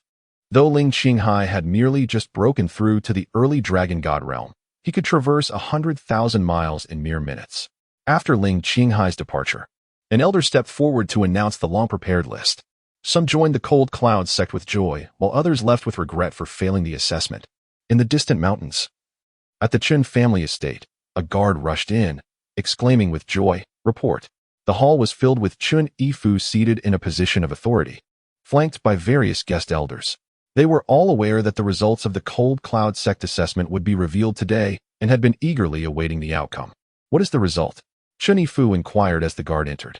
Reporting to the Patriarch, 153 of our descendants participated in the Cold Cloud sect assessment. 146 did not pass, while 7 successfully entered the Cold Cloud sect, 2 of whom became outer disciples, and the remaining 4 became registered disciples. And what of Fenger? Chun Yifu's primary concern remained Qin Feng. Previously, Qin Feng had assured him that he would enter the Cold Cloud sect and shine brightly in the assessment, but he had not disclosed the true extent of his talent, intending to surprise Qin Yifu upon his return.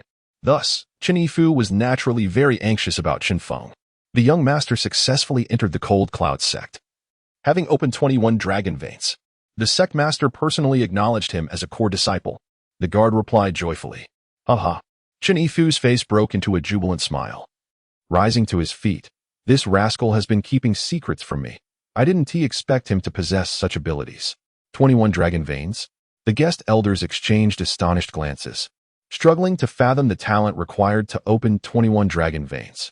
Reporting to the Patriarch, the young master not only opened 21 dragon veins, but also became an alchemist, having refined a low-grade dragon chi pill within half an hour. The guard continued. "What?" This time, even Qin Yifu was taken aback. A dragon vein realm alchemist? The guest elders' hearts trembled, secretly relieved they had chosen to become guests of the Qin family rather than one of the other 3 prominent families. Had they mistakenly allied with the Su family, they would undoubtedly be in dire straits now. Meanwhile, in the same distant mountains, at the Su family estate, Ming Kai has become an inner disciple? Su Yunlai exclaimed joyfully. "Haha, our Su family has finally entered the Cold Cloud sect." This was indeed a cause for celebration.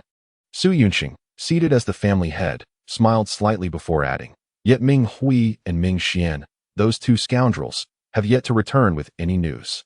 If they do not return in a few days, I shall personally inquire at the Shao family." Currently, the Su family had gained an inner disciple in the Cold Cloud sect, although they were still somewhat inferior to Xiao Yuhui. It was clear they no longer felt as fearful as before. Arrange a grand feast for 3 days to celebrate Ming Kai's achievements. Su Yunpeng instructed the guard. Understood. The guard was about to withdraw when, at that moment, Su Yunlai suddenly spoke. "Wait a moment." "Yes, Patriarch?" The guard responded. Su Yunlai pondered for a moment before finally asking, "Is there any news about Su Han?" "Elder brother, why do you keep worrying about that troublemaker?" Su Yunping replied with displeasure. Su Yunqing interjected, "Elder brother, though Su Han possesses some talent, he has already fallen into madness once. Since he has been expelled from the family, you should no longer hold any hopes for him." Su Yunqing remained silent, merely gazing at the guard. Ever since Su Han and his father departed from the family, Su Yunqing had taken over as the head, and Su Yunlia's power had been significantly diminished, losing control of the family's economic lifeline, which had been seized by Su Yunqing. Without authority over the finances, Su Yunlai found himself in a less favorable position, with Su Yunqing and Su Yunpeng dismissing him with indifference. It could be said that after Su Yuming and Su Han's departure, Su Yunlia's circumstances had become quite challenging.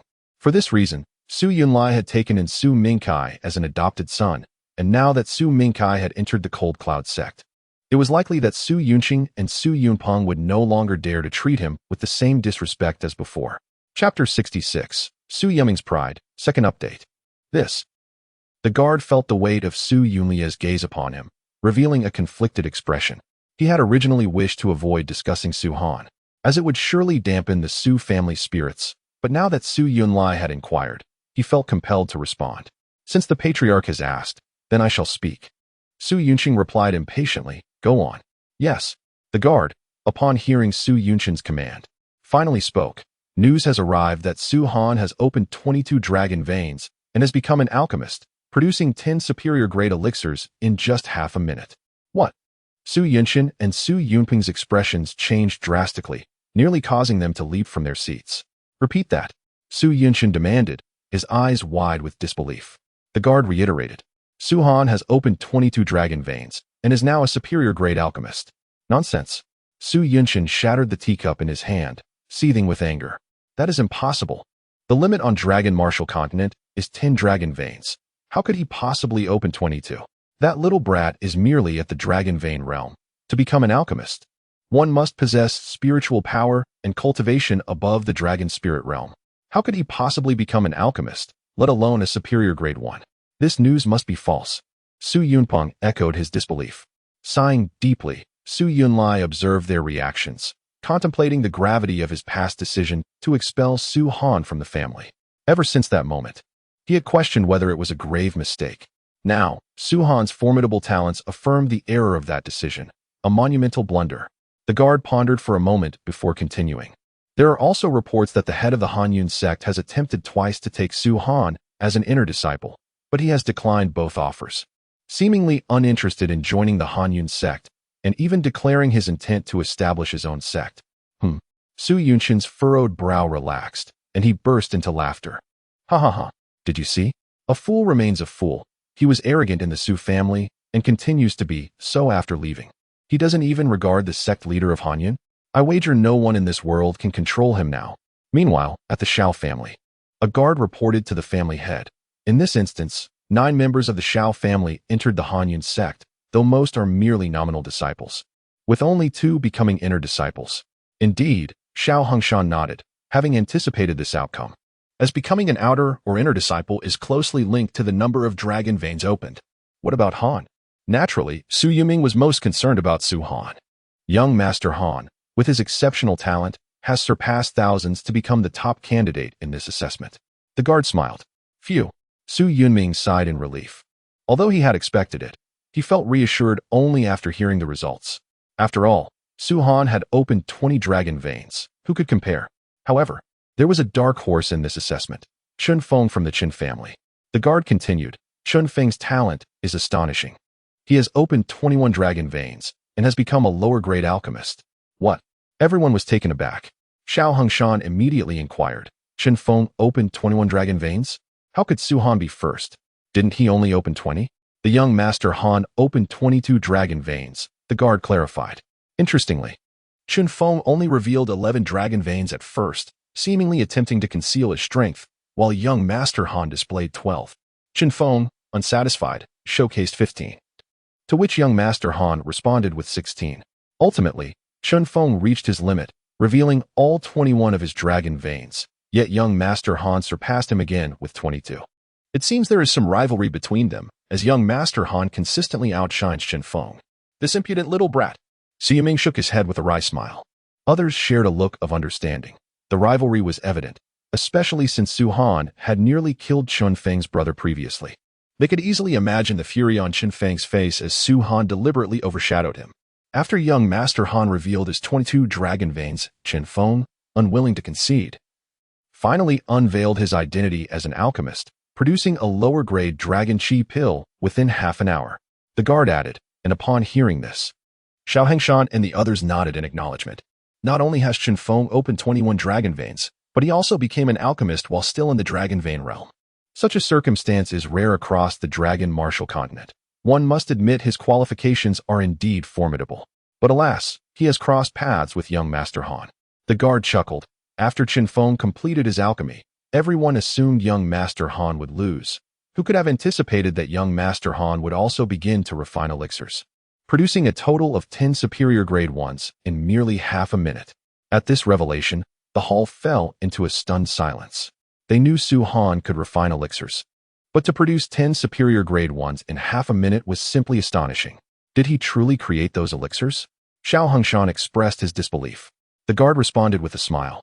It is said that everyone initially shared the head's skepticism, but upon verification by the Hanyun sect's alchemy masters, it was indeed confirmed that they were crafted by young Master Han. Otherwise, Qin Feng would not be so relentless. Yunming, you have a remarkable son, Xiao Hongshan exclaimed, looking at Su Yunming with envy. Su Yunming beamed with delight, at a loss for words. Little Su Han is so impressive. He might not need me anymore. At that moment, a soft voice interrupted, drawing everyone's gaze. They saw Xiao Yuran's exquisite face displaying a hint of grievance, her pitiful expression evoking sympathy from any man. How dare he? Su Yuming's eyes widened in response. Su Han is my son. Even if he reaches the dragon sovereign realm, he must still listen to his father. Hee, you are still the best. Xiao Yuran dashed over, a mischievous glint in her eyes. This playfulness did not go unnoticed, and everyone chuckled, shaking their heads, thinking how clever this girl was. In a few days, Su Han should return. As I mentioned before, regardless of the outcome, we must welcome him back properly. Xiao Hongshan laughed heartily. Make arrangements for a grand banquet. Everyone in the Xiao family shall receive an additional 3 months' salary. Yes. The guard appeared equally elated, for such a reward had only been bestowed when Xiao Yuhui entered the Hanyun sect. Chapter 67. Space. 3 updates. As the Xiao family rejoiced, Su Han had already arrived at the Hanyun sect with Ling Qinghai.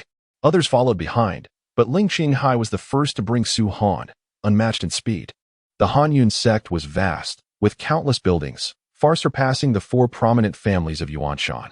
Although situated atop a mountain, the surroundings were adorned with flowers and fragrant herbs, with precious spiritual plants, which the Yuanshan family deemed rare, found in abundance here.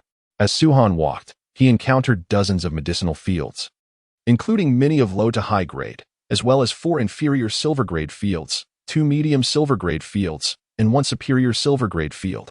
However, no golden grade fields were visible, indicating that such spiritual treasures were also quite rare for the Hanyun sect. This little fellow, has he perhaps encountered vast worlds? Ling Qinghai mused, observing Su Han's calm demeanor as he traversed the Hanyun sect, showing no signs of astonishment. Ling Qinghai frequently glanced at Su Han, having brought him here to witness the Hanyun sect's foundation. He believed that at around 20 years old, Su Han, who had spent his life in Yuanshan, would be profoundly impressed by the numerous medicinal fields and buildings. If he were sufficiently awed, perhaps Su Han would reconsider and join the Hanyun sect as his disciple. Clearly, Ling Qinghai was unwilling to easily relinquish Su Han's remarkable talent. Yet, he was met with disappointment. Su Han's refined face remained tranquil, like a still pond, devoid of any ripples. As they traversed the terrain, Su Han's gaze swept across the surroundings, yet his demeanor conveyed an air of profound worldly experience, leaving Ling Qinghai with the impression that even the presentation of these precious medicinal herb gardens would elicit little more than a flicker of interest from Su Han. Such composure ignited Ling Qinghai's curiosity. Alas, Ling Qinghai lamented inwardly, such a temperament, such talent, is destined for greatness. If only I, Ling Qinghai, could claim him as a disciple, the rewards would be boundless. Su Han, what are your impressions of this place? Ling Qinghai inquired after a moment. Su Han paused, turned to Ling Qinghai, and offered a curt nod. Passable. Merely passable? Ling Qinghai responded, unfazed. Then observe this. With a flourish of his hand, the humble herb garden beside Su Han underwent a remarkable transformation, as if a veil of illusion had been lifted. The mundane garden vanished, replaced by a resplendent array of golden spiritual flora. Spatial manipulation? Su Han remarked, his gaze fixed on Ling Qinghai. He discerned with ease that Ling Qinghai's draconic energy was evolving toward the dominion of spatial laws. Ling Qinghai, evidently perplexed by Su Han's words, hesitated before responding. I was directing your attention to the golden grade spiritual flora. Su Han's eyes drifted across the golden flora, his expression unchanged. Merely golden grade flora, he stated dismissively, not particularly valuable. In contrast, your grasp of spatial laws holds far greater significance. Spatial laws? What do you mean? Ling Qinghai inquired, his brow furrowed in confusion. The term spatial laws was foreign to him. Su Han, unable to provide a succinct explanation, paused before advising, in your cultivation, prioritize the consumption of spiritual herbs such as world spirit grass and 100 bloom fragrance. or elixirs crafted with similar ingredients.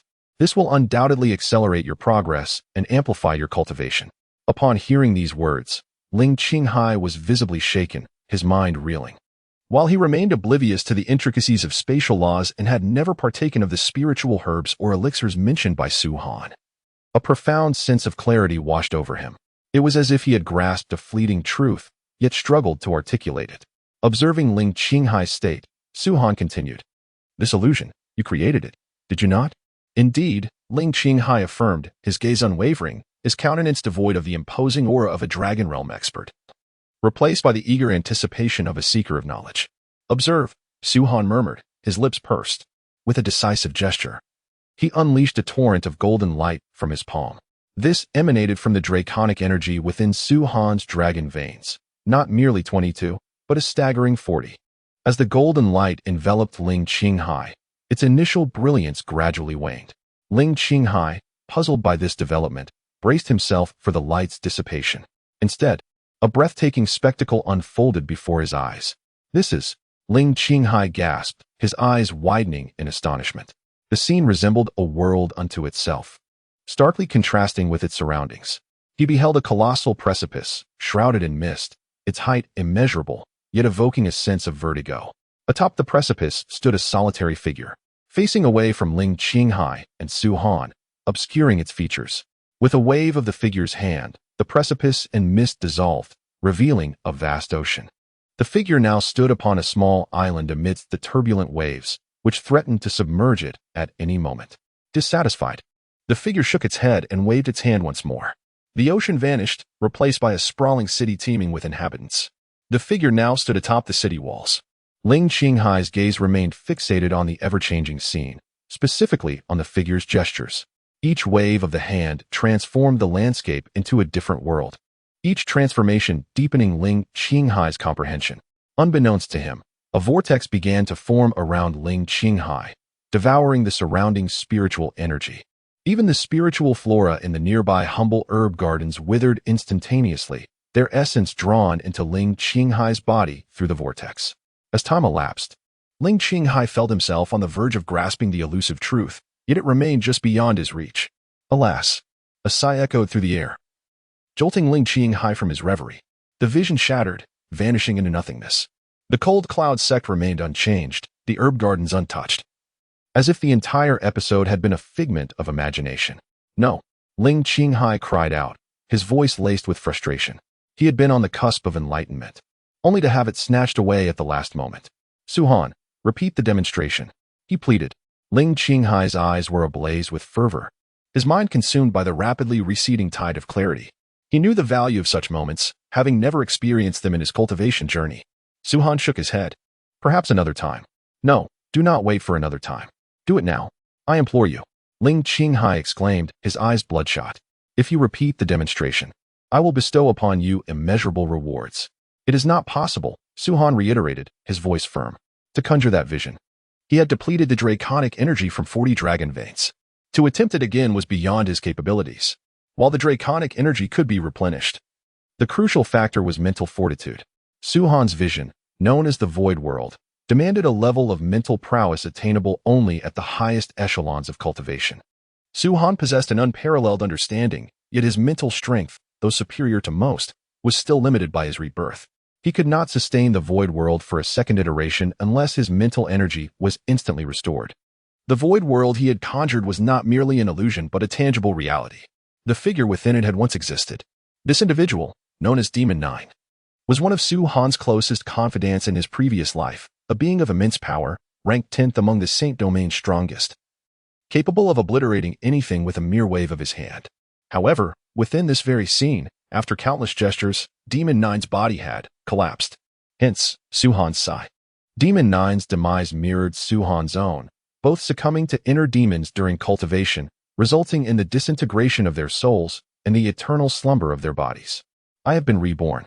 What of you?" Su Han mused, his gaze piercing the heavens.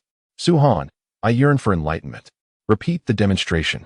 Ling Qinghai's hoarse voice broke through Su Han's thoughts.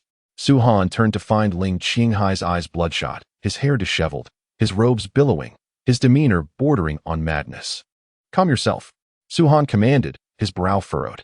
With a swift motion, he delivered a resounding slap to Ling Qinghai's face. The sight would have undoubtedly sparked astonishment. Ling Qinghai, the esteemed sect leader of the Cold Cloud sect, a dragon realm expert, had been struck by Su Han. Ling Qinghai froze, the manic energy that had consumed him dissipating. He stood motionless, his hand covering his cheek, before offering a wry smile. "Thank you." Ling Qinghai harbored no resentment. Instead, his gaze toward Su Han was filled with gratitude. He had regained his senses and realized he had nearly succumbed to demonic influence. Had Su Han not jolted him back to reality with a timely slap, he might have suffered a mental breakdown, forever trapped in a state of madness. The mere thought of that grotesque, inhuman state sent shivers down his spine. Nevertheless, Ling Qinghai inquired, "What technique did you employ just now?" "The world of emptiness," Su Han replied. "It can also be described as the law of space. As a dragon god realm cultivator, you've gained preliminary insight into realms. With continued cultivation, your dragon chi attributes will gradually manifest, though you may not be aware of it.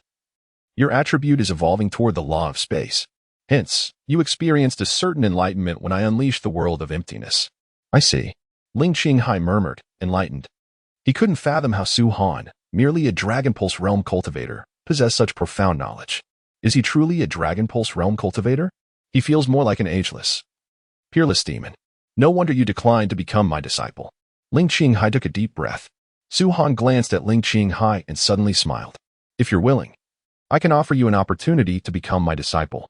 How does that sound?" Ling Qinghai abruptly looked up, displaying no anger, but rather a hint of anticipation. "Becoming your disciple would allow me to witness the world of emptiness again?" Ling Qinghai asked. "Indeed," Su Han affirmed.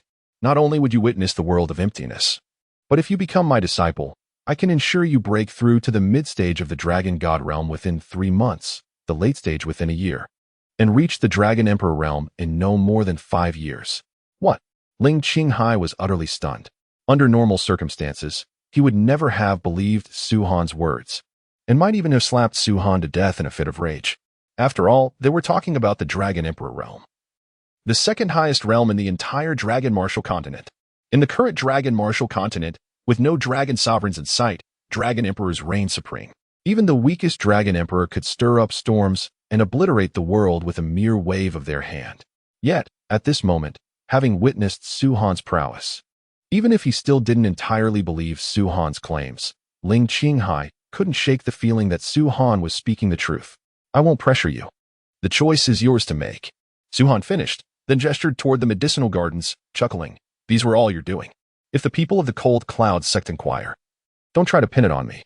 Ling Qinghai turned to look, only to find that more than a dozen medicinal gardens had been reduced from vibrant oases of spiritual energy to ashen wastelands.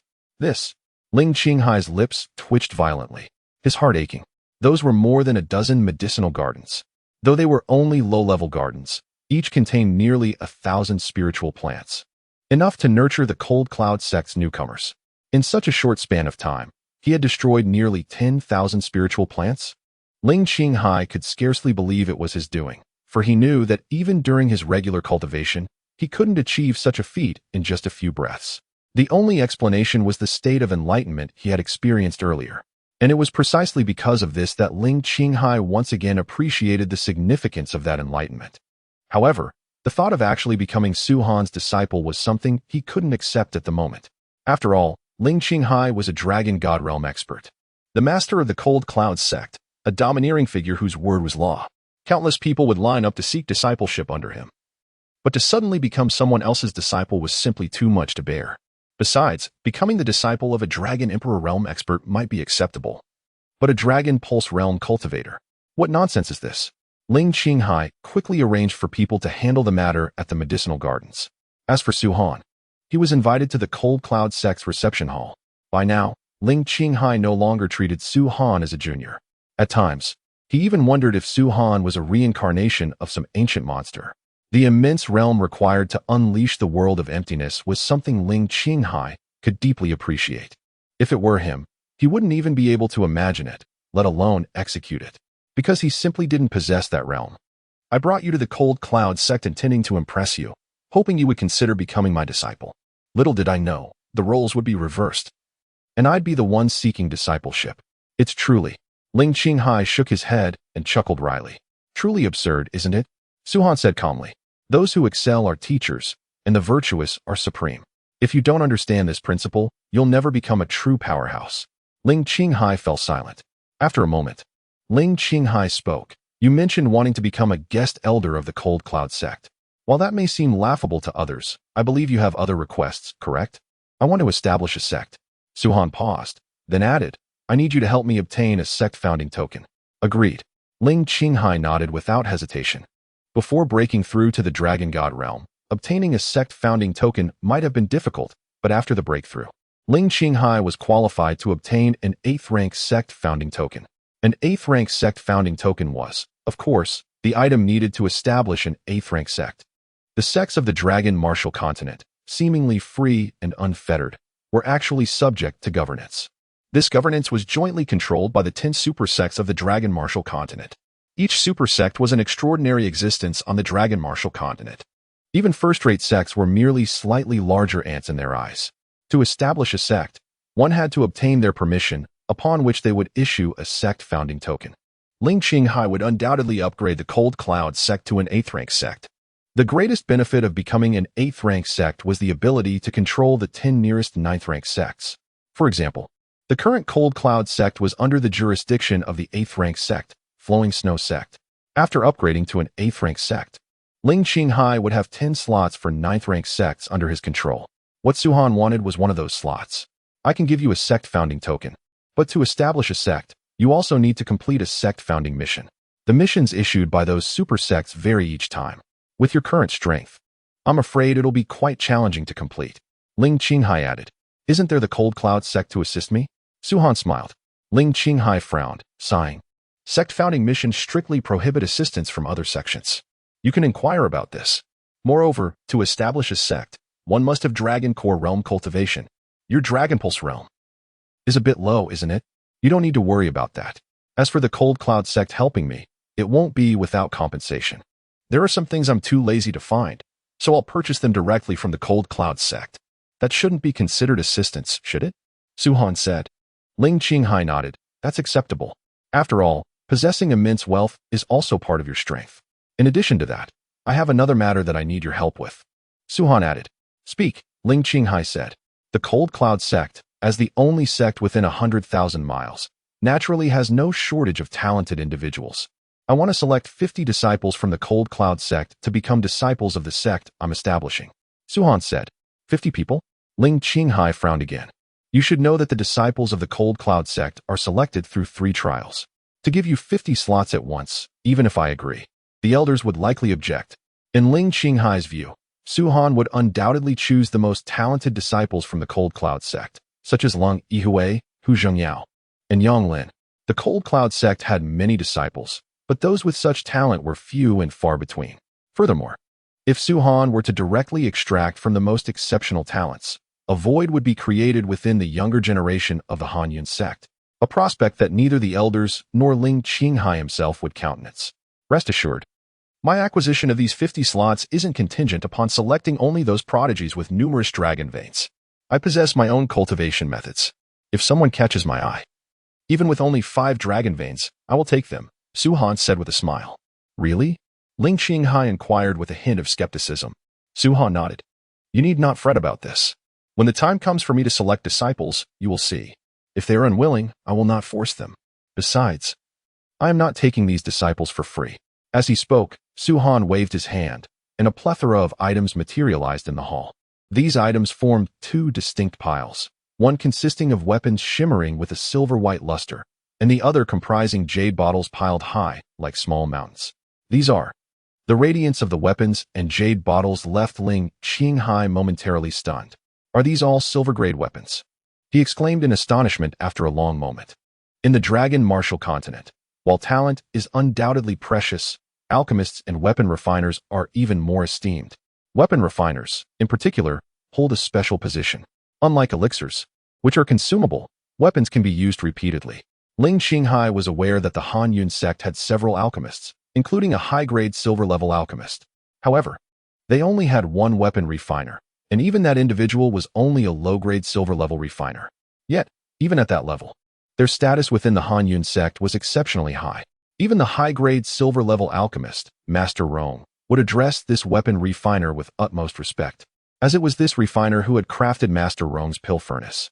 While a low-grade silver-level weapon refiner can only forge low-grade silver-level weapons, Ling Qinghai observed that some of the weapons Su Han presented were high-grade silver-level. Moreover, there were 10 such weapons. This revelation caused considerable astonishment in Ling Qinghai. The market price for a high-grade silver-level weapon had soared to millions of gold coins, making it far more valuable than equivalent elixirs. Even the Han sect would need to purchase weapons of this caliber, as their own weapon refiner was incapable of producing them. These weapons, along with those elixirs, represent my sincerity. What do you think? Su Han inquired with a gentle smile. These silver-grade weapons alone must be worth hundreds of millions of gold coins, wouldn't they? Ling Qinghai remarked. And what grade are those elixirs? Are they all high-grade elixirs? There are high-grade elixirs, as well as silver-grade elixirs. There are approximately dozens of low-grade silver-level elixirs, about 20 mid-grade silver-level elixirs, and, like the weapons, 10 high-grade silver-level elixirs, totaling 100, Su Han stated calmly. He had prepared these items in advance at the Shao family, awaiting this moment. The creation of these elixirs and weapons had nearly depleted Su Han's savings. However, the rewards were substantial. If these weapons and elixirs were sold instead of being gifted to the Han sect, they would fetch hundreds of millions of gold coins, representing a profit margin of dozens, if not hundreds, of times the cost of production. This underscored the lucrative nature of the alchemist and weapon refiner professions, especially the latter. With these items alone, even if I were to poach 50 geniuses from the Han sect, you could easily cultivate replacements. Moreover, those I intend to take may not necessarily be geniuses, Su Han elucidated. Very well, I agree, Ling Qinghai affirmed after taking a deep breath. He then inquired, but I must know, were these weapons also crafted by you? Indeed, Su Han confirmed with a nod. Despite having witnessed numerous miracles attributed to Su Han, Ling Qinghai could not conceal his astonishment. He struggled to comprehend how Su Han, merely a dragon vein realm cultivator who had opened over 20 dragon veins, could possess the ability to refine elixirs and, in a mere half-minute, produce 10 high-grade elixirs with apparent ease. Furthermore, he was also a weapon refiner, and a high-grade silver level 1 at that. This transcends comprehension. I, the sect master, am in the dragon spirit realm, the third major realm in the dragon martial continent, and could be considered a formidable figure. Yet, at this moment, I find myself unable to fathom you. Ling Qinghai lamented with a shake of his head. Su Han responded with a smile. Therefore, you should carefully consider the proposition. If you were to become my disciple, you would soon advance to the second major realm of the dragon martial continent. As the sect master of the Han sect, becoming your disciple would have significant repercussions. I shall consider this matter further, Ling Qinghai replied, still intrigued but constrained by his responsibilities to the sect and the influence of the Lu Shui sect. The most critical factor was Su Han's cultivation level. Had Su Han been in the dragon sovereign realm, accepting him as a master would have been unquestionable. However, Su Han's dragon vein realm status presented a dilemma. In that case, I shall take my leave, Su Han stated, intending to depart from the Han sect as he had no desire to become a disciple. Furthermore, he had numerous matters to attend to. As establishing a sect was no easy feat, were you not seeking to become an honorary elder of the Han sect? I grant you that title, Ling Qinghai added as he rose to his feet. Thank you, Su Han replied with a faint smile before turning to leave. However, upon reaching the hall, he paused, turned back, and said, "Oh, yes, I was the top performer in this assessment. I shall collect my rewards. Do you still require those rewards? Could you not spare me a little?" Ling Qinghai asked with a twitch of his lips, assuming Su Han had forgotten about the matter. Every little bit counts. Wouldn't you agree? Su Han responded with a smile. Ling Qinghai was rendered speechless. After receiving the rewards of gold-level spiritual objects, Su Han departed from the Han sect and returned to the Shao family. The guards at the entrance were overjoyed to see Su Han's return and respectfully bowed before rushing into the Shao family to report the news. The entire Shao family had already prepared a banquet, eagerly awaiting Su Han's return. That evening, the Shao family was brightly lit and adorned with decorations, signifying a momentous occasion. This auspicious event, of course, was Su Han's return. In the courtyard, a stone table stretching over 10 meters was laden with dishes and wine. Surrounded by a multitude of people, Su Han stood in the center. From the moment Su Han set foot in the Shao family, he became one of us. Although Su Han did not join the Han sect, His talent is unparalleled, and he will undoubtedly become a supreme powerhouse in the future. If any of you wish to cultivate a relationship with him, now is the opportune moment, Xiao Hongshan announced with a hearty laugh, his words tinged with jest. His words were accurate, as many individuals sought to curry favor with Su Han, or at least avoid offending him. However, Xiao Hongshan's remarks caused them to display expressions of awkwardness. Brother Su Han, I would like to offer you a toast. Someone approached, his face pale, and his gaze filled with reverence. The individual was none other than Lien Yuza, whom Su Han had severely injured some time ago. You wish to toast me? Su Han glanced at the approaching figure with a smile that did not quite reach his eyes. Previously, I was short-sighted and failed to recognize Brother Su Han's exceptional abilities. From this day forward, I, Lien Yuza, will follow Brother Su Han's lead without reservation. Anyone who dares to speak ill of you will face my wrath, Lien Yuza proclaimed with righteous indignation. Those around couldn't help but glance over, their faces etched with amusement. Everyone knew that Lien Yuza had been nearly beaten to death by Su Han, prompting his father, Lien Chong, to personally apologize. At that time, he had vehemently vowed to never let Su Han off the hook. Now, witnessing Su Han's rise, he had come crawling back, pledging his allegiance. One must possess principles, avoiding arrogance, conceit, and disdain for others. Su Han raised his goblet and clinked it against Lien Yuza's, saying with a smile, I'll drink this one.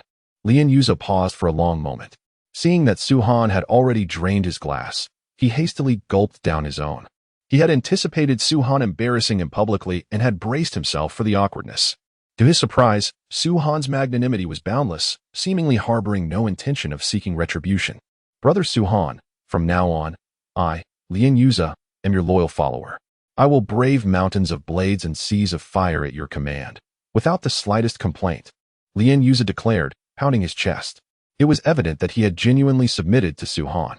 Braving mountains of blades and seas of fire is all well and good. But there might actually be something I need your help with, Su Han said. What is it? Lien Yuza asked immediately.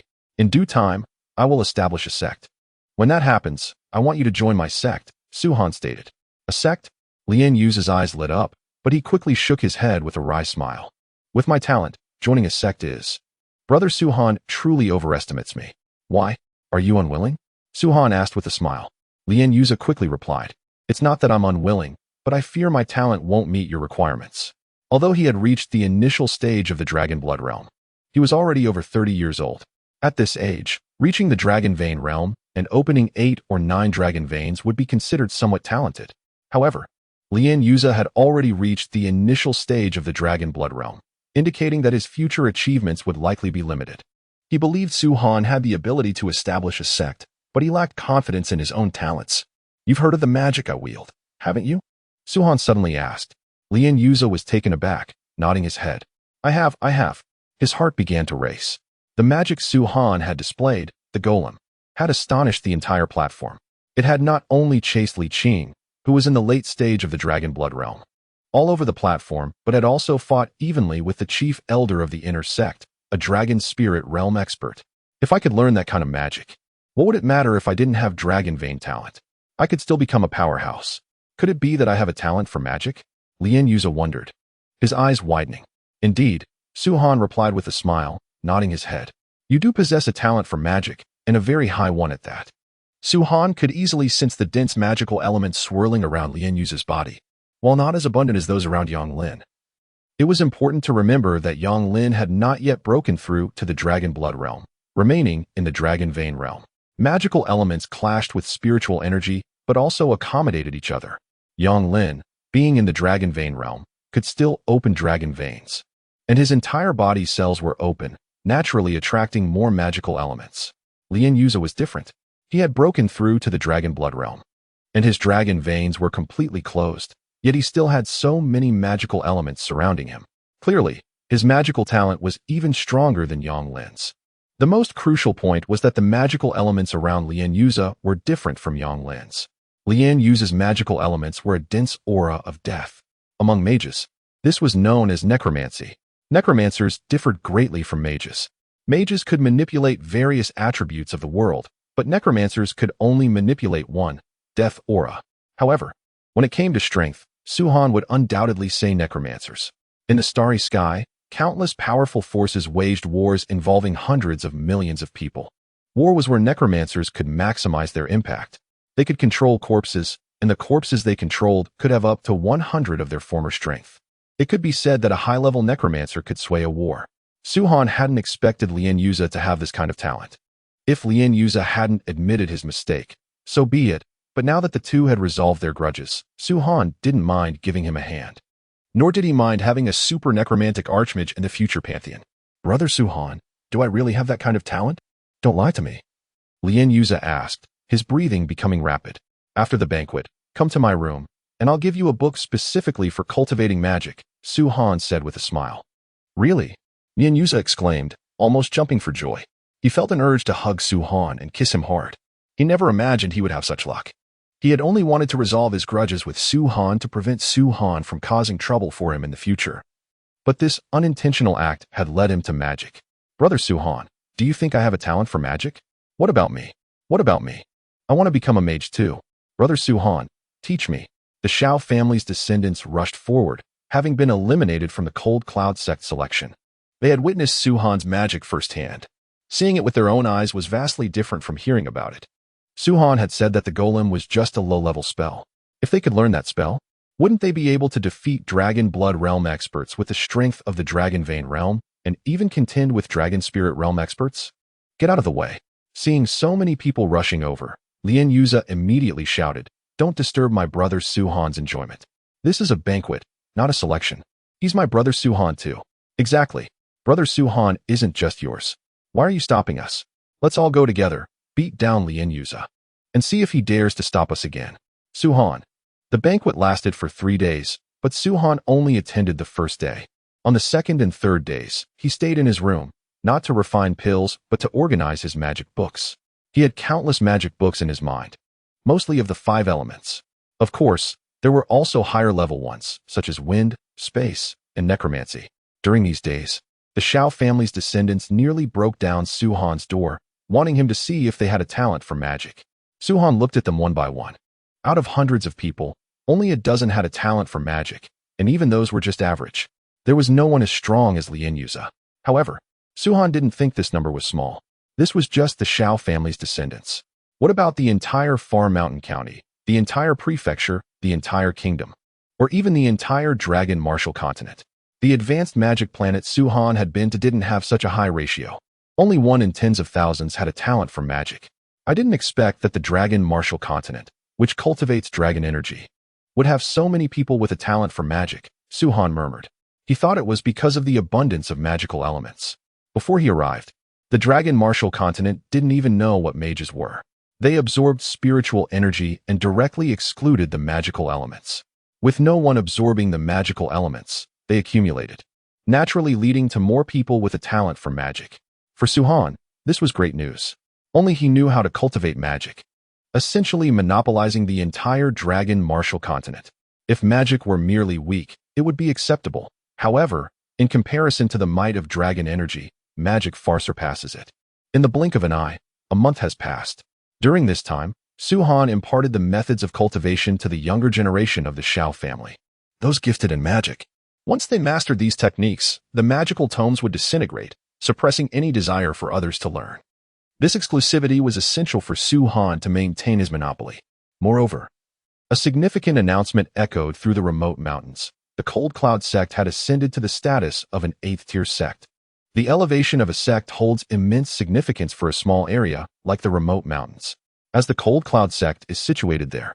Its promotion to an 8th-tier sect means that the nearest 10 9th-tier sects will fall under its jurisdiction. This inevitably results in their frequent visits to the Cold Cloud sect, bringing a transformation to the economy of the remote mountains.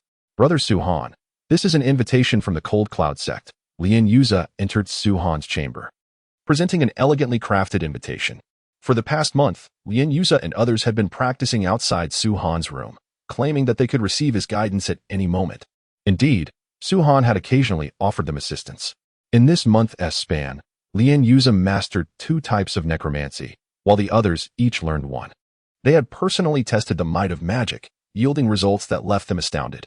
Several had even grasped the formidable mountain giant spell that Su-Han had previously demonstrated. Its power was truly overwhelming. were it not for Su Han's restriction on the number of spells they could learn. They could have mastered 2 or 3 more within this month. 3 days hence? Su Han smiled slightly, placing the invitation beside his bed. The Cold Cloud Sect's ascension signified that Ling Qinghai had secured a founding decree for a 9th-tier sect. For the sake of this decree and the 50 available slots, Su Han resolved to visit the Cold Cloud sect. It had been a month. He was due for some exploration. Rising from his bed, Su Han stretched, producing a series of satisfying cracks throughout his body. At the moment he took his first step, an extraordinary golden light erupted from within him, though the radiance was fleeting. In that instant, Su Han resembled the sun, causing Lian Yuza to squint against the brilliance. Was that dragon energy? Lian Yuza stared in disbelief. It certainly did not appear to be merely 22 strands. He was correct. Those golden rays were not 22 strands of dragon energy, but an astounding 88. After a month, Su Han had awakened several dozen strands of dragon energy, leaving only 20 more to reach his limit. At that point, if he were to break through to the dragon blood realm, he could easily defeat those in the dragon spirit realm, even without merging dragon blood. Merely merging first-tier beast blood would suffice. As for the dragon blood realm, it was but an insignificant hurdle for Su Han. Continue your cultivation. In 3 days, you shall be eligible to join the Godslayer Pavilion. Su Han addressed Lian Yuza and the others. Upon hearing his words, they trembled with excitement. They had thought their dreams of joining a sect were dashed. Yet now they had a chance. In the Dragon Martial continent, the status of a sect was exceedingly prestigious. The 3 days swiftly passed.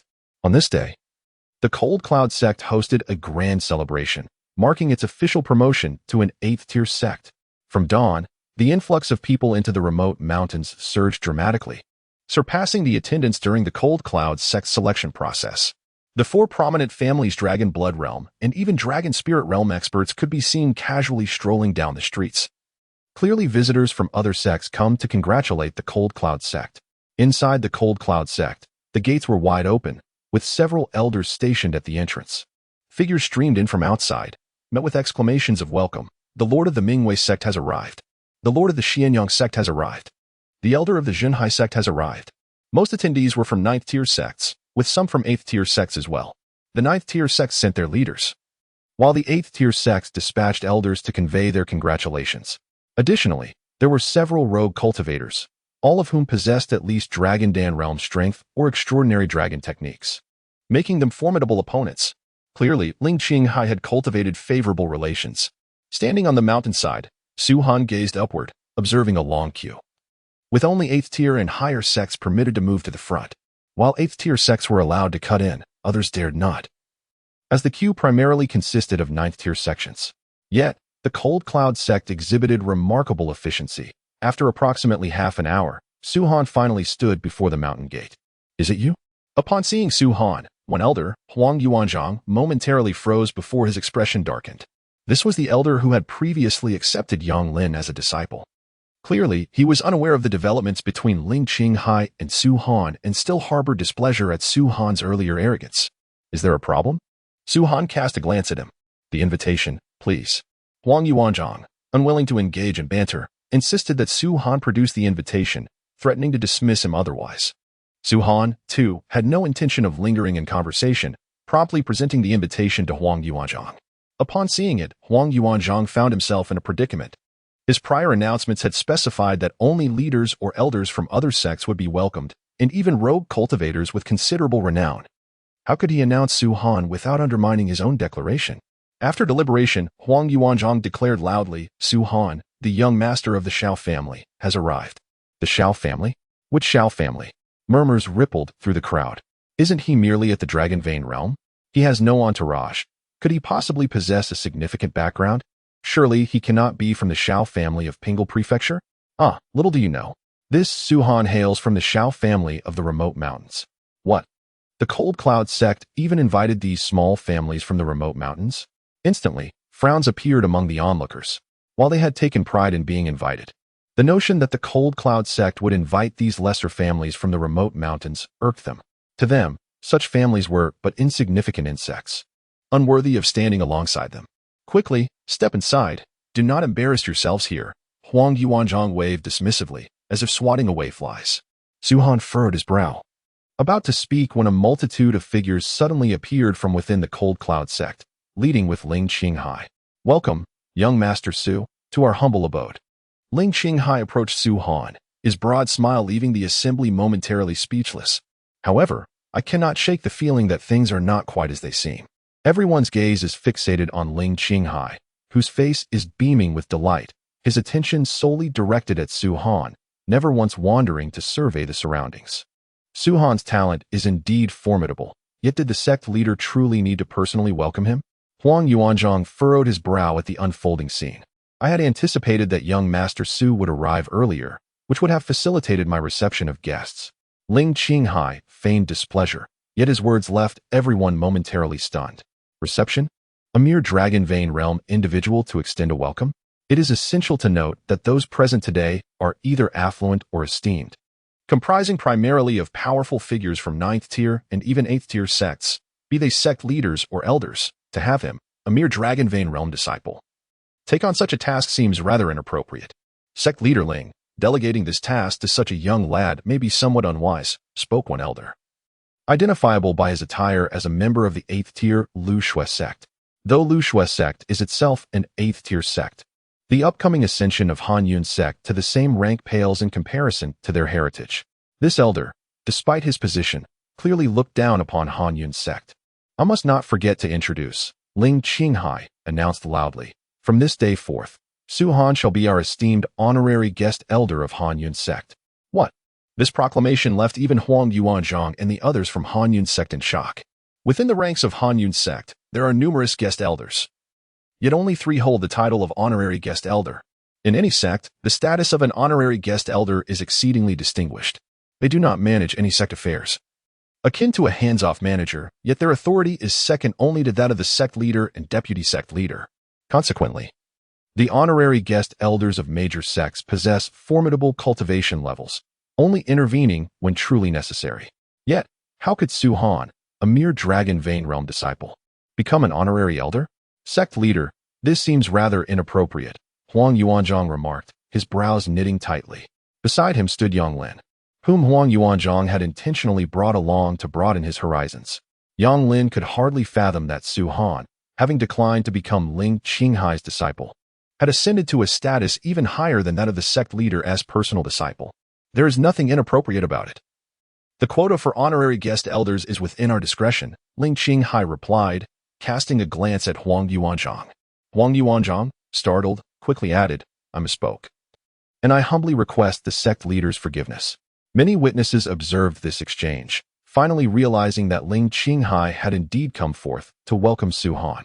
Ling Qinghai disregarded Huang Yuanzhang and turned to Su Han with a smile. Young Master Su, please come inside. We have prepared the finest tea that others have yet to savor. Wait, Su Han remarked, glancing at the towering pile of gifts, and chuckled. Today marks the official ascension of Han Yun sect. As an honorary elder, it would be rather embarrassing if I did not bring a gift. Huh? What could a mere Dragon Vein Realm disciple possibly prepare? Scoffed one onlooker. Low-grade pills? Low-grade weapons? Haha. If he were truly the son of the Shao family from Pinglu Prefecture, perhaps he would present something grand, but alas. I cannot imagine what the Shao family from Yuanshan could offer. As word of Su Han's intention to present a gift spread, many heads turned, and laughter echoed through the crowd. Yet, Ling Qinghai remained unperturbed, his expression filled with anticipation as he regarded Su Han. While others might be skeptical, he understood that Su Han's willingness to present a gift in front of so many indicated that it would not be of trifling significance. Under the gaze of the crowd, Su Han waved his hand, and a scroll materialized in his grasp. This is a painting I have prepared for you. Su Han handed the artwork to Ling Qinghai, who accepted it eagerly, expressing his gratitude. As the two prepared to depart, someone suddenly called out, Sect Leader Ling. What kind of painting is that? At least allow us to take a look. Indeed, you received gifts from others, and they were all reported. Why should you leave with a painting without showing us? Clearly, this painting must be exceptionally valuable, as Sect Leader Ling seems unwilling to share it with us. Their words dripped with sarcasm, aimed squarely at Su Han's offering. The gifts from others were either silver-tier weapons or silver-tier pills, though not numerous. Such items hold significant value among 9th-tier sections. Since this is a gift from young Master Su to our sect, it would be inappropriate to display it here. Ling Qinghai began, but Su Han interjected, It is of no consequence. If they wish to see it, let them have a look. Very well, Ling Qinghai conceded, shaking his head in resignation as he unfurled the scroll. What is this? A figure? A cliff? What does this painting signify? It appeared to be an ordinary painting, devoid of anything remarkable. Observing the scene depicted, the onlookers scoffed and shook their heads. However, as Ling Qinghai listened to their comments, he was jolted. He hastily focused on the image, recognizing a figure standing atop a cliff. This, Ling Qinghai's eyes widened upon the first glimpse of the painting. The dragon energy within him surged fiercely. This artwork was none other than the void realm that Su Han had previously manifested. While to others it seemed merely a figure and a cliff, to Ling Qinghai, the cliff transformed, revealing oceans, islands, cities, and countless silhouettes. It was as if this were not a static painting, but a scene in constant flux. This vision was visible only to Ling Qinghai, as his cultivation path was shifting towards the laws of space. When Su Han had previously exhibited the void realm, it had nearly granted him enlightenment. Though he had not broken through, his comprehension of the realm had significantly deepened. Ling Qinghai had lamented the fleeting nature of Su Han's display of the void realm. But today, Su Han had gifted him an image of it. For Ling Qinghai, this was infinitely more precious than all other gifts combined. At this moment, Ling Qinghai stared at the painting, entranced, utterly lost in its depths, as if irresistibly drawn to it. It is merely a painting. Even for the sake of showing respect to young Master Su, there is no need for such theatrics, chided the elder from Lu Shue's sect, who appeared to be grasping the essence of the moment. Su Han cast a glance at the elder. Grasping the essence? Haraha. The elder laughed heartily. You, a mere dragon vein realm child, understand what it means to grasp the essence? Do you even know how to write the term? A frog at the bottom of a well, Su Han calmly retorted. Say that again? The elder from Lu Shue's sect's expression darkened, and he coldly scoffed. Ling Qinghai respects you as an honorary guest elder of Han Yun's sect, but to me, you are nothing. A mere dragon vein realm disciple dares to speak to me in such a manner? You must be tired of living. It seems the founding decree of the 8th tier sect is now within reach. Su Han regarded the elder, his eyes glinting with coldness. Establishing a 9th tier sect would significantly simplify the subsequent ascension of sect levels. There are 3 methods. The first is to complete tasks to obtain the founding decree for an 8th tier sect, just as one establishes a 9th tier sect. The second is for the sect leader to ascend to the dragon god realm, thus qualifying for the promotion to an 8th tier sect, as Han Yun's sect is doing. The third is to annihilate an 8th tier sect, thereby appropriating their founding decree. Naturally, very few dare to pursue the third option, as it requires overwhelming strength. 9th tier sects are governed by 8th tier sects, which are, in turn, protected by 7th tier sections. To obliterate a minor, 8th rate sect is not beyond the capabilities of a 9th rate sect. However, the latter must then contend with the wrath of a 7th rate sect. Thus, ascension to an 8th rate status typically relies on the former 2 methods, especially the first. Yet, Su Han's words suggest a desire to employ the third method to acquire an 8th rate sect establishment token, beginning with the annihilation of the Flowing Snow sect. Insolent fool. Were it not for the Cloud Peak sect's ascension today, I would show you the consequences of your audacious pronouncements. The elder was incensed. Suddenly, Ling Qinghai, who had been fixated on the portrait, radiated an immense aura. All eyes turned to Ling Qinghai, where a colossal vortex had materialized above his head, drawing in boundless celestial spiritual energy, as if to solidify it, channeling it into Ling Qinghai's body. Rumble, rumble. As the spiritual energy permeated him, Ling Qinghai's aura intensified. Ultimately, a striking golden radiance erupted from him, transcending the previous peak pressure and undergoing a qualitative transformation. What? He broke through? This is clearly the pressure of a dragon spirit realm intermediate stage, far greater than before. Witnessing this, everyone was astounded, even the Flowing Snow sect elder. They realized that Ling Qinghai had indeed been enlightened by the painting, directly ascending to the dragon spirit realm intermediate stage. Even the Flowing Snow sect master, who had lived for centuries, was only at the dragon spirit realm intermediate stage. The Flowing Snow sect elder had previously looked down on the Cloud Peak sect due to Ling Qinghai's lower cultivation level compared to the Flowing Snow sect master. However, Ling Qinghai's breakthrough meant his cultivation was now on par with the Flowing Snow sect master, signaling the Cloud Peak sect's impending rise to the same level as the Flowing Snow sect. How is this possible? A mere painting enabled a dragon spirit realm breakthrough? Who is he? Is he truly at the dragon vein realm? This man must possess an extraordinary background, or sect master Ling would not have greeted him with such a beaming smile, nor would he have broken through because of a mere painting. Indeed, this painting could not have been created by this youth. It must have been painted by someone at least in the dragon spirit realm, perhaps even the dragon sovereign realm. At that moment, the gazes directed at Su Han were devoid of the previous disdain, replaced with awe and trepidation. Whoosh! The vortex above Ling Qinghai dissipated, and his aura subsided. Compared to before, Ling Qinghai seemed like a different person. If he had previously been like a drawn sword, he was now a steadfast mountain. At his level, even a minor breakthrough would result in a terrifying increase in strength. Did you break through? Su Han smiled at Ling Qinghai, indifferently saying, although you have broken through, this painting still contains other artistic conceptions. If you can comprehend them, breaking through to the dragon spirit realm advanced stage should not be difficult.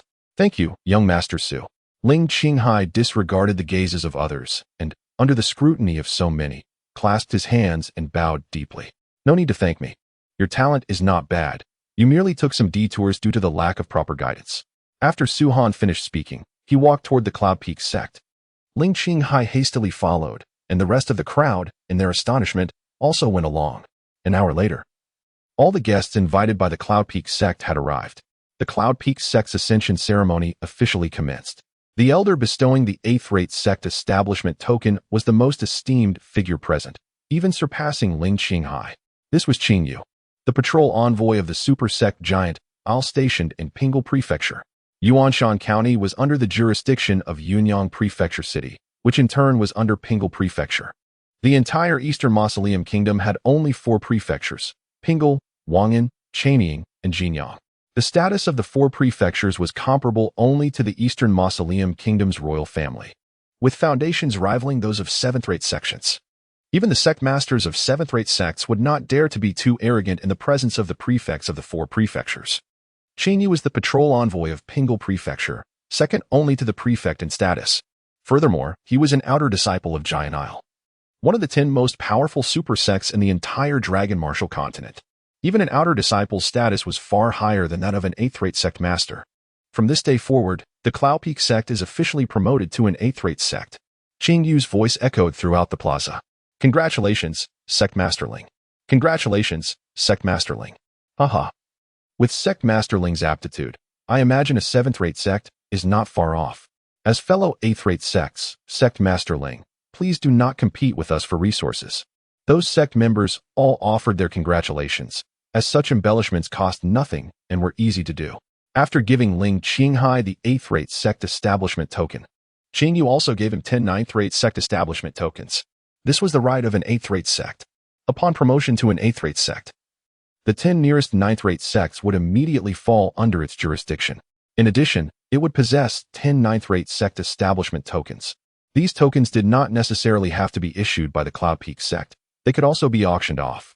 After all, anyone who reached the Dragon Core realm could establish a sect, and there were many who wanted to establish sects but lacked the tokens. Of course, even if one bought these tokens and established a sect, there was no guarantee of maintaining the sect's prosperity. The resources required to sustain a sect's development were simply too vast. Many 9th-rate sects, upon their establishment, would be granted some resource lands by 8th-rate sects, but few could hold on to them. The eventual outcome was the seizure of the resource lands, followed by the sect's destruction. This was a common occurrence in the Dragon Martial continent, as wars between sects were frequent, and the super sects would not interfere. After the Ascension ceremony, the Cloud Peak sect held a banquet. This banquet was merely for eating, drinking, and mutual flattery between sects to avoid competition for resources. Su Han had no interest in attending such a banquet and directly asked Ling Qinghai for a sect establishment token. When activating the token, it would present tasks. Only by completing these tasks could a sect be established. Ling Qinghai said, after you successfully establish your sect, I will allocate several good resource lands to you and find a good sect residence for you as a gift for establishing your sect. I understand. Su Han nodded, then bid farewell to Ling Qinghai and returned to the Shao family. Upon returning to the Shao family, Su Han immediately dripped a drop of blood onto the sect establishment token to activate it. A vast expanse of light emerged from the token, transforming into a light curtain. Within the light curtain were the tasks required to establish a sect. 1. 100 low-grade silver weapons, 50 medium-grade silver weapons, 10 high-grade silver weapons. 2. 500 low-grade silver pills, 200 medium-grade silver pills, 50 high-grade silver pills. 3. 100 first-order demonic beast crystal cores, 50 second-order demonic beast crystal cores. 10 third-order demonic beast crystal cores. 4. 10 million gold coins. This is simply extortion. Upon seeing the tasks required to establish a sect, even Su-Han could not help but roll his eyes. In the previous life, establishing a sect did not require any specific tasks. As long as one possessed formidable strength capable of ensuring the sect's survival, one could establish multiple sects, be it 10 or 100, without any interference. It is worth noting that the management of those 10 super sects within the Dragon Martial continent is exceedingly stringent. Should one neglect the sect missions and refrain from acquiring sect establishment orders, one could still establish a sect. Yet the foremost to strike would inevitably be those 10 super sections. Su-Han calculated that the value of items from these tasks approached nearly 1 billion gold coins. No wonder so many individuals have reached the Dragon Dan realm without establishing a sect. Aside from the difficulty in obtaining a sect establishment order, the colossal financial resources required for these tasks are likely beyond their means. Su-Han shook his head. That Han Yunzi from the Cold Cloud sect, despite being in the Dragon Spirit realm for many years, had only amassed 20 million gold coins. Even for those in the Dragon Dan realm, after depleting their entire fortune, they likely wouldn't possess such an amount. Even with continuous accumulation, it would take over a decade. However, establishing a sect is not solely an individual endeavor. One can acquire gold coins from others. Otherwise, the Dragon Martial continent would hardly have such a multitude of sections. If even a mere 9th-rate sect demands such a fortune, the financial requirements for 8th-rate, 7th-rate sects and beyond would be even more astonishing, were it not for the necessity of completing sect tasks to establish the first sect. Su-Han would have refrained from squandering his resources on this, and would have directly sought to seize a sect establishment order from a 9th-rate sect instead. The following morning, Su-Han gathered Lien Yuza and others to venture into the Beast Mountain range. In addition to the beast cores required for the sect missions, alchemy also necessitates beast cores, and the optimal location to acquire these cores is undoubtedly the Beast Mountain range. Su-Han possessed some potions and weapons, yet they fell short of what the sect mission demanded. Thus, he could only venture into the Beast Mountain range to slay beasts, procure beast crystals, and then refine potions to sell, subsequently purchasing materials for alchemy. This, for Su-Han, was truly a vicious cycle. Su-Han felt that engaging in such activities was a waste of time, yet Lien Yuza and the others were eager to participate, having officially become magic apprentices, each having learned at least 2 spells. They could hardly contain their excitement to test their current abilities. Among wizards, there exists a hierarchy, from low to high. They are categorized as Magic Apprentice, Wizard, Great Wizard, Mage, Grand Mage, Holy Mage, and God of Magic. Within each rank, there are further divisions, from 1st to 7th tier, totaling 7 tiers. Although Lien Yuza and the others had mastered several magical skills, the magical energy they had absorbed only qualified them as 1st-tier magic apprentices. Besides Lien Yuza and others, Su-Han also summoned Hu Feng, Pang Qing, and included his father, Su Yuming. Notably, Hu Feng and the others had experienced breakthroughs in their cultivation due to the potions Su-Han provided, while his father, Su Yunming, had completely transcended the Dragon Spirit realm. Reaching the initial stage of the Dragon Dan realm, Su-Han's intention was to have Su Yunming temporarily act as the head of the God Slaughter Pavilion. Of course, he would remain the mastermind behind the scenes, with Su Yunming merely serving as the figurehead. After half a day's journey, they arrived at the outskirts of the Beast Mountain range. This marked Su-Han's second visit. This time, he had another crucial task at hand, the mysterious cave previously mentioned by Pang Qing. Pang Qing had claimed that within the cave, a fleeting green light had appeared, which had facilitated his breakthrough. If all went well, it was certain that something extraordinarily precious lay within. Let us begin. Su-Han inhaled deeply and waved his hand, causing a yellowish light to envelop everyone. This light was a manifestation of the Earth attribute magic, Earth Guardian. As soon as Su-Han's words fell, Lien Yuza and the others eagerly dashed into the Beast Mountain range. They would not cast spells until they encountered beasts. Just as battles on the Dragon Martial continent require dragon energy, the magical elements within them would rapidly deplete during the casting of spells, making it impossible to maintain magical skills indefinitely. Su-Han, however, was different. Although he had not reached the 7th-tier God of Magic in his previous life, he had attained the 3rd-tier God of Magic. endowing him with a mastery and absorption of magical elements far superior to that of Lien Yuza and the others. The quantity of magical elements within him was at least on par with that of a mage, with the meager magical elements possessed by Lien Yuza and others. Merely enhancing their Earth Guardian spell would likely exhaust Su Han's magical elements entirely. As they ventured deeper into the Beast Mountain range, the roars of beasts echoed around them. Suddenly, a shadow descended from a tree, darting straight toward Lien Yuza. A blackwing serpent?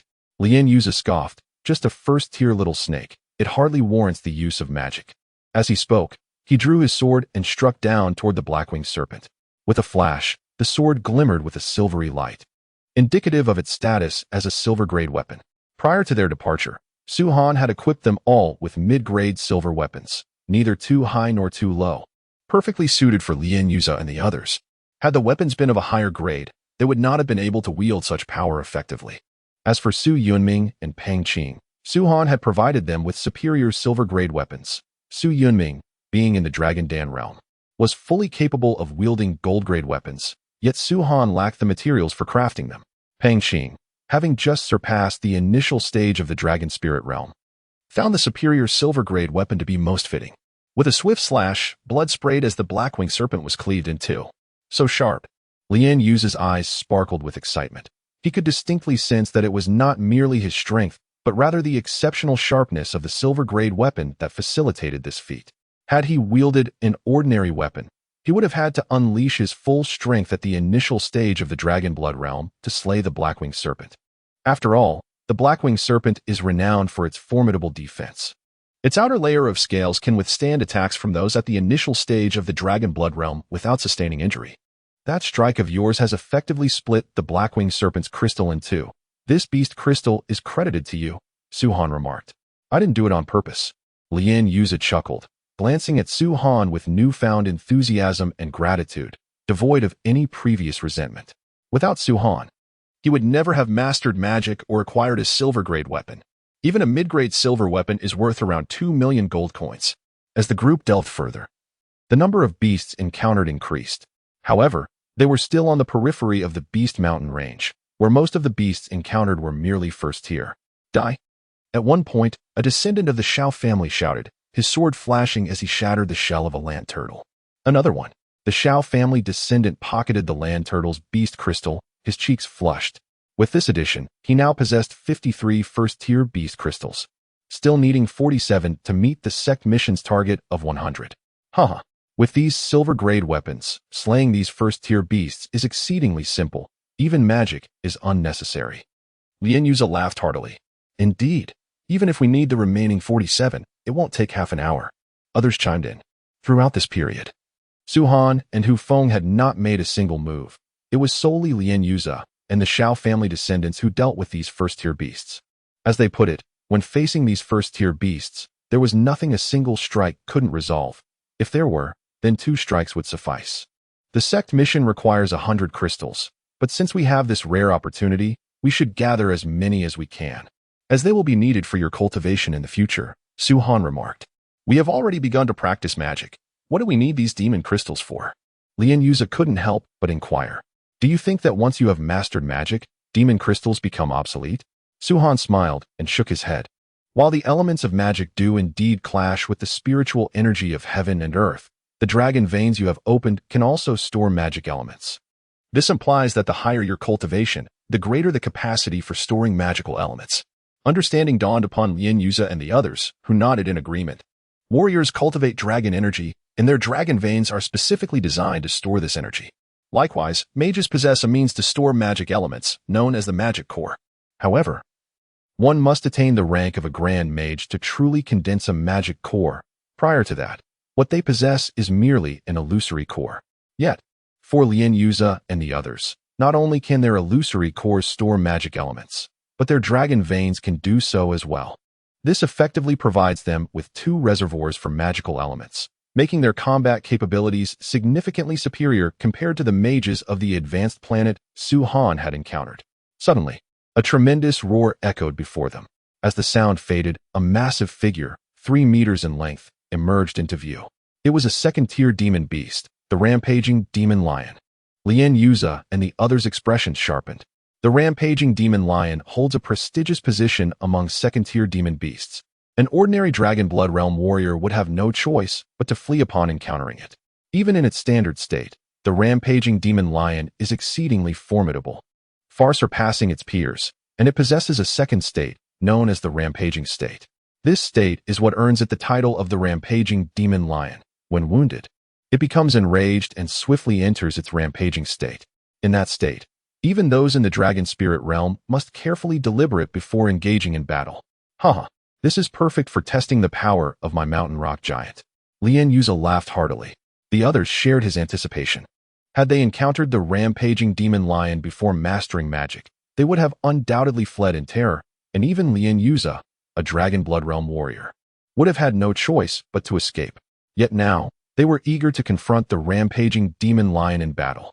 Let us forego magic attacks for now. I want to see the extent of your Dragon Blood Realm prowess, Su-Han suggested with a smile. All right, Lien Yuza exclaimed with a laugh, charging towards the rampaging demon lion. In an instant, Lien Yuza's dragon energy erupted, accelerating his speed as he closed the distance of several dozen meters between himself and the rampaging demon lion in the blink of an eye. Such speed. Is this the heavenly dragon 9 steps that young Master Han taught us? Lien Yuza had only just begun to practice the first step and had yet to fully master it, yet he was already moving so swiftly. This speed could rival that of a late-stage Dragon Blood Realm warrior. The younger members of the Su family remarked in astonishment. They too had practiced the heavenly dragon 9 steps, but had never unleashed their full potential. Su-Han had not only imparted magic to them, but had also shared some secret techniques. These techniques far surpassed the dragon skills found in the dragon martial continent.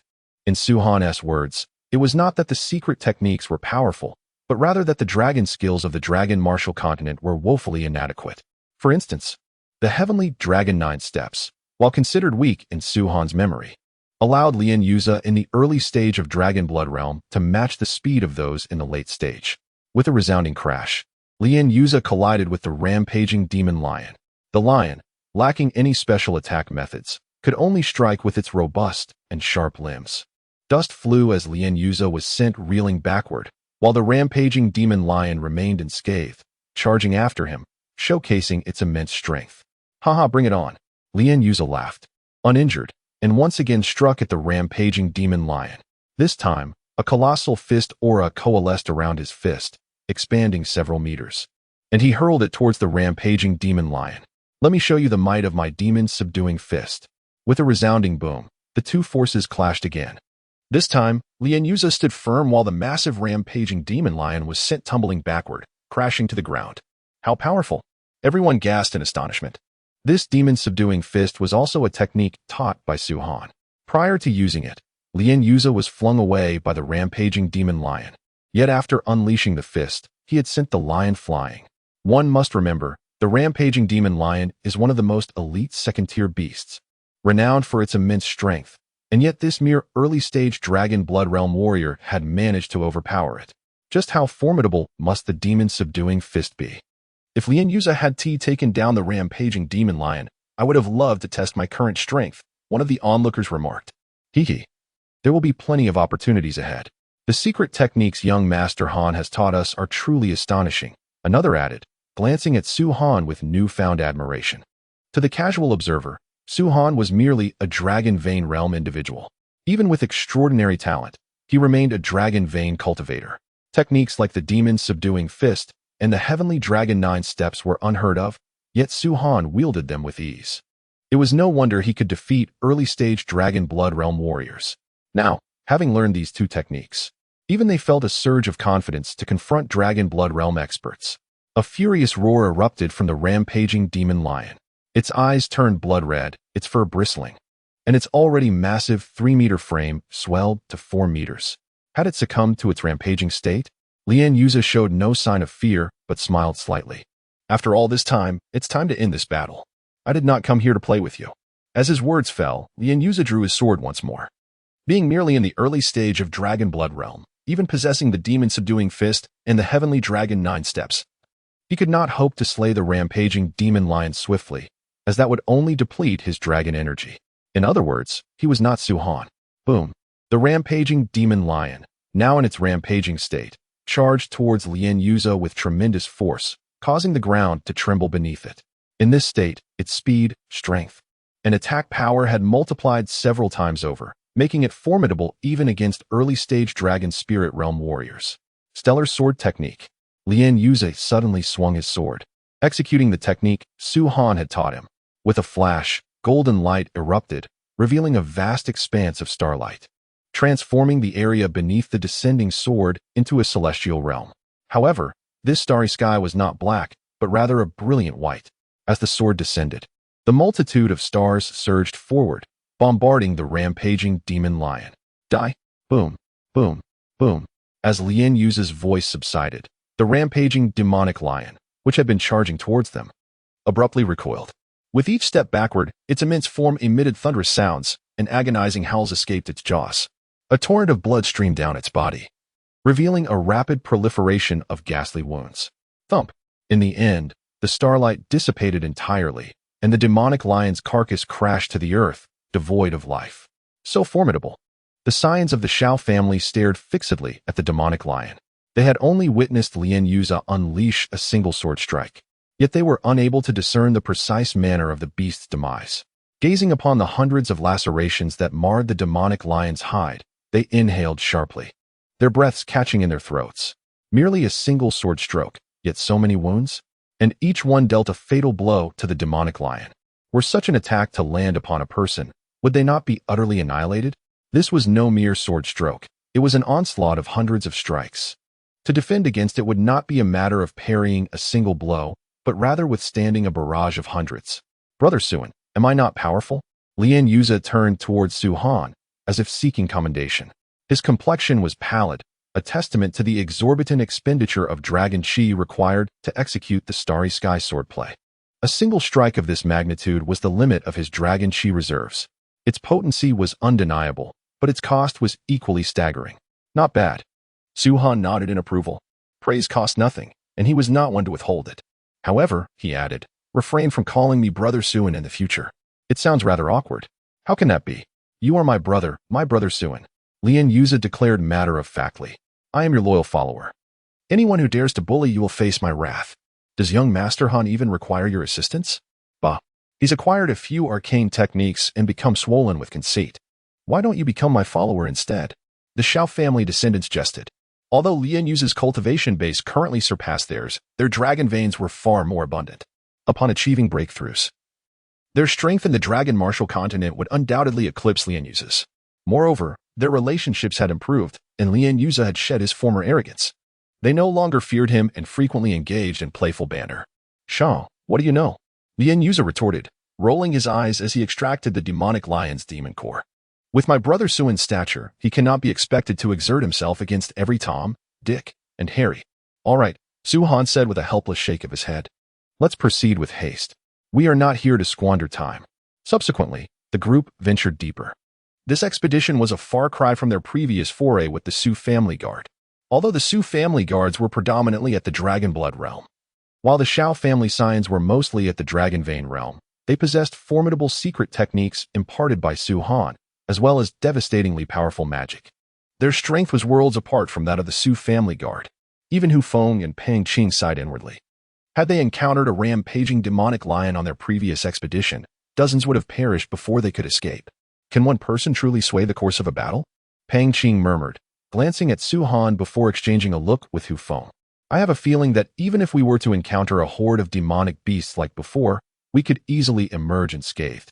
Perhaps even without young Master Han's intervention. We could vanquish them all. We have yet to witness the full extent of magic's power, Hu Feng lamented softly. I am filled with anticipation. As the group advanced, an increasing number of demonic beasts came into view. Tier 1 demonic beasts were plentiful and were swiftly dispatched by Lien Yuze and the Shao family scions, who vied for the kills. As for Tier 2 demonic beasts, none survived their encounters, and their demon cores were quickly claimed. Hu Feng and Pang Qing had no opportunity to participate. Su Han remained in the rear, calmly observing their actions, for the better part of the day. Until dusk painted the sky with the hues of sunset, Su Han's spatial ring overflowed with demon cores. The required number of Tier 1 and Tier 2 demon cores for the sect mission had long been met, with a surplus to spare. However, they had yet to acquire a single Tier 3 demon core, as such beasts rarely frequented their current location. Let's roast the flesh of this demonic lion for tonight's supper. Suhan suggested. Everyone, stay alert. Nighttime is when demonic beasts are most active. Haven't you been lamenting the lack of beasts to slay? Now is your chance. Haha.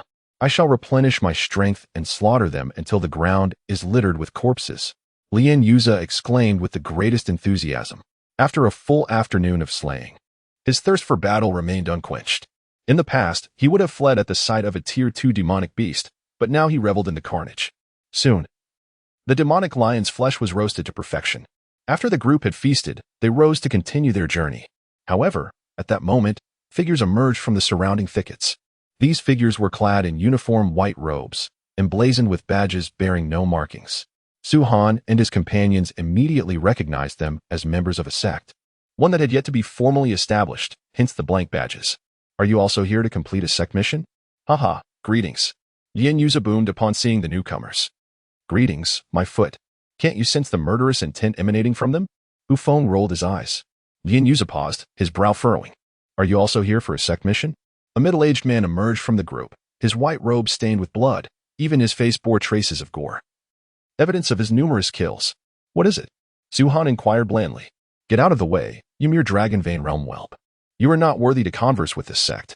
Send forth your leader. The middle-aged man barked. What did you say? Lien Yuza's eyes widened, and he unleashed the aura of a dragon blood realm cultivator. You dare insult my brother, you old cur? I'll tear out your tongue. Dragon blood realm? The middle-aged man sneered. I could crush 10 of your ilk with a single palm. Damn it, I'll kill you today. Lien Yuza roared, his rage reaching a boiling point.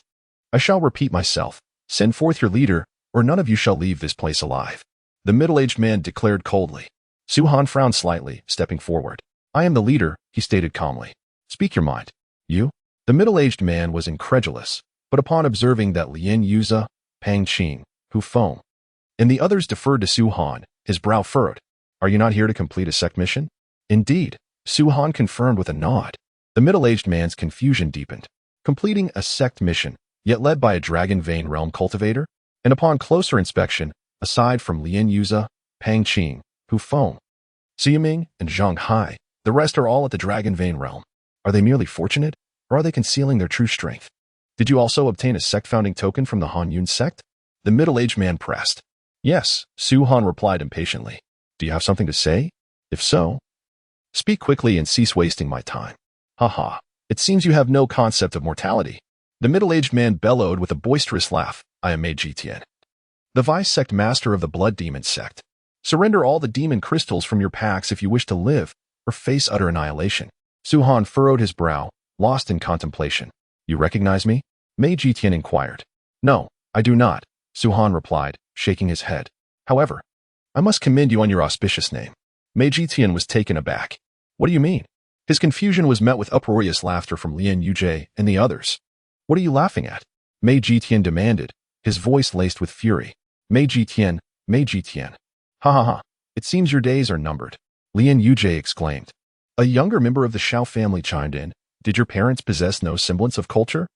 It's as if they cursed you to die from the moment you were born. Insolent fools. Mage Tian roared, his anger reaching a boiling point. Daring to mock me? I shall ensure your demise, leaving no trace of your existence. Blood demon sect, is it? Suhan's eyes gleamed with a chilling light. I shall remember this. Upon the establishment of the God's Lair Pavilion, your blood demon sect shall be the first of the 9th-rate sects to be eradicated. With a wave of his hand, Suhan commanded, slaughter them. Prepare to meet your end. Lien Yuja surged forward, employing the heavenly dragon 9 steps. In an instant, he stood before a dragon blood realm intermediate cultivator, who was caught completely off guard. Bang! Blood splattered as Lien Yuja's fist pulverized the man, scattering his brains.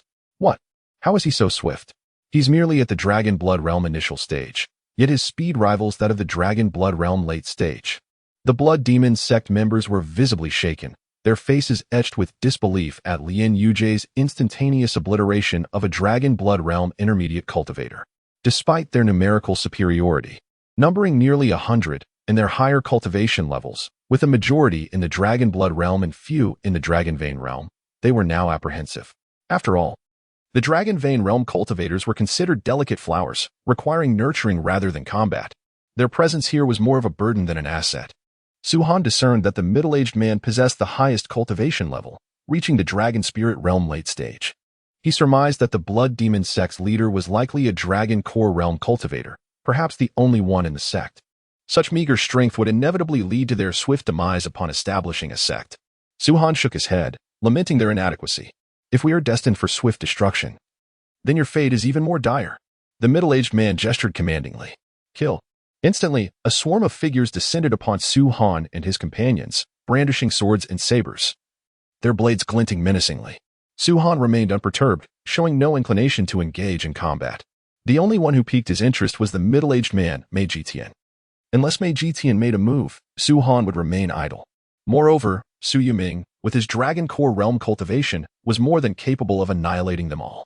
Alas, Mei Jitian's discernment was clouded, preventing him from recognizing Su Yuming's true strength. Swish, swish, swish. As the barrage of blades approached, Lien Yujie and the others unsheathed their swords, unleashing their dragon energy in a counterattack. Crack, crack.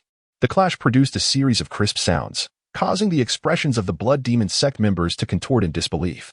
Their weapons, in that instant, had shattered into pieces. Impossible. What manner of weapons do they wield? Silver-grade low tier? Or perhaps mid-tier?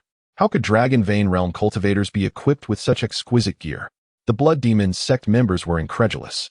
Their own weapons were of superior quality, though not quite reaching the silver grade. They were content with their lot, considering the exorbitant cost of sect missions and the need to sustain their large numbers.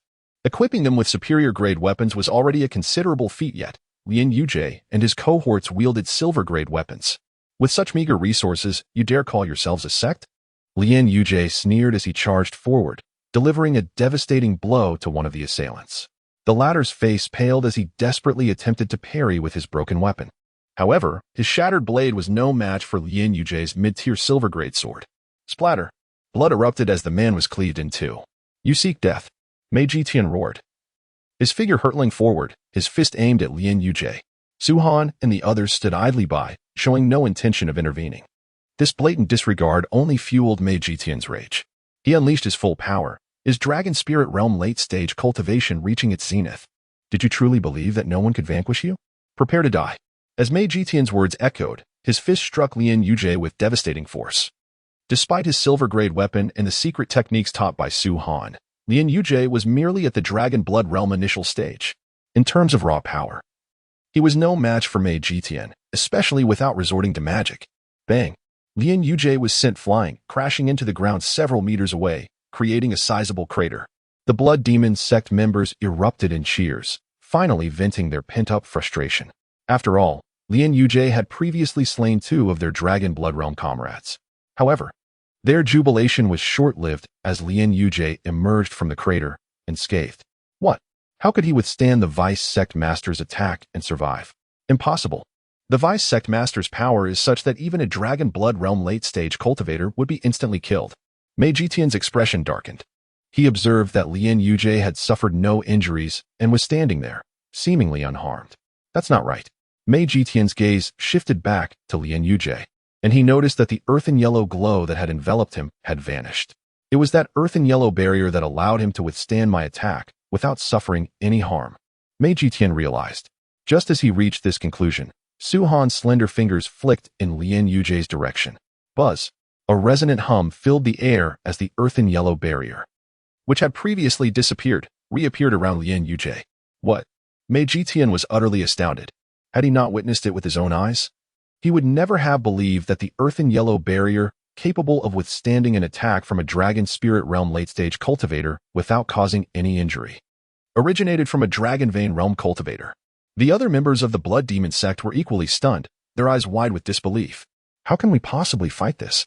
Lien Yujie and the others were all protected by an earthen yellow barrier, capable of withstanding Mei Jitian's full-force attack without causing any harm. Moreover, the moment the barrier dissipated, Su-Han would instantly reinforce it. They had no chance of killing Lien Yujie and his companions. They couldn't even kill Lien Yujie alone. Withdraw. Mei Jitian, realizing the futility of their situation, retreated and roared the order. The others grumbled in discontent, but knowing that they could not defeat Su-Han and his comrades, they reluctantly turned to leave, their eyes still filled with murderous intent. Did I grant you permission to leave? At this moment, a plain voice, laced with an astonishing chill, suddenly reached their ears. Magician abruptly turned his head, snorting coldly. Do you really think you can keep us here? Without that ochre light shield, you would have been slaughtered by our sect long ago. Is that so? Suhan replied, shaking his head nonchalantly. Aside from Magician, I haven't trusted the others to you. Indeed. Lian Yuza nodded immediately, waving his hand, prompting the younger members of the Shao family to rush forward. Haha. Magician laughed heartily. A mere early-stage Dragon Blood Realm individual leading a group of Dragon Vein Realm practitioners, attempting to take action against us? This is the most ludicrous joke our sect has ever encountered. Even if our sect does not intervene, you cannot kill them. Then you should keep your foul mouth shut. Lian Yuza declared, and as he spoke, the younger members of the Shao family surged forward, chanting incantations. Boom. The ground trembled as astonishing fissures began to appear. And the bushes were uprooted, revealing massive pits before the astonished eyes of Magician and the others. What do you intend to do? Magician exclaimed in shock. Boom. As his words fell, the ground ahead split open entirely, and gigantic stones coalesced before Magician, ultimately forming two colossal figures, rock giants. Go. One of the younger members of the Shao family commanded, clearly having summoned the rock giants. Watching the two massive figures charging forward, causing the ground to quake. Magician's complexion changed drastically, and he shouted, Everyone, retreat. He could distinctly sense that the pressure emanating from the two rock giants far surpassed that of the Dragon Vein realm, even exceeding the Dragon Blood realm. The members of the Blood Demon sect were already pale with fear, retreating without needing any further instruction from Magician. Stay back.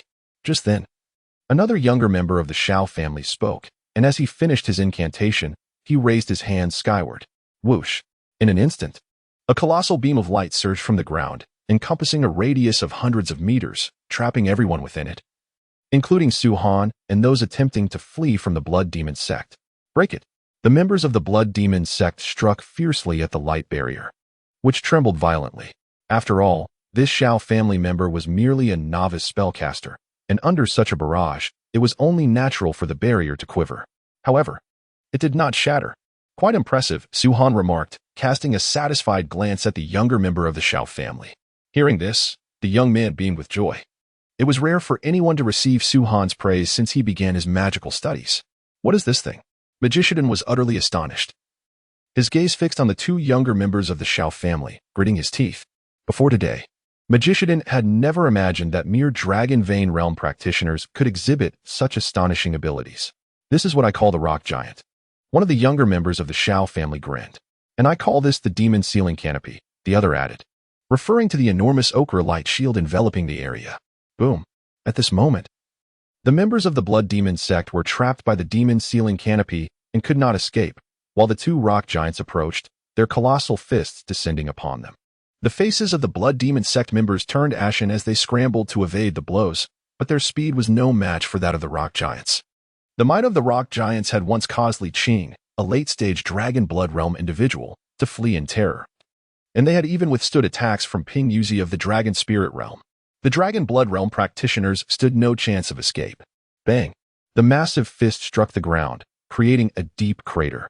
Some members of the Blood Demon sect managed to evade the blow, but 4 or 5 were unable to escape, crushed into a pulp by the rock giant's fist. Damn it! Magician's eyes turned red. He was acutely aware that those he had brought were the future elites of the Blood Demon sect. Get out of my way. Magician charged at the rock giant, his fist slamming against it. With his late-stage Dragon Spirit Realm strength, he could indeed slay the rock giant. However, as he made his move, multiple thick vines suddenly emerged from beneath him, ensnaring his legs and pulling him downwards with great force. Magician, who had been moving swiftly, was abruptly yanked down, unable to reach the rock giant. Damn it, what in the world are these? Magician fumed, his teeth nearly grinding to dust. He could see clearly that these vines were summoned by another younger member of the Shao family. Although they could not kill him, they were capable of hindering his movements, forcing him to watch as the rock giant slaughtered the members of the Blood Demon sect. As time passed, 5 minutes went by, and nearly half of the Blood Demon sect members had perished at the hands of the rock giants. Magician was too preoccupied to launch an effective counterattack. Had he not witnessed this scene with his own eyes, he would never have believed that merely 3 Dragon Vein realm practitioners could render them utterly powerless. Let us bring this to a close. Su Han waved his hand. Be careful not to damage their bags. After all, they came for sect missions, and there should be quite a few demon crystals inside. Understood. Lian Yuza exclaimed excitedly, unable to contain himself any longer. Rise.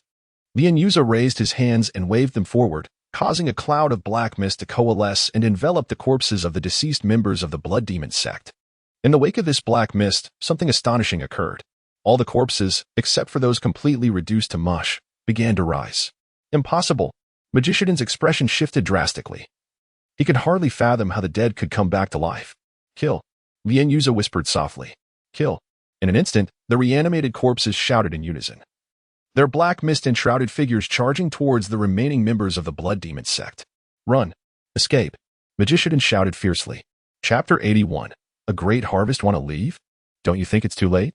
Lian Yuza sneered as he gestured, directing the corpses to rush towards the remaining members of the Blood Demon sect. Though Lian Yuza was merely a novice spellcaster, his control over necromancy was still in its infancy. These corpses did not possess their full strength from life, managing only about 40% of their former abilities. Su-Han had encountered powerful necromancers capable of restoring corpses to their full strength and even enhancing them to unleash 200, 300, or even greater power. He vividly remembered a necromancer of great renown who could sway the tide of war with ease. Moreover, he had seen a necromancer open the realm of the undead, summoning ancient godly corpses capable of annihilating the heavens. The corpses, under the necromancer's command, were fearless and unyielding, unlike living beings who feared death.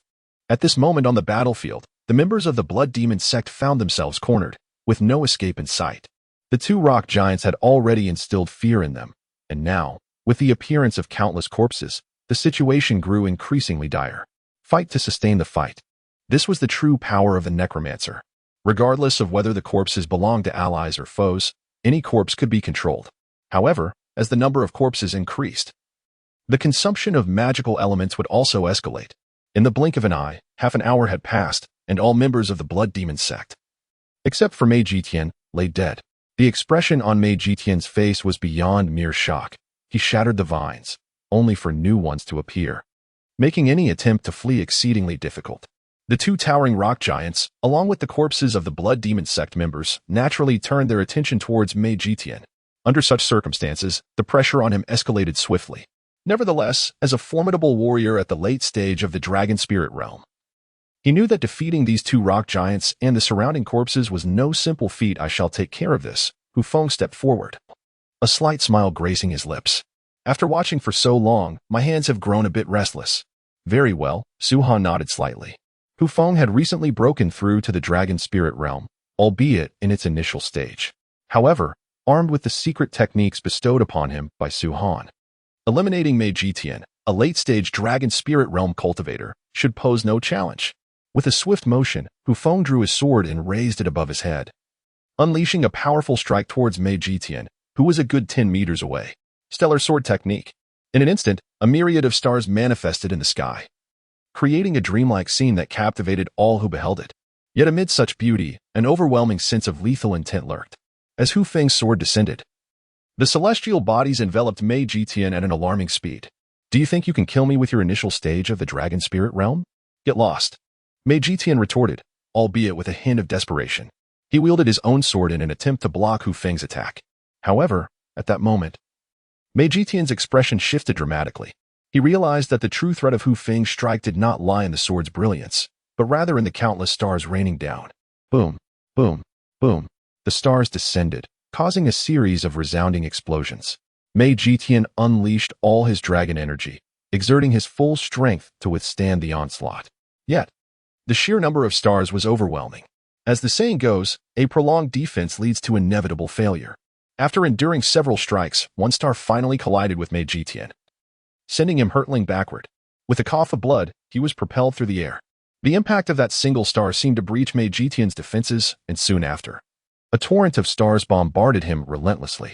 Standing resolute, Hu Feng sheathed his sword and remarked with a faint smile, "It's done." Indeed, as the starlight dissipated, Mei Jitian's body was riddled with wounds. His eyes widened in disbelief, yet he emitted no breath, seemingly unable to rest in peace. In truth, he could hardly comprehend how Hu Feng had unleashed such a multitude of stellar attacks with a mere swing of his sword. He was equally perplexed as to how Su-Han's small team, comprising fewer than 20 members, most of whom were at the Dragon Vein realm, managed to decimate a 100-strong team led by a late-stage dragon spirit realm cultivator. Captain Hu Feng, you truly lack consideration. If given a bit more time, we could have worn him down, remarked Xiao Ting, a descendant of the Xiao family who had previously been eliminated from the selection of the Cold Cloud sect. He had been eager for battle, only to see Hu Feng resolve the matter with a single stroke. Indeed, Captain Hu Feng, we were not finished yet. Lin Changyu, another descendant of the Xiao family, chimed in. He was the son of a guest elder and had previously commanded the rock giants. The young man who had invoked the demon sealing canopy was named Yudong. At this rate, I fear your magical elements may soon run dry, Hu Feng chuckled.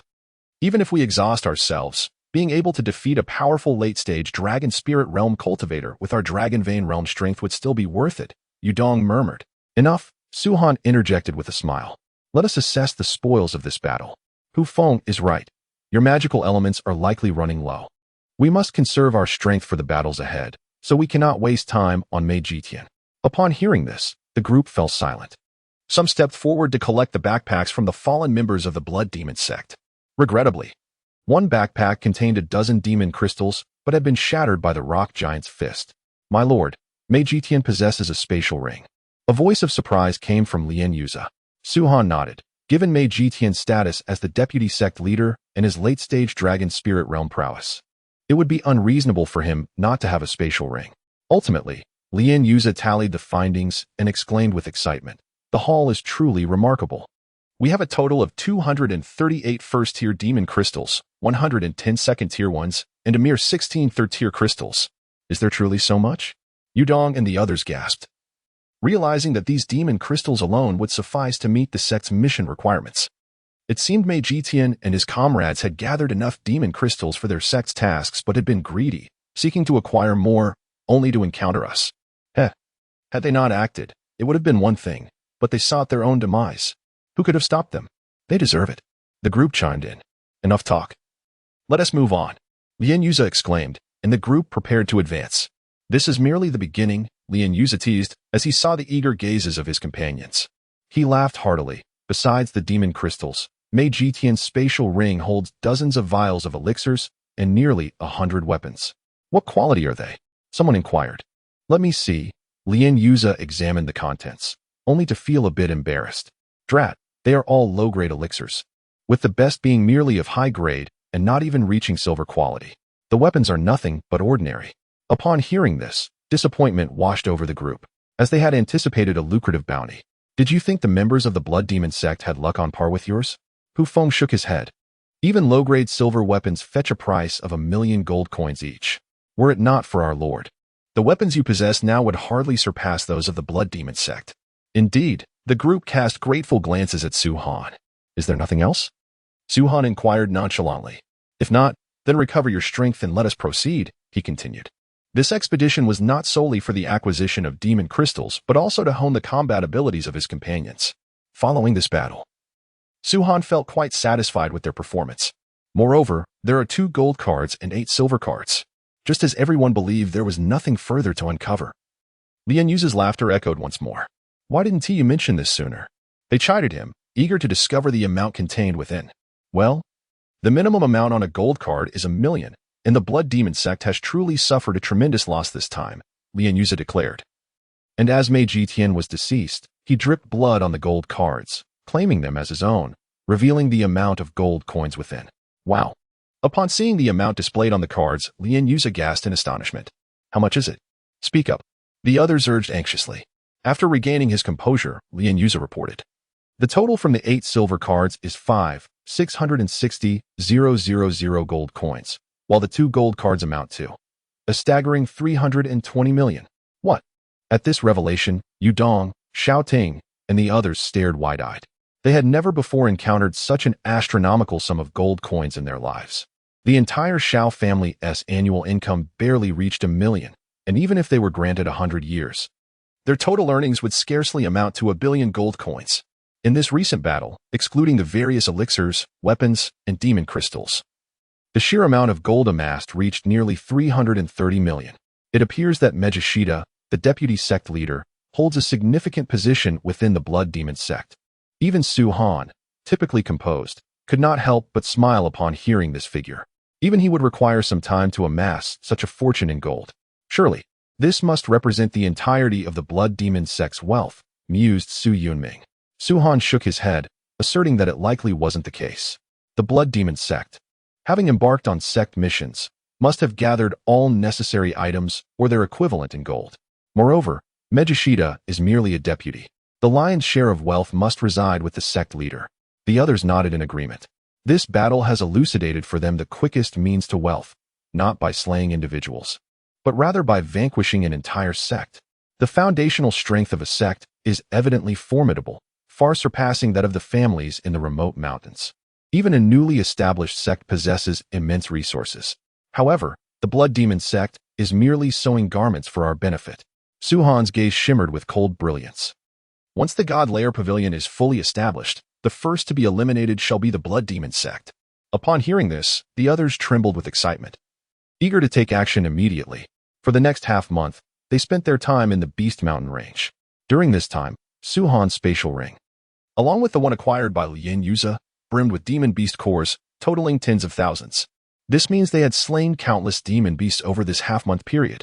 Most of these were first-tier beasts, comprising approximately 80%, while there were over 2,000 second-tier beasts and more than 500 third-tier ones. As for those above the third tier, Su-Han and his companions had yet to confront them. Fourth-tier beasts are akin to human spirit elixirs, a chasm apart from third-tier beasts. Even Su-Han and his group would only flee upon encountering them. Regrettably, they had not encountered a swarm of beasts like last time. Su-Han shook his head slightly. Hu Feng couldn't help but chuckle. Young master, your words are rather audacious. The last time we faced a swarm, we nearly perished there. Others would likely wish to avoid such encounters, yet you seem to long for them. But we didn't possess our current strength then, did we? Su-Han replied with a faint smile. True, Hu Feng nodded. All right, Su-Han declared. Our journey in the Beast Mountain range ends here. There's no need to continue. Is this sufficient? Indeed, we've hunted for half a month already. Hee, but this time was truly exhilarating. Tens of thousands of demon crystals, collectively worth over 100 million gold. Demon crystals are nothing compared to the speed at which we can accumulate wealth through plunder. Everyone sighed in relief. Their nerves had been taut for the past half-month, as they were acutely aware that at any moment, a demon beast could emerge from the shadows. This bounty, in addition to the demon crystals, also included a vast array of spiritual materials, which they seized after vanquishing the beasts guarding them. Among these, the most precious were 4 strains of purple gold spiritual materials. Each strain was guarded by at least 3 third-tier demon beasts, and without Su-Han and Su Yunming's intervention, they had to exhaust their combined efforts to acquire these 4 materials. Beneath these 4 purple gold strains lay hundreds of golden-grade materials, followed by over 2,000 silver-grade materials, as well as numerous materials below silver-grade.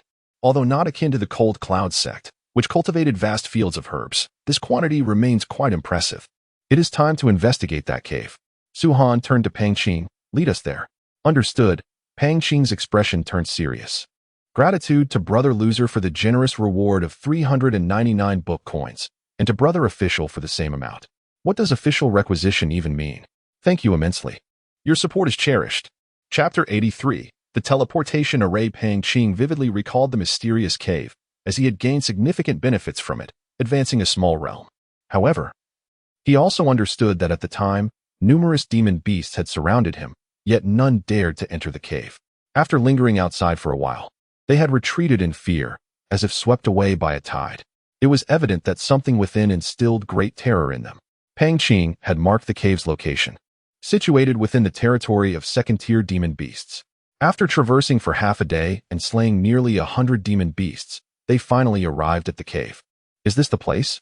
Su Yunming inquired. Yes, Pang Qing nodded. I had to leap into the cave to escape the demon beasts. In retrospect, it was quite terrifying. Su-Han stood in contemplation for a moment before leaping into the cave without hesitation. Inside, darkness enveloped everything, despite the sunlight outside. It felt as though the cave was isolated from the world, as light could not penetrate its depths. This is intriguing, Su-Han mused, recalling the countless mysterious places he had explored in his past life, feeling no trepidation. Light the torches and proceed with caution. Retreat immediately at the slightest hint of danger. Su-Han instructed. Understood, replied Yudong and the others promptly. As they delved deeper, a cool breeze swept through, extinguishing the sunlight at the entrance. Suddenly, a green light flashed within the cave. What was that? The group halted, their expressions shifting. That green light, Pang Qing exclaimed excitedly. Anyone who sees it should check their cultivation. They may have experienced a breakthrough. I have broken through. Me too. I have awakened a new dragon vein. Joyful exclamations erupted among the group. Everyone who witnessed that green light felt their cultivation levels rising. This breakthrough arrived without any forewarning. Had Pang Qing not alerted them, they might have been oblivious to their advancements. The most astonishing revelation came when someone exclaimed, "My magical prowess has also advanced." It was evident that it was Xiao Ting's voice, his face radiating excitement as he felt the speed at which his body was condensing magical elements had accelerated several-fold, clearly indicating he had progressed to the level of a second-tier magic apprentice. Following his revelation, Yudong, Lin Changyu, and others hurriedly checked their statuses, only to be stunned to discover they too had achieved the second-tier magic apprentice level. What on earth is this green light? Su Han furrowed his brow deeply. He had previously awakened 88 dragon veins, yet now he could distinctly sense that his 89th dragon vein was shimmering with golden light. Furthermore, the magical elements within him surged, reaching the pinnacle of a magic tutor, merely a step away from the grand magic tutor level. Such an occurrence was unprecedented, even in his past life. While he had encountered many fortuitous events before, such as acquiring the 9 Heavens Sacred Spirit Fruit, which propelled his cultivation forward without any effort, this was different. Merely seeing a green light had initiated such a remarkable breakthrough. Pang Qing, have you experienced another breakthrough? Su Han inquired. Pang Qing shook his head. No. My cultivation has not improved at all. As expected, Su Han inhaled. Pang Qing had previously seen the green light and experienced a breakthrough. Seeing it again this time proved ineffective. However, Su Han felt a faint sense of familiarity upon seeing the green light, an inexplicable and eerie sensation. Something is amiss. Su Han stood in place, contemplating for several minutes before taking another step. Initially hesitant to venture deeper due to his low cultivation level, he was met with an indistinct, beckoning voice as he considered retreating. What exactly is this place? Su Han's expression turned somber. Why do I hear this beckoning? And why do I feel such familiarity with this place? Do any of you sense a summoning intent? Su Han suddenly turned to ask. Pang Qing and the others were taken aback and shook their heads. Su Han's face immediately darkened. Clearly, the summons was directed solely at him, not at anyone else. All of you, please exit first, Su Han instructed. Young master, I'm fine. Su Han shook his head. This is no ordinary place. If you delve deeper, you may encounter danger. Wait for me at the cave entrance. Honor, be careful, Su Yunming said with concern. With Su Han's nod, the group quickly retreated, leaving Su Han alone. After a moment of silence, he stepped forward. Time passed quickly, and in the blink of an eye, half an hour had elapsed. Throughout his journey, Su Han encountered no danger, but frequently saw the green light. As Su Han ventured deeper, the green light intensified, eventually illuminating the entire cave. Regrettably, despite the abundance of green light, Su Han's cultivation did not improve in the slightest. Suddenly, a dazzling green light appeared ahead. The light was rectangular, resembling a door. A portal? Su Han's pupils constricted.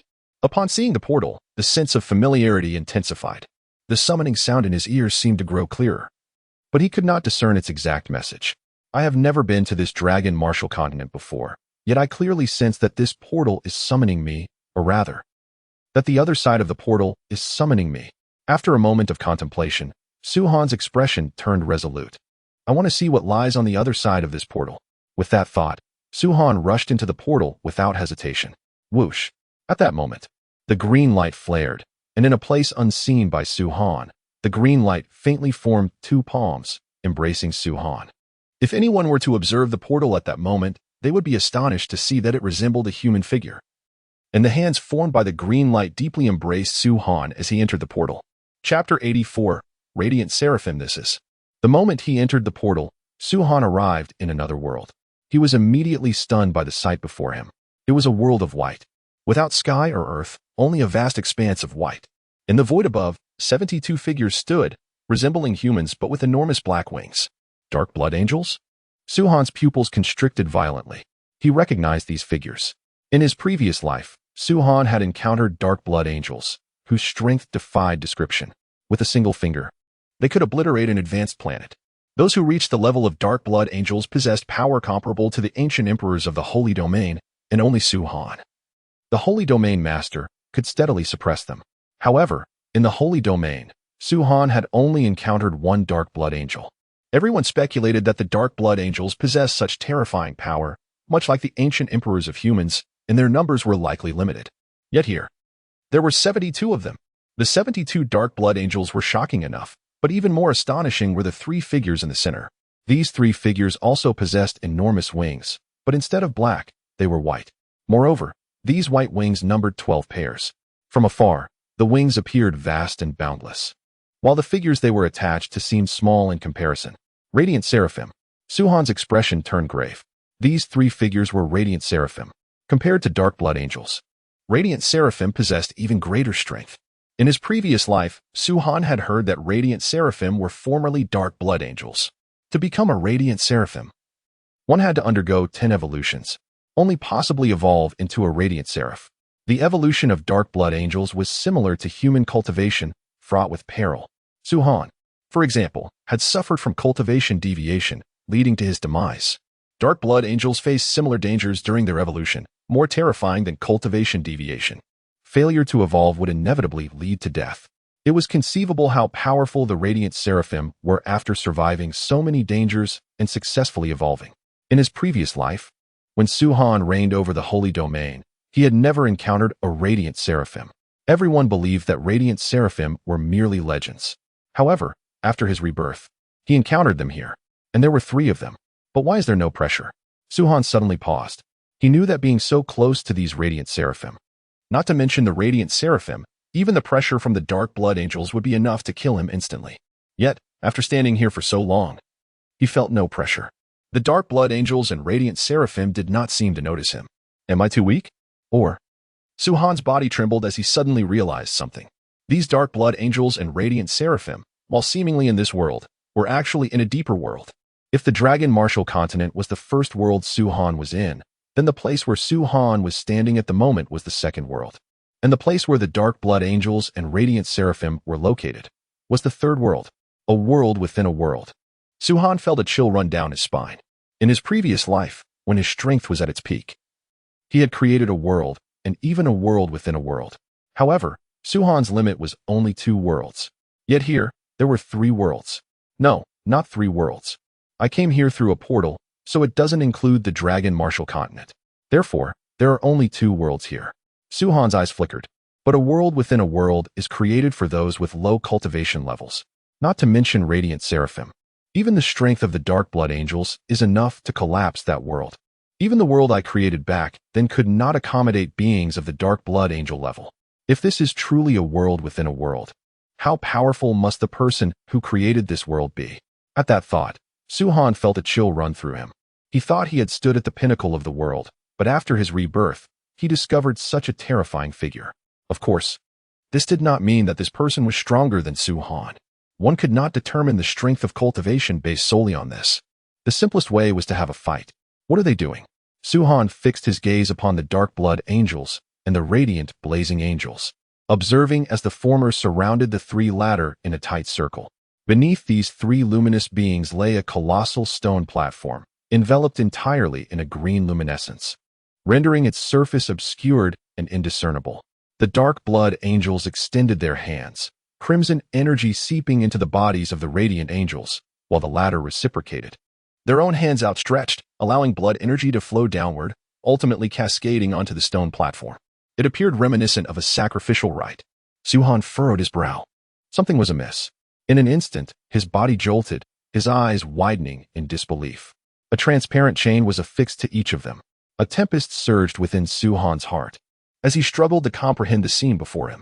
It was astonishing to witness that both the 72 Dark Blood Angels and the 3 Radiant Angels bore these ethereal chains. The chains flickered in and out of visibility, vanishing in the blink of an eye. Had he not scrutinized closely, he would have never perceived them. The realization struck him. Someone had managed to bind chains upon both the Dark Blood Angels and the Radiant Blazing Angels. At this thought, an icy dread coursed down his spine. He now comprehended that the creator of this realm was undoubtedly far more powerful than he had ever been, immensely so. For when he had once exerted his full strength, he could only bind chains upon a mere 10 Dark Blood Angels, while 72 was beyond his capabilities. Not to mention the 3 fully evolved Radiant Blazing Angels. Chapter 85. Lu Qing'ao. Just then, as Su-Han stood in shock. The verdant glow upon the stone platform flickered violently. Realizing this, Su-Han hastily retreated, glancing back to ensure the teleportation array still remained, which brought him a modicum of relief. Meanwhile, the green light on the platform surged and swirled like a tumultuous mist, culminating in a thunderous explosion that reverberated through the air. At that moment, Su-Han's pupils contracted as his gaze turned blood red. An indescribable wave of murderous intent surged forth from within him, for he had finally glimpsed what lay upon the stone platform. It was a figure sculpted by the heavens, embodying the essence of countless reincarnations, exquisitely chiseled, an ethereal woman, both dreamlike and illusory. No, no. Su-Han involuntarily staggered back, trembling as he beheld the apparition, unable to fathom the reality before him. Impossible, it cannot be.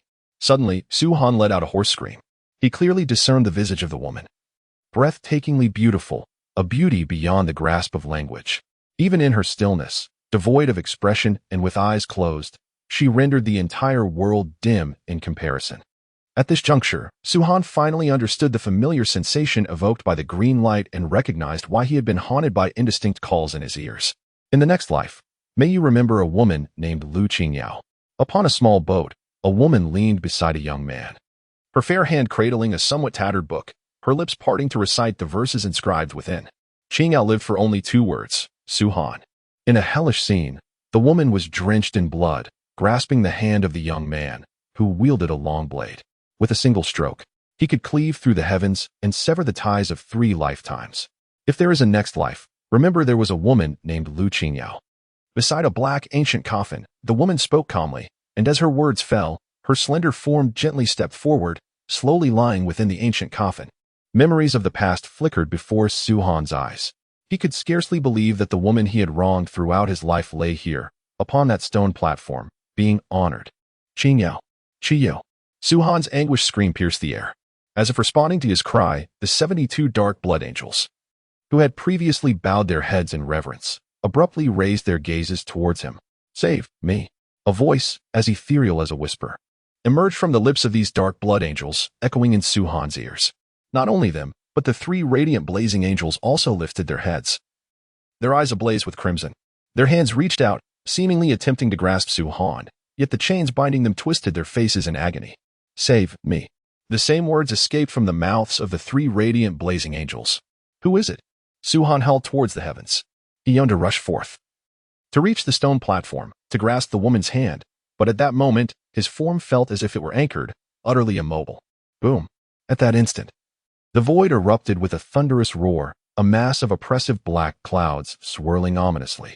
In a flash, these clouds coalesced into a massive vortex, from which a hand emerged, dark as night, seemingly forged from the very essence of the clouds. In an instant, it descended towards Su-Han. In that moment, Su-Han's hair stood on end. His scalp tingled, and the boundless fury within him surged to consciousness. At the same time, the overwhelming green light that had previously surrounded the stone platform transformed into a dragon, encircling Su-Han protectively. Bang, bang, bang. Then, a series of astonishing rumblings emanated from within Su-Han, an eruption of golden radiance bursting forth. It was the dragon veins.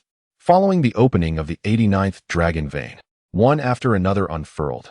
90, 91, 92, 93, all the way to 108. In an instant, Su-Han's limit of 108 dragon veins was fully awakened. The within him surged rapidly, transcending from the peak of a mage to that of a grand mage, and then from a first-tier grand mage to a second-tier grand mage, continuing until he reached the 4th tier of grand mage, at which point it ceased. Boom. At this moment, the immense black hand descended, crashing against the verdant light, encircling Su-Han with a deafening thud. The protective glow shattered, causing Su-Han to spit forth blood, his complexion paling instantaneously. Yet, as the green light dissipated, the black hand vanished as well. However, the ominous clouds in the void showed no signs of relenting, coalescing into yet another black hand. This one even more formidable than the last. Upon witnessing this, the stone platform once again emitted a surge of green light, though it was significantly diminished and incapable of withstanding the onslaught of the black hand.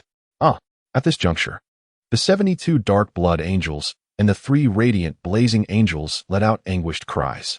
Their previously emanating blood energy abruptly intensified, transforming into pillars of blood, as if the stone platform were desperately consuming their life force.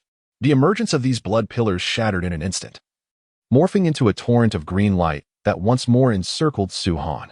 Yet this time, he clearly observed that the once exquisite form upon the stone platform now appeared somewhat emaciated.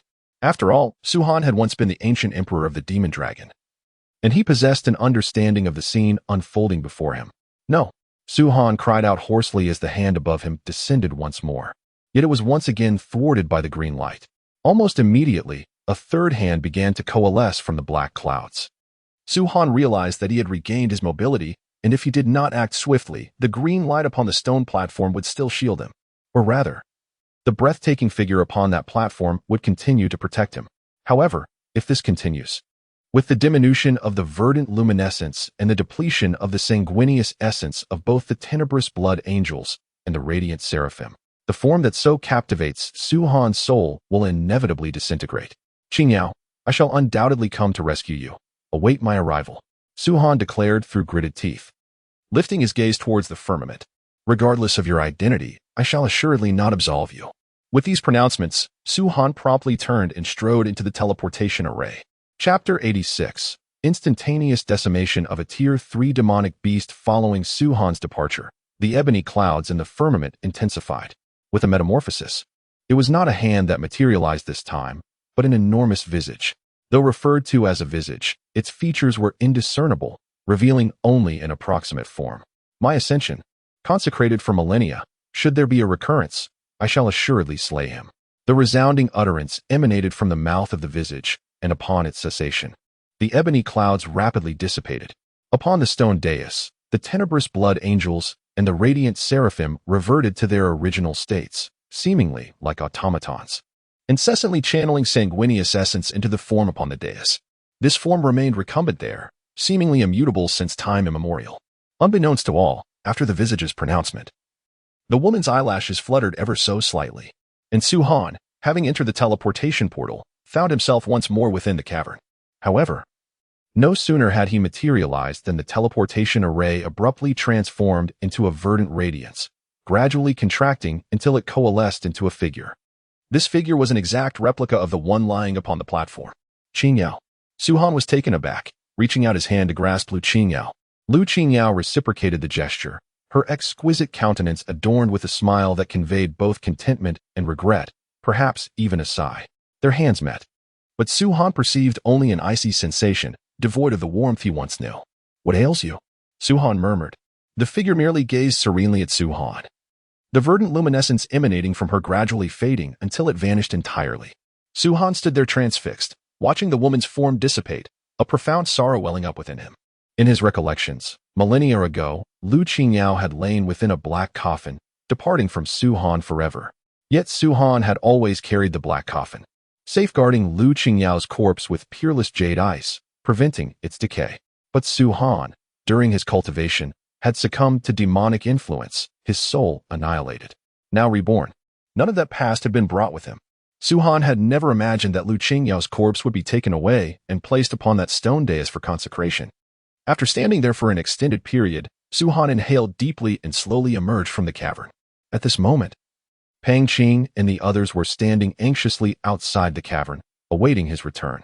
Su Yunming, in particular, was concerned, as Su-Han was, after all, his son. Had it not been for Hu Feng and the others restraining him, he would have rushed inside. He's out, young master is out, Yudong suddenly exclaimed. The others swiftly turned their attention to Su-Han's figure as he slowly emerged from the cavern. Young master, how did it go? Did you discover anything? Could there be some peerless treasure inside? Lien Yuza inquired with anticipation. Nothing. Su-Han shook his head and proceeded to walk away. What's wrong with young Master Han? He seems out of sorts. The others exchanged glances. Roar. Just then, a thunderous roar reverberated. With the resounding roar, a colossal figure abruptly charged towards Su-Han from afar. Its speed prodigious. This creature was approximately 4 meters in length, its entire body bristling with spikes. Being struck by it would not only cause immense impact, but the spikes alone would impale a person to death. Young Master Han, be careful. It's a Tier 3 demonic beast, the giant spiked rhinoceros. Hu Feng and the others exclaimed with alarm. Su Yunming darted forward, intending to shield Su-Han from the impending assault. But before he could reach him, Su Han abruptly lifted his head, an awe-inspiring killing intent erupting from his person. In that instant, Su Han drew his blade, cleaved, and sheathed it. The entire sequence of movements was fluid and practiced, as if rehearsed countless times. Having completed this, Su Han turned and strode away without so much as a glance. Sizzle! Only then did a sizzling sound emanate from the giant spiked rhinoceros, which was still charging towards them. The expressions on Hu Feng's and the others' faces changed drastically as they beheld the giant spiked rhinoceros's massive form being cleaved in two, from head to tail. Hiss! Witnessing this, everyone's eyes widened in disbelief as they gasped for air. They had not even witnessed how the giant spiked rhinoceros had died. Only seeing Su Han draw his blade, sheath it, and then the giant spiked rhinoceros, 10 meters away, was cleaved in two. Even in death, the giant spiked rhinoceros was still charging, evidently oblivious to Su Han's attack. This is too powerful, isn't it? That's a tier 3 demonic beast, equivalent to a human dragon spirit realm cultivator. We would need to exert all our strength to kill it, yet young master did it so effortlessly. How powerful is young master? He's only in the dragon vein realm. Everyone stared at Su Han's retreating figure, speechless with astonishment. They clearly felt that Su Han's attack had not employed any dragon techniques or magic. The drawing and sheathing of the blade were merely the simplest of basic attacks. Yet such a basic attack had instantly decimated a giant spiked rhinoceros, renowned for its defense. They were unaware that before entering the teleportation array, Su Han's 88 dragon veins might not have been sufficient to accomplish this feat even if he could have slain the giant spiked rhinoceros. He could not have done so instantaneously, unless he had used magic or secret techniques. However, in that second world, the verdant luminescence surrounding Lu Qingyao enveloped Su Han, causing his dragon veins to reach the maximum of 108. If Su Han had to open these dragon veins himself, let alone over 100, even starting from the 89th would be extremely difficult, requiring vast resources. If converted into gold coins, opening a single dragon vein would likely require at least 10 million gold coins. And the further one progressed, the more gold coins would be required, reaching 100 million gold coins to open a single dragon vein at 100.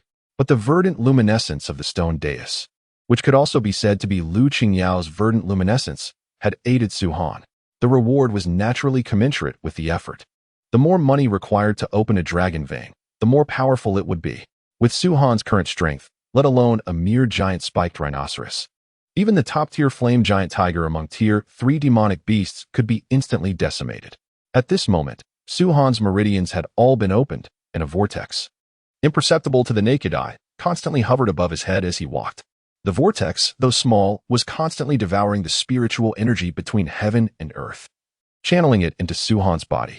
Chapter 87. Begun forthwith upon returning to the Shao family, Su Han issued a series of instructions. Lien Yuza and the Shao family descendants who had participated in the demonic Beast Mountain Range trial had been confirmed as future disciples of the Godslayer Pavilion. Su Han left behind a large number of demonic crystals and spiritual objects, and then instructed Lien Yuza to take a full 100 million gold coins to the Myriad Treasures Pavilion to purchase materials needed for refining weapons and pills.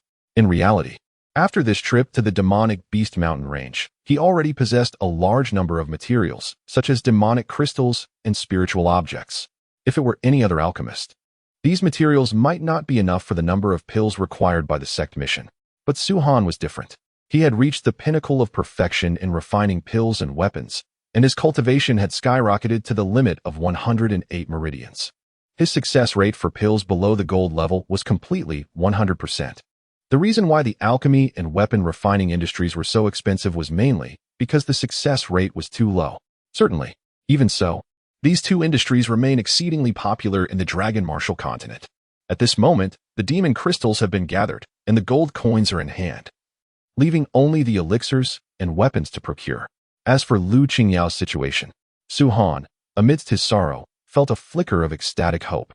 For a millennium, he had believed Lu Qingyao to be dead, lying within that black coffin for an eternity. Yet now, a glimmer of belief ignited within him that Lu Qingyao might still be alive. Perhaps, due to certain circumstances, she had been resurrected by a superpower capable of creating realms within realms. Although a memorial was being held, as long as Lu Qingyao drew breath, he felt a profound motivation. In the blink of an eye, another half-month had passed. On this day, visitors arrived at the Shao family. The foremost guest from the Liang family, none other than the esteemed Jinpu, graced the Xiao household, truly elevating their status. Within the hall of the Xiao family, Xiao Hongshan regarded the middle-aged man, whose countenance bore an unsettling expression, and exchanged pleasantries. However, it was not merely formalities. In terms of strength, the Liang family far surpassed the Xiao family. Were it not for Xiao Yuhui becoming the direct disciple of the Cold Cloud sect master, the Liang family would hardly have acknowledged the Xiao family. Accompanying Jinpu were two peak Dragon Spirit Realm experts and several individuals from the initial and mid-level Dragon Spirit Realms, showcasing the Liang family's profound foundation. As the head of the Xiao family, Xiao Hongshan was currently the strongest within his clan, but his cultivation only reached the peak of the Dragon Spirit Realm. Inferior to the guest from the Liang family, let alone when compared to the head of the Liang family. With the Liang family's resources and cultivation, they could easily establish their own sect, yet they refrained from doing so. The establishment of a sect demands considerable financial resources, and without overwhelming strength to protect it from annihilation, few would dare to undertake such an endeavor. In addition to Jinpu, the trio from the distant Su family, Su Yuchan, Su Yunpeng, and Su Yunlai, had also arrived at the Xiao family. May I inquire the purpose of your visit to the Xiao family? Xiao Hongshan asked. Are you truly unaware of our purpose? Jinpu's expression turned icy. Xiao Hongshan's heart skipped a beat, yet his demeanor remained unchanged as he replied with a smile. I genuinely do not know. Logically speaking, the Liang family should have little interest in our Xiao family. Humph. Jinpu snorted coldly. Months ago, the young master of the Liang family, Liang Xiaowei, came to Yuanshan with the intention of participating in the Cold Cloud sect's assessment, but vanished before it could commence. Our Liang family dispatched individuals to investigate and ultimately discovered that the last place he was seen was your Xiao family. How could this be? Xiao Hongshan's eyes widened. Jinpu, you cannot speak carelessly. Liang Xiaowei indeed visited our Xiao family, accompanied by the descendants of the Su family, yet they departed swiftly. I invited them to dine, but they declined. Is that so? Jinpu scrutinized Xiao Hongshan, exuding an aura meant to impose pressure. The disparity between the Dragon Dan realm and the Dragon Spirit realm is immense, almost a qualitative change. Even though Xiao Hongshan was at the peak of the Dragon Spirit realm, Jinpu could easily eliminate him if he chose to act. What business did the young master have at the Xiao family? Jinpu inquired further. He seemed to have heard that my daughter is exceptionally beautiful and wished to propose to her, but Yuan rejected him, inciting his fury as he stormed off. Xiao Hongshan replied. After a moment, he added, Oh, before he left, Liang Xiaowei threatened me, stating that if I did not marry my daughter to him, he would annihilate the Xiao family. While our Xiao family may lack the resources to rival the Liang family, I would kindly advise you to keep your young master in check. How he conducts himself is not for you to teach. Jinpu's expression turned cold. Xiao Hongshan shook his head, crossing his arms with a demeanor that suggested indifference. In the past, he would hardly have dared to speak so to someone from the Xiao family, but circumstances had shifted. The Cold Cloud sect had risen to an 8th-tier sect, its sect master breaking into the Dragon God realm, and his eldest daughter was a direct disciple of the sect master. The capabilities of his second son-in-law were extraordinary, nearly monstrous. At this moment, the Liang family dared not act against the Xiao family, especially considering what his second son-in-law would become in the future. What brings you here? Xiao Hongshan suddenly turned his attention to Su Yuchan and the others. He maintained a polite demeanor towards the Liang family, but was far less accommodating with the Su family. Your inquiry is feigned, Su Yuchan muttered under his breath before speaking. I have come with Jinpu for the same reason. I heard that the wayward son disappeared shortly before arriving at the Xiao family, so I wish to ask the head of the Xiao family what exactly transpired. How dare you question me, Su Yuchan? Xiao Hongshan glared, his impatience evident. Get lost. You come to me because you cannot find your son? Should everyone who has lost a child come to me as well? Do you expect me to abandon all my other obligations just to help you locate your son? You. Both Su Yuchan and Su Yunping's faces flushed crimson, but they dared not voice their anger. Jinpu could speak so boldly to Xiao Hongshan, but they could not do the same. Although Su Yunlia's adopted son had also entered the Cold Cloud sect, which provided some support, it paled in comparison to Xiao Yuwei. What is it you want? Xiao Hongshan looked at Su Yuchan with a cold smile. Do you think that just because you have become the head of the Su family, I am obliged to treat you with courtesy? Your status is still lacking. Tomorrow at 5 in the morning, I will fulfill my promise. Su Yunchan's expression darkened. Head of the Xiao family, I did not ask for your courtesy, but your hospitality here should not be so lacking. What more do you expect? Should I roast a pig and place it before you, watching you eat while I drool? Xiao Hongshan scoffed, his disdain evident. He held the Su family, including Su Yunlai, in utter contempt. He was aware of Su Han's circumstances, not due to the latter's talent, but because of the cowardice and infighting within the Su family. Had Xiao Hongshan been part of the Su family, he would never have cast Su Han out for the sake of survival. That was the difference. Moreover, Su Han was still at the Xiao family, with Su Yunjing sitting nearby. Xiao Hongshan's treatment of Su Yuchan was also a means of allowing Su Yunjing to witness him taking a stand for Su Han. Old Fourth. At that moment, Su Yunping's gaze fell upon Su Yunjing. Regardless of the circumstances, Ming Xian and Ming Hui are still your nephews. They are currently missing. If you have any information, could you share it with us? Su Yunjing paused. What did you just call me? Old Fourth, Su Yunpeng replied. Old Fourth? Haraha. Su Yunjing suddenly erupted in laughter, a bitter laugh born of rage. You dare to call Ming Xian and Ming Hui my nephews? And what of Han? Is he not your nephew? When the Qin and Lin families besieged the Xiao family, how did you act? Now that your sons are missing, you come to me for answers? Is it that your minds are muddled, or have my ears deceived me? If possible, Su Yunjing would have liked to march over and kick Su Yuchan and Su Yunpeng. The anger he had suppressed now boiled over once more. He was aware that his handling of Su Han's situation had been improper, yet the circumstances were dire. Had they not expelled him from the family, the entire Su family would have been implicated. Su Yunjing's face hardened. Enough nonsense. Su Yunjing suddenly shouted. If your sons were demanded to kneel before others, how would you respond? You cast Han out of the family to fend for himself. And now you come here seeking news about your sons? Your sons are sons, but my son is not. I know there's a fire burning within you, and indeed, what we did back then was somewhat excessive. Today, coming to the Xiao family, our first purpose is to inquire about the whereabouts of Ming Xian and Ming Hui, and secondly, to call you and Su Han back to the Su family. After all, the blood of the Su family flows through your veins, doesn't it? Su Yunchen said. Go to hell. Su Yunming pointed at Su Yunchen and cursed. What kind of scum do you think you are? Do you think Honor and I would ever want to return? Not even an 8-man sedan chair could persuade me to go back to that filthy environment of the Su family. Fourth brother, mind your language and your status. I am your own brother. Su Yunchen's face darkened.